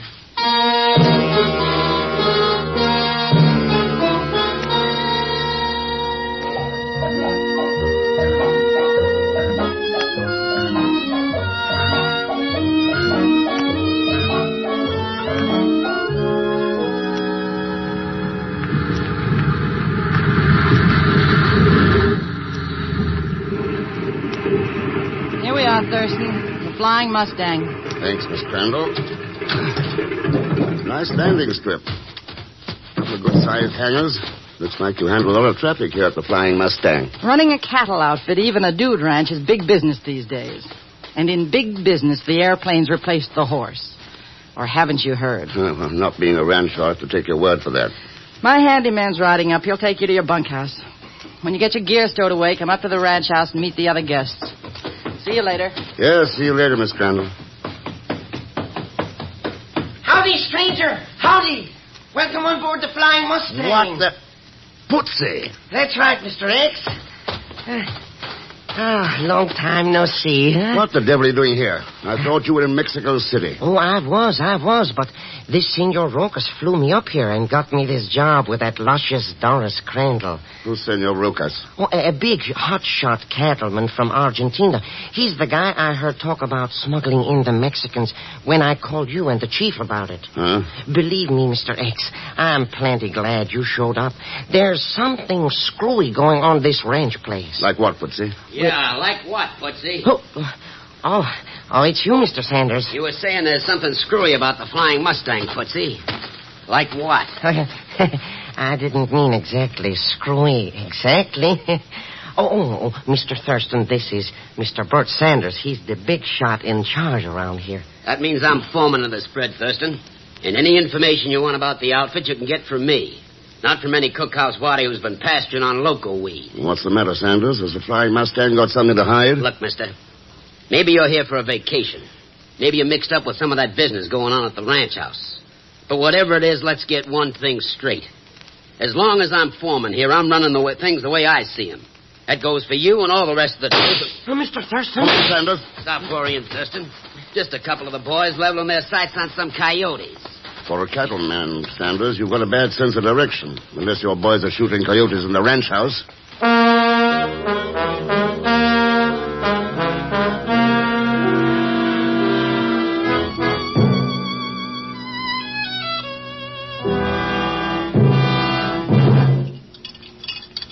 Here, Senor Thurston.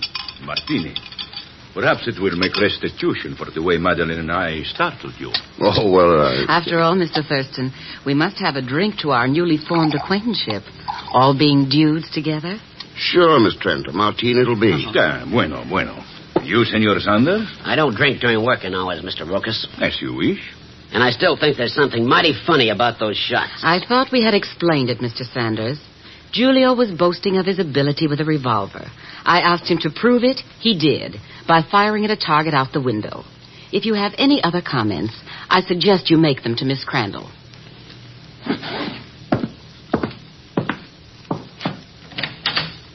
Your horse is saddled and ready, Miss Trent. I'll be at the corral any time you want to take that ride. Thank you, Mr. Sanders. You're very sweet. But you needn't wait for me. I'm going to try to persuade Mr. Thurston to ride with me instead. Well, Mr. Thurston, will you accept my invitation? Be glad to, Miss Trent. Oh, good. I'll be changed and ready in 15 minutes. Right. Yeah, she is a wonderful woman, Madeline. Wonderful. Too rich, too bored, too willful, but wonderful. Another drink? Not just now, thanks, no. Tell me, Senor Rokas, where are the other guests? Other guests? But there are none, my dear friend. We three have the Flying Mustang to ourselves. Oh? You are surprised at this? Well, a little. Just as you were surprised to find your friend Putzi at the rancho? See. I find him a most amusing person and most informative. Tell me, did you manage to capture those Mexican nationals who attempted to cross the border? We did, yes. Bueno.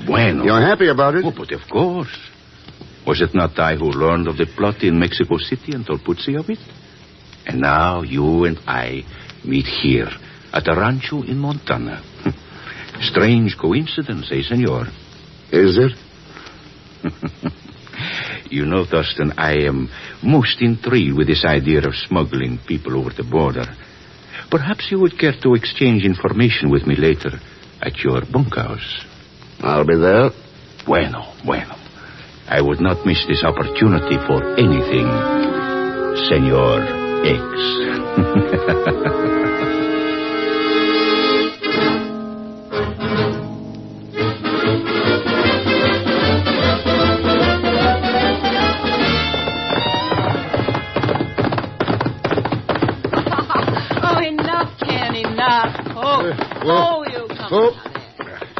Tired, Madeline? Oh, no, Ken. I could ride like that for hours. But we're nearly back at the ranch house. And my main purpose in coming out here was to talk. What about? A friend of yours, Fedor Kolenda. What do you know about Kolenda? Oh, I met him once, casually, before the war, at an embassy ball in Budapest. What makes you think he's a friend of mine? Well, Doris Crandall told me you'd assumed his reservation. Frankly, I was a little surprised to learn he was in the country. I thought he was in disfavor with the government. Yeah. Tell me a couple of things, Madeline. Of course, Ken. You and Rokas were the only guests at the ranch when I arrived, but at first Miss Crandall said there wasn't room for anyone else. Any idea why? No. Except that Doris is a rather peculiar girl. Any other questions? Yeah, that shooting episode in the ranch house. What really happened there? You didn't believe my story to Sanders? I might have. If Rokas didn't have powder burns on the shoulder of his jacket. Powder burns? Yep. Rokas wasn't shooting at anything. He was the target. Oh. If you knew Julio better, you'd realize how ridiculous that statement is. My darling, he hasn't an enemy in the world. Mr. Thurston! You, Mr. Thurston! Oh, boy, am I glad I found you. You got to do something, Mr. Thurston. You got to do something. What's wrong? Somebody's been shooting at coyotes again. That's what's wrong. What? And they got him, too. Right in your bunkhouse. Senor Rocas. Julio? What's happened to him? He is murdered, killed. Oh. Even dead, maybe. Oh, blood all over.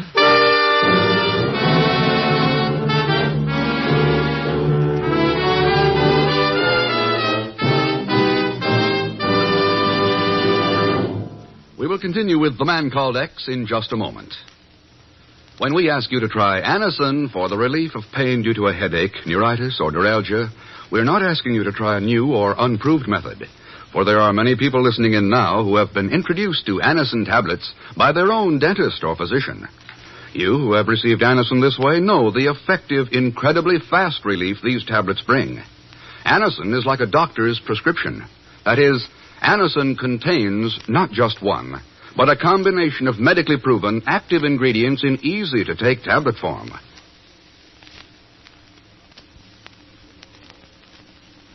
People by the thousands are using modern Anacin today instead of other ways. Doesn't their experience seem worth following? Try Anacin the next time you suffer pains from headache, neuritis, or neuralgia. You will be delighted with the results. Ask your druggist for Anacin today.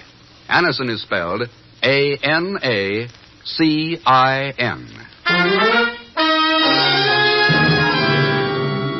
Now, Act Two of The Man Called X, starring Herbert Marshall.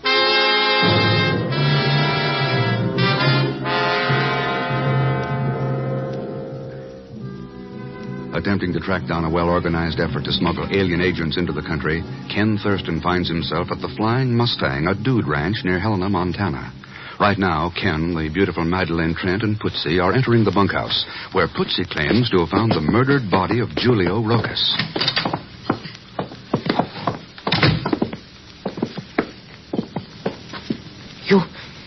You see what I mean, Mr. Thurston? Yeah. What was it, Ken? Whoever shot at him this time didn't miss. Who else knows about this, Putzi? Oh, nobody. Where's Sanders? He said he was going hunting for snipes or something. And Doris Crandall? Oh, the last I seen of her, she was going into the airplane garage. The hangars? What would Doris be doing there at this time? Ken. Yeah. There's your answer, Madeleine. Looks like Doris is taking a little trip.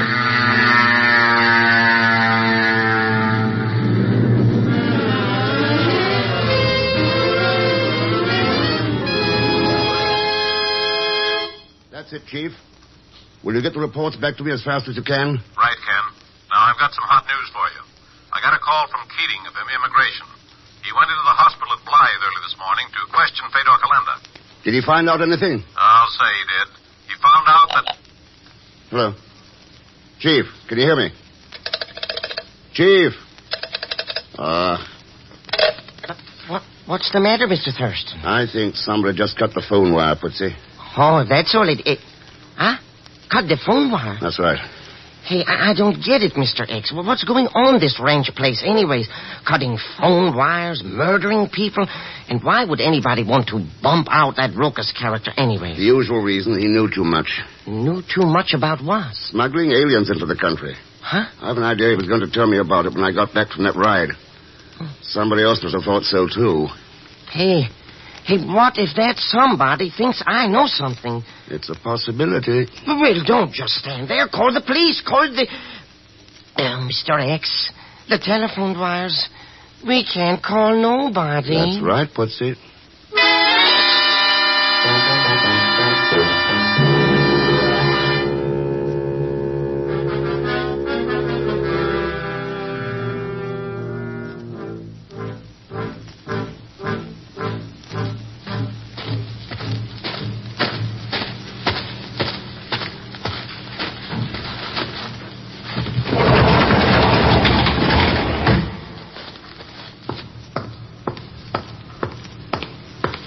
Looking for me, Madeleine?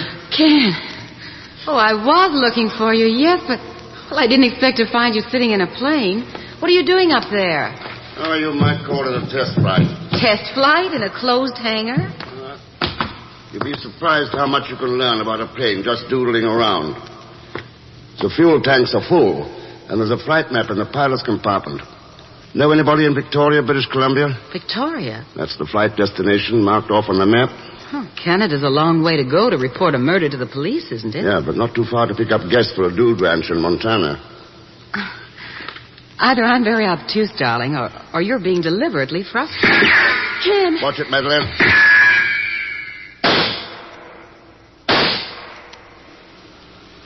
Stay right there. Can you see him, Ken? No, he's gone. Do you think it was Sanders? Could be. Carrying a grudge against us for taking a ride together? A better guess is that he didn't want us to talk to Doris Crandall. Doris? Yeah, she's back. Coming in for a landing now.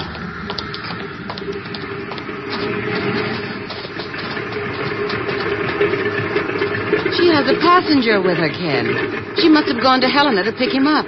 Recognize him? Should I? You met him once before the war. At an embassy ball in Budapest. Ken? Yeah. He's our old friend, Fedor Kolenda.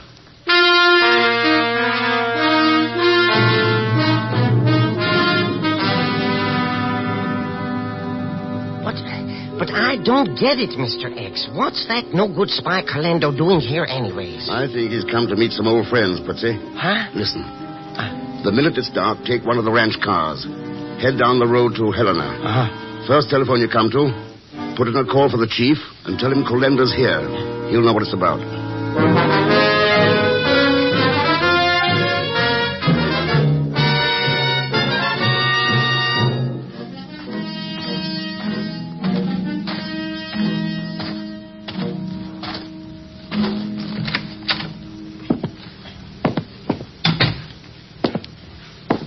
That's far enough, Thurston. Well, Miss Crandall, welcome home. Thanks. Any particular reason for being in my bunkhouse? You wouldn't come out on the landing strip to meet me, so I came here. Very thoughtful of you. Why the 45? I was also thoughtful enough to ask your friend, Kolenda, about you. Did you give me a good reference? Maybe you'd like to answer that, Kolenda. We are always glad to oblige an old friend. Aren't we, Mr. X?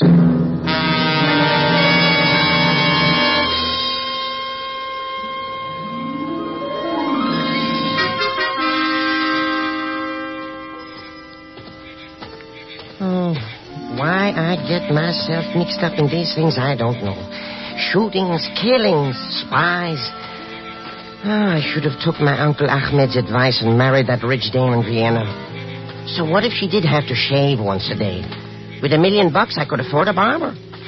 Now I got to sneak out of here in the dark. Maybe get shot at a couple of times. And all because Hello, Putsy. Huh? Going somewhere? Oh, it's only you, Miss Trent. Oh, nice night out, huh? I asked you if you were going somewhere. Oh, yes, sure. To get help before we all get bumped off out here. Maybe...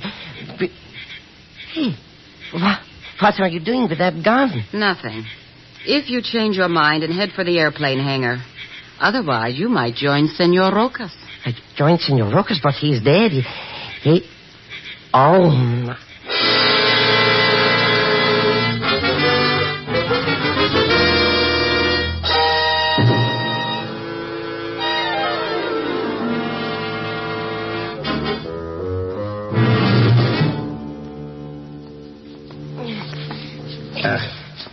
Any luck with those ropes, Putsy? Luck?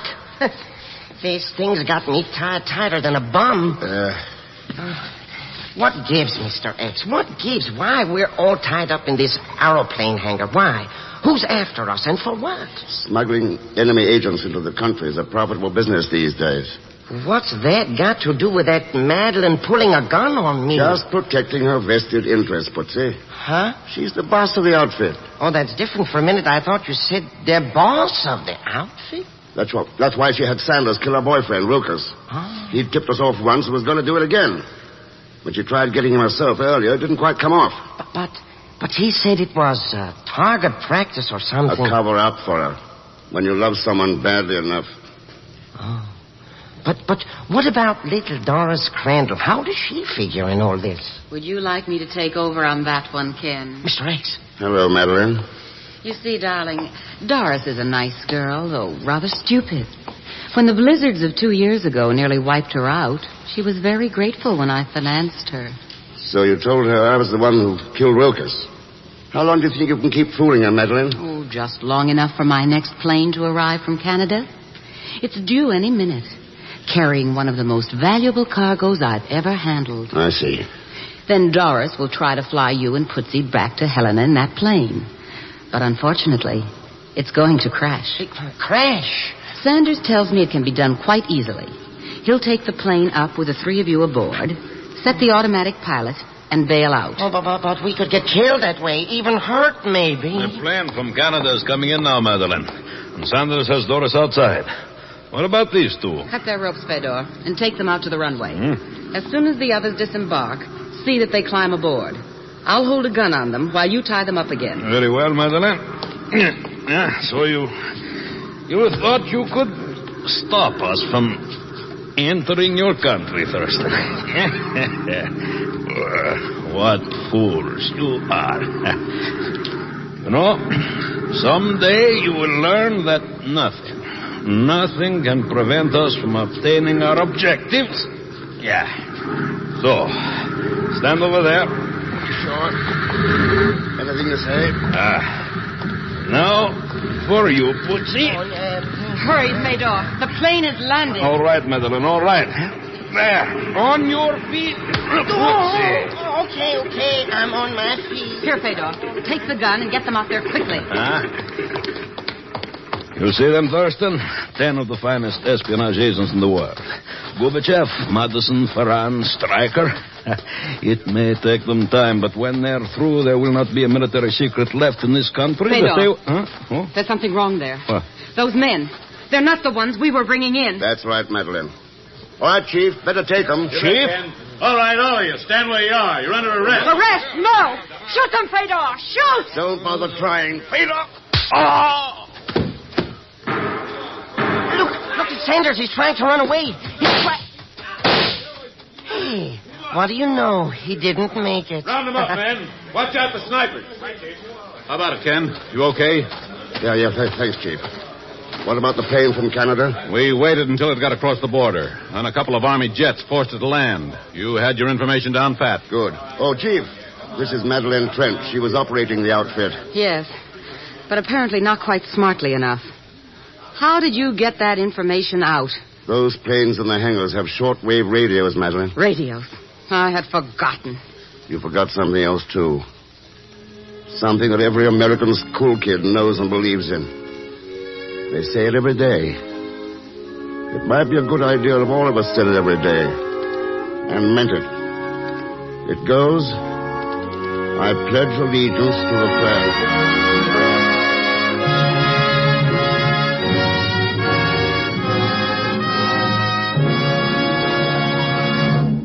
Our star, Herbert Marshall, will return in just a moment. Here's a word from RCA Victor. You know, when spring puts in its appearance, the ladies always seem to catch the men off guard. They've been busy for weeks planning their spring wardrobe, studying the new styles. And this year, there's one style everyone will want to study. It's the better-looking in every way style of RCA Victor's magnificent new 17-inch television receiver, the Fairfield. With the Fairfield, you'll get television pictures which are exceptionally clear, bright, and steady. And you'll have RCA Victor's new picture pickup, which assures you of the best possible reception. If you've been looking for a television set that's going to look well in your home, here's your answer. The Fairfield's console cabinet is truly distinctive, and its beautiful doors close over the screen when your set's not in use. Go see your RCA Victor dealer. He'll be glad to show you the better-looking Fairfield.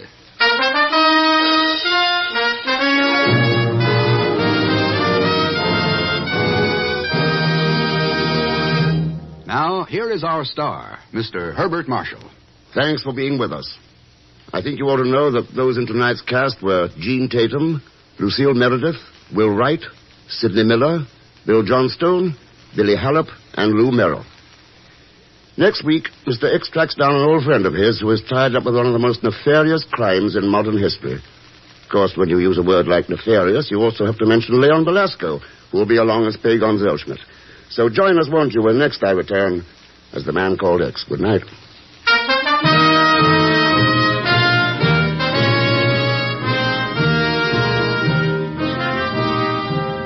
The Man Called X is a Saturday night feature on NBC's 5-show festival of comedy, music, mystery, and drama.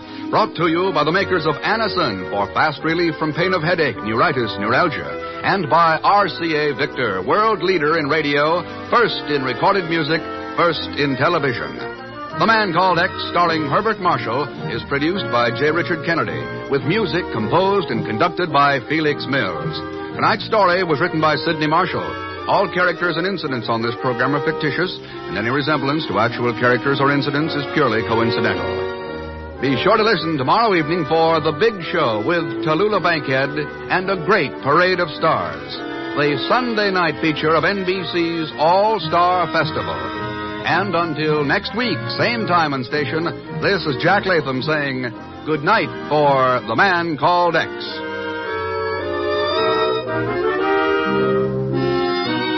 Hear Phil Regan's new show tomorrow. Now enjoy your hit parade on...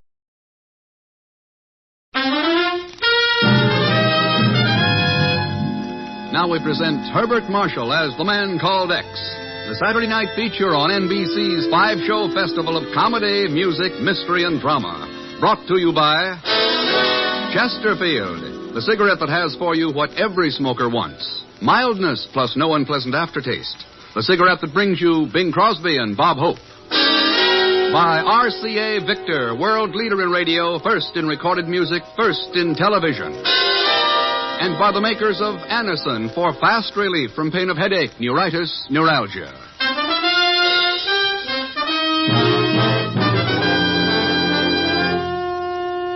Herbert Marshall as The Man Called X. Wherever there is mystery, intrigue, romance, in all the strange and dangerous places of the world, there you will find The Man Called X. Oh, wait, a couple of old friends of yours. Bob, do you realize we only have one thing in common? Hardly enough for a happy marriage, is it? What's that, Bing? Chesterfields, of course. We both like them, we both sell them. And we'd better get to selling them now. You know, folks, better tasting Chesterfield is the only cigarette that combines for you mildness with no unpleasant aftertaste. How do you know they're mild? Well, you just make our mildness test. You buy them, open them up, and enjoy that milder aroma. Then smoke a Chesterfield. You'll know it's milder because it smokes milder. And Chesterfield leaves no unpleasant aftertaste. That fact has been confirmed by the country's first and only cigarette taste panel. So, always buy Chesterfield. Let's sum it up musically.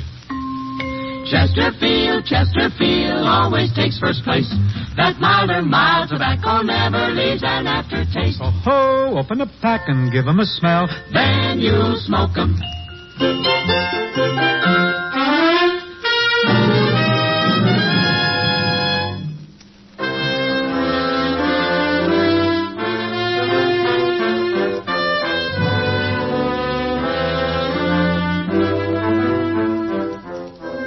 Near where the great river Rhine finally meanders home to the sea lies the ancient Dutch city of Leiden. Its quaint gabled houses and bright-colored tulip gardens surround one of the great seats of European culture, the University of Leiden. For 3 centuries, these cloistered halls have been a haven of quiet and dignity and peace. But now the silence is shattered. The old stone walls echo with the angry shouts of a student meeting.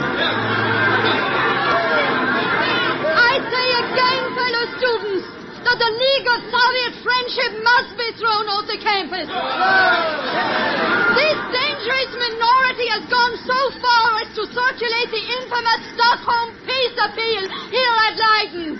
Leiden, the home of Johannes van Vliet, one of Holland's greatest patriots. And perhaps the next premier of the Netherlands. I speak not only for Professor Van Vliet, but also for all of us when I say... Fräulein Black! Fräulein Black! What are you doing here? If you think your junior commissars can break up this meeting, you're sadly mistaken. Here, take a look at this paper. We know what what the stock competition looks like. We've all seen it before. Yeah, but not with this signature. Professor Johannes van Vliet, University of Leiden. No!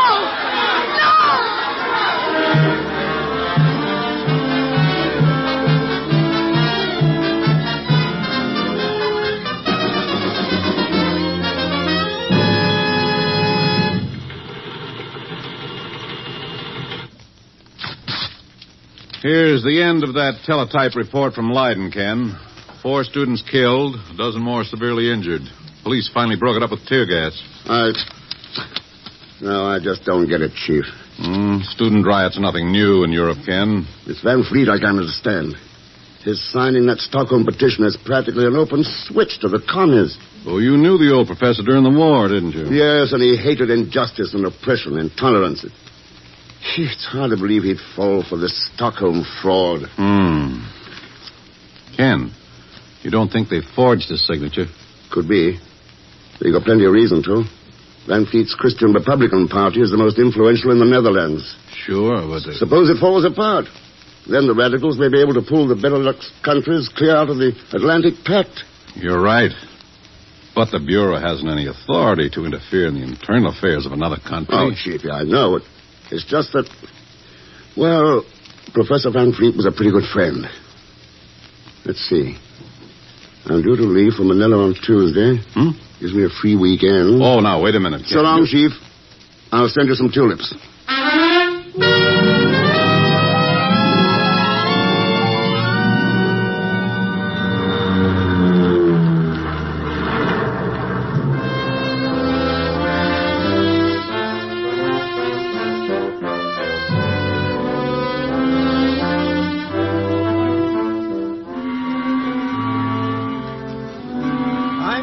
Mynheer, there is no more Amsterdam-Leiden Express in the canal boat. You will have to wait till the afternoon. Well, perhaps one of your other passengers will be willing to wait and resell his seat at a profit, of course. Oh, it's possible, Mynheer, but Did I hear somebody mention profits? Oh, hello, Mr. Thurston. Pagan. Well, I was going to let you have the seats at cost. But, of course, if price is no object. Surprised to see me in Amsterdam, Mr. Thurston? Not particularly. I was just passing through on my way back from Mexico City. Yeah, well, when I heard what happened to Professor Van Vliet, well... I knew you'd be here. Sorry, not one red cent. Oh, how can you say such a thing, especially after the way I've been saving you money? What? Well, sure. I bought these canal boat tickets for half price. Family plan. What? All right, Pagan, let's get aboard.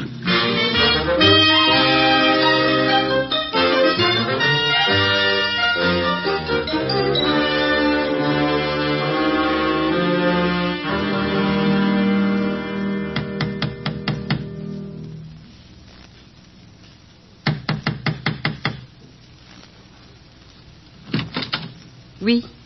I'd like to see Professor Johannes Van Vliet. Hold on.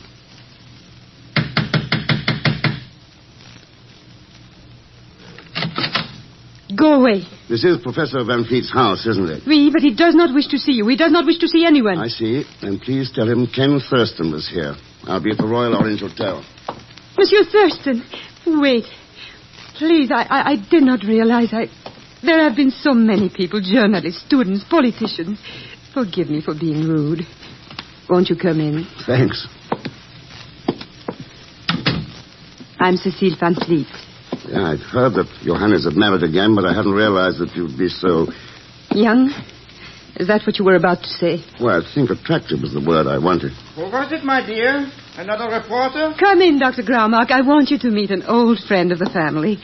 This is Ken Thurston from the United States. Oh, yeah. I've heard Johannes speak of you, young man. Dr. Graumark is our house guest, Ken. He's a famous historian, you know. How do you do, sir? I read some of your work, the biography of William the Silent. Oh, so? So really? They plowed through me in America, too, eh? Glad to hear it. You teaching at Leiden now? I seem to recollect the Flyleaf mentioned you on the faculty at Prague. Yeah. I come to Leiden to do another book. New biography? Yeah, the biography of a country. The living story of my second home, the Netherlands. You know, millions of people think the only contributions the Dutch have made to human progress are the windmill and the creation of the tulip, when as a matter of fact... But I must be boring you. Oh, no, I'm very interested, Doctor. I'd enjoy continuing our conversation after I've paid my respects to Professor Van Vliet. Oh, but my boy, didn't you know that's impossible. You see, Ken, my husband is very ill. He can have no visitors. Oh, I'm sorry to hear that. He must have complete rest and quiet. It wouldn't even be possible just to say hello to him? Why don't you come back in a day or so? Perhaps he'll be stronger then. Believe me, Ken, there is nothing I'd like to do quite so much as to reunite you and Johannes. Nothing in the world. But just now, it's out of the question.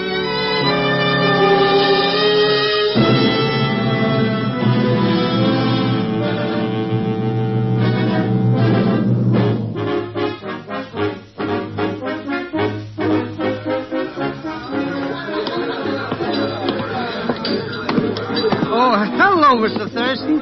Welcome to the Timmerheath Tavern. Hiya, Pagan.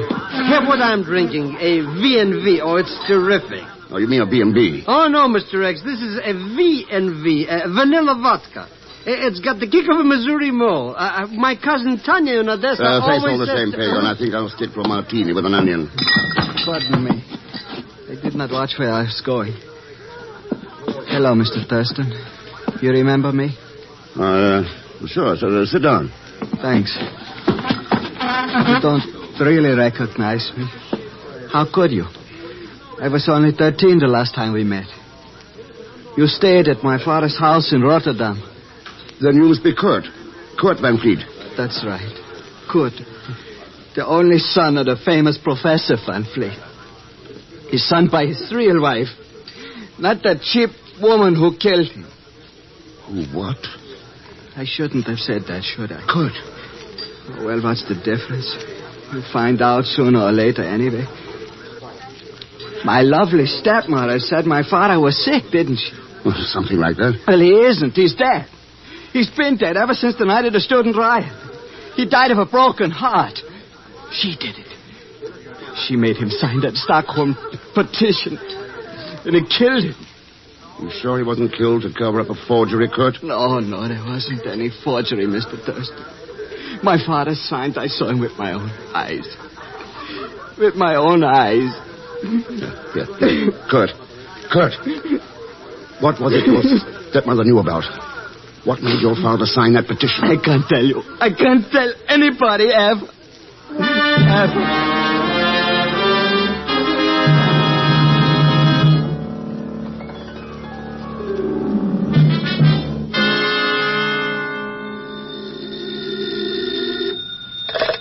Hello? Well, Ken, how are the windmills? Oh, hello, Chief. What's up? Just thought you might like to know we've received some pretty reliable dope back here that code-designate Red Ranger is in Holland. Huh? Red Ranger? Yeah. That sounds bad.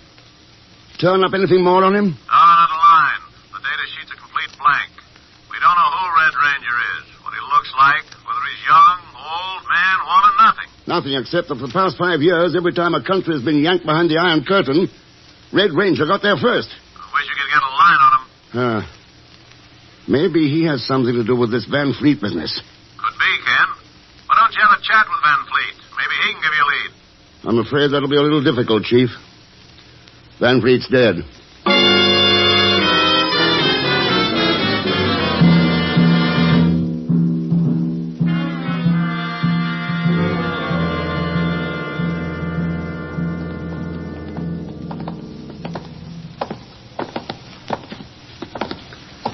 I don't like this place, Mr. X. So dark and spooky. What about all these guys under the sheets?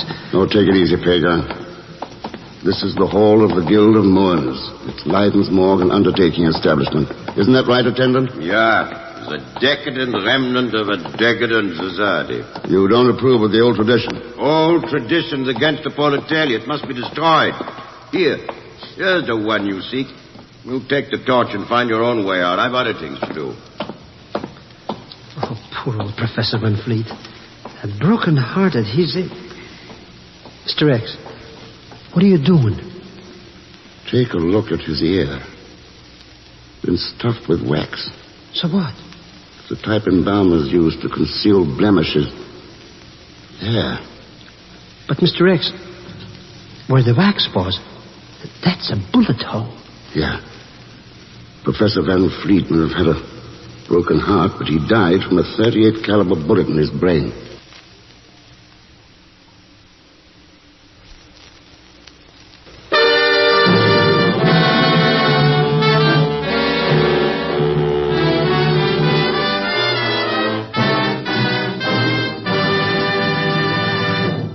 We will continue with The Man Called X in just a moment. Here's a word from RCA Victor. Friends, if you study the room you're in right now, you'll realize that you can't buy furnishings piece by piece without the final picture in mind. It's that way when you buy television, too. Now, here's how to get the most out of your television dollar. Consider the complete home entertainment picture, radio and records, as well as TV. Instead of having many instruments scattered about, why not settle for one fine cabinet that costs less and contains your complete home entertainment needs? Such a one-cabinet combination is the RCA Victor Rutland.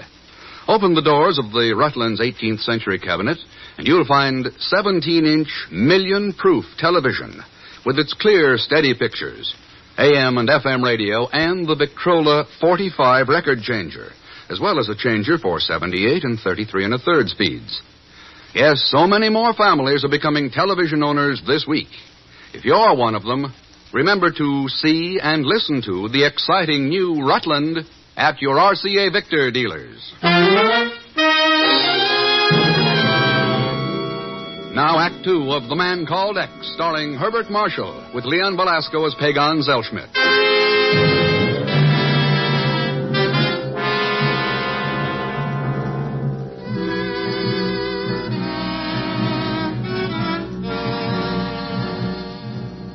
At the Guild of Mourners in the ancient city of Leiden, Ken Thurston has uncovered the murder of the great liberal Dutch leader Johannes van Vliet. For several moments, he stares down at the body of his old friend without speaking. Oh, haven't we been in this morgue long enough, Mr. X? You know I don't want to become a permanent guest. All right, Pagan, let's go. How are we going to find our way out? That Undertaker's character blown the coop. There's a side door right here.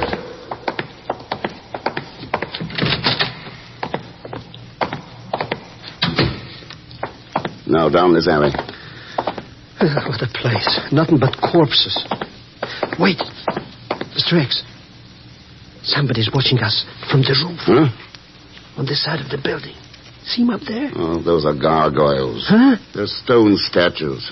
Oh, moving statues, eh? Moving? Pagan, get back.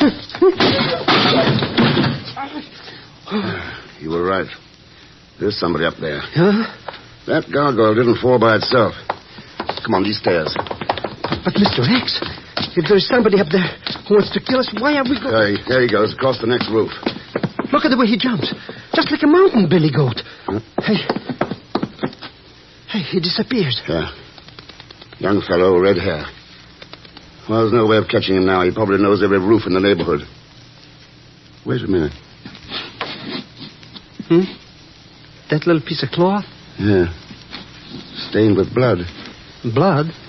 Well, maybe he cut himself when he pushed that whatchamacallit down on us. No. This blood is completely dry. Pagan, I think we better go over to the university. Do a little homework.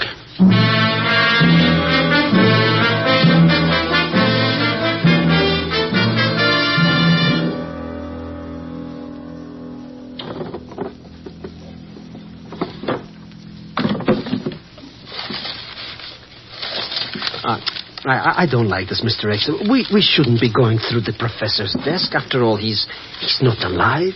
You've developed a sudden case of scruples, Pagan. Have I? But I feel all right. Flash that light over this way. Let's see.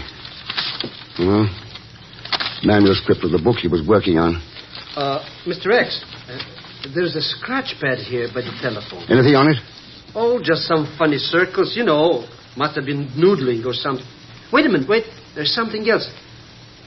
It looks like English. Let me see it. The sins of the sons are visited on the fathers. In my country, we always say the other way around. Oh, well. Good evening, Fraulein. What are you doing here? Who are you? Answer me. Why not? My name is Thurston. Thurston. From America? That's right. What are you doing here tonight? I might ask you the same question. I'm Elmer Black, the professor's secretary. Then maybe you can help me. I've got to find Kurt Van Fleet. Kurt? Why? You've got to trust me, Wilma. Where is Kurt? Don't let him alone, Mr. Thurston. He can't stand any more trouble. Please, let him alone. Do you think the man who shot his father will let Kurt alone? Sure. His father was... We've just come from the Guild of Mourners. Professor Van Fleet was murdered. Oh, no. Where is Kurt? I just left him at the tavern. He was going home. Home? The Van Fleet house? No, he hasn't been staying there all week. He has a room off the square. I'll show you.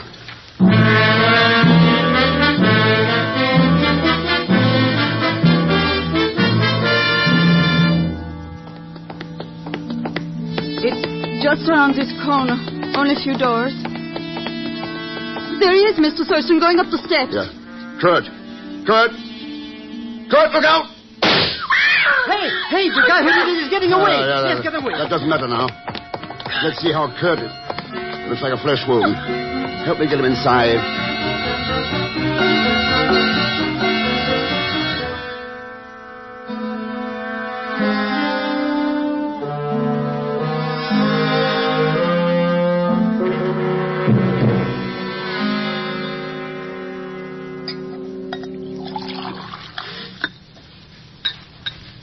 Here, Kurt. Drink this. Danke.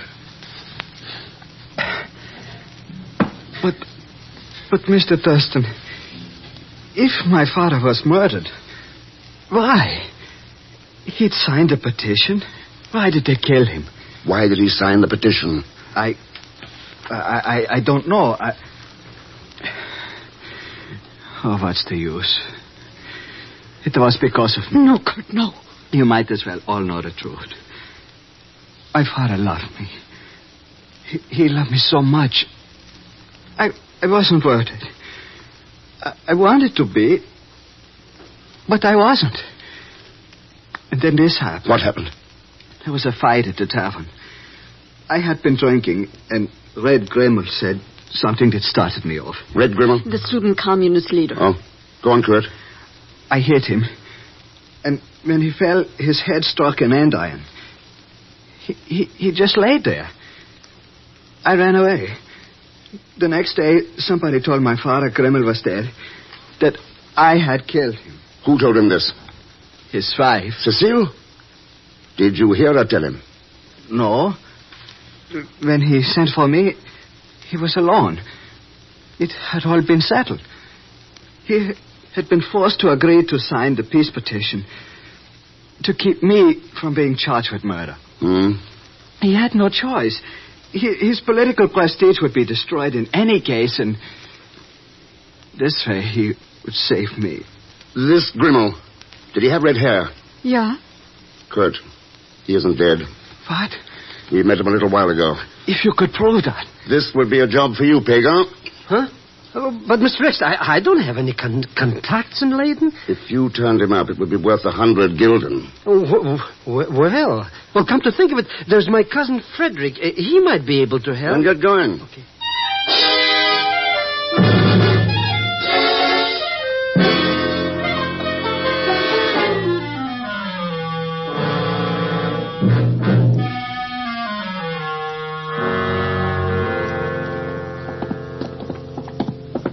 The last room of this corridor. He went there just a few minutes ago. Good. Sure you'll be able to identify him, Wilma? Of course. I've seen him 100 times on the campus. Here now. Unlocked. Is that Grimmel? Yeah. Mr. X. A knife in his back. Oh. That knife? Yes, go on, Wilma. Nothing. Nothing. It's Kurt's, isn't it? No. It used to be in his room. I remember seeing it when he was a little boy. Carved handle like a mermaid. Wilma, I want you to get to the police. Send them to the professor's house. The police? Then go back to Kurt and stay with him. He needs you. Come on, Pale.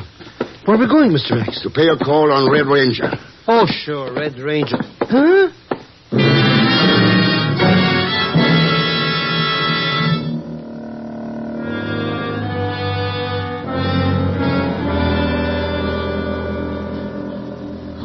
Yes, Ken, I remember that night very well. I saw it only yesterday when I was straightening out Kurt's things. Yeah. Cecile, why didn't you tell me Johannes was dead? Oh, we wanted to keep it a secret until after the elections. Dr. Graumark thought that... Yeah, I take the blame. I know how much politics means to Johannes.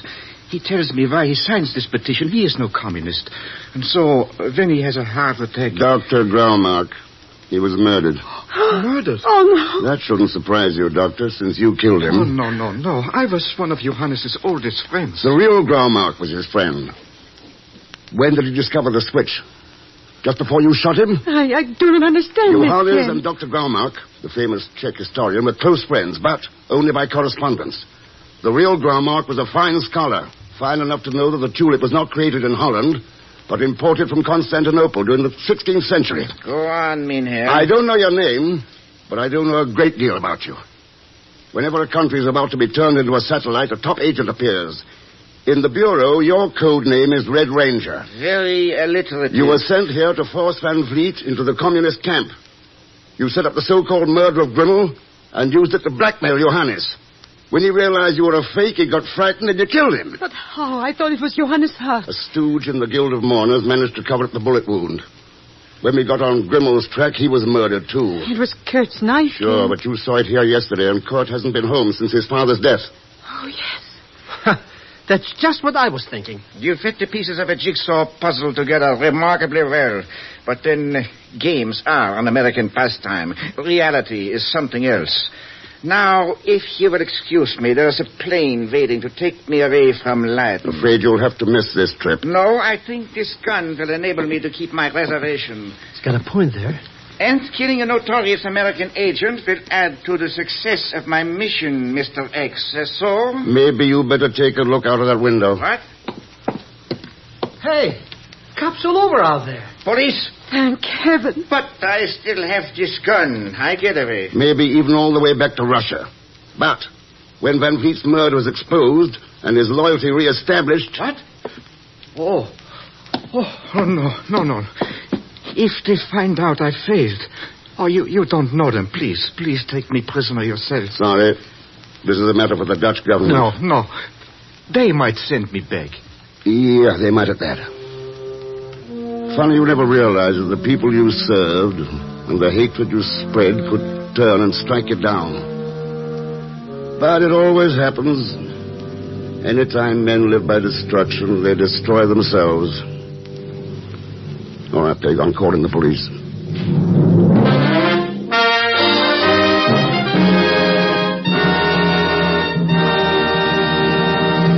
Our star, Herbert Marshall, will return in just a moment.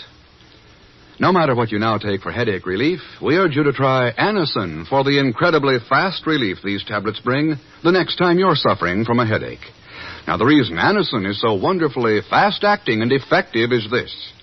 Anacin is like a doctor's prescription. That is, Anacin contains not just one, but a combination of medically proven active ingredients in easy-to-take tablet form. Thousands of people have received envelopes containing Anacin tablets from their own dentist or physician, and in this way discovered the incredibly fast relief Anacin brings from pains of headache, neuritis, or neuralgia. So the next time a headache strikes, take Anacin for this wonderfully fast relief. Anacin, A-N-A-C-I-N, at any drug counter in handy boxes of 12 and 30. Economical family-size bottles of 50 and 100.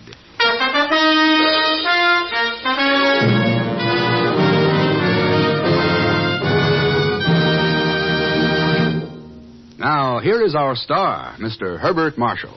Thanks for being with us. The other folks you listened to tonight were Maria Palmer, Peggy Weber, Will Wright, Ted Von Elst, Harry Bartell, and Ramsey Hill. Next week, Ken goes to Guayaquil. We get the darndest names on this show. Guayaquil, Ecuador, in a mad race against time. A beautiful girl and a man whose ideas of fun, murder. And gumming things up as usual would be Leon Belasco as P. Gonzalschmidt. So join us, won't you, when next I return as the man called X. Good night.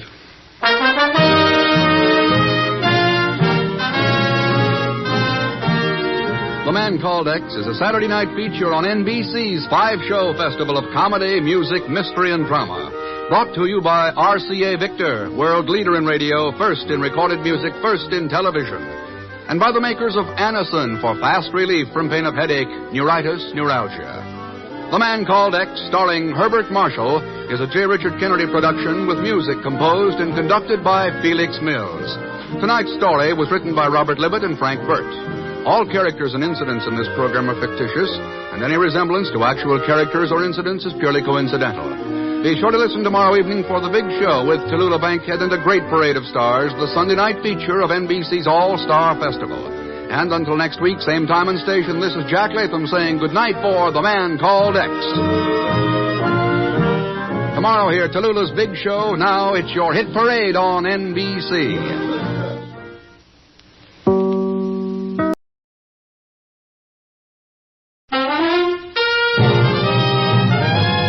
Now we present Herbert Marshall as The Man Called X, the Saturday night feature on NBC's 5-show festival of comedy, music, mystery, and drama.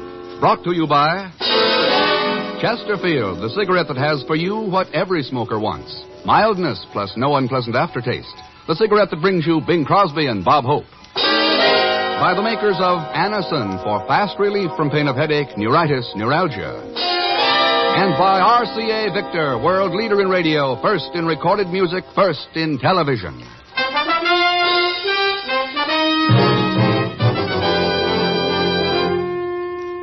Herbert Marshall as The Man Called X. Wherever there is mystery, intrigue, romance, in all the strange and dangerous places of the world, there you will find The Man Called X. Whoa, now, listen to this. Say, Bing, you got a minute? Oh, sure, Bob. I got all the time in the world. Don't tell me you own that, too. Oh, never mind that stuff. Get to work with it. Okay. Folks, better tasting Chesterfield is the only cigarette that combines for you mildness with no unpleasant aftertaste. And you can prove that yourself. Just make our mildness test. Buy Chesterfields, then open them and enjoy that milder, mellow aroma. Now light one up, and you'll know Chesterfield's milder because it smokes milder. And Chesterfield leaves no unpleasant aftertaste. That fact has been confirmed by the country's first and only cigarette taste panel. Yes, mildness and no unpleasant aftertaste are what you and I and every smoker wants. Hurry up, Dad. Here comes the music. Buy Chesterfield, Chesterfield, the one that proves its case. Yes, Chesterfields are milder, plus no aftertaste. Oh, ho, open the pack and give 'em a sniff. Then you'll smoke 'em.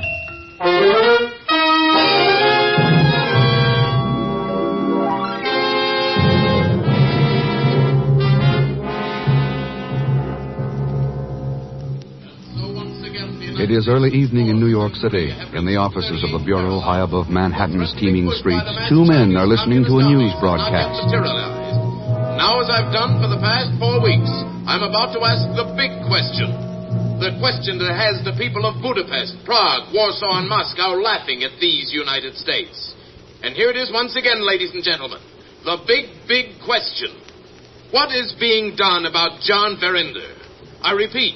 What is being done about John Verinder? Why is this enemy of democracy allowed to remain in this country? Why hasn't he been deported as this reporter has demanded time and time again? I tell you, ladies and gentlemen... What's the matter, Chief? Don't you like those questions about John Verinder? You know darned well I don't. He's got a right to ask them. Sure he has, Ken. So has the rest of the world. Everyone knows Verinder's a foreign agent. We're morally certain that he's responsible for 9/10 of the espionage going on in this country. And we haven't got one blessed shred of legal evidence to hang it on him. That's right.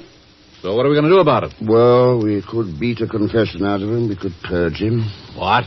But, Chief, we're living in a country that believes in democratic rights, so I guess we've got to dig up some legal evidence. Well, what in blazes do you think we've been trying to do for 2 years? What's going to make things different now? At least we know now there's a man who worked with Verinder who's got the goods on him, whose testimony can convict him. You mean William Cryle? Yeah.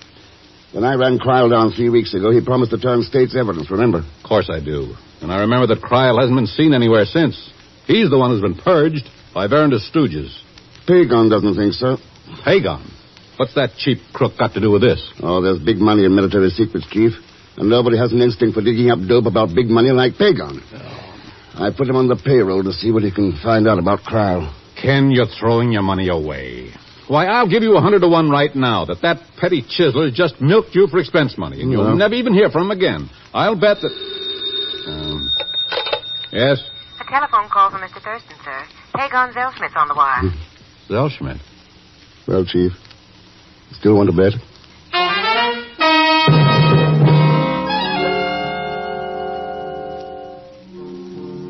So William Cryle skipped the country, Pagan. That's right, Mr. X. He was scared to pieces. He figured this Verinder character would have been bumped out if he told a government what he knows about him. So Cryle took himself a fast brush-out powder. And this friend of yours, he knows where Cryle's gone? That's what he told me, and he said he'd tell you.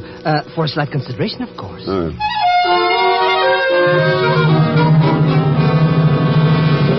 See, Senor Thurston. This man whom you seek, this Senor Cryle. 3 weeks ago, he took an airplane passage to Guayaquil, Ecuador. Ecuador, That's in South America, Mr. Thurston. No. Oh, yeah. I guess this Cryle really wants to put a distance between himself and that Verinder. See, Pagan. But it will do him no good, huh? What do you mean? This Senor Verinder, he knows that Senor Cryle has left the country. He has sent his most deadly killers to find him. Senor Cryle will never live to offer testimony to your government. Oh, he will if I can find him first. Verinder's killers will never allow you to do that, Senor. Who are these gunmen? What are their names? One would never suspect that through occupation for even a moment, Senor. One of them is...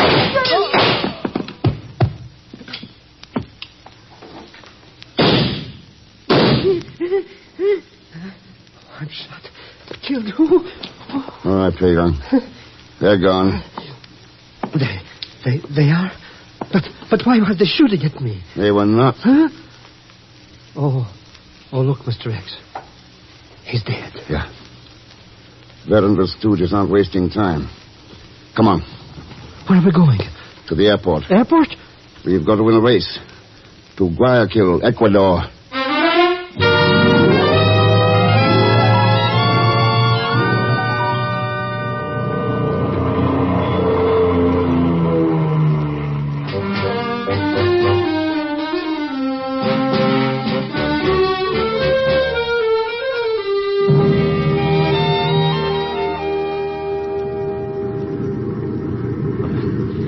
You know something, Mr. X? The closer we get to where we're going, the farther away I think we should ought to be. A little late to think of that now. We'll be landing in a couple of hours. That's what I mean. What are we going to do in Guayaquil anyways? You've got friends there, haven't you? Sure, so what? So William Cryle's got to hide somewhere, unless he wants Verinder's men to kill him. Maybe your friends can help us. What, again? Boy, you don't care who gets bumped off by who. Pagan, the only hope of getting Cryle back alive is us to find him first. But we don't even know who these stooges are, what they look like.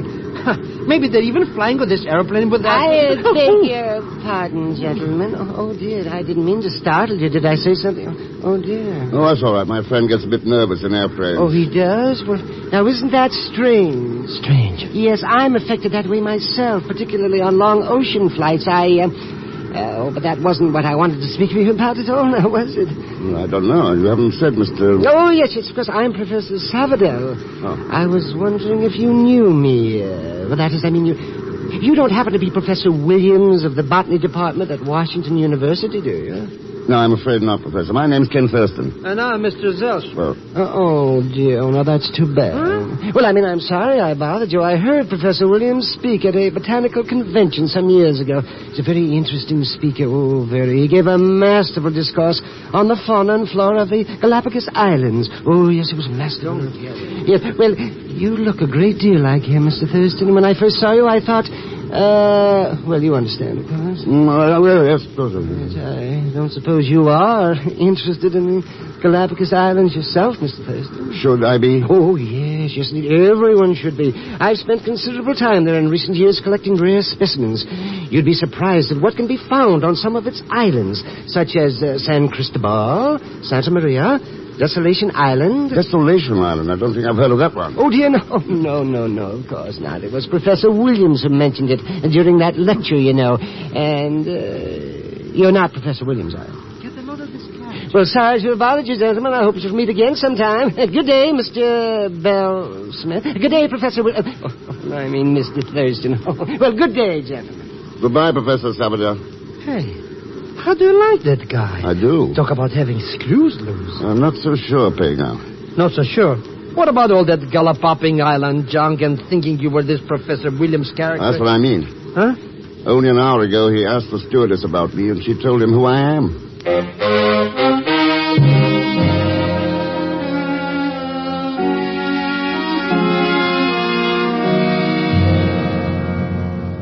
I don't get it, Mr. X. Why are we letting our heels get cooled off here at the airport anyways? I'm looking for somebody, Pagan. You mean that Robert Cryle? No, some of the Verinder boys. Verinder boys? But Cryle got here 3 weeks ago. They wouldn't be looking for anyone down here now unless it was us. That's right. Well, goodbye, Mr. Thurston. I just got time to get the plane back to Panama. Good luck, Pagan, and give my regards to Brunner Nastol. Sure, Mr. Thurston, be glad to... Brunner Nastol? Who is he? He used to be one of the Gestapo's hatchet men. So what's he got to do with me going to Panama? That's what I was wondering. He's standing over there near the Panama plane watching us. On a second thought, Mr. Thurston, I couldn't leave you up a couple of trees or two. After all, you're liable to need me around to protect you. Yeah. Well, so there you are. I've been looking for you, Professor. Mr. Thurston. Yes, I was looking for you. That's so, Professor Sutherland. Oh, yes, indeed. I wish to say goodbye before you left. For the Galapagos Islands. Before I left. Yes, I wish to say goodbye. Mighty nice of you, Professor. Have a good trip. Thank you. I am certain that I shall. I'm most anxious to study some new specimens of the order Chelonia. Turtles, you know. Yes, turtles. The waters of the Galapagos. My heart. Go! Mr. Thurston. Oh, that's a heart attack. What? Here, Pagan, take over. Yeah. See, he's taken to Providencia Hospital. Sure, but where are you going? To follow the man who did this to him. What? The professor just took a good look at Brunner Nastol.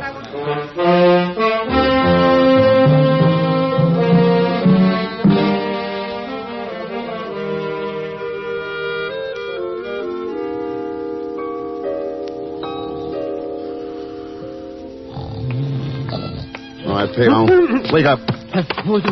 Wait. Oh, it's you, Mr. Thurston. Hey, how come you got here to the hospital so soon? Couldn't you follow that Nastol guy? I followed him to a little apartment out in the suburbs. So what?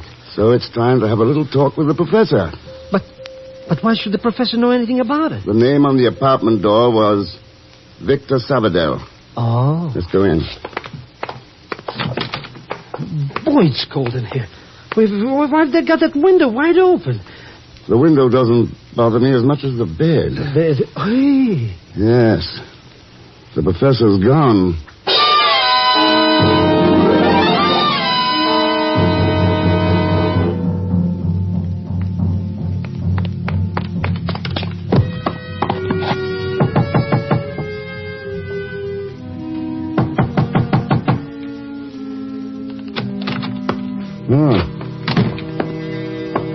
Stop right there. Well, What are you doing here, senor? I might ask you the same, senorita. So long as I have the gun, you will answer the questions, not ask them. What are you doing here? I'm looking for Professor Sabadell. Sabadell? This is his apartment, isn't it? Who are you? My name's Ken Thurston. What's yours? Leave this apartment, senor. At once, before I call the police. You sure you want them here? Why not? Oh, I don't know. They might be curious as to what you're doing here, too. I can assure you, Senor Thurston, they will be entirely satisfied with my explanation. And it would be no crime to kill you when you're attempting to break into my home. Now leave at once, or I shall... What's that? I'll take that gun. Thanks. Now, who's in that closet? What? That's where the noise came from. I don't know, Senor. Stand here a minute. All right, get... Senor? Yeah. Who is he? His name was Brunner Nastol. Oh. You want to talk now, or do you still think it's safe to call the police? Senor, I know that you are looking for William Cryle because his evidence will convict John Verinder of being a dangerous alien agent. How do you know all this? Very simple, Senor. I know it because I... Look out! Senor Thurston? It's all right. He's gone. Why was he trying to kill you? He wasn't. What? Trying to kill you. Me? You saw him. Do you know who he was? Yep. A harmless old professor, name of Savadell.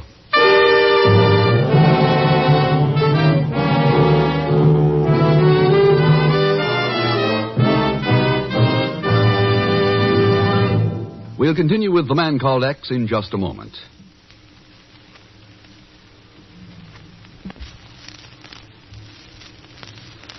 Every day you hear more and more about an incredibly fast way to relieve the pains of headache, neuritis, and neuralgia. It's Anacin, A-N-A-C-I-N. Now, the reason Anacin is so wonderfully fast-acting and effective is this. Anacin is like a doctor's prescription. That is, Anacin contains not just one, but a combination of medically proven active ingredients in easy-to-take tablet form. Thousands of people have received envelopes containing Anacin tablets from their own dentist or physician, and in this way discovered the incredibly fast relief Anacin brings from pains of headache, neuritis, or neuralgia. So the next time a headache strikes, take Anacin, A-N-A-C-I-N. Anacin in handy boxes of 12 and 30. Economical family-size bottles of 50 and 100. Ask for Anacin at any drug counter. Now, Act Two of The Man Called X, starring Herbert Marshall with Leon Belasco as Pagan Zellschmidt.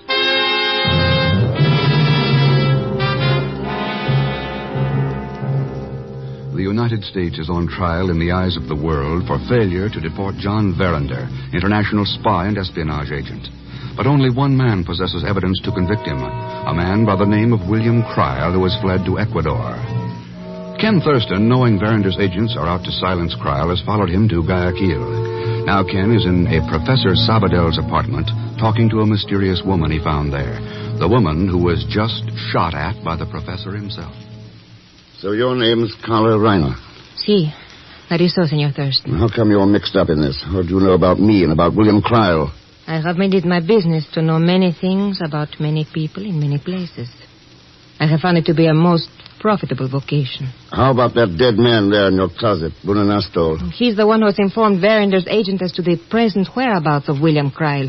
Then they know where Cryle is? Si. Do you? No, though I had hoped to coax the information out of Nastol. Why? So I could sell it to you. That's frank enough. I told you that was my business. Yeah. So what happened to Nastol? He told me to meet him here. When I arrived, I found him lying on the floor, dead. Just then you rang the bell. I had just enough time to prop him up in the closet before you walked in. You don't believe me? Go on. Well, you have the proof in your hand. If you will examine my gun, you will find it's not been fired. I know, I've checked. Then you will let me go. I'd still like to know why Sabadell wanted to kill you. So would I, senor. But unfortunately, I do not. Well? All right, Miss Reiner, you can go.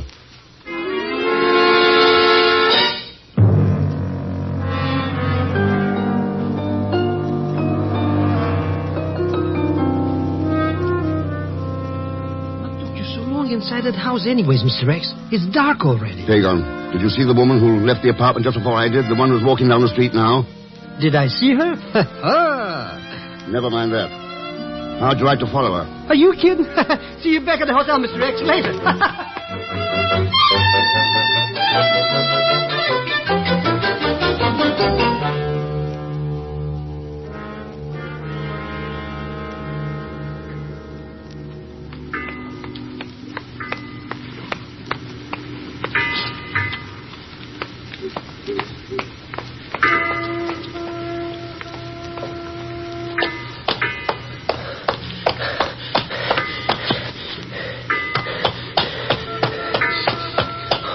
Amigo. Perdone usted, amigo. You have una Lucifero? Huh? Oh, a match. Oh, look, my oldest, dearest friend, I'm in a hurry. See,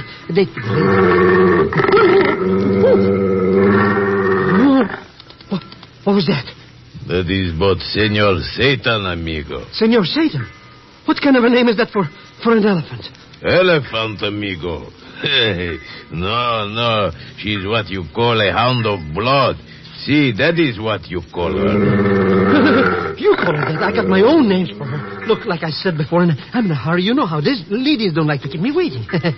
Well, there is no hurry, amigo. The senorita will not go away from you. Look, she is even now getting aboard that big, how do you call it, speedboat at the docks. Hey, what do you know? She is. See, like I told you. So you give me the match, eh? And then you go.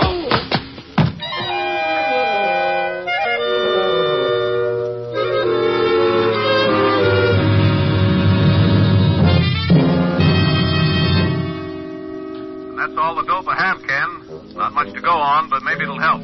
It does, Chief. Plenty. What's your next move? As soon as Pagon gets back, we start out to pick up William Cryle.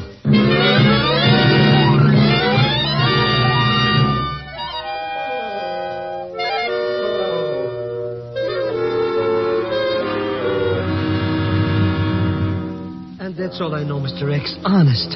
After this big guy with that bloodhound conked me, I didn't know nothing else. What happened to Carl Reiner and the speedboat? Who knows? When I got my conscience back, they were gone. Okay, Pagon, let's go. Go? Go where? I have to go to a chemist. Then we'll see if we can borrow a seaplane from the government of Ecuador. Huh? What are we going to do all that for? What else would you do if you wanted to hunt a turtle on the Galapagos Islands? Huh?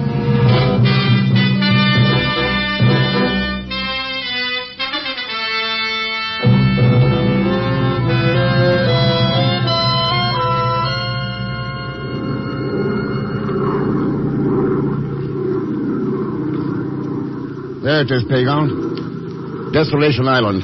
That? You mean we're going to land down there? That's right.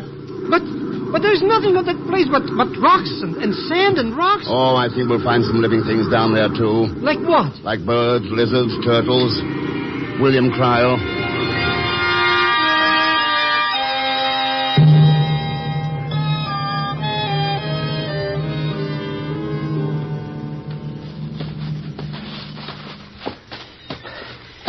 Mr. X, no, this is the end. I'm absolutely not walking anymore. One bleeding step. I'm kaput, finished, besides which I quit. That guy Cryle, he just isn't in this place. We'll find him, Pagan. But what makes you think he's on here anyways? Because he's standing on top of that rock wall behind you. What kind of a reasoning is that? Believe me, Mr. X, he's standing behind me. Don't move. Either of you. I've got you covered. It's obvious. Who are you? What do you want here? My name's Thurston, and we had to take you back to the States. That's what I thought. Berender sent you after me, didn't he? Berender sent you. You're wrong, Cryle. I'm on government business. Government? Yeah. I want you to go back to testify against Berender. Go back? You must be crazy. Even if Berender didn't send you, he's got men looking for me. Looking everywhere.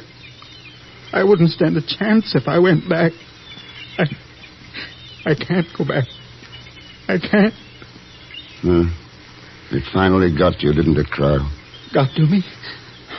What are you talking about? You picked the loneliest spot on earth to hide in. But you've learned that it doesn't work. It never does. You can't hide from yourself. How did you find me, Thurston? Professor Sabadell. Sabadell? Yeah. But he didn't tell you nothing about Cryle, Mr. Thurston. No, but the chief did. Sabadell and Cryle were old friends. What was he going to do, Cryle? Bring out some surprise for you? Never mind all that, Thurston. The only important thing is what happens to me now. You haven't much choice. We found you. It's only a question of time before Verender's men find you, too. You take it from there. No, there must be another answer. There must be. Mr. X. Yeah, sounds like your bloodhound friend. Bloodhound? What are you talking about? What's going on? Let's climb up here and take a look.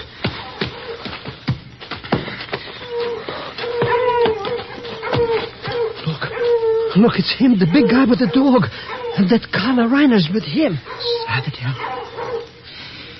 They've got his hands tied. They're pushing him in front of them for a shield. That's right, Cryle. Won't take long for that hound to track you down. And you can't shoot unless you want to kill Sabadell, too. But we got to do something. They'll kill us, murder us. What can we do, Mr. X? That's something Cryle will have to decide. That's right. The choice is up to you. Whether you go back to the States as a witness against Verender or as a corpse.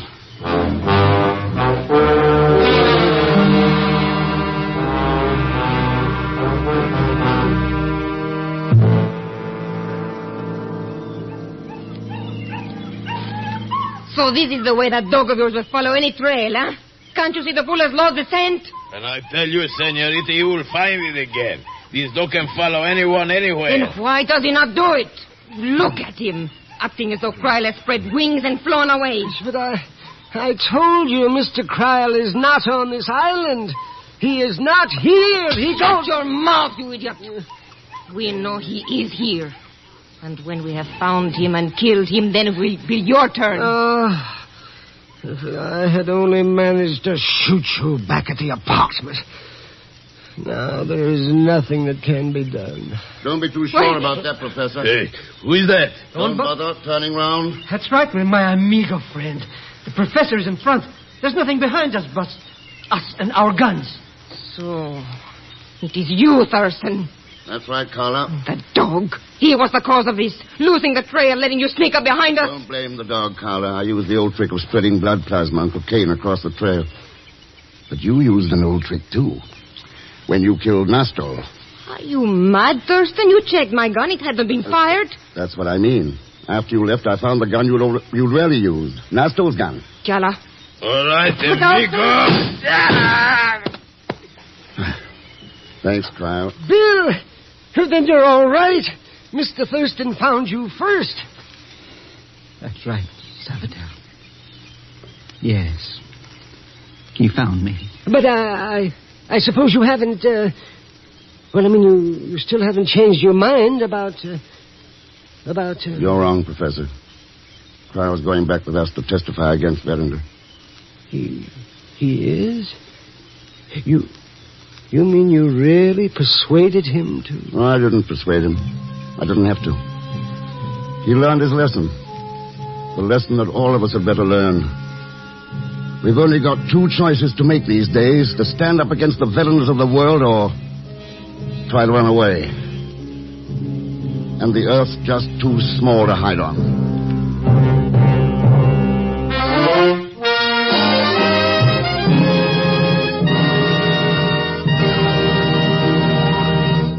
Our star, Herbert Marshall, will return in just a moment.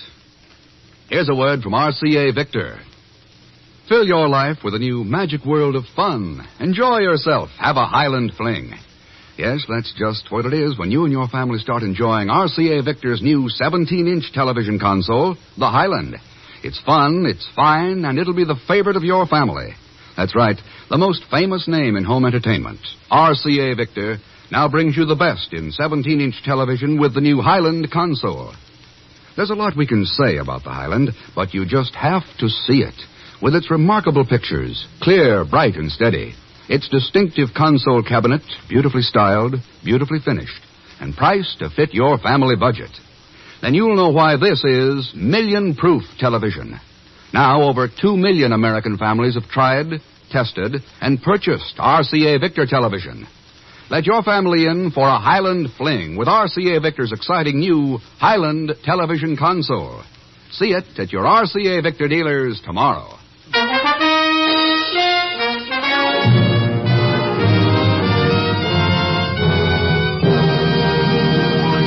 Now, here is our star, Mr. Herbert Marshall. Thanks for being with us. And I think you'd like to know that in tonight's cast were Lillian Bayef, Will Wright, Howard McNear, Parley Bear, Paul Feast, and Robert Boone.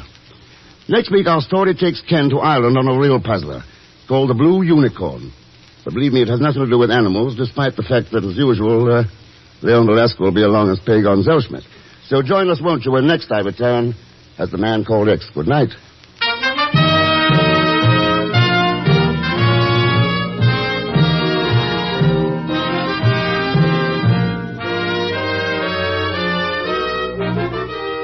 The Man Called X is a Saturday night feature on NBC's 5-show Festival of Comedy, Music, Mystery, and Drama. Brought to you by the makers of Anacin for fast relief from pain of headache, neuritis, neuralgia, and by RCA Victor, world leader in radio, first in recorded music, first in television. The Man Called X, starring Herbert Marshall, is a J. Richard Kennedy production with music composed and conducted by Felix Mills. Tonight's story was written by Sidney Marshall and Maurice Zimm. All characters and incidents on this program are fictitious, and any resemblance to actual characters or incidents is purely coincidental. Be sure to listen tomorrow evening for The Big Show with Tallulah Bankhead and a great parade of stars.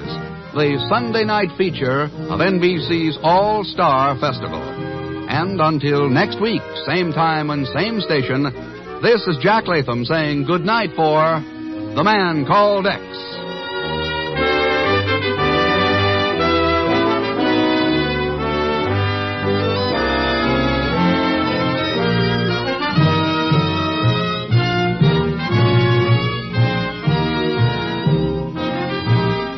Tomorrow, hear Tallulah's Big Show. Now it's your hit parade on NBC.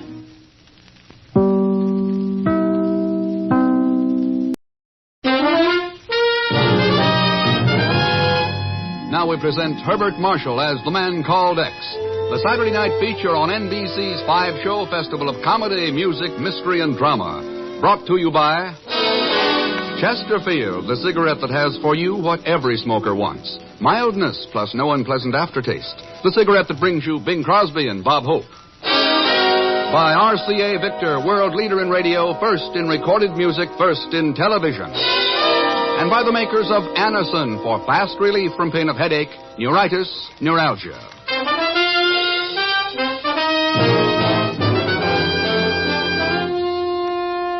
Herbert Marshall as The Man Called X. Wherever there is mystery, intrigue, romance, in all the strange and dangerous places of the world, there you will find The Man Called X.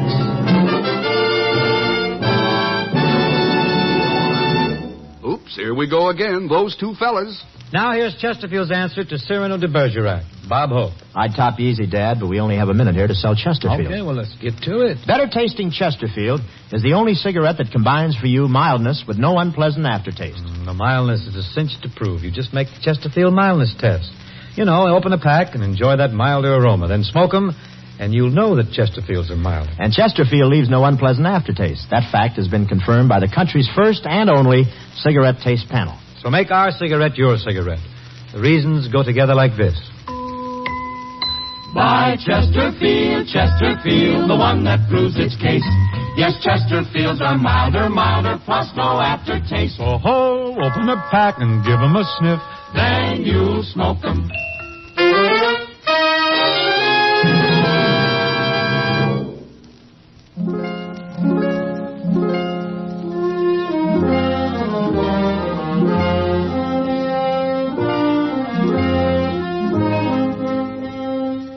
Dublin, Ireland, a city born of invasion, bred on rebellion, matured in violence.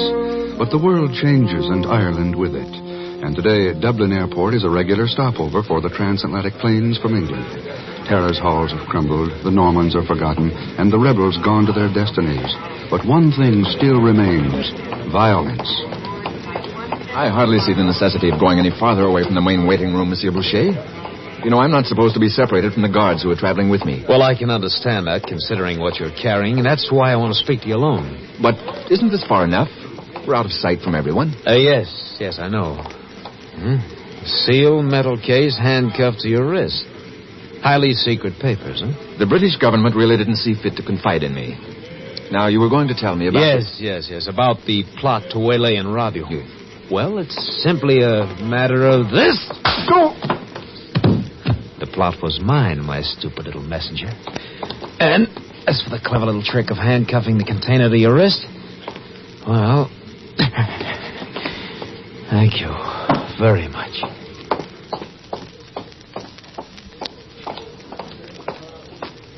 Well, now, I certainly can't think why he might come down here, but we've surely looked every other place for him, and I think... Huh? They're down there on the floor. Danny, don't let anybody in the corridor. And get a doctor. Hurry!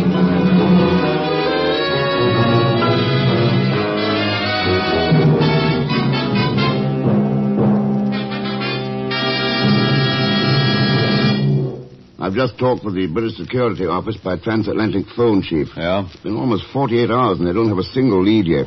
Okay, Ken, I know what you're driving at. You want to get into the case yourself, right? Chief, is there any other case more important at the moment? Yeah, no. A complete set of progress reports from the British Atomic Energy Commission in the hands of somebody. And so far, nothing's been done to get them back, right? Well, apparently not. At least not with any success. And that passenger, Boucher, if that's his name, he's still missing, right, Chief? Well, he seems to have disappeared. Dublin's not an easy city to hide out in unless you've made plans ahead of time. Don't you agree? Well, yes, as a matter of fact. Wait a minute, Ken. I started out asking the question. Chief, I'm going to Dublin. Well, in that case, you better use the reservation I made for you on this afternoon's plane. You... Well, I'll be... Ken, those reports are being sent to Oak Ridge. Some of the secret material in them would... Well, get them back, that's all. Not quite all. I want Boucher along with the reports. Takes someone pretty cold-blooded to steal a handcuffed dispatch case by cutting off their hand.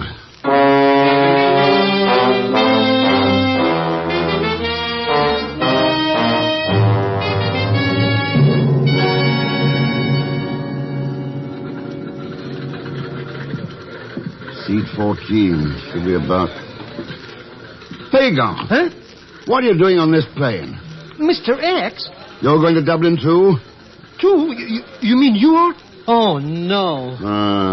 Why do you say like that? Pagan, when you're happy to see me, it means you're not broke. And when you're not broke, you're usually mixed up in something crooked. Mr. Thurston, honest, I swear by the father of my now, father... since you're going to Dublin, it might be the same thing I'm interested in. I knew it. The second I saw you. I knew you were going to louse up the whole act. Act? What act, Pagan? Act? That is what I mean is act. What act? I beg your pardon.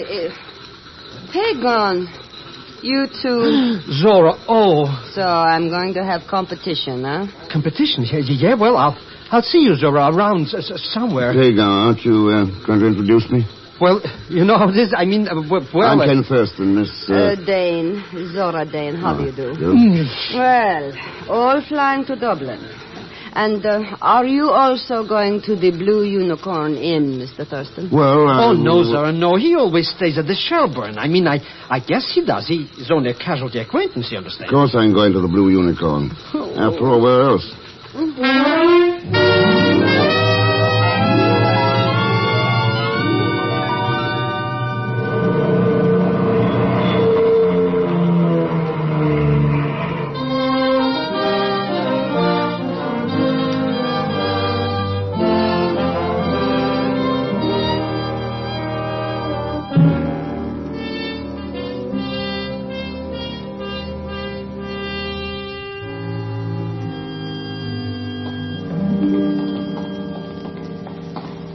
Hey, maybe you'd like to change your mind and go to the Shelburne after all, huh?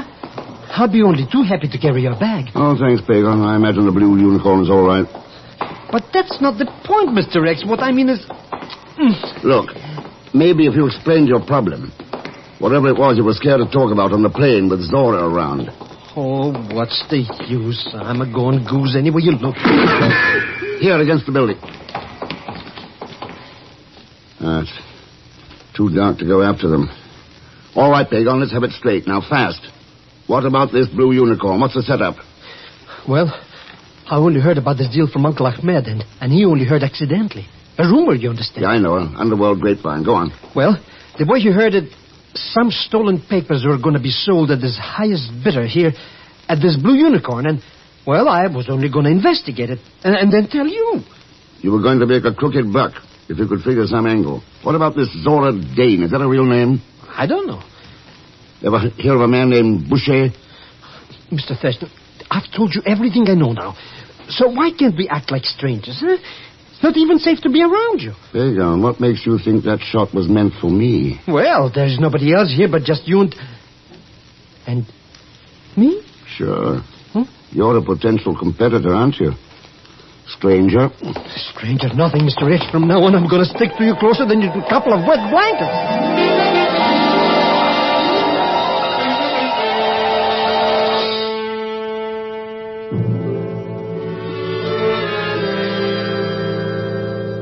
Welcome to the Blue Unicorn, Mr. Thurston, Mr. Zellschmidt. Hello. My name is Jensen.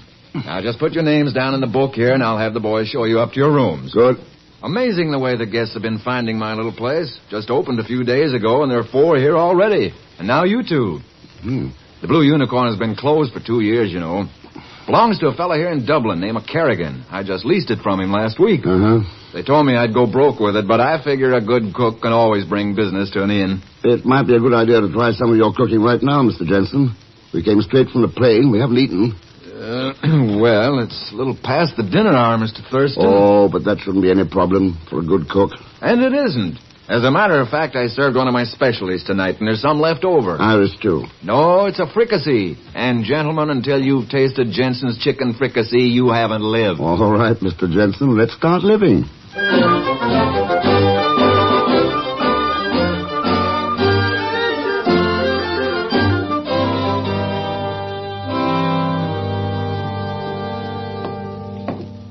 There you are, gentlemen. 2 pints of stout. Look at that head. It's brewed right here in Dublin at the south side of town. Yeah, I know. Well, excellent menu, Mr. Jensen. Thank you. Maybe you'll decide to stay a month or 2. Well, my plans are a little indefinite so far. Exactly what the other guests said. Did they?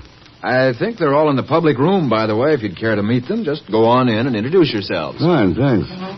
Coming, Pagon? Oh, you bet I'm coming, Mr. Thurston. But the character's flipping bullets at me. I'm sticking closer to you than your own mother. And here we go. Good evening. Well, more competition.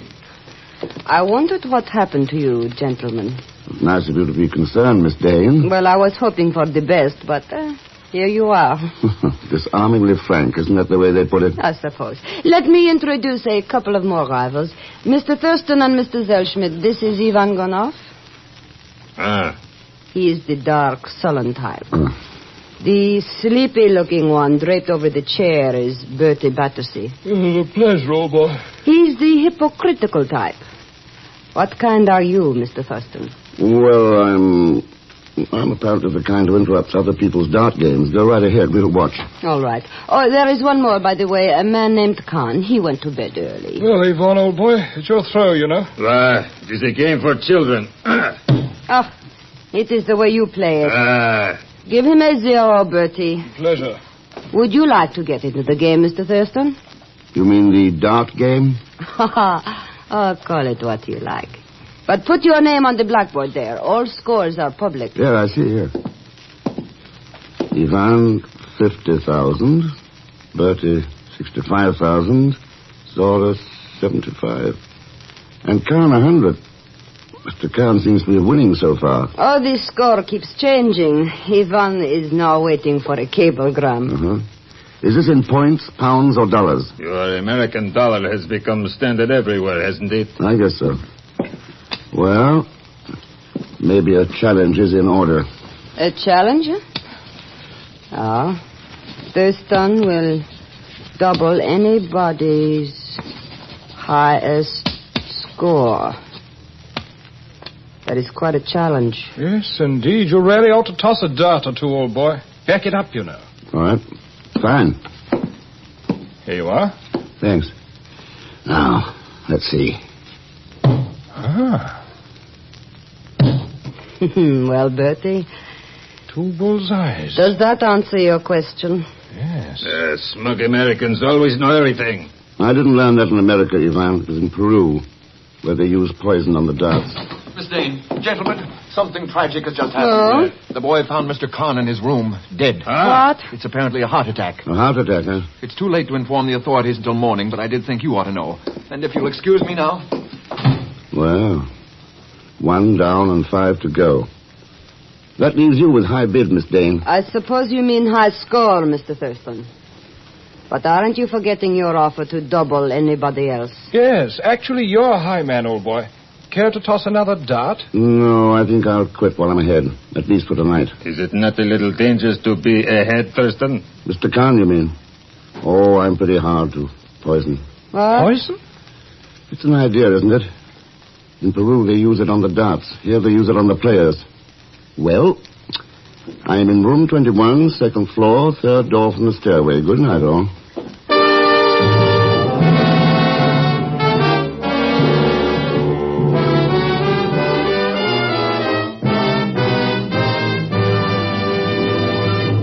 We will continue with The Man Called X in just a moment. Here's a word from RCA Victor. Why do more people choose RCA Victor television than any other make?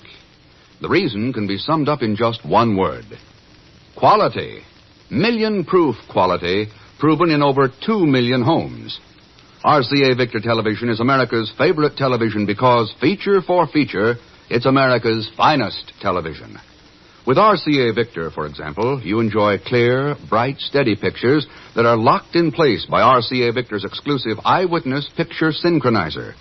You choose your set from 14 separate models, available in a wide variety of distinctive cabinets, every one a masterpiece of superb engineering and quality craftsmanship. And remember, only when you buy RCA Victor Television can you buy the RCA Victor Factory Service Contract for expert installation and maintenance. Next chance you get, step into your RCA Victor dealers and look over the very finest television in America today. RCA Victor Million-Proof Television, proven in over 2 million homes.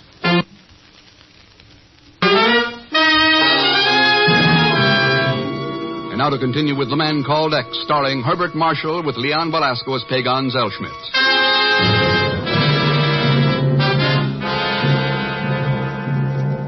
A British courier is brutally assaulted in the Dublin Air Terminal and robbed of highly secret documents. A fellow passenger named Boucher disappears at the same time, and Ken Thurston arrives at Dublin's Blue Unicorn Inn, posing as a possible buyer of the documents in competition with 4 international criminals. A half hour ago, one of the 4 was found dead in his room, and now Ken enters his own room.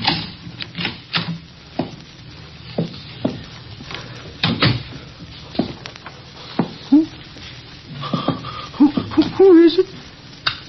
Oh, Mr. Thurston. Pagan, what are you doing here? What do you think? Where you been all this time? Looking at a dead man. That fellow Khan? Well, did you find out what killed him? Sure. Heart failure. Oh, well, then. Brought on by a dose of poison. Mr. X, I'm leaving right this minute. But down that dark alley out there? Oh, you're a brave man, Pagan. And if anything happens to you... Never mind. I'm staying right here in this room. Who is Boucher? That's the important question. Hey, maybe it's that Ivan character. Maybe it's any one of them, including Jensen. Oh, no, Mr. Thurston. He's too good a cook to be a crook. That specialty dish? No, I managed to look at the kitchen. Jensen's chicken fricassee comes in a can. Oh, but then, well, that means he's the one. No, it just means he's lying, but he is a possibility. They all are. And they all know the authorities will move in on Khan's death tomorrow, so the heat's on. Oh, then I'm staying right here, Mr. Thurston. You're not going to catch me off down the hall somewhere in a room all alone. This is the hottest spot in the hotel, Pagan. But what are you worrying about? I'm the one who was offered the highest bid. So the whole gang will be out rid of... Good night, Pagan.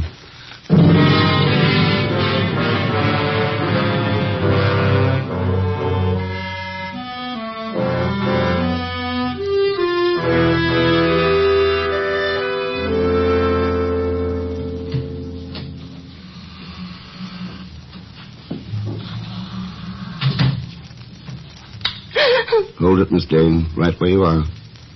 You're not in bed. No, it's my night for insomnia. Yours, too? I slipped in here to make a deal with you, Mr. Thurston. Huh? Look, we have the 2 top bids. Why do we not pool them and then split the stuff between us? Why don't you just outbid me and take the whole thing? Because I don't have enough money. Ivan will beat us both out if we let him. His government is backing him. They will go to any length. Who is Boucher, Miss Dane? How do I know? Maybe you are. Maybe, or you. Do I look like a man? You could be a partner to one. Who poisoned Khan? Ask Ivan. He used the same trick once in Casablanca. And your trick seems to be a knife in the sleeve. Give it to me. Stop it. Stop, you're hurting my arm. Out to eliminate competition, huh? I always carry it for self-defense. Well, I'm afraid you'll have to defend yourself without it for a while. Good night, Miss Dane. No deal, Mr. Thurston. No deal. If you change your mind, you know where to find me. Yes, sure.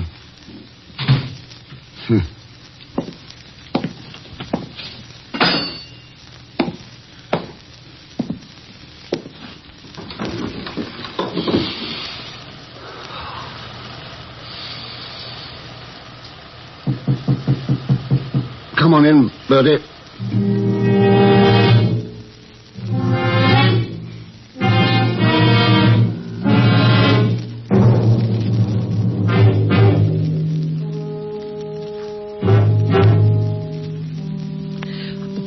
ever get mixed up with Mr. X.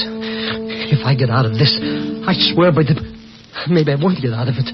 Maybe I'll be murdered right here in my bed like a dog in the dark with rain coming down.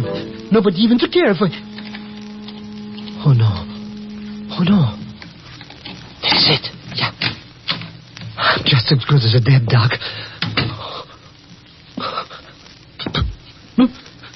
Please don't kill me. Relax, you feel his gun against your throat. Yes, sir. I feel it good. Well, keep feeling it. Answer me. I want to know who Thurston is. Well, he's just Mr. Thurston. That's all, sir. You don't feel it good enough. Who is he? Who is he? What's he doing here? Come on, talk. All right. I'll tell you, he's... No, I can't do it. Talk. Well, he's the man called X. Oh, forgive me, Mr. Thurston. That's it. Well, that explains a lot. It does? Zellschmidt, you've never seen me before, have you? No, sir. I mean, how do I know? It's too dark to tell. Then see that you don't tell. Do you understand? Sure. Ouch. I mean, sir, yes, I understand. All right. Sir. All right. I go on back to sleep.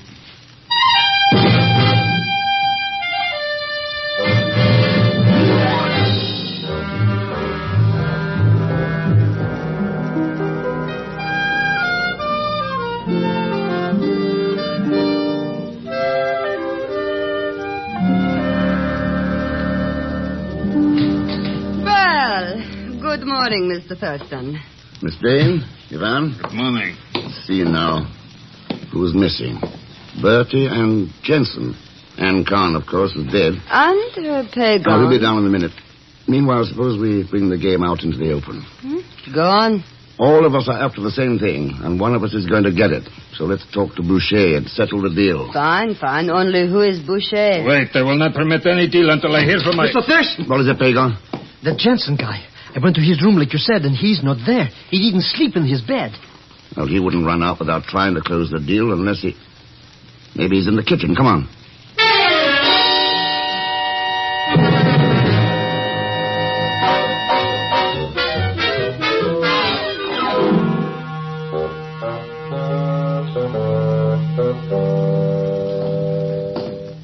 Well, it seems we have all been tricked, Mr. Thurston. Jensen, Boucher, whoever he is, has got away. Doesn't seem to make sense. And yet... Maybe he was the one last night, Mr. Thurston, eh? You know, that made me tell about... No. He's too tall. That man was short.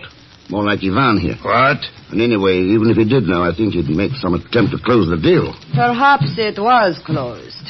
Bertie is gone too, you know. Wait a second. What's that noise? It's coming from that closet door, Mr. Thurston. Yeah, I know. Keys in the lock. Well. Who is it? Well, let's get this gag off and find out. There. Where is he? Where is he? Just show me where he is, and so help me, I'll kill him with my bare hands. Kill who? The criminal idiot who calls himself Jensen. Sir, do you realize he's kept me bound and gagged for 2 days, a prisoner in my own pantry? Huh? Said he wanted to lease the place, overpowered me, tied me up. So help me if I ever get Wait a my second. hand. Jensen's run out on all of us. Who are you? Kerrigan is the name, sir. I'm the owner of the place. Just help me out of these ropes, I'll tell you all about it.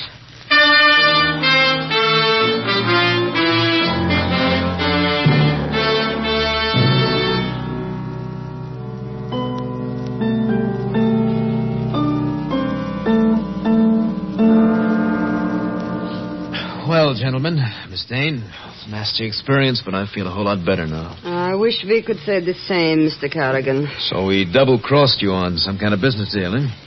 And he's crooked enough, all right. I should have known it the minute I laid eyes on him. I suppose you'd like us to leave as soon as possible, Mr. Kerrigan, unless you plan to operate the inn yourself. Yeah, not me, Mr. Thurston. I've lost enough money on it. Closed it down for good 2 years ago. By the way, Mr. Kerrigan, that painting on the wall by the dartboard, an old family heirloom? Not exactly. It's been there a long time, though. What do you ask? I rather like it. About $100 worth, if it is money you need. Oh?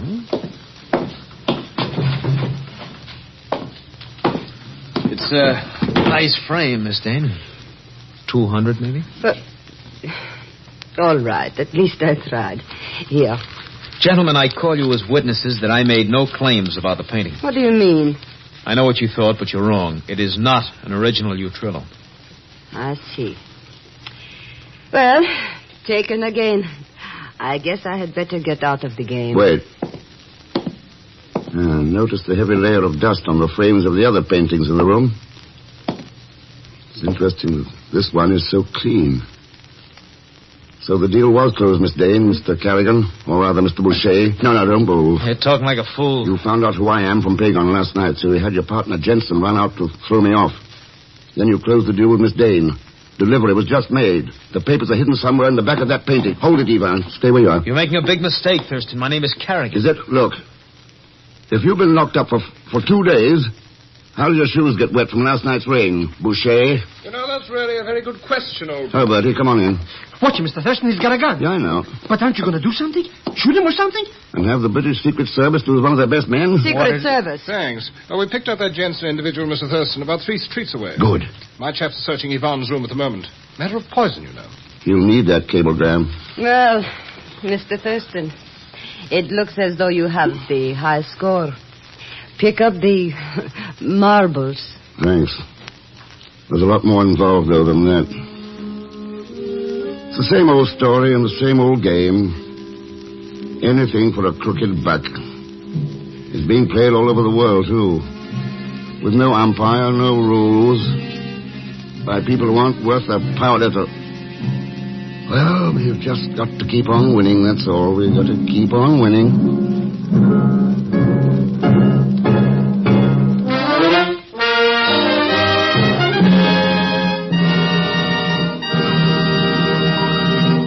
Our star, Herbert Marshall, will return in just a moment.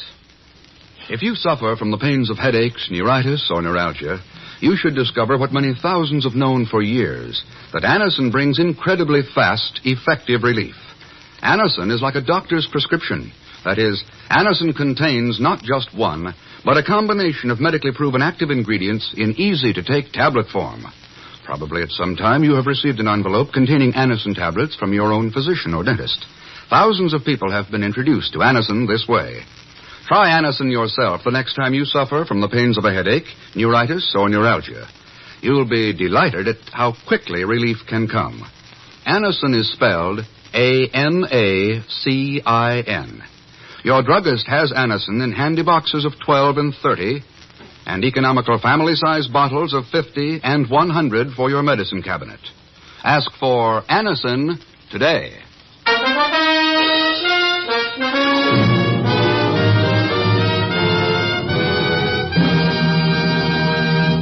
Now, here is our star, Mr. Herbert Marshall. Thanks for being with us. Those you heard in tonight's cast were Joan Banks, Will Wright, Olan Soule, Frank Gerstle, Dan O'Herlihy, and Tony Barrett. Next week, India, where international intrigue, high treason, and a few acres of seeming wasteland may provide an answer to peace in our time. Disturbing the peace, of course, will be Leon Velasquez with Pagon Zelschmidt. So join us, won't you, when next I return as The Man Called X. Good night.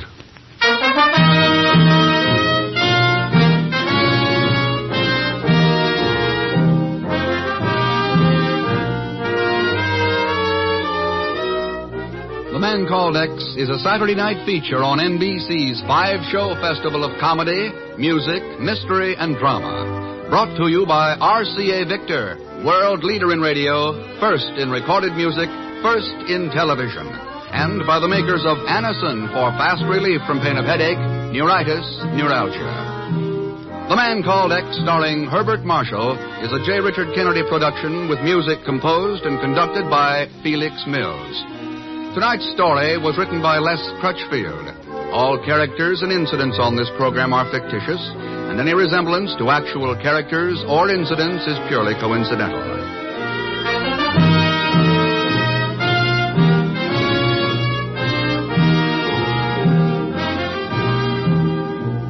Be sure to listen tomorrow evening for The Big Show with Tallulah Bankhead and a great parade of stars, the Sunday night feature of NBC's All-Star Festival. And until next week, same time and station, this is Jack Latham saying good night for The Man Called X.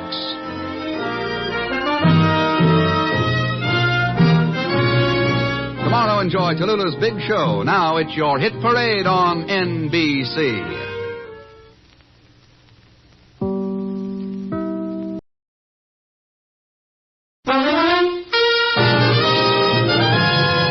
Now we present Herbert Marshall as The Man Called X, the Saturday night feature on NBC's 5-show festival of comedy, music, mystery, and drama.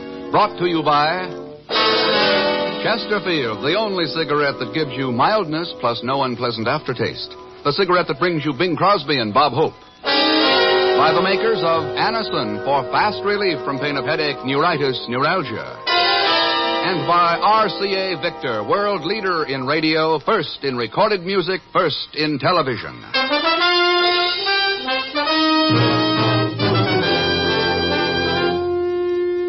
Herbert Marshall as The Man Called X. Wherever there is mystery, intrigue, romance, in all the strange and dangerous places of the world, there you will find The Man Called X. Now, wait a minute. Here come our boys again. Bob, do you realize we only have one thing in common? Hardly enough for a happy marriage, is it? What's that, Bing? Chesterfields, of course. We both like them, we both sell them. And we'd better get to selling them now. You know, folks, better tasting Chesterfield is the only cigarette that combines for you mildness with no unpleasant aftertaste. How do you know they're mild? Well, you just make our mildness test. You buy them, open them up, and enjoy that milder aroma. Then smoke a Chesterfield. You'll know it's milder because it smokes milder. And Chesterfield leaves no unpleasant aftertaste. That fact has been confirmed by the country's first and only cigarette taste panel. So, always buy Chesterfield. Let's sum it up musically. Buy Chesterfield, Chesterfield, the one that proves its case. Yes, Chesterfields are milder, plus no aftertaste. Oh-ho, open a pack and give 'em a sniff. Then you'll smoke 'em.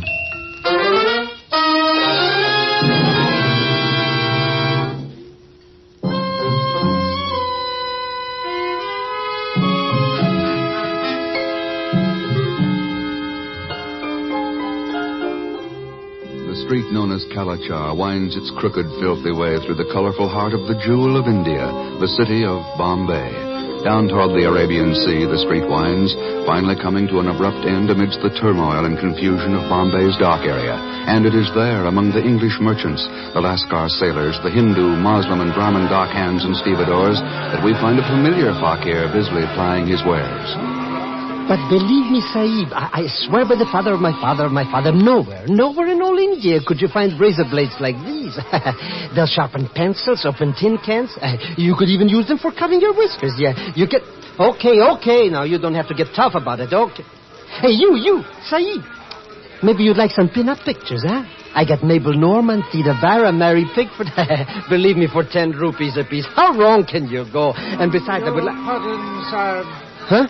May this humble one inquire if the noble Sahib is known by the name of Pagan Zelsmith? Pagan? Who wants to know? My name is Mahura Sholto, Sahib. It was in Karachi during the war with the Japanese that I was of some service to the great one known as X.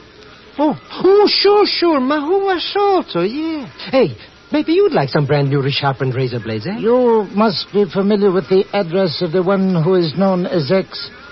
Here, take these. Hey, that's $50 American. Use it to send a cablegram to X at once. Whatever is left, you may retain for yourself. Oh, you bet, Mr. Sholto, my oldest, dearest friend. I'll send it off right away. I will write the message for you here upon this paper.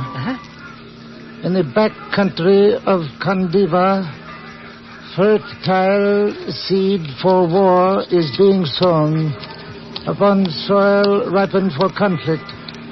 You must destroy the deadly harvest. Are you kidding?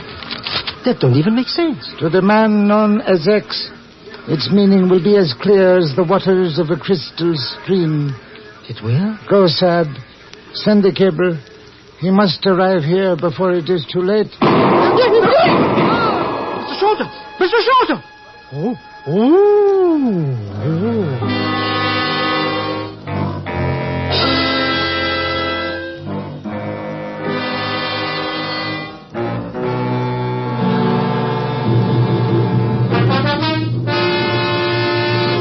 doesn't make sense, Ken. Just because you get a cablegram filled with gibberish from Pagon, that's no reason for you to go running off to India.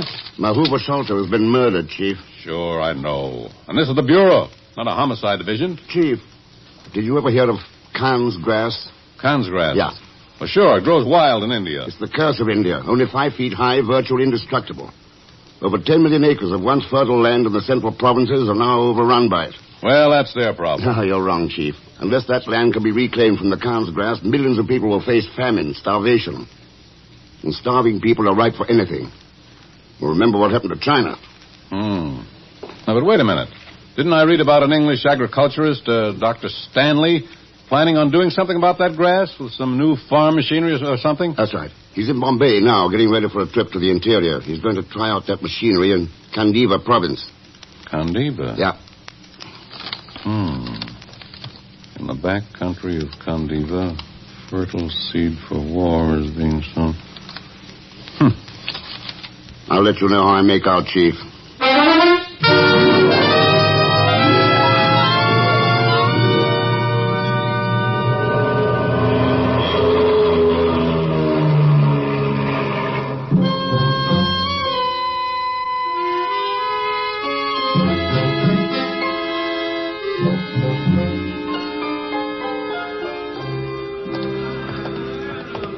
I can't tell you how pleased I am to meet you in person, Mr. Thurston. Mahuva Sholto spoke to me about you so often I felt that we'd almost become friends, and now I'm certain of it. Nice of you to say so, Dr. Stanley. But I didn't know that Mahuva was connected with your land reclamation project. Oh, there was nothing he wouldn't do for the benefit of his people, Mr. Thurston. When he learned of the machines that I was building, he was willing to sacrifice anything to help me. Huh? Is that why he was killed, Doctor? Here is the building where I've been working. Will you please come into the office? Thank you.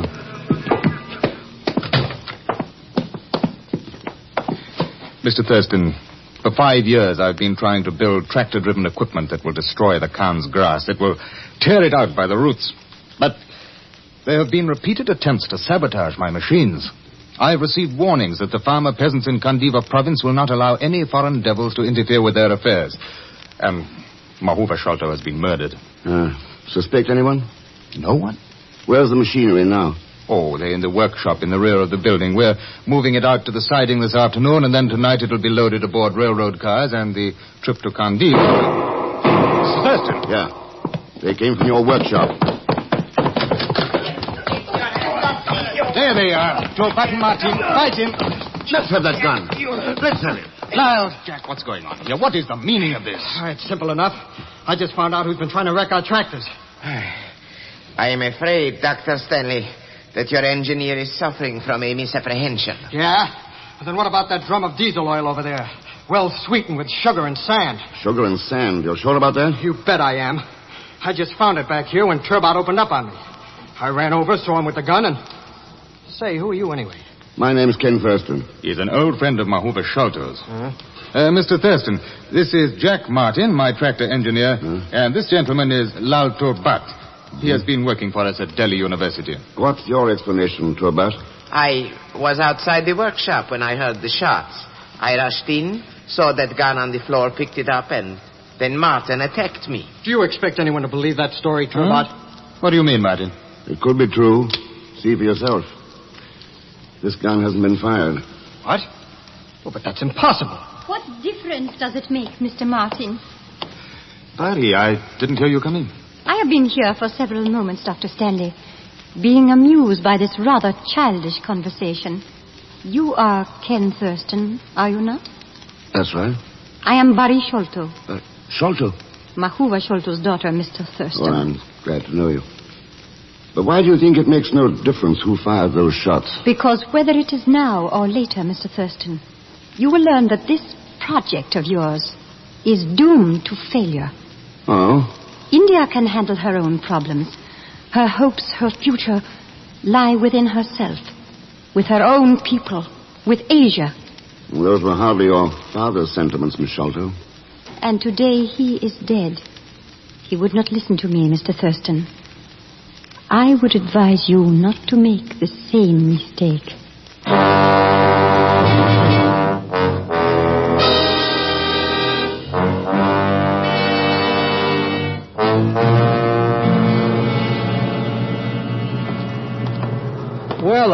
course, if you insist on having my invaluable services, Mr. X, I'll be happy to go along with you on this trip.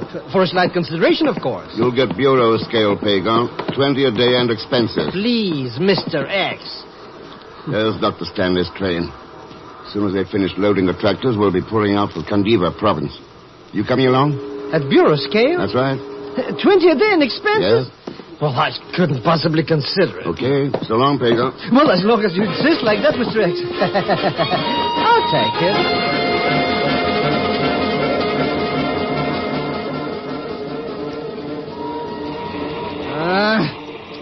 How soon do we reach this Kandiva joint anyways, Mr. X? Cheer up, Pagon. We shall get there sometime tomorrow.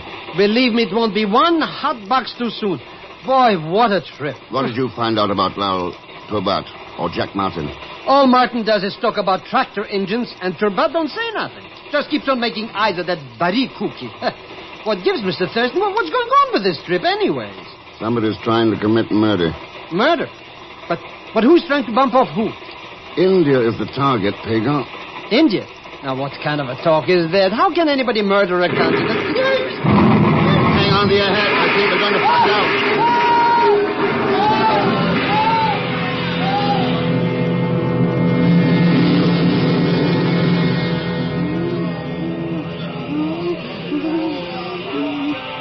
So you think it was sabotage, Martin? No question about it, Thurston. A 3-stick job with detonating cap. When the train ran over it, it blew. Lucky we were going slow. Yeah. But why should anyone try to blow up a whole train like that? They were after the tractor equipment. If so, Mr. Thurston, they did not succeed. It has not been damaged. Good. We can send back for a wrecking crew and be on our way again by morning. How much longer do you think you can go on, Mr. Thurston?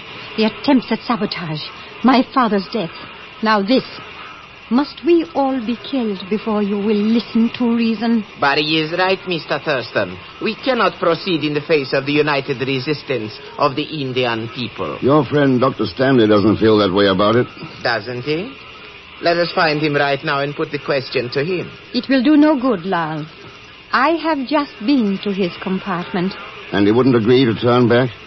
He could not agree to anything. Killed by the wreck, Miss Salter? No, Mr. Thurston. By a knife in his throat.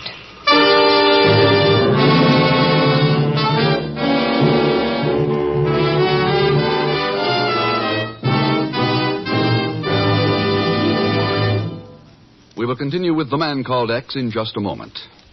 Here is something you should know if you ever suffer from the sudden pain of headaches, neuritis, or neuralgia. It is a way to ease the pain, often within a few minutes. A way that is incredibly fast and effective. It's Anacin.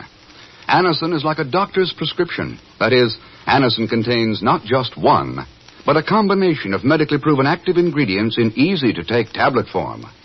Thousands of people were first introduced to Anacin through their own physicians or dentists. But today, these tablets are in such widespread use that all drug counters have them and anyone may enjoy their benefits. Next time you suffer from the pains of a headache, neuritis, or neuralgia, by all means try Anacin. You'll like the convenience of Anacin tablets, and you will be delighted with Anacin's incredibly fast action. Anacin. Anacin. Ask for Anacin by name today at your druggist's. Now, Act 2 of The Man Called X, starring Herbert Marshall with Leon Belasco as Pagon Zellschmidt.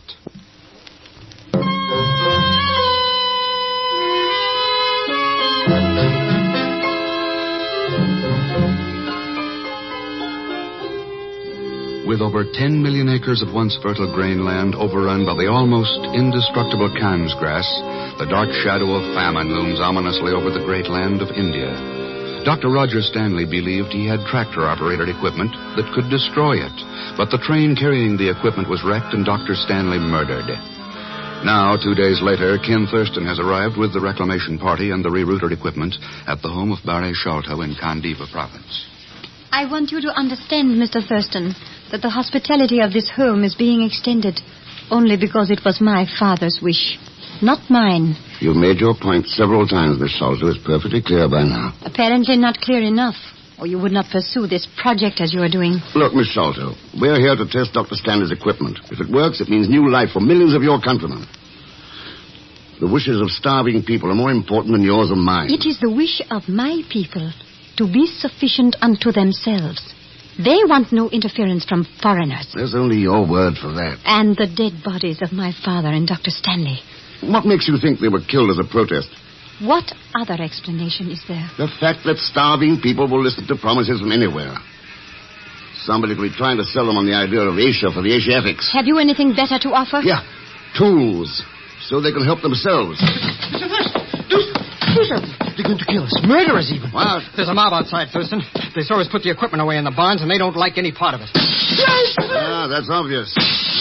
Starting with the rocks, are they? Put down that gun, Mountain. If they want to play rough, they came to the right place. Put it down. Are you nuts, Thurston? There's only one way to handle a mob like that. If there is, it's not with bullets. What else do you think could work? Maybe someone ought to talk to him. Talk? That's crazy. Lal Turbot doesn't think so? Lal, what do you mean? He's out there talking to them now. Hey, that's right, Mr. Thurston. And look what's happening with those lynchers. The mob's breaking up. They're leaving. Hey, what goes on here anyway? What could Turbot have told them that would quiet them down like that? We'll find out in a minute. He's coming in here now.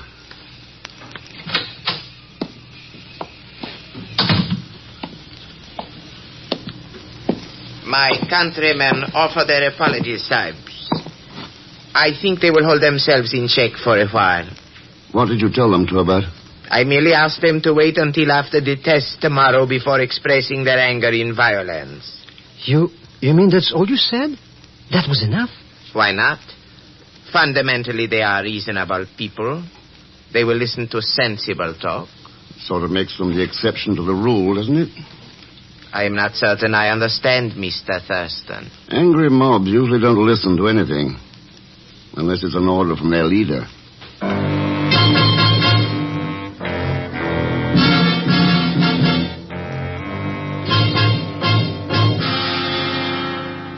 Look, Mr. X, let's take a quick brush-out powder away from here tonight before that mob changes its mind and kills somebody like me. We're going to test that equipment tomorrow, Pagon, and tonight you're going to stand guard in the barn with those tractors. Oh, no. No!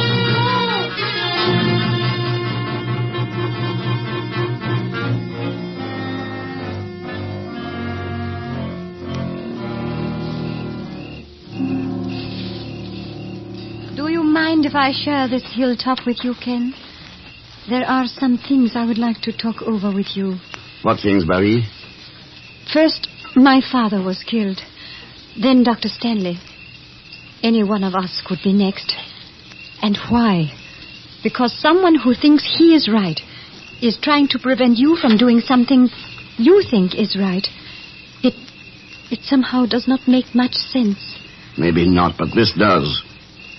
The world's too small these days for any country to stand alone and hope to survive. Then every nation, every man must choose his side? Yes. For your sake, I hope you choose the right one. For the world's sake, I hope India does.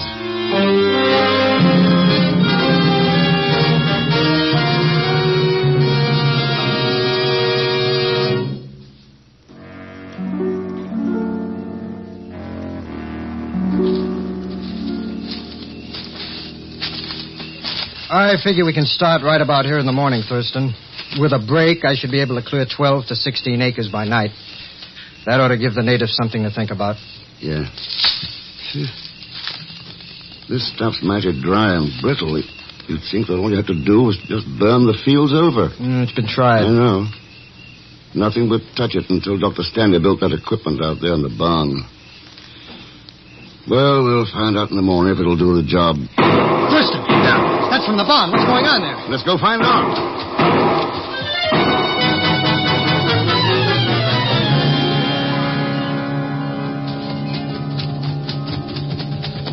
Hit the side door, Martin. Right. Come there, Sahib. Turbot. Oh, it is you, Martin, and Mr. Thurston. What's going on here, Turbot? I was in the hope that you gentlemen could supply such an answer to me. You got the gun. What was the shooting about? Again, I must plead ignorance. I was out for an evening stroll and heard the first shots from the barn. I ran in here, someone fired at me, and I returned the fire. Then whoever shot was gone. That sounds as phony as the yarn you handed us back in Bombay. The truth, Mr. Martin, very often has a strange sound to those who are not used to it. One more crack like that, and I'll take that gun away from you. Hold it, Martin. You've got other things to think about. If you are concerned about the equipment, Mr. Thurston, you need not be. Everything is in good order. It's not what's here that bothers me, it's what's missing. Missing? Yeah. 5 drums of diesel oil and Pagon Zellschmidt.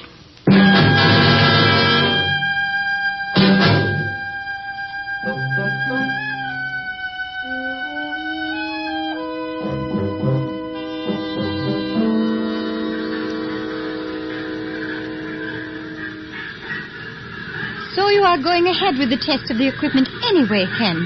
Why not, Marie? I should think the affair of last night might have some effect on your plans. Your friend, Pagon, is still missing. Does that not mean anything to you? If they wanted to kill him, they'd have done it last night. My guess is that they're holding him until they see how the test comes out. All set to go, Thurston. Okay, Martin. Good luck. I don't think we'll need it, but keep your fingers crossed. Here we go.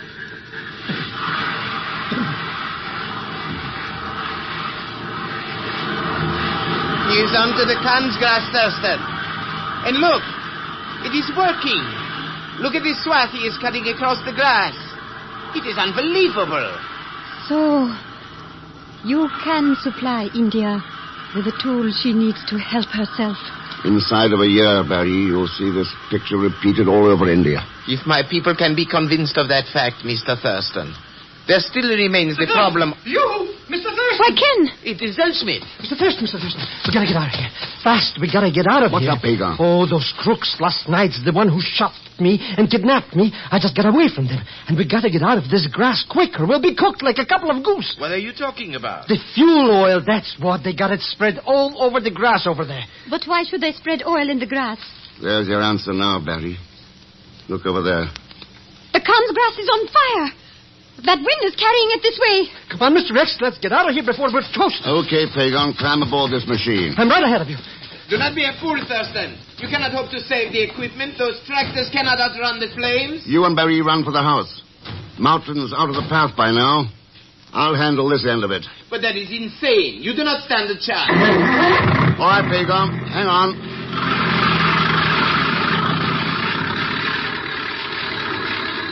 Boy, am I ever glad to be getting out of this mess. I don't want to see another blade of grass as long as I...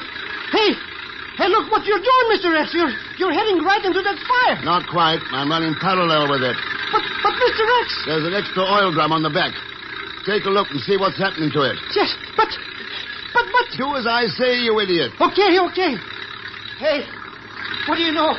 All the oil's running out onto the grass. Good. It's good, eh?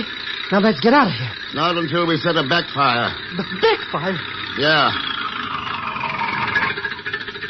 Here. Hang on to this piece of cotton waste. That's it. Hey, watch what you're doing.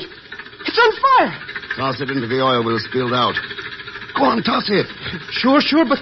Oh, I don't see why you... Mr. X, it's on fire all around us. We're burning up. All right, now relax, Pagan. The only thing that'll burn around here now is the Khan's grass. As soon as those two fires meet, they're going to call it quits.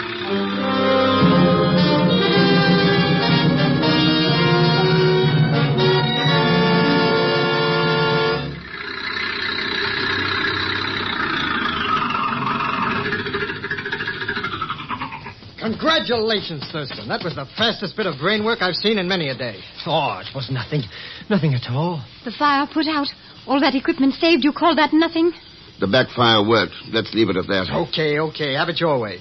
All I can say is that I couldn't have pulled it off. To be perfectly frank, Thurston, I'm still puzzled about it. Or was it just accident that the second tractor was so handy and had the open fuel drum on it? It was no accident, Turbat. There had to be some logical reason for those missing fuel drums. A fire would destroy the equipment and still give Martin a good cover-up. What was that, Thurston? You can forget the act, Martin. It didn't work in Bombay when you tried to throw suspicion on Torbat, and it won't work now. Are you trying to be funny, Thurston? There's nothing funny about the murders of Sholto and Dr. Stanley. Or the attempted murder of millions of Indians through starvation. What are you talking about? How'd you know there was sand and sugar in that sealed oil drum in Bombay unless you put it there yourself? And the explosive that wrecked the train, how'd you know it was 3 sticks and a cap? Unless you'd ordered it that way. You seem to have made a little slip yourself, Thurston. You've forgotten to get any proof for all those wild statements. Oh, Lal Turbat can supply plenty of that.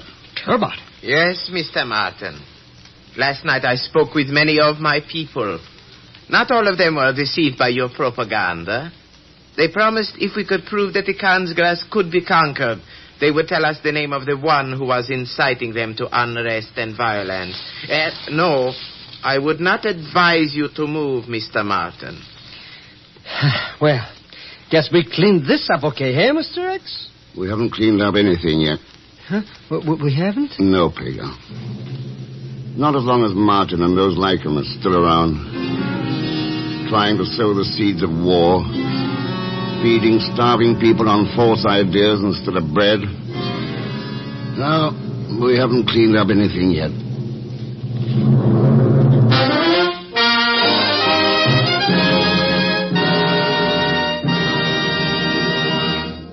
Our star Herbert Marshall will return in just a moment. Here's a word from RCA Victor. A word about money and how to make it go farther with an RCA Victor combination. You'll get the equivalent of 3 consoles, 3 different kinds of fun, and yet you'll pay for just 1 cabinet, 1 sound system. RCA Victor's Rutland, for example, brings you television at its finest. 17 big inches of million-proof television, quality proven in over 2 million homes. Second, you get both AM and FM radio with RCA Victor's new extended tone range. And third, the Rutland gives you 2 automatic record changers that enable you to enjoy records at all 3 speeds. Yes, enjoy all of these fine instruments in 1 fine combination and at 1 money-saving price. Look over the Rutland soon and say, here are 2 new RCA Victor Red Seal releases to add to your collection. September songs sung on a single record by H.C.O. Pinsa, and the album of selections from Gershwin's Porgy and Bess with Risa Stevens and Robert Merrill.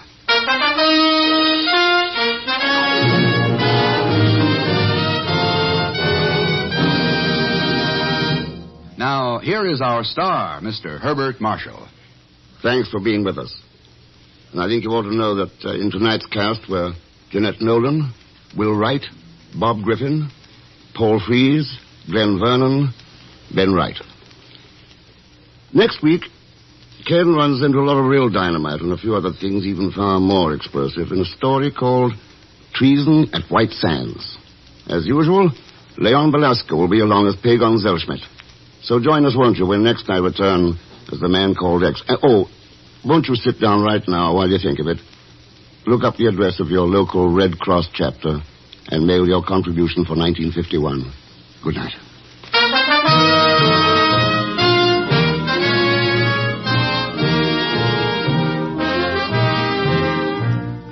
The Man Called X is a Saturday night feature on NBC's 5-show festival of comedy, music, mystery, and drama brought to you by the makers of Anacin for fast relief from pain of headache, neuritis, neuralgia, and by RCA Victor, world leader in radio, first in recorded music, first in television.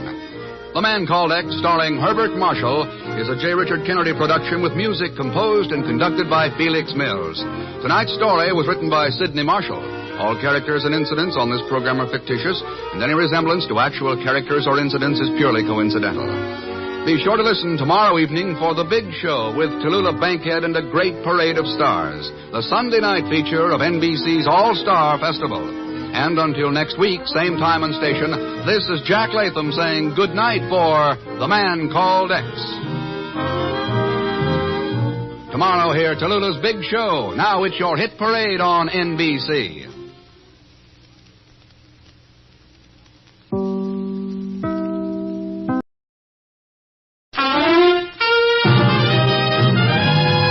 Now we present Herbert Marshall as The Man Called X, the Saturday night feature on NBC's 5-show festival of comedy, music, mystery, and drama, brought to you by Chesterfield, the only cigarette that gives you mildness plus no unpleasant aftertaste. The cigarette that brings you Bing Crosby and Bob Hope. By RCA Victor, world leader in radio, first in recorded music, first in television. And by the makers of Anacin for fast relief from pain of headache, neuritis, neuralgia.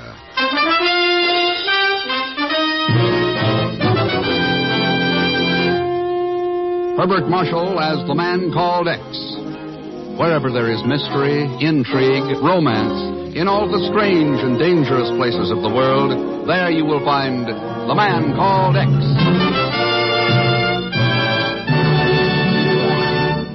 Oh, now, wait a minute. A couple of fellas I think you know seem to have some time on their hands. Or have they? Say, Bing, you got a minute? Oh, sure, Bob. I got all the time in the world. Don't tell me you own that, too. Oh, never mind that stuff. Get to work with it. Okay. Folks, better tasting Chesterfield is the only cigarette that combines for you mildness with no unpleasant aftertaste. And you can prove that yourself. Just make our mildness test. Buy Chesterfields, then open them and enjoy that milder, mellow aroma. Now light one up, and you'll know Chesterfield's milder because it smokes milder. And Chesterfield leaves no unpleasant aftertaste. That fact has been confirmed by the country's first and only cigarette taste panel. Yes, mildness and no unpleasant aftertaste are what you and I and every smoker wants. Hurry up, Dad. Here comes the music. Buy Chesterfield, Chesterfield, the one that proves its case. Yes, Chesterfields are milder, milder, plus no aftertaste. So ho, open a pack and give 'em a sniff. Then you'll smoke 'em.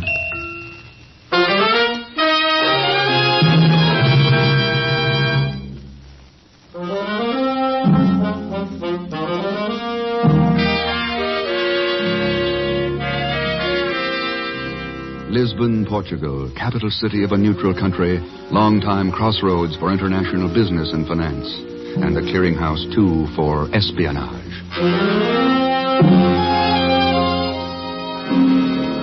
It's midnight, and two men make their way along a dark, narrow street near the harbor. One of them is a Portuguese CID agent, and the other, Ken Thurston, the man called X. This is number 316. That next shack must be the one. Quite correct, Senor Thurston. I was here this afternoon. Is there a rear entrance to the place? No. Only this one door. Shall we knock or force our way in? I will knock. If Bilsko is inside, he can't get away. I'm out of jurisdiction here, so you better make the arrest. With pleasure, Senor Thurston. I do not like spies. Nor do I. Bilsko, come on out. You don't have a chance. I'll show you the chance. Watch it. Fired through the door. Well, if he wishes to fight... Don't.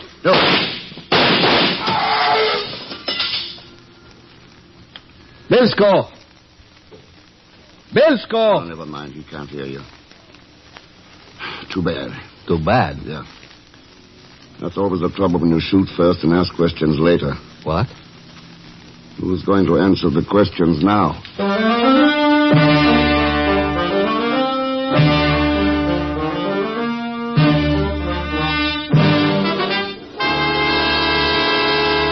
Ken, this stuff is dynamite.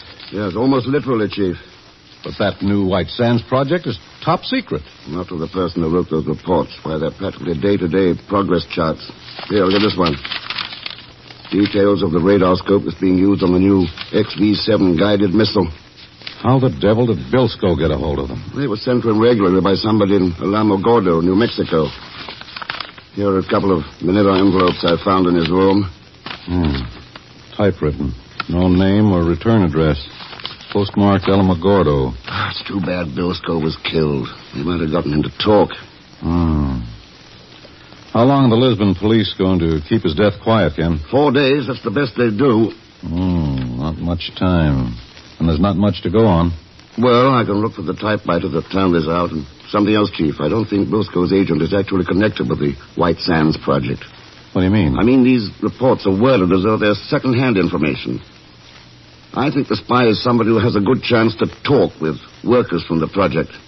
Well, could be. Then there's one other possible angle, Chief. That's the one I'm going to hit first. What one is that? The postmaster in Alamogordo, New Mexico.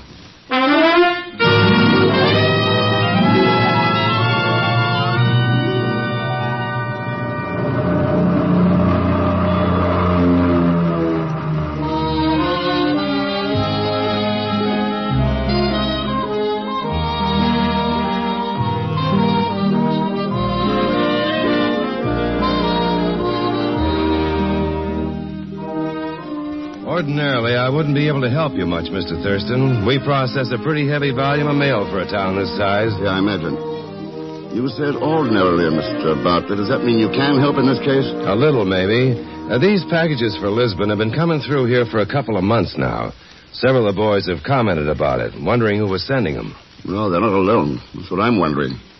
What do you think? I'm afraid I can't tell you. But I do know where they're being dropped. We pick them up from a mailbox at the Desert Butte Hotel. Desert Butte Hotel? Yeah, it's one of the bigger hotels in town. A lot of engineers and officials from White Sands Project live there. I see. Well, I guess that's all for now, Mr. Bartlett. I wonder if you'd call me if any more of the stuff comes in. Glad to, Mr. Thurston. We'll cooperate in every way possible. Where can I locate you? I'll be at the Desert Butte Hotel. Goodbye, Mr. Bartlett. I beg your pardon. Oh, no! Hello, Mr. Thurston. Pagan. Small world, isn't it, Mr. Thurston? Too small. Wonder how they're coming along on that rocket to the moon. Well, the way I heard it, they think that they will... Never mind, skip it. What's the idea of the violin case? This? Oh, it's to carry my violin in. No. No, honest, this is the truth.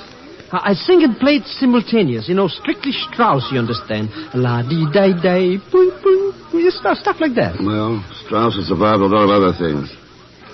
By the way, do you happen to know a man named Bilsko? Bilsko? Oh, you mean that big shot spy? Oh, well, I've heard of him, of course, from mutual friends, acquaintances, that is. I mean from people I don't even know. I see. Pagan, is it just coincidence you happen to be here in Alamogordo? Coincidence? Nothing, Mr. X. That lousy little booking agent in New York said he'd get me jobs in big spots. So where does he put me? I'm afraid to ask. It might even be the Desert Butte Hotel. Yes.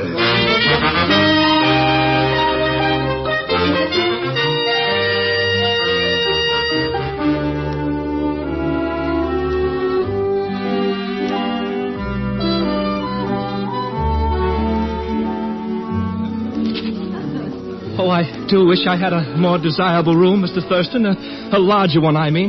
But the Desert Butte is just so crowded. Well, that's all right. A single is fine, Mr. Weston. I might possibly have a better room in a day or two. If you're staying that long, of course. Well, my plan's a little indefinite.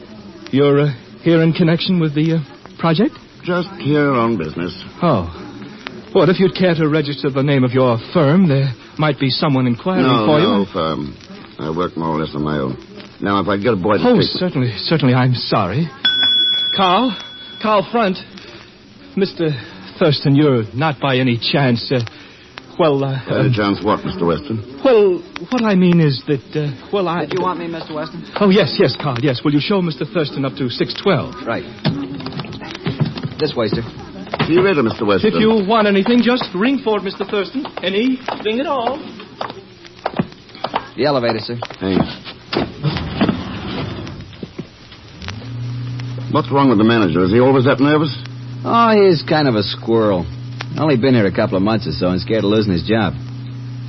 Are you in town on business, sir? In a way. Mm-hmm. Staying long? I'm not sure. Here we are. To your left, Mr. Thurston. Thanks. It's funny you're asking me about Weston. Why? Well, he's been jumpy as a cat for a week now. Acts like he's expecting somebody he doesn't want to see. That wouldn't be you, would it, Mr. Thurston?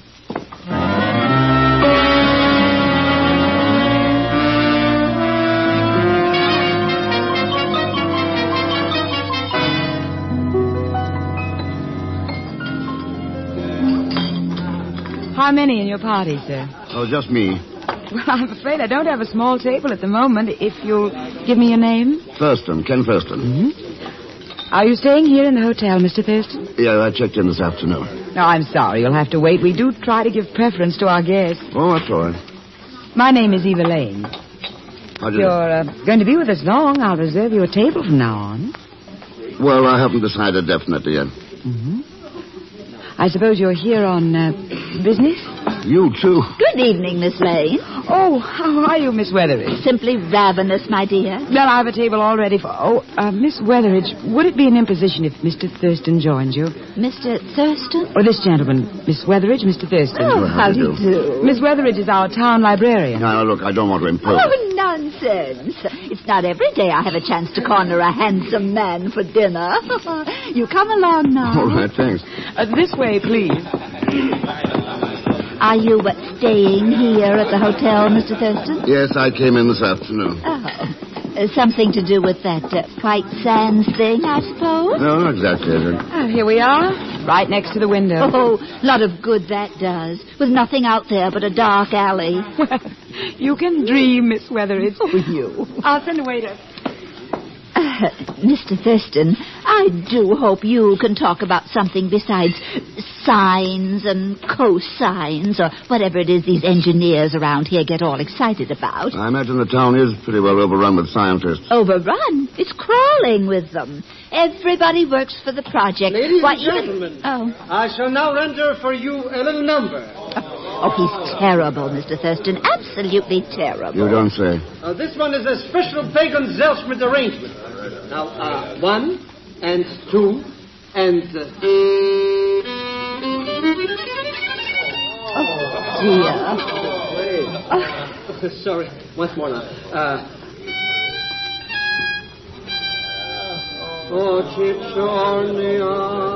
Miss Weatheridge, I see what you mean. I simply cannot understand why they don't get rid of him. Get rid of him. Oh! Here, back away from that window. What happened, Mr. That was a Thurston? shot. Came from the alley. Well, whoever did it got away all right. Mr. Thurston, what happened? What was that? Somebody fired a shot through the window, Miss Lane. A shot? But why would they do anything like that? I don't know. Maybe they didn't like that singer. What's his name? Zellschmidt. Telephone to Mr. Thurston. Well, you can take it there at the reservation desk, Mr. Thurston. Oh, thanks. Excuse me. Of course. Thurston speaking. Mr. Thurston, this is Bartley at the post office. Oh, yes? I have a new shipment here, addressed to Lisbon. I think you might be interested. Interested enough to be over there right away. Goodbye.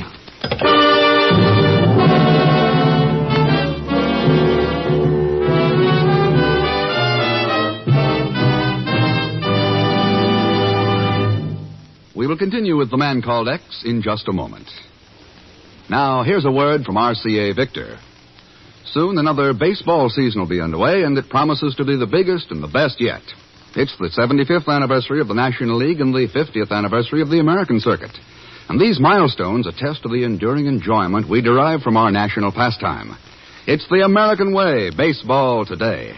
So get out to the park as often as you can, and when you can't, do the next best thing. Root for your favorite team on RCA Victor Million Proof Television. Its quality is proven in over 2 million homes. That one word, quality, explains why RCA Victor is America's most owned television. See your RCA Victor dealer soon. And while you're there, order your copy of a truly unusual RCA Victor record, Fran Warren's Recording Session. Only 25 cents with the purchase of any one of the 27 great records in the RCA Victor's new Singers Single Series. And now to continue with The Man Called X, starring Herbert Marshall with Leon Velasco as Pagan Zellschmidt.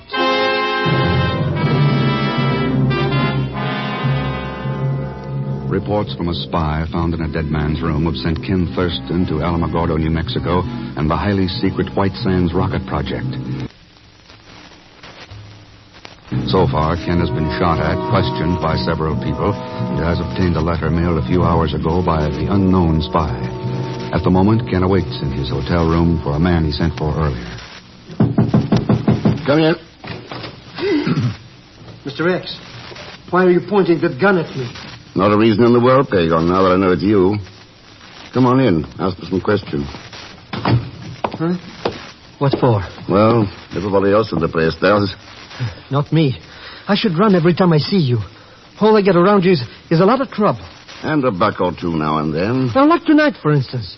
All set for my big number, and what happens? You have to go and get shot at. Not necessarily. That shot could have been meant for you. Happens every single time I... Me? You just couldn't resist talking, could you, Pagan? Talking about what? I just picked up a letter over the post office mail from this hotel. I broke a few regulations and opened it. Here, take a look. Why, it's not even signed or anything, just typewritten. Read it. Well, it says, the man called X is here. We'll try to eliminate him and his stupid assistant before sending any more reports. Well, looks like you're in a lot of trouble, Mr. Thurston. Yes. Who could they mean by stupid assistant? Oh, I guess it's somebody I mean somebody who, Oh, no. Come on, Pagon. Who did you talk to? Mr. Hicks, I swear by the father of my father, Mr. Thurston. Hey, somebody's outside the door. Yeah, stay where you are. The door's unlocked, Mr. Weston. You didn't need that key. Well, I didn't know you were in, Mr. Thurston. Obviously. I mean, I simply wanted to check your room and be sure everything was all right, I mean. It is. Good night, Mr. Weston. But Good night, Mr. Thurston. Is that the guy who paid you to tell who I am, Pagon? Mr. Thurston, sir, help me. Well, the only one I just might have mentioned, it was that Eva cookie. The hostess in the dining room, huh? Yeah, I only wanted to impress her, you understand. It's a possibility, all right. In contact with lots of people, she's plenty of opportunity. She's a real frosty tomato. That is, if you know what I mean. No, I don't exactly. But I'll try to find out tomorrow at lunch.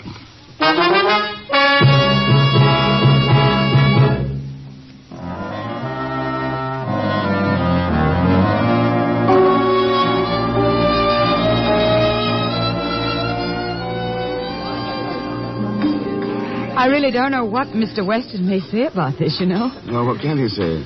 You're not on duty till 6, are you, Eva?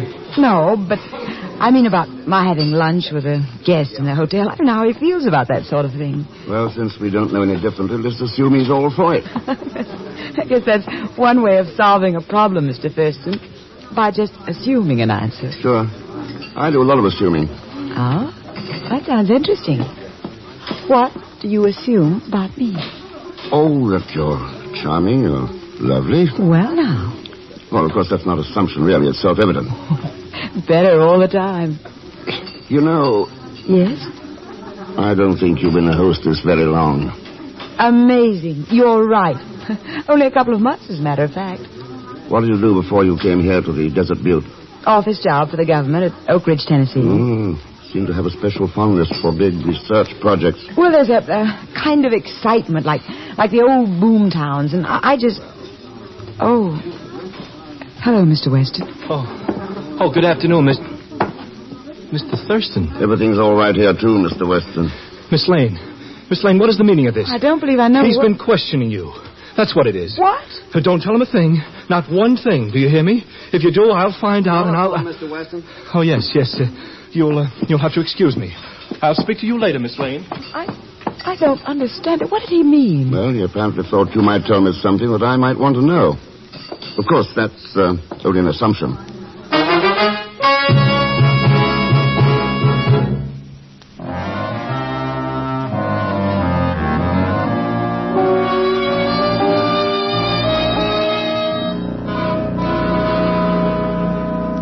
This ought to be worth $1,000, Mr. Thurston. Oh, if you only knew what risks I took, what danger I was in. Well, come on in and shut the door, Pagan. The main thing is, did you get the samples? Oh, sure, here they are. As far as I could find out, there's only 5 typewriters in the whole hotel. I got them all. Well, these two don't match. This one doesn't. Elite type on this sheet. The letter and the reports are in pica. And this one's out, too. You don't mean I gotta go and get some more samples? Not now, anyway. What about that book I wanted from the library? Oh, sure, I got it, Mr. Thurston. But I still can't figure out why you want to read about the Indian art of the Great Southwest. Oh, it might be a highly interesting subject. Not unless you're going to paint some old pots or something. What? Oh, I wish I knew what's cooking around here. Come in. Here's a martini you phoned down for, Mr. Thurston. Martini? Oh, well, set it there on the dresser, Carl. All right, sir. Anything else, sir? No, thanks. Well, Pagan, business is picking up. Not for me, it isn't. And the least you could have done was to order one for me, too. Well, you can have that one if you want it. Oh, well, now, that's... Of course, you'll probably die if you drink it. Die? What do you mean? I didn't phone down for any martini.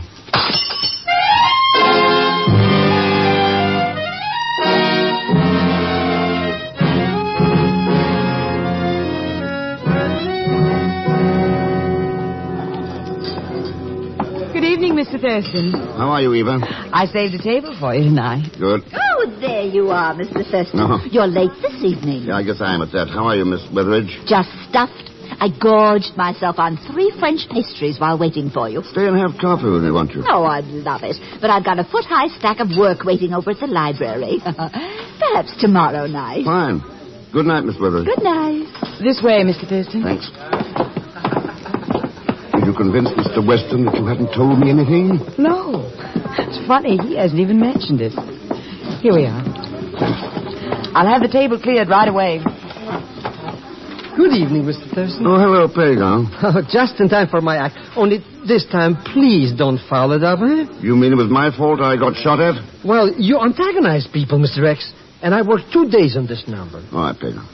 I'll try to be humble in the presence of art. What do you mean, art? It's a fussbuck, that's all. Good evening, Mr. Thurston. Oh, hello, Carl. Ladies and gentlemen, I shall now render you my special rendition. Have you heard him before? No, he was interrupted last night. You're lucky. There ought to be a law. Quiet. Quiet, please. See you later, Mr. Thurston.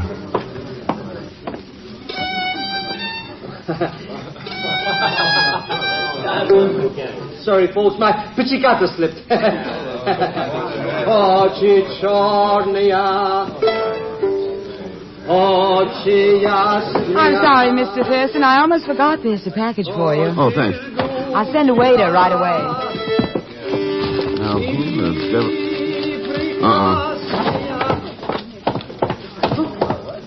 Mr. Thurston, there you go again. Hey, what are you trying to...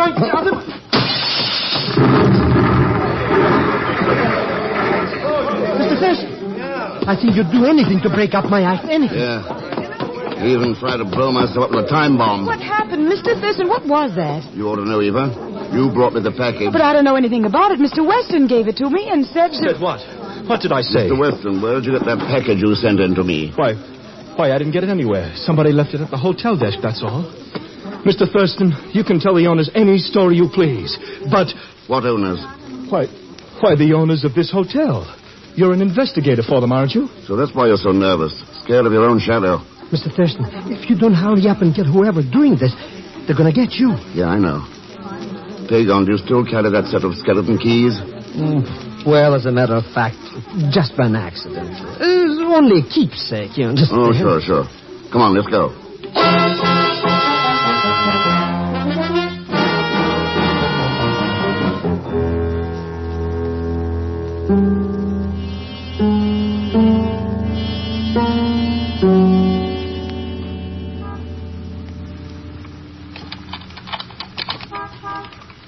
I think this one will do it, Mr. X. That's the last key on the ring. Just a second. I told you so. Quiet, let's go in.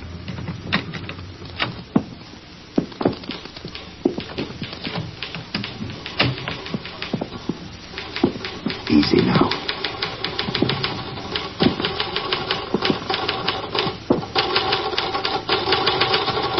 Good evening, Miss Weatheridge. Mr. Thurston, That's an interesting letter you're typing. A man called X has now been eliminated, so we'll resume reports within the next few days. Mr. Thurston, you're making a mistake. The typing itself is even more interesting. It matches some reports I found in Lisbon after Bilsko was killed. Bilsko is dead. Also matches the typing on the library card Pagan took out this afternoon. So that's why you wanted that book? And it matches the typing on the package of dynamite. At least it smelled like dynamite. I don't know what you mean. It's a nice position for a spy, a librarian. Good chance to discuss technical matters with engineers, scientists, so on. Why did you do it, Miss Weatheridge? Money? That's right, Thurston, money. Don't move. Well, Carl, I plan to call on you later. Saves a lot of trouble this way. You didn't like my martini, huh? Not when I found it hadn't been charged to my room bill.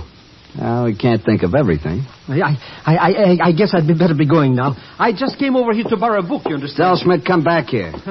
Wait. Why, I never saw these people before in my life. I said come back here. All right, Carl, give me that gun. Can you, Thurston? Let go of me, Carl. Mr. Thurston, it went off. He's killed. No. Yeah. First Bilsko and now Carl. Well, Miss Weatheridge, it looks as though you're left to face it alone. I've thought for a long time it was going to end like this. I guess I've always known we couldn't win. You knew you couldn't win, but you still kept on. Selling out your country, selling out yourself. Tell me something. Where can a traitor spend his treason money? What can he buy that's as valuable as what he sells? Is there some bargain I've never heard of that's worth more than a person's soul?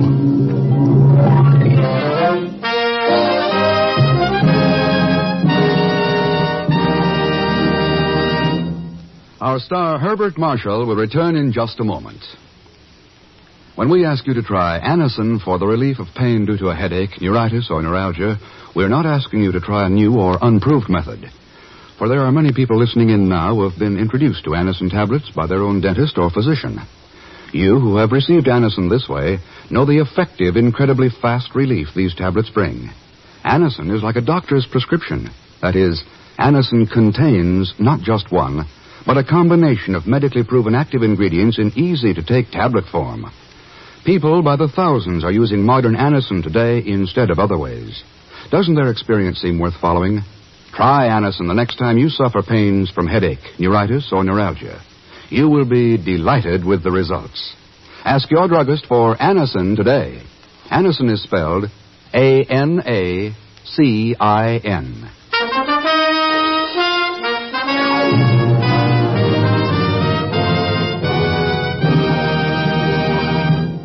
Now, here is our star, Mr. Herbert Marshall. Thanks for being with us. The folks you heard in tonight's cast were Betty Lou Gerson, Eleanor Audley, Will Wright, Peter Leeds, Harry Bartell, and Carlton Young. Next week, Puerto Rico, where an innocent fishing trip turns into a race against death. And, of course, there'll be Leon Belasco along as P. Gonzalschmidt. So join us, won't you, when next I return as the man called X. Good night.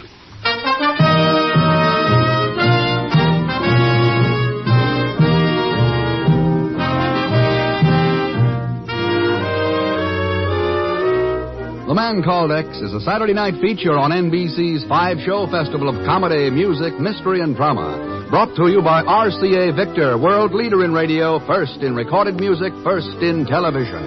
And by the makers of Anacin for fast relief from pain of headache, neuritis, neuralgia. The Man Called X, starring Herbert Marshall, is a J. Richard Kennedy production with music composed and conducted by Felix Mills. Tonight's story was written by Les Crutchfield. All characters and incidents on this program are fictitious, and any resemblance to actual characters or incidents is purely coincidental. Be sure to listen tomorrow evening for The Big Show with Tallulah Bankhead and a great parade of stars, the Sunday night feature of NBC's All-Star Festival. And until next week, same time and station, this is Jack Latham saying good night for The Man Called X. Enjoy the hit tunes on your hit parade on NBC.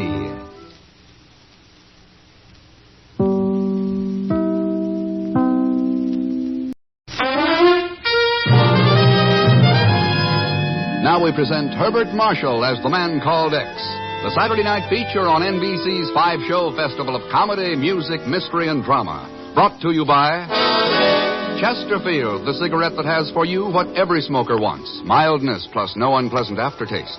The cigarette that brings you Bing Crosby and Bob Hope. By the makers of Anacin for fast relief from pain of headache, neuritis, neuralgia.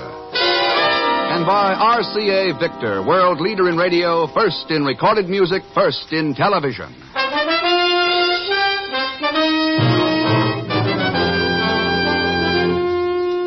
Herbert Marshall as The Man Called X. Wherever there is mystery, intrigue, romance, in all the strange and dangerous places of the world, there you will find The Man Called X.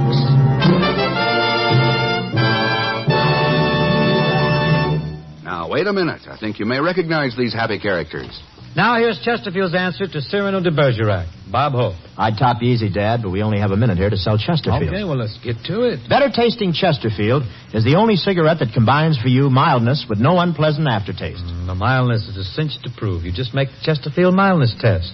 You know, open a pack and enjoy that milder aroma. Then smoke them, and you'll know that Chesterfields are milder. And Chesterfield leaves no unpleasant aftertaste. That fact has been confirmed by the country's first and only cigarette taste panel. So make our cigarette your cigarette.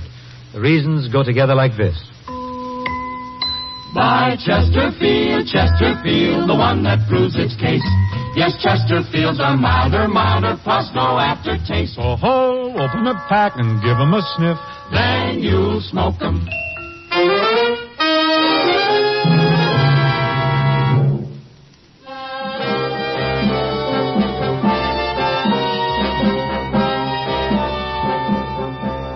Miles to the south of Florida it lies, south of the Bimini Islands, Nassau, and ancient Hispaniola, a land of surf and palm-lined shore, a paradox of modern buildings and tropical splendor. It is the island of Puerto Rico, a land of peace and native songs and exotic flowers, and of violence. Talk, you pig. I said talk, Rubira. Talk! No, I would tell you nothing. Nothing. You will tell us who else knows of your suspicions, or we will... Carlos. It is enough. But, Senor Jimenez... If he will not talk, he will not talk. Not to you, Jimenez. Not to a traitor to Puerto Rico. To the United States. You are quite right, amigo. You will not talk to Pedro Jimenez. Not to anyone else.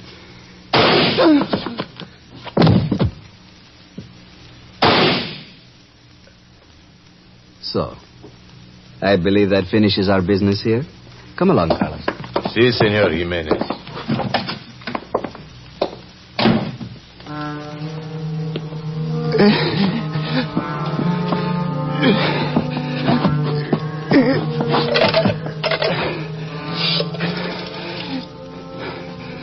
Operator X.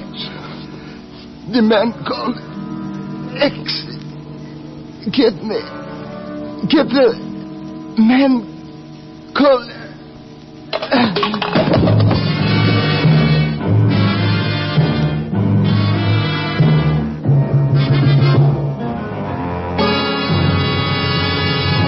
So his dying words would ask for you, Ken. That's what the report says, Chief. I don't get it. What's the connection between the murder of a Puerto Rican newspaper man and the Bureau? Luis Rubira was more than a newspaper man. He was a crusader, always fighting for the benefit of the little people and for his country. This time I think he bit off more than he could chew. Like what? Like the Nacionalista Party. Oh, wait a minute, Ken. The Nacionalista Party's no threat anymore. After a couple of their gunmen made that assassination attempt in Washington, they were broken up. Mm-hmm. Or did they go underground? Chief, that party's an organized gang of revolutionaries. You know, Puerto Rico for the Puerto Ricans. We've heard that line before. China, Korea. And if they're still operating there, underground, well, it's like an H-bomb sitting in the heart of Latin America. Only 1,000 miles from the Panama Canal. Yes, but, Ken, we don't know that they've gone underground. We haven't any proof. What if Luis Rubira had? Miss Brooks, book passage for Ken Thurston on the first plane for San Juan, Puerto Rico.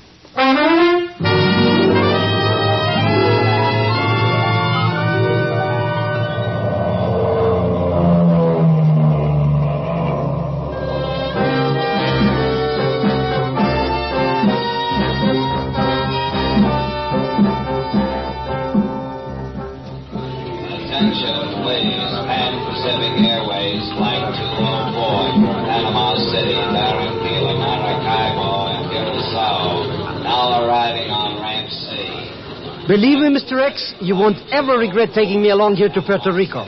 I know every hacha dive in San Juan. That figures. Sure, whatever it is you want here, I'm the guy who can fix it up. What we had for now, Mr. X? Wine, songs, women? Hagar, I want you to get me some information about the Nacionalista Party. That's a cinch. When it comes to arranging parties, I'm the Nacionalista Party. That's right. Oh, goodbye, Mr. X. I just remembered to forgot an important date back in Florida. Oh, relax, you idiot. But Mr. X, these Nacionalista jokers they would just as soon cut your throat for a nickel. Sooner, even. Then you know him. Oh, I won't admit nothing. Positively nothing. Not for $1 million would I have anything to do with the... Hey, that's a C note. Yeah. Oh, Mr. Thurston, my oldest and dearest friend. If there's any little thing I can... Hey! Here you are, pig, huh? But you tore it in 2 pieces. And you're only giving me half. You'll get the other half when you get me some dope about the Nacionalista. And why Luis Rubiera was killed. Oh, but Mr. Thurston... You'll find me at the offices of La Libertad, Rubiera's newspaper. But Mr. X...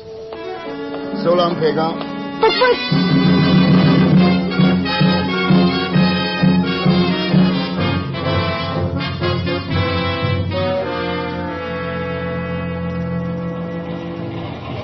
I knew you would come here, Ken. Luis always said you could never refuse a call for help from a friend. Your husband was more than a friend, Maria. See, I know. During the war, the 2 of you were... But that is past history now. Maybe not. No, of course not. You are here to help him with the same fight again. That's right, Maria. What can you tell me about it? Well, perhaps Steve Bennett can help me explain. Bennett? See, he was working with Luis when he was... One moment, Ken. Steve, would you come in here a moment, please? Of course, Maria. Steve is the managing editor of our English edition. He was Louis' right-hand man in the investigation. What can I do for you, Maria? Steve, this is Ken Thurston. Ken, Steve Bennett. Glad to know you, Thurston. How are you, Bennett? Ken is an old friend of Louis. He is here to help us in whatever way he can. Well, we can use help, Thurston. All we can get. We're up against some very tough competition. The Nacionalista? That's right. Luis was one of the few men who realized what a real danger they are. So he went after them? Steve, yes.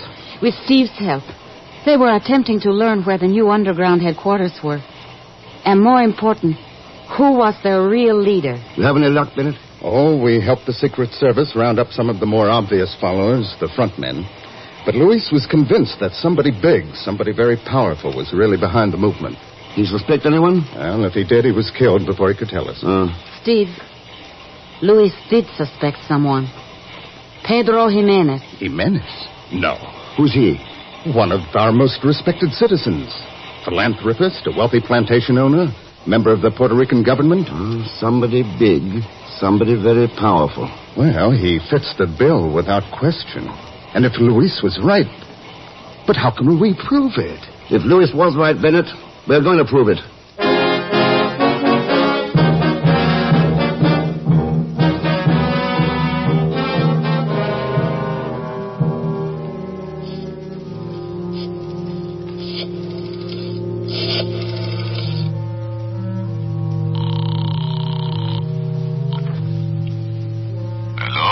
Carlos? Si. Bennett, we're in trouble. Trouble, amigo? A man called Thurston just came to San Juan. He's investigating the party. Others have attempted to investigate the party Yes, also. but this man's different. And he's after Jimenez. Senor Jimenez. Any suspect? Yes. I don't have to tell you what to do. That is quite correct, Senor Bennett. You do not have to tell Carlos what to do.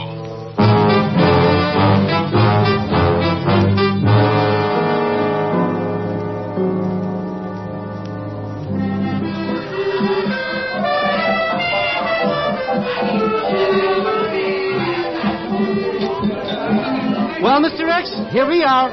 El Rio de Oro. That's the river of gold, you understand? No. Sure. Some crumb bum joint, eh, Mr. X? Luis Rubiera used to come here? That's right. And the dope I got is that he was here about that Nacionalista party. So how about giving me the rest of that C note, eh, Mr. X? I got a big deal cooking, and I could use it. This deal of yours, does it have black hair, blue eyes, and wear a silver fox? How did you know? Coming over to the table now. Oh, that's right. So you have arrived at last, Pegam, darling. Hello, I've baby. been waiting for you, muchacho. But I did not know you're going to bring a friend. Oh, don't let it bother you, baby. I got a little banking-type business to talk over a minute, and then you and me will go out with the town. It sounds most intriguing, Pegam. But are you not forgetting something? Huh? Forgetting what? My name's Ken Thurston, senorita. Oh. And mine is Nina Rodriguez, Ken. Yeah, that's right. Nina Rodriguez. How about that half-a-scene note, Mr. Thurston, eh? Tegan told me so much about you, Ken. About the way in which the two of you work together so well. Oh. Look, baby. On a second thought, business can wait. Let's brush out of this place right now, eh? You must find it most thrilling, Ken, to work with a man such as Tegan. Oh, sure. Now, like I was saying... How complimentary to you that he has made you his first assistant. Yes, isn't that nice? Well, you know how... don't you, Mr. Would you like to dance, Nina? I'd love to. If Tegan does not mind? Well, He won't mind. Will you, boss? Huh? Oh, sure. Go right ahead. Go on, Nina. Don't mind me. I'll just wait here at the table.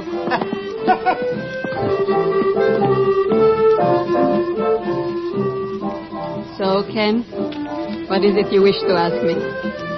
What makes you think I wanted to ask you something? I don't flatter myself that even my charms would make you wish to suffer to this impossible music. What is it? Silver fox and expensive jewelry hardly belong in a dive like this. And you're hardly the type to go for Pagan. But he has such a darling accent, Ken. He's also got a habit of giving out information. See, I discovered that fact. So? I too have that habit, but with a difference. Pagan is susceptible to flattery and charm. I'm only susceptible to money. Shall we say $10,000? Really? What information could be worth that kind of money? Who knows? Perhaps if one were interested in the death of Luis Rubira, or in the Nacionalista Party, or in Senor Pedro Jimenez. You may not have too much time in which to decide. Why not? You'll learn when you return to your table. To my... So you notice, Pagan is no longer there. Who is the man sitting there now? The one who will inform you why you do not have much time. Thank you for the dance, Ken. We'll meet again soon. And when we do, I would prefer to have the money in cash. Hasta la vista, muchacho.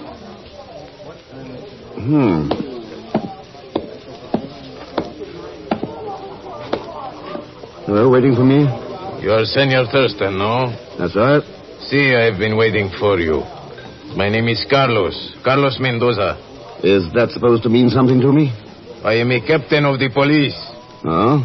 See, I'm here to place you under arrest for the murder of Luis Rubira.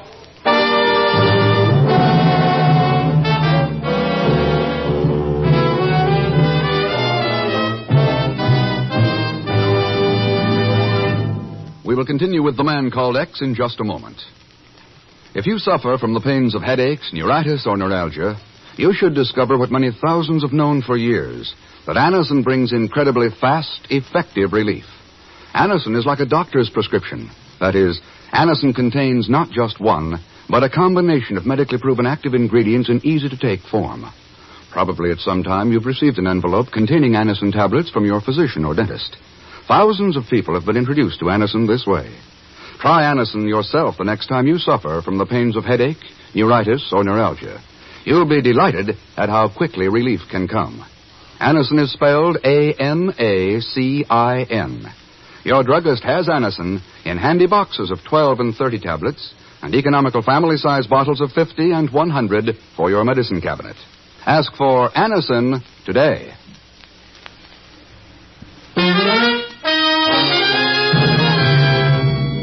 Now, Act Two of The Man Called X, starring Herbert Marshall, with Leon Belasco as Pagan Zellschmidt.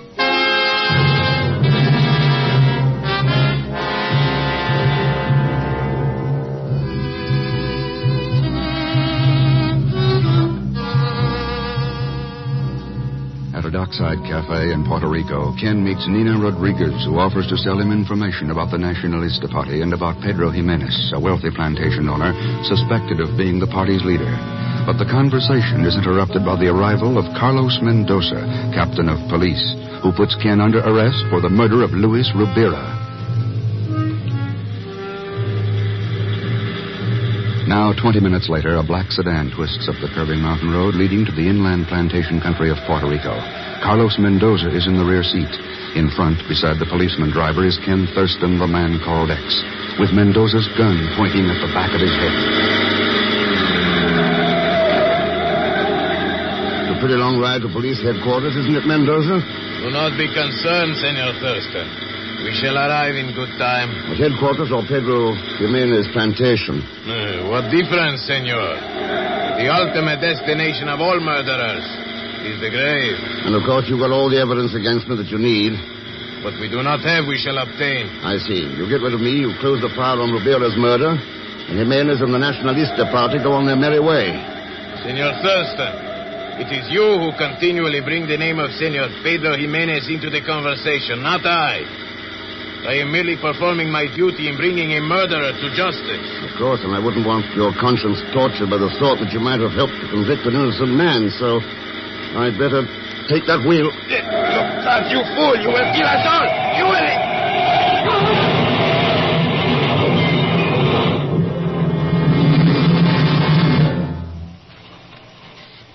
But we got to do something, Mrs. Rivera. You're certain that Captain Mendoza... This Mendoza geezer practically kidnapped Mr. Thurston. I saw them driving him away with guns. His name is Ken Thurston. We are doing all that we can, Senor Zellschmidt. But until we are able to tell where they have taken him... All right. Thank you very much. Have you had any success, Steve? Nothing, Maria. Neither Captain Mendoza nor Ken Thurston has made an appearance at headquarters. Poor Mr. Thurston. Maybe they're killing him or something. And he didn't even give me the other half of that C note before he took him away. Cheer up, Pagan. You'll get it. Ken. It's you. Thurston, what happened to you? Your clothes, the blood on your face.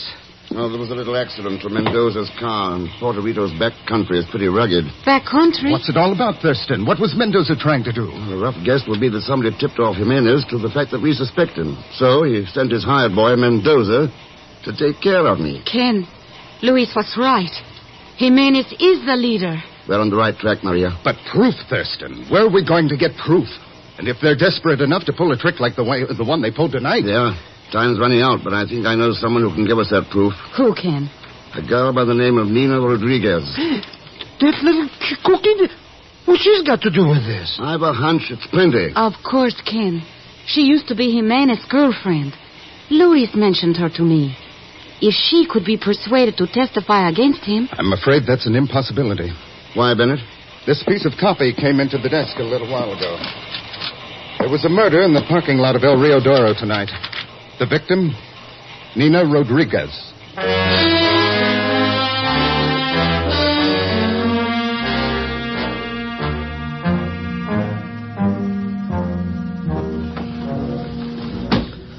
Okay, Mr. X. I got the window open. Now what? We climb inside. Oh, but this is that big shot Jimenez's house. What if he finds us? We just saw him leave the plantation and head for San Juan. He won't be back for at least a couple of hours. Now climb in.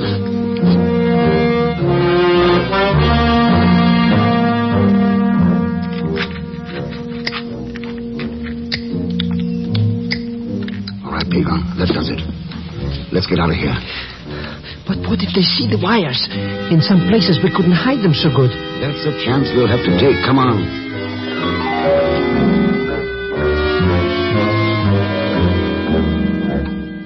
You are certain everything went all right, Ken? The microphones are well hidden, Maria. Look, this is what we've done. We've connected them to the wires running up the hillside to this cave. We'll get down every word on this portable recorder.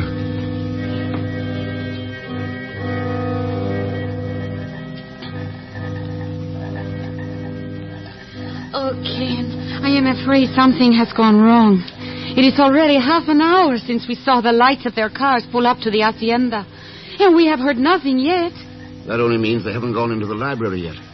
But what if nobody in the joint feels like reading tonight? After all, maybe there's some good radio programs or something. And anyways, didn't you say the chief was going Hold it. I think I heard a door. Come in, gentlemen. You may as well be comfortable in here while discussing our futures and the future of the party. Ken, they are coming into the library now. Start the recorder, Pagan. You bet. Now, our plans have been well laid. If you carry out your assigned tasks as directed, within a week the Nacionalista Party should be in control of Puerto Rico. Do not worry, Senor Jimenez. We shall carry them out. Mendoza. You didn't carry them out so well with Thurston last night, Carlos. That's Bennett. Yeah. What happened last Who else could have night, told Jimenez I was after him? An accident. Shall not happen again. Before tomorrow night, Senor Thurston shall be quite dead. And do not forget the others, Carlos. The lovely Senora Rubira and that stupid fool Zelschman. I am rather weary of having to act the executioner for you, as I did with Luis Rubira. Easy, Maria. However, our concern now is with the overall plan. So, at the meeting of the Senate tomorrow, we assassinate the governor. There will be coincidental rioting throughout the city. Carlos' men will protect the members of our party. You, Bennett, will be in charge of our propaganda machinery. I expect that propaganda to result in my being elected as the new governor. Oh, Ken. It's a well-established pattern, Now, Maria. are there any questions? Just one, Jimenez. Why did you find it necessary to have a recorded transcript of our conversation here tonight? Oh. What are you talking about, Bennett? That wire running along the molding, leading to the microphone in the base of this lamp. Microphone? I put no microphone into it. Carlos. Si, Senor Jimenez. Get the record. Your police car out onto the road to San Juan. Do not let anyone reach the city from here if you have to shoot to kill. Out to the car, fast. We've got about 1 chance in 10 of getting to San Juan before they catch us.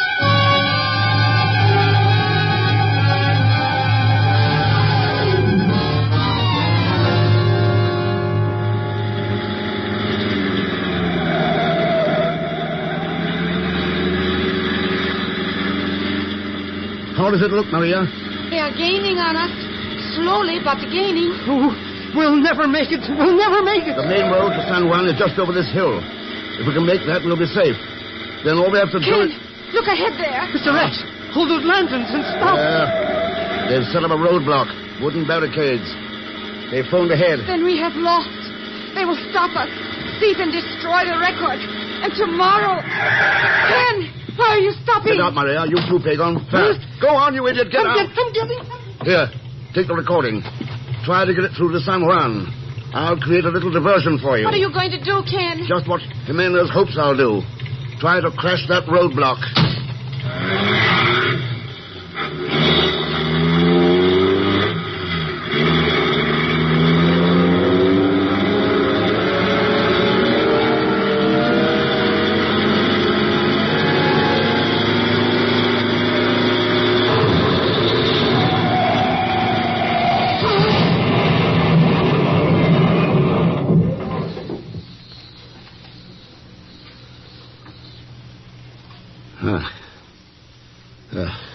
So, Senor Thurston, you regain consciousness at last.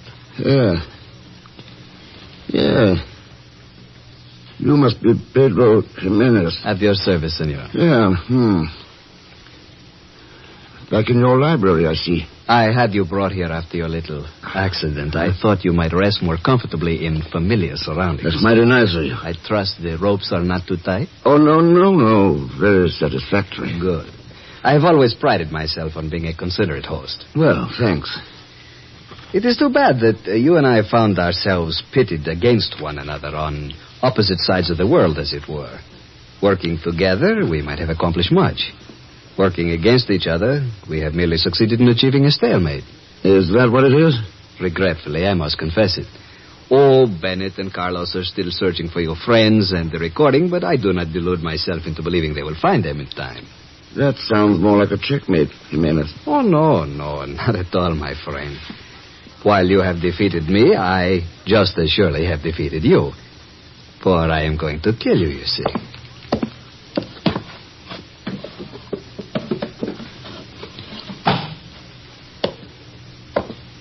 A beautiful weapon, don't you agree? Is that the gun you used on Luis Rubira? It is. You surprise me somewhat, Senor Thurston. Do you find no cause for alarm in this situation? Should I? Sometimes you Americans puzzle me. Why are you never intimidated by a display of strength? Never frightened by threats of armed aggression? We have been threatened before. Perhaps. But there is nothing more powerful on earth than strength of arms, as the entire Western world will someday learn to its sorrow. And as you are going to learn right now. Adios, Senor X.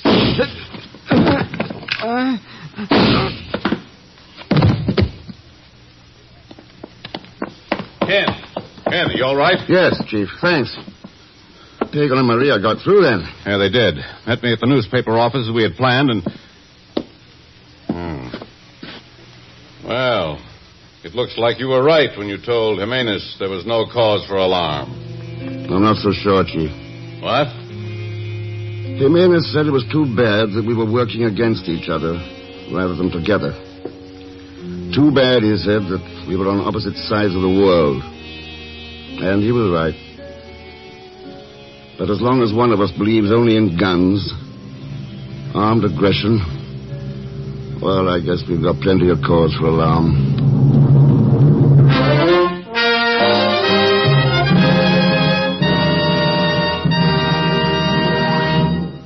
Our star, Mr. Herbert Marshall, will return in just a moment. Here's a word from RCA Victor. Inch for inch, your best buy in television is RCA Victor 19-inch. It's big, better, more for your money, and here's why. RCA Victor's new picture pickup brings in the best possible reception. Pictures are clear, steady, and bright. And RCA Victor television is million-proof television, quality proven in over 2 million homes. Best of all, RCA Victor 19-inch television is yours for little more than what was once paid for 10-inch television. And remember this, only RCA Victor owners can buy the RCA Victor factory service contract for expert installation and maintenance. So ask your RCA Victor dealer to show you 19-inch television. It's available in a wide range of table models, consoles, and combination instruments. And by the way, here's a big RCA Victor record value. It's the new Singer Single Series. 54 all-time Tin Pan Alley tunes by 9 of America's brightest recording stars.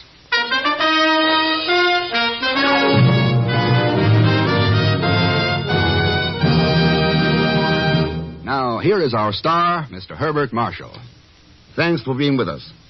The folks you heard in tonight's cast were Lucille Meredith, Peggy Weber, Will Wright, Harry Bartell, Stan Waxman, and Paul Freese. Next week, a story of terror that threatens the existence of a whole nation. And when I say terror, I don't necessarily mean Pagon Zellschmidt, played as always by Leon Belasco. So join us, won't you, when next I return as the man called X. Good night.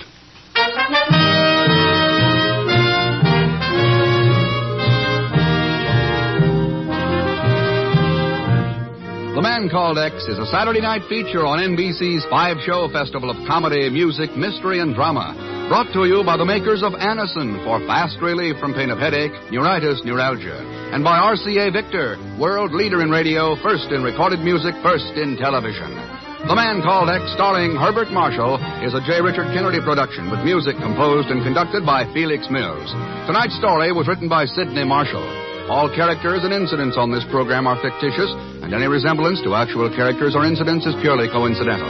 Be sure to listen tomorrow evening for The Big Show with Tallulah Bankhead and a great parade of stars, the Sunday night feature of NBC's All-Star Festival. And until next week, same time and station, this is Jack Latham saying good night for The Man Called X. Hear the week's top tunes on your hit parade on NBC.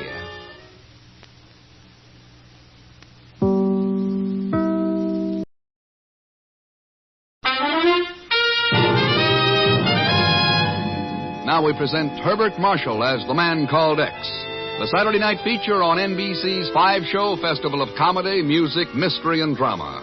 Brought to you by Chesterfield, the cigarette that has for you what every smoker wants. Mildness plus no unpleasant aftertaste.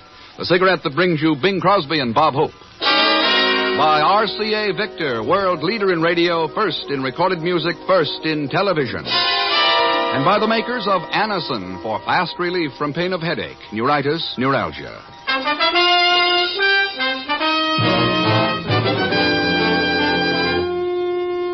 Herbert Marshall as The Man Called X. Wherever there is mystery, intrigue, romance, in all the strange and dangerous places of the world, there you will find The Man Called X.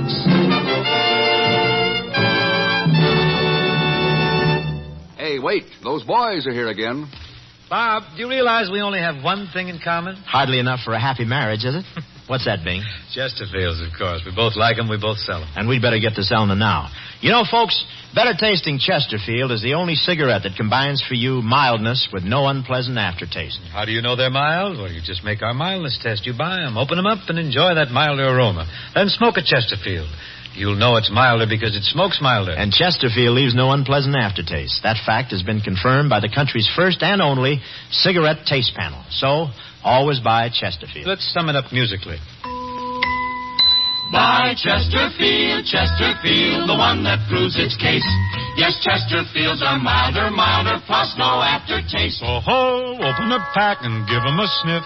Then you'll smoke 'em.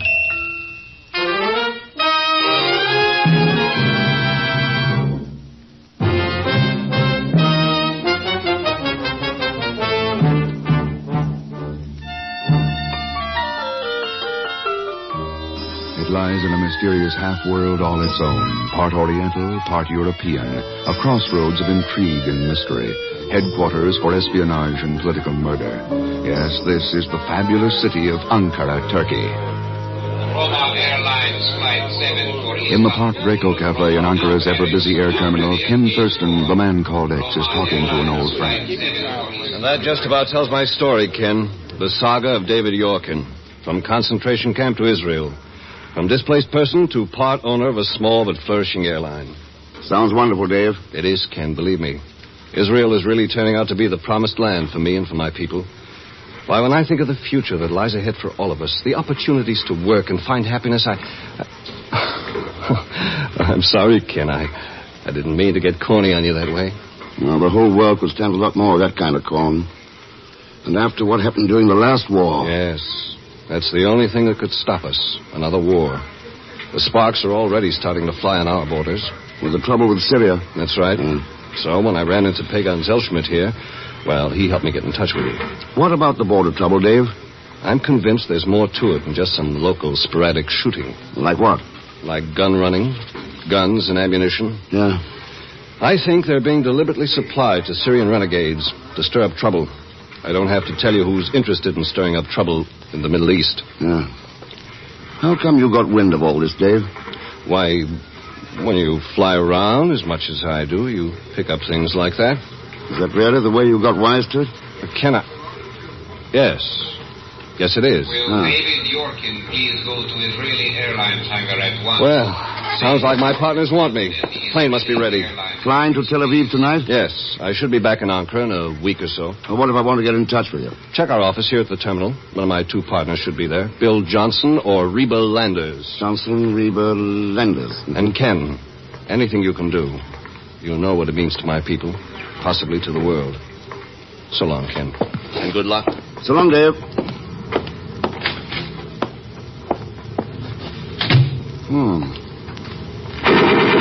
What the...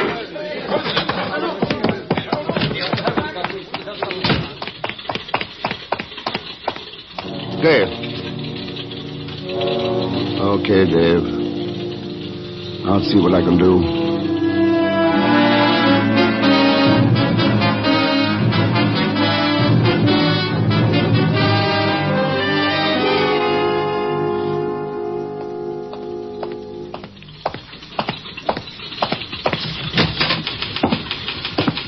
Be with you in a second, Dave, boy. Just finishing this bill of lading on the Tessanari shipment. You, Bill Johnson? Oh. That's your Dave Yorkin, my partner. Yeah, I'm Johnson. What can I do for you? My name's Ken Thurston, a friend of Dave's. I'm glad to know you, Thurston. Make yourself at home. He'll be showing up in a second. Dave Yorkin's dead. That's not a very funny gag. Johnson, he was murdered not 5 minutes ago, outside the Park Draco. Who did it? Why? How about you telling me? What's your interest? I told you I was a friend of his. Dave had something on his mind, Thurston.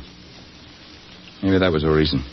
Like smuggling guns into Syria? I told him to let the authorities worry about that. Guy could get hurt poking his nose into a mess like that. I guess Dave got hurt. That's all you know about it?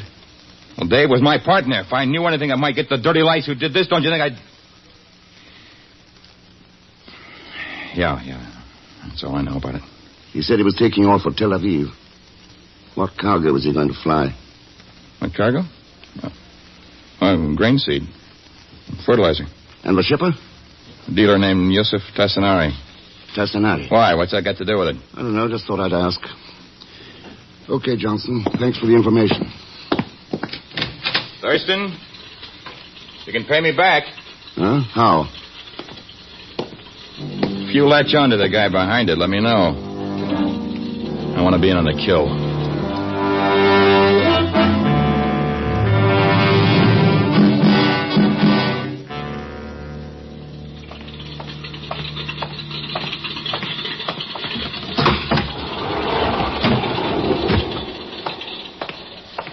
All right, stop right there. Well, What are you doing in this hangar?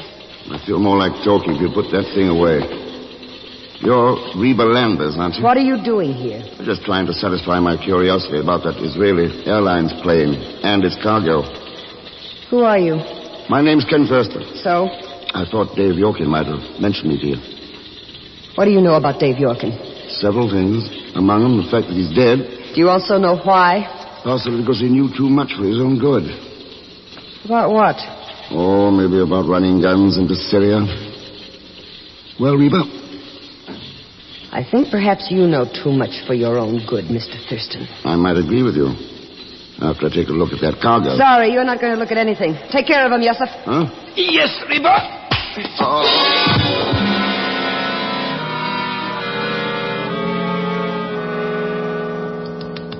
Wake up, Mr. X. Please wake up. Oh, why do you always have to make things so tough for me? Wake up. Oh, what's going... Prayer. That's right.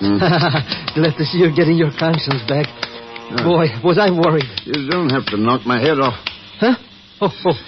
Hey, what gives anyway, Mr. X? What are you doing lying outside this hangar place? Hangar, yeah. What are you doing here? Looking for you, naturally. After getting you latched together with your old friend Dave Yorkin, I figured you wouldn't mind slipping me a couple of bucks, just for my invaluable services, you understand. Yeah. So what happened, Mr. X? Did this Yorkin get sore on you for something? Yorkin's been murdered, Pagan. Oh, too bad. Now, how about the couple of bucks I was... Murdered? That's right. But who would want to know about that guy? Maybe the same person who didn't want me to check the cargo of the plane in here. Huh? But there's no plane in here. You're right. Come on. Where are we going now? To the control tower. We might be able to stop. Ah, she's taken off. She? Yeah. Reba Landers.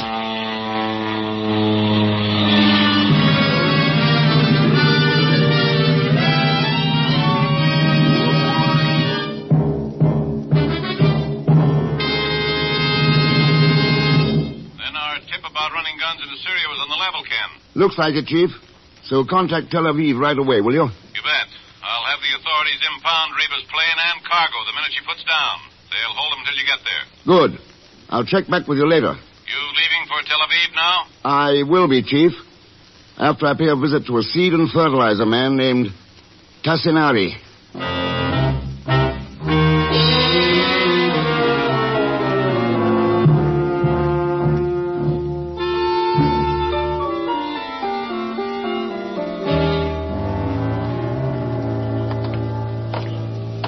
I don't get it, Mr. X. What are we sneaking down this alley for anyways? We already tried the door and nobody's home. I still want to see what kind of merchandise Tassinari carries in this warehouse. Now, get out your knife. Open this window. Mr. X, you talk like I knew how to break into joints or something. Get out your knife and go to work. Okay. But it won't do no good. Only crooks know how to do things like this. Yeah, it could be worth $5 to me. Well, imagine that. I did it. Amazing. Now, let's go in.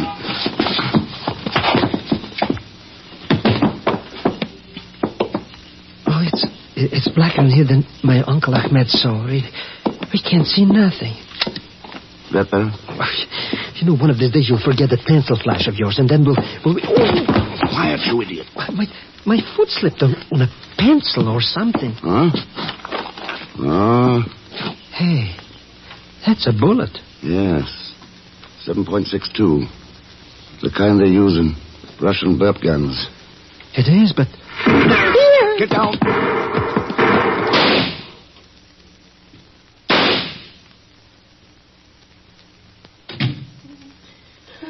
I'm shot. Oh, give me my $5, Mr. X. Let me die. Let me die in peace. Oh, shut up. Oh. Whoever it was is gone. But who was shooting at us anyways? That Yusef the Sinari? Any other suggestions? Yeah. Let's get out of here before he tries it again. They came from the next room. Come on. I thought you said they were gone. Huh? Oh. Who is he? Yusef the Sinari? That's Dave Yorking's partner. That's Bill Johnson.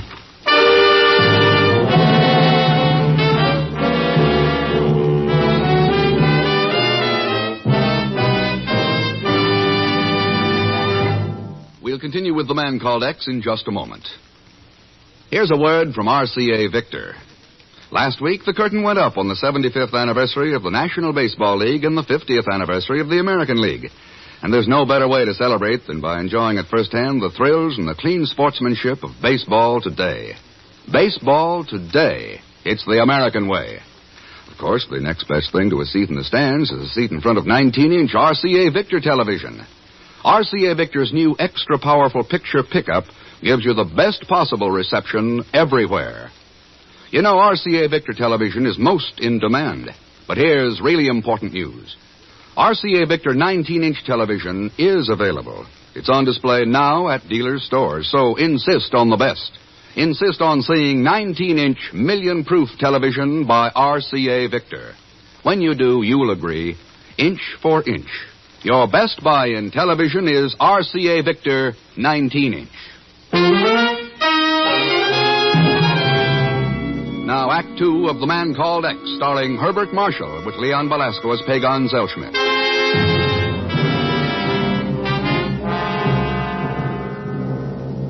Ken Thurston is in Ankara, Turkey, trying to stop the illegal running of guns into Syria, an operation that has already caused serious border incidents between Syria and Israel and might possibly lead to war.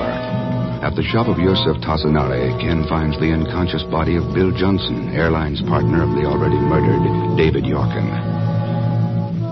Now, some 20 minutes later, Ken is in the emergency ward of Ankara Hospital talking to Johnson, whose shoulder wound has just been dressed. So it was Yosef Tassanari who shot you, Johnson? I didn't get a good look. But... Well, who else could it have been?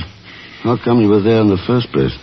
I remembered your questions about the cargo that we were taking to Tel Aviv, and it hit me. What if it was guns instead of seed and fertilizer?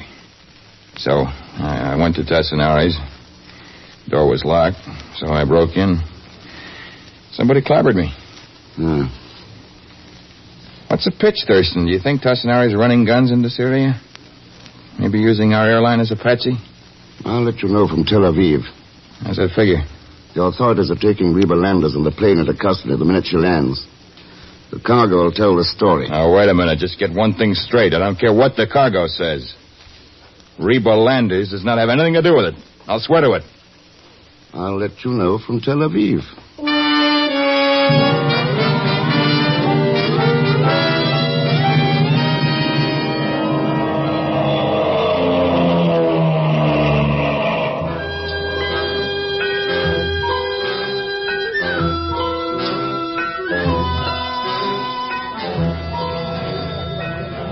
Your position is an official one of some kind, Mr. Thurston, not merely as a friend of David's, as you said. You can call it that, Miss Landers. Well, what you hope to gain by impounding my plane and cargo by all these high-handed methods, I do not know. You were kind of high-handed yourself back in Ankara, remember? My partner, David Yorkin, had just been murdered. I found a stranger sneaking around our hangar. He spoke of running guns into Syria. What would you have done? Might have been simpler to talk things out, unless you had something to hide. Like what? Well, like those guns we spoke about. The cargo in my plane is seed and fertilizer. Then you've nothing to worry about. We have finished our examination of the plane as requested, Mr. Thurston. Good. You told us to search for guns and ammunition, did you not? That's right, Inspector. What did you find?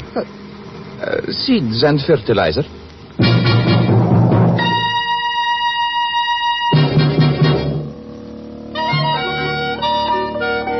But I don't get it, Mr. Thurston. That Reba cookie is innocent like I am, so why don't you want to fly to Damascus for? She changed her flight plan after she left Ankara. She put down at Damascus for 2 hours before going on to Tel Aviv. A lot can happen to a plane's cargo in 2 hours. Sure, but maybe she's only run into lousy weather or something. That's what she says. So why not believe her? Pagan, we made that same flight right afterwards. And there was perfect weather all the way.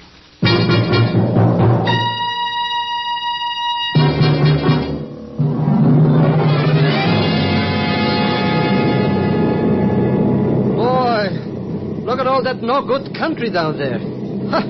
Nothing but sand and rocks and old buildings and sand. Huh. Why would anyone want to fight over something like that? Yeah. It's the one place in the world where men should never fight. Sure, it's not worth absolutely nothing. Isn't it? Ever read the Bible? Huh? It's the Holy Land. Jerusalem. The hills near Nazareth. Over there's the Sea of Galilee. Those ruins down there were once built by the Philistines. Hey, what do you know? Your pardon, Effendis. I could not help but overhear. Perhaps upon arrival at Damascus, you would be interested in some first-hand information regarding the Holy Land. Huh? What have you in mind? It was your remark concerning Philistines that I find of particular interest. You see, the Middle East is... I forget my manners. I am Khan Alfar, a humble dealer in Damascus of curios and relics of this land. And you, of course, are Mr. Ken Thurston and Mr. Pagan Zellschmidt. Are we? It was really Mr. Zellschmidt whom I recognized. Your identity, Mr. Thurston, was a reasonable surmise from what I know about your relationship. Just what do you know, Alfar? For many years, I have been acquainted with Pagan's Uncle Ahmed's Uncle Abdullah. He has told me much concerning his great-nephew and his primary source of income. Suppose we get to the point, Alfar. Oh, yes. If you are interested in learning something about modern Philistines in the Middle East, Mr. Thurston, please visit me at my shop in Damascus. What makes you think I'm interested? Well, if you are not, you will not be there. But if you are, I shall be happy to tell you all that I know, for a slight consideration, of course. May the blessings of Allah go with you, Effendis. Boy, he sure knows the Zellschmidts all right. He knows someone else, too, Pagan. Huh? Just before our takeoff at Tel Aviv, I saw him talking to Reba Landers.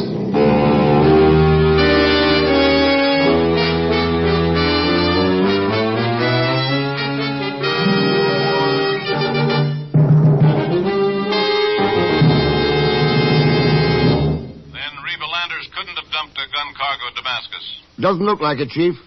Her plane was sitting out on the parking strip in plain sight all the time. Maybe there aren't any guns being run into Syria after all.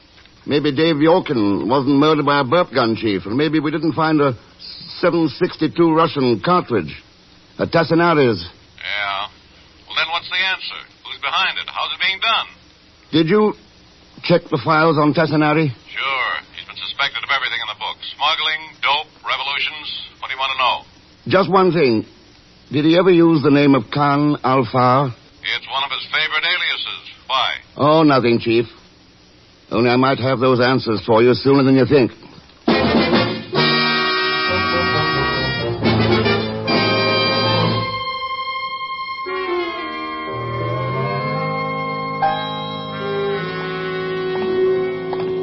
So this Yusuf Tassinari and that Khan Alfar are all the same joker. That's right. And he couldn't possibly be guilty of nothing. Why not? Well, how could he? He's a close friend of my relatives, and believe me, they wouldn't have nothing to do with any kind of crooks. Pagan, I've met some of your relatives. Oh, yes, that's right. Is this Tassinari's, Joe? Yep. Boy, what a ramshack.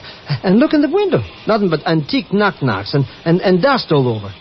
What do you expect to learn here anyways? That'll depend on how much Tassinari... Mr. X, that came from inside there. Come on, Pagan, let's go. So long, Mr. X. See you at the airport.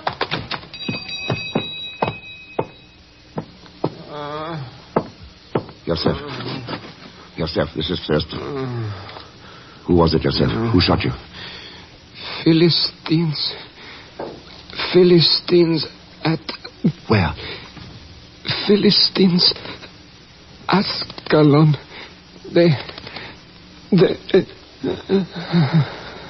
Philistines at Ascalon. Mean anything to you, Thurston? Well, covering a lot of territory today, aren't you, Reba? I get around. What did Yusuf mean? You have your plane at the airport? Yes, I do. Why? Let's take a little trip over the Holy Land. I think it'll explain a lot of things.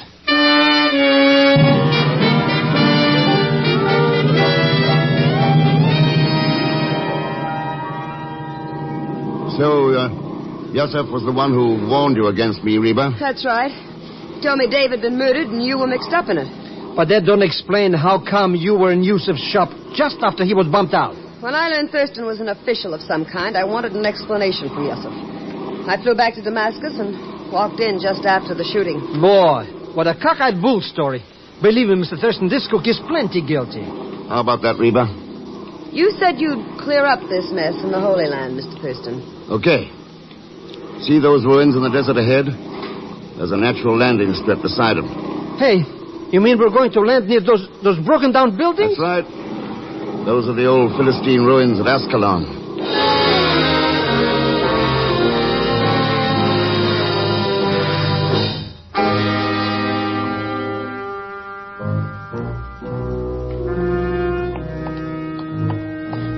Hey, I don't get it. What's the big idea of wandering around in those old stone tunnels? We're looking for Philistines, pagan. Oh, but those geezers have been dead for a couple of 100 years, centuries even. Not the ones Thurston is talking about, Zellschmidt. The footprints in the dust of this tunnel are much more recent than that.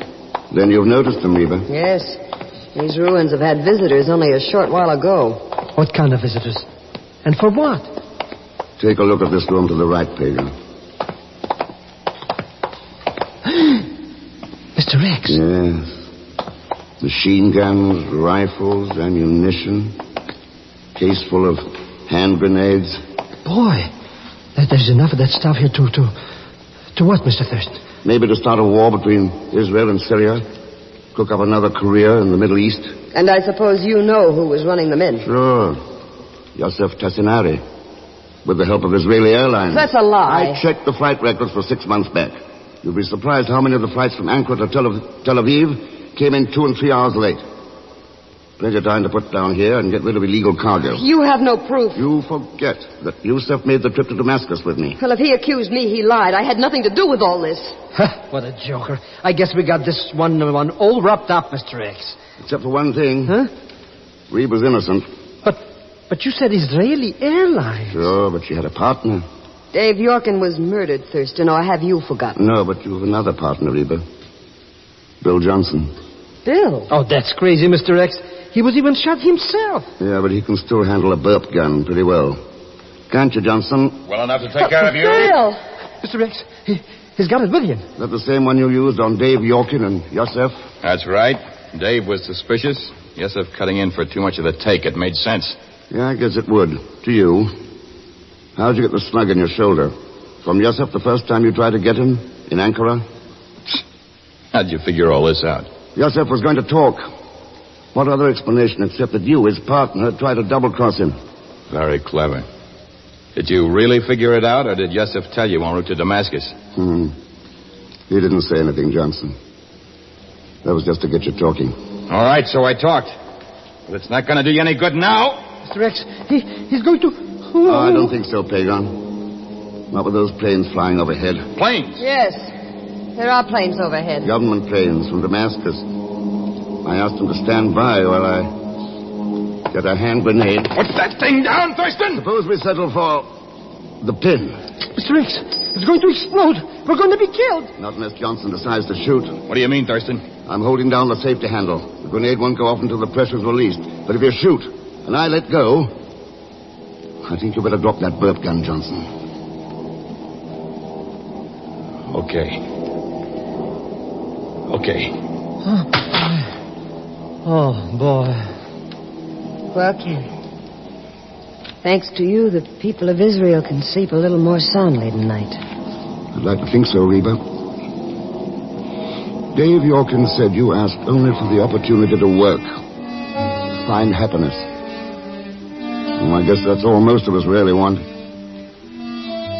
But as long as there are still Philistines in this world who want to destroy and conquer, Well, it looks like we just can't afford to sleep too soundly.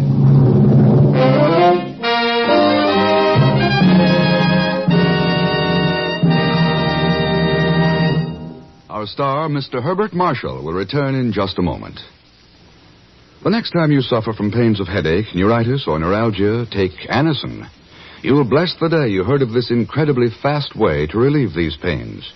Now, the reason Anacin is so wonderfully fast-acting and effective is this. Anacin is like a doctor's prescription. That is, Anacin contains not just one, but a combination of medically proven active ingredients in easy-to-take tablet form. Thousands of people have received envelopes containing Anacin tablets from their own dentist or physician, and in this way discovered the incredibly fast relief Anacin brings from pains of headache, neuritis, or neuralgia. So the next time a headache strikes, take Anacin for this wonderfully fast relief. Anacin, A-N-A-C-I-N. Anacin comes in handy boxes of 12 and 30, economical family-size bottles of 50 and 100. Get Anacin at any drug counter.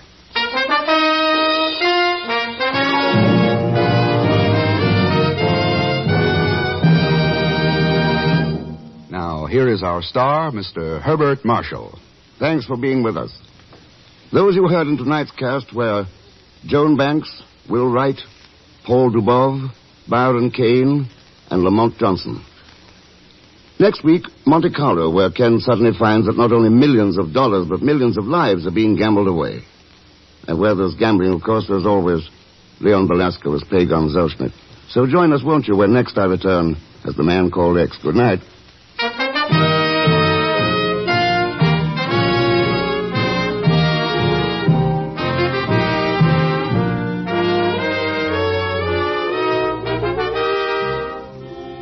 The Man Called X is a Saturday night feature on NBC's 5-show festival of comedy, music, mystery, and drama. Brought to you by RCA Victor, world leader in radio, first in recorded music, first in television. And by the makers of Anacin for fast relief from pain of headache, neuritis, neuralgia. The Man Called X, starring Herbert Marshall, is a J. Richard Kennedy production with music composed and conducted by Felix Mills.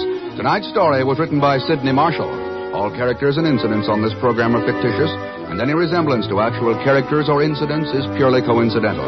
Be sure to listen tomorrow evening for The Big Show with Tallulah Bankhead and the great parade of stars, the Sunday night feature of NBC's All-Star Festival. And until next week, this is Jack Latham saying good night for The Man Called X. Your hit parade brings you America's favorite music. Listen on NBC.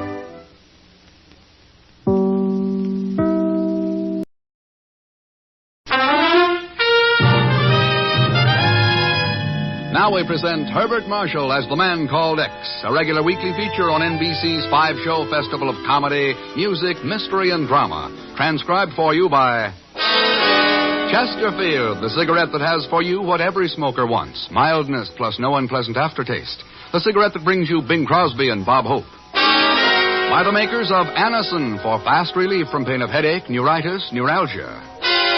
And by RCA Victor, world leader in radio, first in recorded music, first in television.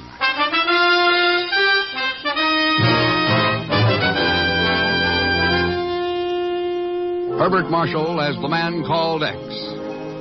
Wherever there is mystery, intrigue, romance, in all the strange and dangerous places of the world, there you will find The Man Called X. Uh-oh, here are those two guys again. Say, Bing, you got a minute? Oh, sure, Bob. I got all the time in the world. Don't tell me you own that, too. Oh, never mind that stuff. Get to work, will you? Okay. Folks, Better Tasting Chesterfield is the only cigarette that combines for you mildness with no unpleasant aftertaste. And you can prove that yourself. Just make our mildness test.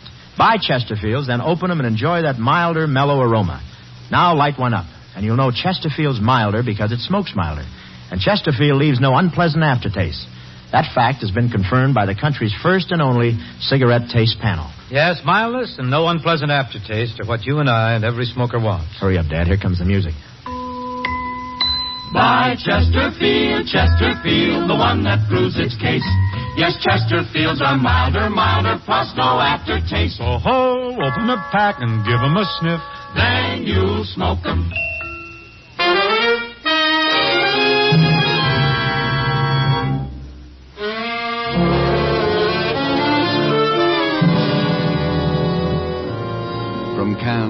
Italian border, the maritime Alps push almost to the sea, forming a narrow 50-mile strip of beach and crag known as the Côte d'Azur of the French Riviera. Here are assembled the dissolute and the disenchanted, the rich, the noble, the greedy. By day, lounging at the edge of the blue Mediterranean. At night, cramming the casinos, pushing forward their chips with trembling fingers. Only at dawn is the wild clamor of desperate gaiety silent. At dawn, the game is over. But in the garden of a villa just inside the borders of the tiny Principality of Monaco, another game is in progress. And the stakes? Death. Two men stand back to back, small antique pistols in their hands. Gentlemen, you know the rules. When I begin to count, take 5 paces, turn and face one another. Then you may fire at will. An aging British novelist counts off the paces. 3, 4, 5. A paunchy, mustachioed Egyptian prince turns, takes careful aim, and squeezes his fat finger against the trigger.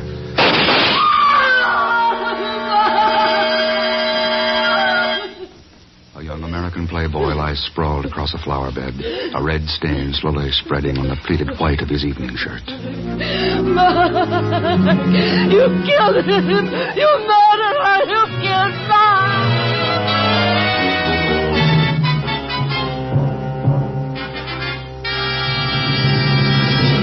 Here's another one, Ken. This time it's the Tribune. Want to look at it? No, thanks, Chief.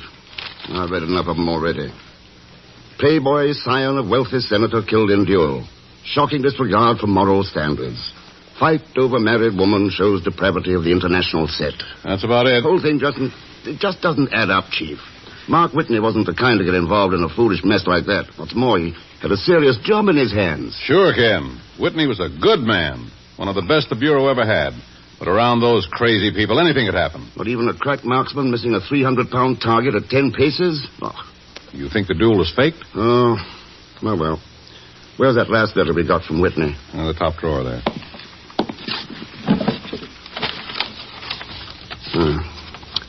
I'm heading for the Riviera for a rest. Hope to fish for some channel bass. We'll try to catch a big one. That's right, Ken. He had a crude lead. Sure, but there aren't any channel bass along the Riviera, Chief. Except the kind who channeled information behind the Iron Curtain. What? Wait a minute. You think Whitney was onto something hot? Could be. Could be that he hooked into a whopper when they pulled him overboard. Oh, no, Ken. There were too many witnesses. R. Clifton Lockridge, the novelist. That actress, Rhonda DeValley. She's Prince Harkin's wife, remember? I know, but she seems to have been in love with Whitney. Ken, people like those don't lie to cover up a cold-blooded murder. Maybe not. Maybe it's just a crazy hunch. But the last time I was in Monte Carlo, I found the best system for gambling was to play your hunches. Now, hold on, Ken. So long, Chief. If I win at roulette, I'll cut you in.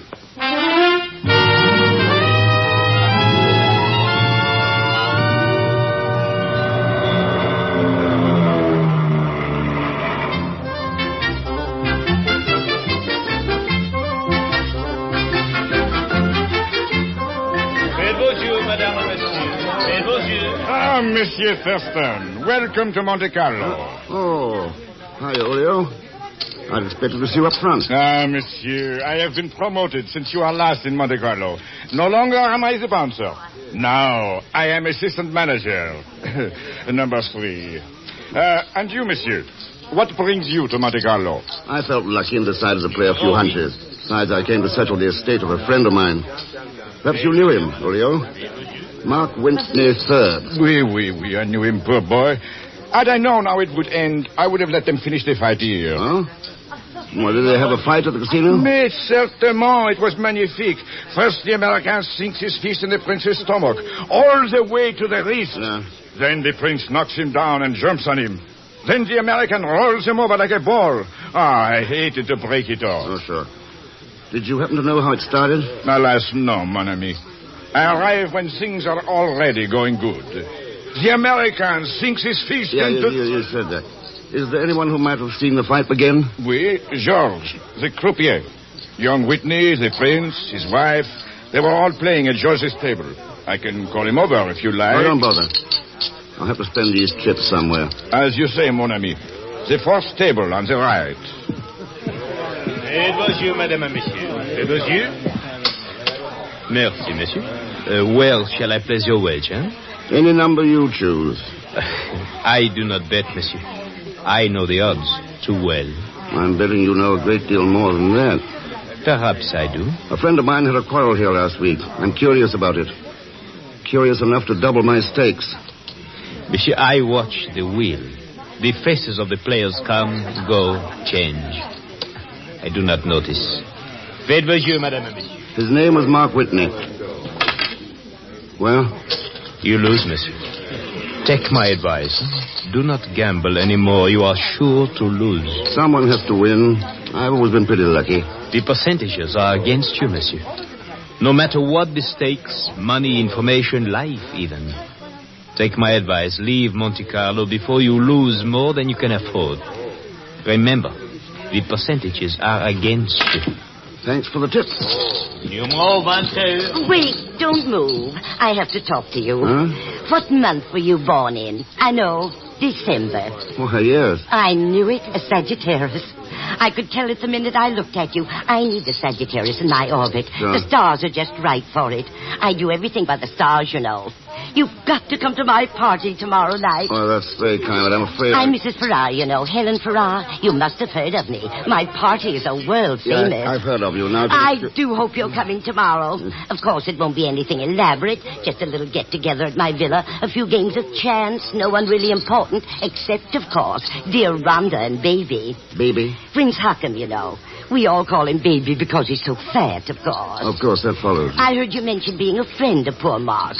I do hope you won't hold it against Baby. It wasn't his fault. Oh? Rhonda's been disconsolate ever since. So has Baby. So have I. Yes, and it must have been pretty hard on your business. Why, I don't know what you mean. Don't you? Or has giving parties become so profitable that you've abandoned your little sideline of... Just blackmail? a minute. As I recall, Mrs. Farrar, was it? When you left the United States 2 years ago, it was to avoid prosecution on several counts of blackmail. I've never been so insulted in my life. Good night. Oh, Mr. Thurston. Huh? Don't forget about the party. How could I? After all, it was written in the stars.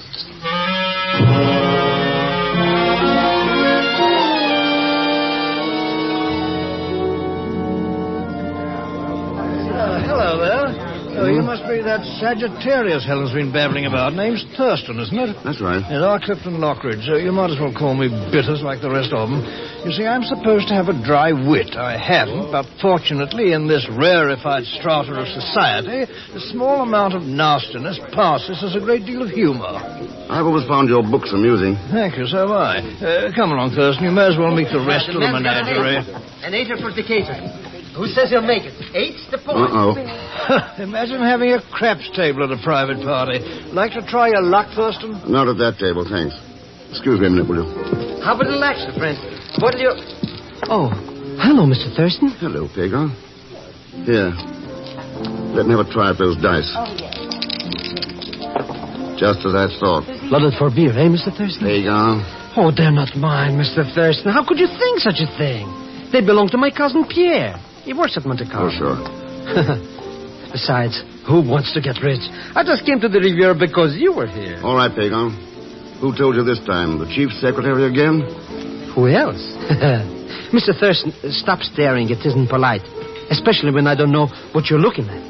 Over there at the back of our table. Oh, the pretty Petunia? Woo-hoo!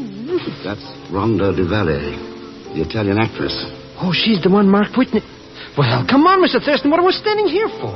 Easy, Pagan. That's her husband. The fat character in the uniform? Oh, don't be silly. What could she see in him? Prince Hakim Raid is one of the richest men in the world. Well, I don't see what... Oh, a marriage of connivance, eh? Something like that. Come away from the table, Rhonda. You've lost enough. I lose what I like. £1 million francs, 2 million. You can afford it. If it doesn't please you, go home. I'm staying. Oh, how can she talk that way to all that money? Rhonda, we will leave together. Take your hands off me! I'm going out for some fresh air. Hey, Mr. X, where are you going? Out on the terrace. See you later, Pagan. But, Mr. Thurston... Here. You better try my handkerchief. Oh, God. I'm sorry. But it's all been so frightful, like a nightmare of hatred and jealousy. And murder. Was Mark murdered? What else can you call it? Rhonda, who told Hakim about your interest in Mark? Must have been Helen. Helen Farrar. She knows too much and tells everything. Unless you pay for her silence. And then you have to pay more and more. All the money Huh? Won't you introduce me to your friend, Rhonda? Of course, darling. This is the Mr. Thurston Helen told us so much about. My husband, Prince Hakim. Prince Hakim? You will forgive us, Mr. Thurston. My wife is overwrought. It's time she went home. Isn't that right, Rhonda? Yes. I'm tired. Very tired. Good night, Mr. Thurston. We'll meet again. Soon. I'm sure of it. Good night. Quite an actress, isn't she? Oh, hello, Lockridge. Didn't see you there in the shadows. Well, I suppose I should have spoken up when you and Rhonda came out, but I enjoy eavesdropping. It's a novelist's prerogative, you know. You'll have to forgive Baby, by the way. These Egyptians take their women so dashed seriously. I gather that. Yes, Mark. Funny thing about that business. There are always men hovering around Rhonda. Baby's challenged 3 or 4 of them, but he's always backed out, apologized. I decided he was something of a coward, and then he finally goes through with a duel against a known crack shot, who by some strange coincidence misses his aim completely. If it was a coincidence. What? Oh, yes, now that you mention it. Yes.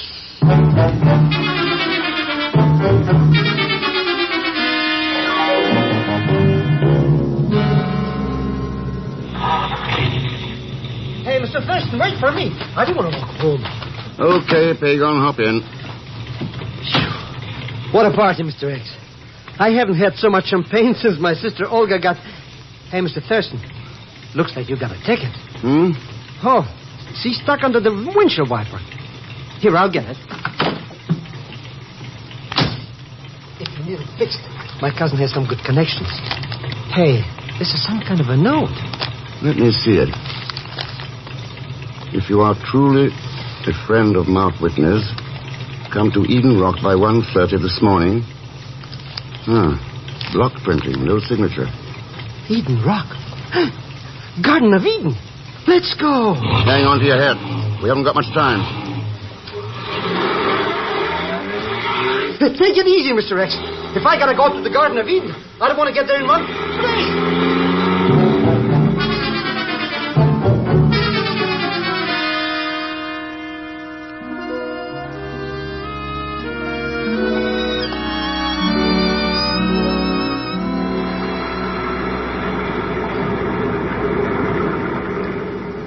Well, there isn't anybody here, Mr. X. Guess she must have gotten cold feet. Shoot that flashlight down there onto the rocks. Sure. Why, Mr. X. Yes. Oh, poor Prince Hakim. Oh, all that dough, and he has to go and fall off a cliff. Pagon, I've got a hunch he was pushed.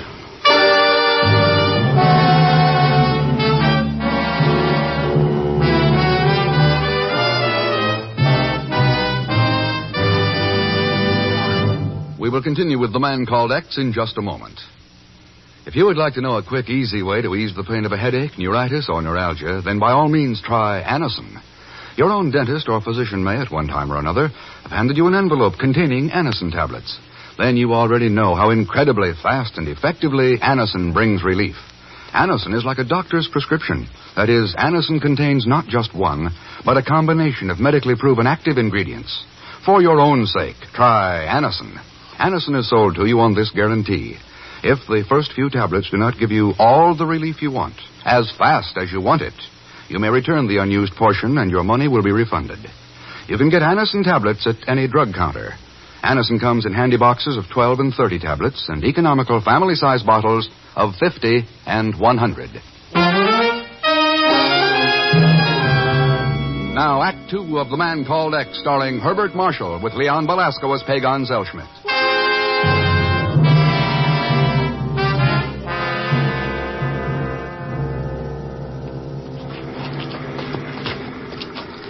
Why do we have to climb all the way down here, Mr. X? He's dead anyway, isn't he? Well, then... I'd just like to see if... Sure. Yes, he's already been searched. Nothing on him. Well, what are we waiting for? It's cold and I'm getting wet. Wait a minute. Look at his head, Kate. Bold as a billiard cue. Yeah. But Mr. X, in a casino he had black hair. Maybe he got so scared it just all fell out. Or maybe he wore a toupee. Give me that flashlight. Let's see. Yeah, there it is. Up on this rock. How do you like that, Mr. X? Oh, it just shows you can trust nothing you see. Why, I bet you that... What are you doing? Where'd you get a piece of paper? Fastened inside the toupee. Red 38, red 21. If you lose, cut stakes in half. Red 7, black 4. It's a system for playing roulette, Mr. X. Hey, maybe that's how the Prince Hakim got so rich. Not with this system. Come on, Pagon. Let's get back to the casino and lose some money. Sure. Huh? Lose? But Mr. X... Come on.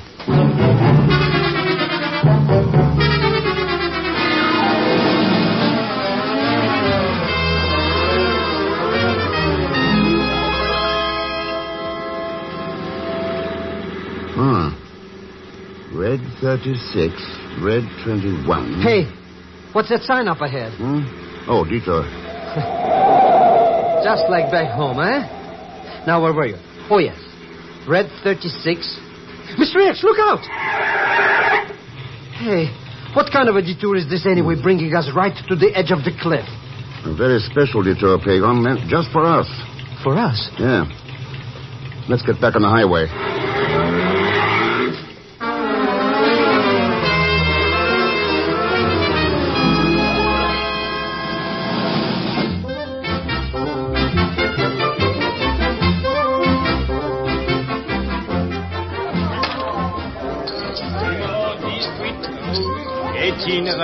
Room for another player at this table? Hello, Thurston. Planning to lose a little money and supplement the Marshall plan?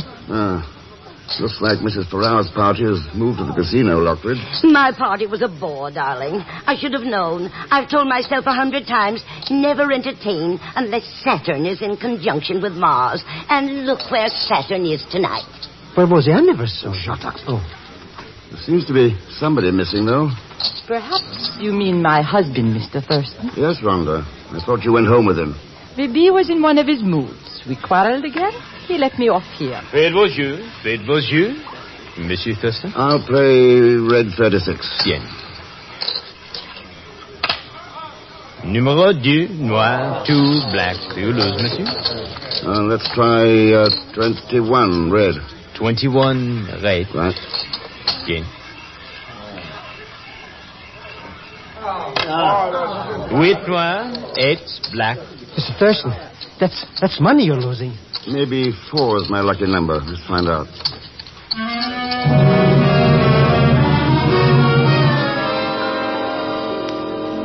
This noir, 10 black. Oh, I can't stand to watch anymore, Mr. Thurston. All this money going out and nothing coming back. 14 red.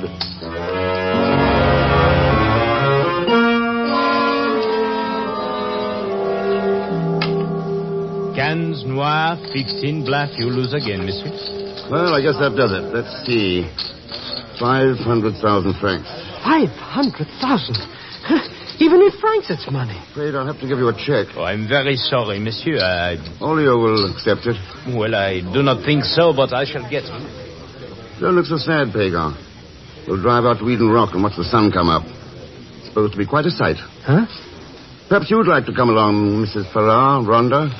Well, You want Olio, Monsieur Thurston? Yes, I lost quite a bit tonight, and I'd appreciate it if you'd take my check. Oh, but monsieur, it is against the rules, even for you. That's too bad. It's all made out. Here. But I don't,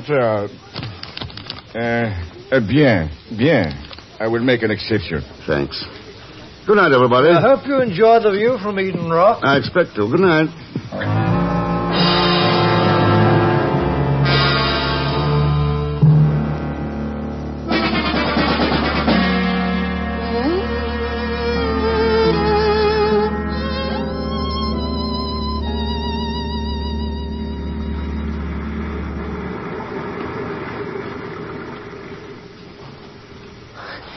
What are we doing out here, Mr. X? It's dark as a coal bin, and the prince's body's still down at the bottom of the cliff. Take it easy, Pagan. And you didn't tell nobody he was even dead. Whoever murdered him already knew it. Well, sure, but this is no... You lost money, too. It was a good investment. Huh? That wasn't a roulette system on that slip of paper. It was a code. How did you know? It said to cut your bet in half if you lose. No gambler ever does that. You'll never get even. But if you were sure you were going to lose... At least one of the other players knows that same code. The one who murdered Hakim. I made it plain we were coming here, so we ought to have a visitor before they... Well... Good evening, Mr. X. Am I prompt enough for you? Right on time, Princess. Then you are not surprised. No. Hakim's body was successfully... Well, it was searched very carefully. But whoever killed him knew he was bald. Otherwise, they'd have been puzzled and searched for the hairpiece. Poor baby. So vain about his hair. As if that wig covered his ugliness. And what else have you managed to deduce, Mr. X? Not enough, I'm afraid. I thought maybe you'd help me. The code was used for passing information to a Russian agent, wasn't it? Yes. To the croupier. One thing I don't understand. Why you and the prince would be mixed up in a thing like this. Money, Rhonda? For me, yes. For him, power. His grandfather was one of the strongest men in Egypt. Baby hoped to recoup his strength. The communists made him promises. And you? I told you. Hakim believed in giving a woman nothing. I had to beg for every penny. But the communists pay well. Much better than you rich Americans. Unfortunately, Baby was disturbed. I am afraid he did have a conscience. He wanted to talk to you. Mrs. Farrar had told us who you were. I could not permit him to see you. So you killed him? What was Baby disturbed about? Mark Whitney's death, of course. He had finally managed to figure out it was murder. Baby was such a coward. It took me days to get him to challenge Mark. Go on. With a little pressure from Croupier, Mark accepted the challenge. Perhaps if he had known his revolver was loaded with a blank... Whitney was killed because he found out about this code of yours. You are right again. So? Oh, put that gun away. Killing us wouldn't look like an accident. I have no intention of firing. Unless you force me. Now, if you will just back up to the edge of the cliff. Mr. X, I don't think she's kidding. Sorry, Rhonda, I'm not moving. Then I must kill you. I have no choice. You can turn yourself over to the police. They're almost here, you know. What? The check I gave Olio tonight was a message to bring them. He's quite good about following instructions. Learned it in the Foreign Legion. I do not believe you. Car's turning in. No, it is not possible. I will get away. Back to Italy. The party will help me there. It is only a few kilometers to the border. I will be... Rhonda! No!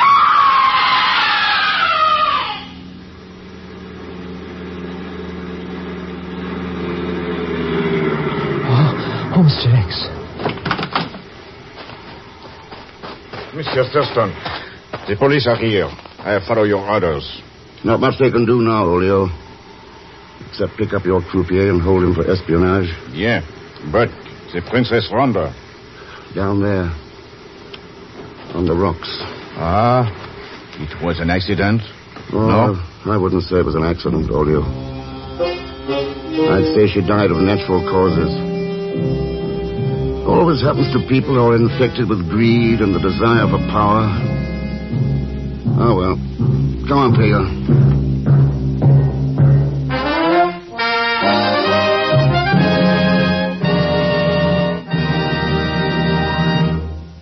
Our star, Mr. Herbert Marshall, will return in just a moment.